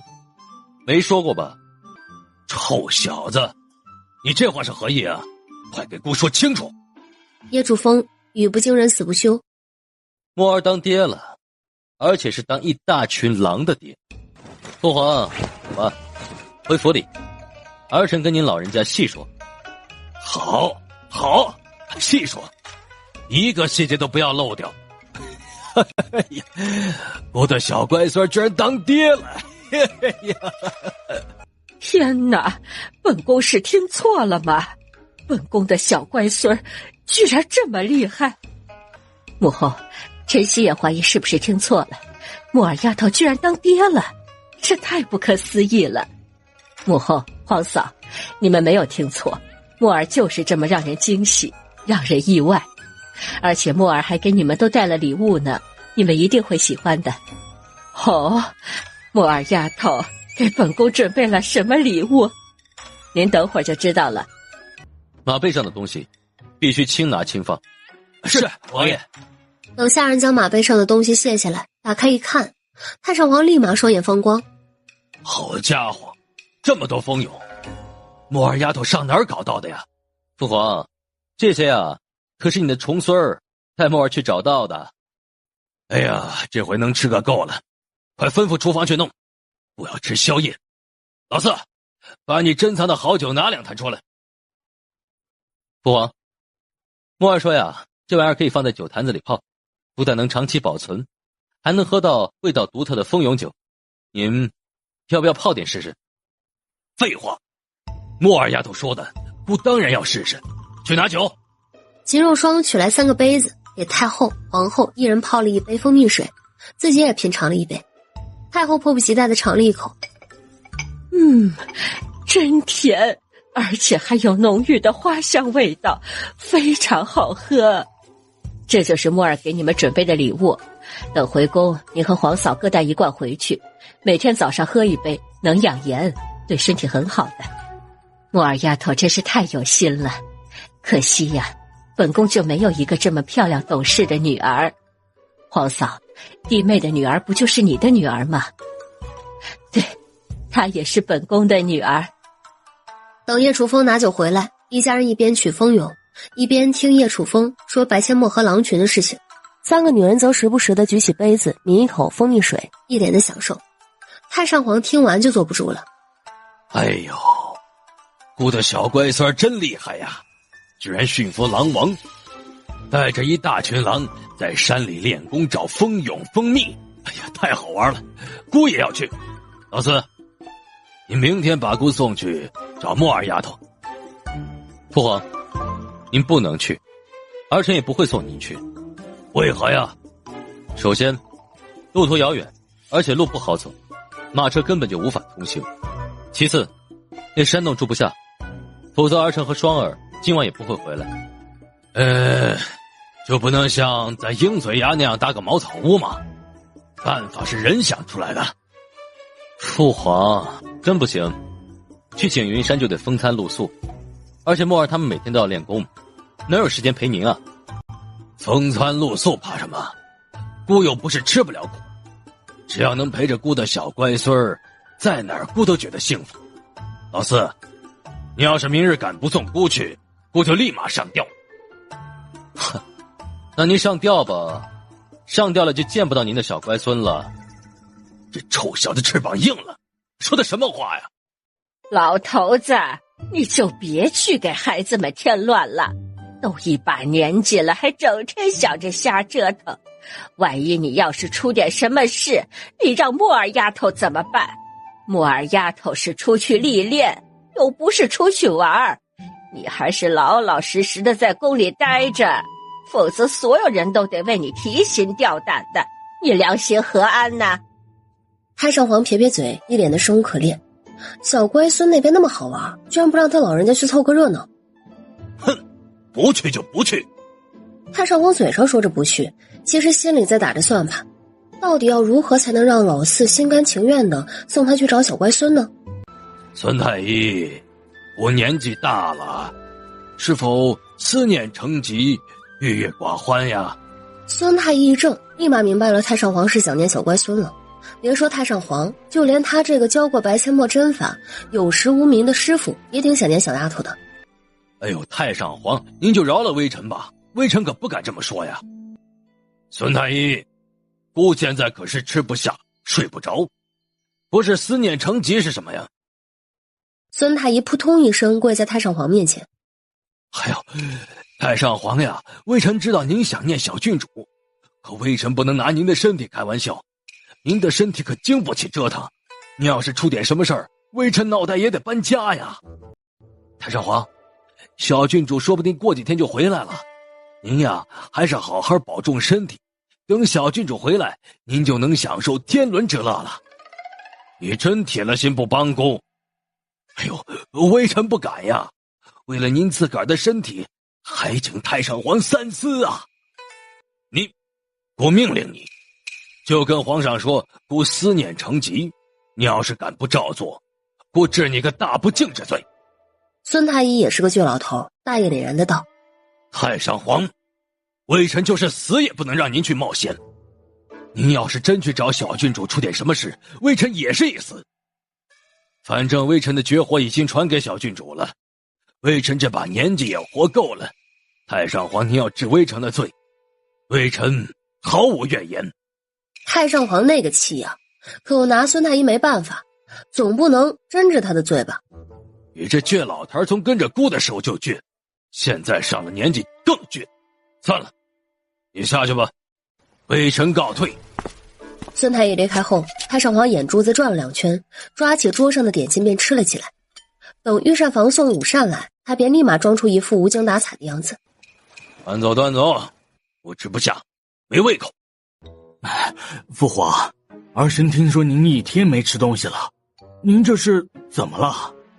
我没事，不只是想小乖孙了。不知道2个孩子在山里过得可好，有没有受苦呀？父皇，回屋吧，儿臣让太医给您请个平安脉。我的小乖孙儿什么时候才回来呀？跟着皇上身后的孙太医抽了抽嘴角。太上皇还是不死心吗？这不又开始演戏了。快了，木儿丫头过几天就回来了。父皇，回屋吧，你想吃点什么？儿臣让御膳房准备。我什么也不想吃，你回去吧，我没事。还是让孙太医给您把把脉吧。怎么又是孙太医这个倔老头啊？好你个孙太医，你要是敢坏姑的好事，姑绝对要你好看。回过头来，太上皇冷飕飕的瞪了孙太医一眼，孙太医吓得缩了缩脖子。回到屋里，孙太医给太上皇把脉，由于布条绑得不紧，脉搏没什么变化。让太上皇意外的是，孙太医居然按照他之前所说的话跟皇上说了，说的就是太上皇思念成疾，郁郁寡欢。太上皇心里暗喜，看来在手臂上绑布条还是有用的。父皇，明日早朝，儿臣跟四弟商量一下，不行就让木儿丫头回来一趟，您可不能不吃东西。这怎么行？木儿丫头回来，不还怎么去玩啊？哎呀，姑没事，你回去吧，让姑一个人静一静。父王，您总得让儿臣和四弟商量一下吧，儿臣又不知道木儿丫头在什么地方。儿臣跟四弟商量一下，是让木儿丫头回来看您，还是送您去看木儿丫头，得让四弟决定。我知道了，你回去吧。我要是饿了，自然会吃。那儿臣先行告退。去吧。皇上，太上皇身体没什么问题，只是思念小郡主，想去看望老郡主。而且太上皇也不是没吃东西。孙太医此话怎讲？皇上，晚些时候您不妨去御膳房看看。皇上了然，原来太上皇是装的。到了晚上，皇上悄悄来到御膳房附近，躲在一个不起眼的角落中，静静的等待太上皇出现。太上皇，奴才已经为您准备了酱牛肉，这次是奴才偷偷藏的，不会被人发现。不错，你小子有眼力见，我快饿死了，快去把酱牛肉给姑拿来。奴才这就去拿。就在太上皇吃的正满足的时候，皇上从角落中走了出来。父皇，您想吃东西，干嘛偷偷摸摸的？又不是不让您吃。臭小子，你想吓死你老子什么？父皇，为了去找木儿，您还真是费尽心思啊，居然装病不吃饭，儿臣迟早被您吓死。谁让你们都不让姑去找木儿丫头？姑都这把年纪了，还能出去玩几次呀？哼！儿臣不是不让您去，而是路途遥远，您经得起折腾，儿子也经不起笑呀。您还是打消了去景明山的念头吧。我身体硬朗得很，去景云山这点路程算什么？您看您就是逞强，回去吧，想吃什么，儿臣让人给您准备。我不吃了，饿死算了。哼！又耍小孩子脾气，感觉您比木儿丫头还小。父皇，儿臣让人给您做一碗面如何？不吃。翌日早朝过后，皇上将叶楚风留下，跟他说了太上皇的事。叶楚风也是一脸无奈。哎呀，臣弟传信给骆老哥，让木儿回来一趟吧。父皇再这么折腾下去，也不是办法呀。可不是嘛，跟个孩子似的，越是上了年纪，越像个孩子，一心只想着出去玩。算了，父皇已经上了年纪，以后能出去玩的机会也不多了。臣弟亲自送父皇去景云山，让他老人家去玩几天吧。怎么去？你让他这么大年纪骑马上景云山，合适吗？不合适，父皇经不起那样的折腾。臣弟让暗卫用软椅轿把他抬上去。什么软椅轿？就是用一把藤椅垫上垫子，绑上2根结实的木头。这办法还可以。走吧，去跟父皇说，让他老人家开心开心。叶楚风点头，兄弟俩往太上皇寝宫走去。来到太上皇寝宫门口，就听到太上皇不耐烦的声音：拿走拿走，我什么都不吃。父皇，您确定不吃？不吃不吃，饿死也不吃。这样呀，那儿臣就只能传信让木儿回来看您了。您不吃东西，去的时候万一路上饿晕了摔了，皇兄非砍了儿臣不可。哼，我就是不。什么？你小子说什么？你再说一遍。不说，您爱吃不吃，不吃更好。儿臣先回去了。哎，你站住！我现在就吃，现在马上吃。快，把早膳给姑端过来。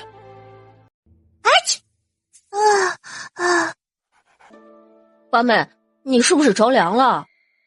没有呀，就是莫名其妙打了个喷嚏。应该是谁在念叨我。你没事就好，咱们也练了好一会儿了，休息一下继续练。休息一下，我要挑战2匹狼。好，我挑战3匹。我1匹狼都干不过，累死我了。等你内力再深厚一些，你就能干过1匹狼啦，而且也不会像现在这么累。我什么时候才能练出内力呀？婉清姐姐，你别急，小米也练了大半年才练出一点点内力，练功是急不来的。就是，还是八妹用太极拳结合，才能那么快练出内力呢。我当初可是练了1年才感受到内力的存在。哦，那我不着急了，慢慢来。来吧，咱们继续练武。没有内力，咱们就把基础打好，将来才会越来越强。快救孩子呀！父皇，您忘了，那些狼都是您的重孙啊。对，故意着急就给忘了。二哈不得无礼，你们的太爷爷来啦！来个爷爷奶奶也就算了，咋还来了个太爷爷？这辈分得有多小啊！好生气呀，就不能少出来几个亲戚吗？王祖父，您怎么来啦？怎么，不想你了，就不能来看看你们呀？王祖父，您不该来，这深山里哪有家里舒服啊？路途颠簸不说，还得风餐露宿，这就不是您该来的地方。您吃苦受累，孙女可是会心疼的。王祖父，八妹说的对，您上了年纪就不该出来陪着我们风餐露宿。您要是出点什么事，孙儿和八妹都得自责死。您玩2天就赶快回去吧，否则我们都没法专心练功了。你们这是嫌弃皇祖父碍手碍脚啊？不是，怎么会嫌弃您呢？是担心您。这深山不比在家里，万一着凉怎么办啊？你吃不好睡不好，我们都心疼。不过您出来走走也好，整天闷在宫里，心情也会郁闷。只要别玩得太野就行了。走，咱们回山洞。木儿丫头，你师傅呢？哦，他在杀猪啊，得给狼群和精英准备食物。这些狼群可能吃了，每天要吃好多好多肉。骆九婴和两名暗卫正埋头给野猪烫毛刮毛，太上皇看的眼睛都直了。好大的野猪呀，还有2个尖尖的大獠牙。骆大夫，你把那2个獠牙给姑取下来，姑留着做个纪念。骆九婴和两名暗卫抬头，一见到太上皇就要行礼。太上皇出声阻止：哎，在外面没有太上皇，只有个贪玩的老头，不必多礼。太上皇，您老到山洞里休息一下，让婉清丫头给您泡上一碗蜂蜜水。野猪獠牙我给您留着。墨儿，你和陈二带皇祖父去休息，为父过去帮忙。好的，父王，你辛苦啦。傻丫头，去吧。墨儿丫头，今日带皇祖父出去逛逛，认识一下姑的那些重孙，顺便出去捅个蜜蜂窝如何？出去认识一下您的那些重孙可以，但捅蜜蜂窝您不能去。为何呀？附近的蜜蜂窝都被我们掏完啦，要找得去别的山上找，您走得动吗？原来如此，那走吧，去认识一下姑的那些重孙。捅蜜蜂窝，姑就不去了。皇祖父，他叫二哈，是狼王。二哈，这是你太爷爷，以后不许吓到他老人家，否则爸爸对你不客气。丫头，只有这一匹狼有名字呀，其他的狼没有吗？没有，那么多的狼，起了名字孙女也记不住，干脆就不起了。说的也是。太上皇试探性的伸出手去抚摸狼王，没想到狼王对他根本就不防备，反而还凑上了他的大脑袋。不错，不错，这重孙真懂事呀。皇祖父，你想不想吃干锅野兔？又香又辣又过瘾的那种。想呀。好嘞，安排。二哈，你们去打几只野兔回来，给你们的太爷爷做干锅野兔，快去。狼王带着狼群转身离开，白阡陌则牵着太上皇返回山洞。皇祖父，孙女教你一套拳法，能强身健体哦。哦，这想法好，来吧。白阡陌动作非常慢，一个动作一个动作的教太上皇，教他打太极拳。皇祖父，以后你每天早上都打2遍太极拳，身体会越来越强壮的。好，我每天都坚持打拳。你慢点，这个动作我没看清楚。二哈，你太爷爷好不容易来一趟，他老人家就喜欢吃蜂蛹，咱们去给他老人家搞一点儿。走，出发找蜜蜂窝去。狼王大叫一声，狼群瞬间分散开来，往各个方向去寻找。白阡陌眨眨眼睛，一脸的兴奋。还是二哈有办法，这样找就容易多了。走，咱们也出发。半个多时辰后，狼王找到一窝蜜蜂。骆九婴把蜜蜂熏走后，依然先弄点蜂蜜给4个孩子解馋。4个孩子一脸享受地吸着蜂蜜，看着骆九婴一点点地将蜂蛹和蜂蜜割出来。二哈，你太棒了！等会儿继续去找，给你太爷爷多弄点蜂蛹。狼王满眼委屈，怎么又提太爷爷？这辈分还能再小点吗？看到老虎，白阡陌非但不害怕，反而兴奋不已。啊哈，让你的同伴别来，别把老虎吓跑了，不要和他切磋武功。师傅，这只大老虎就留给徒儿和七哥练手，您在一旁看着就行。徒儿和七哥遇到危险，您再出手。墨儿丫头，你不会还想着驯服这只老虎吧？不，成年老虎是很难驯服的。就算当时驯服了，以后还有伤人的可能，也是难改。要驯服老虎，必须从幼崽开始教，否则会很危险。骆九婴松了一口气，他就怕白阡陌心血来潮，连老虎都想驯服，到时候害人害己。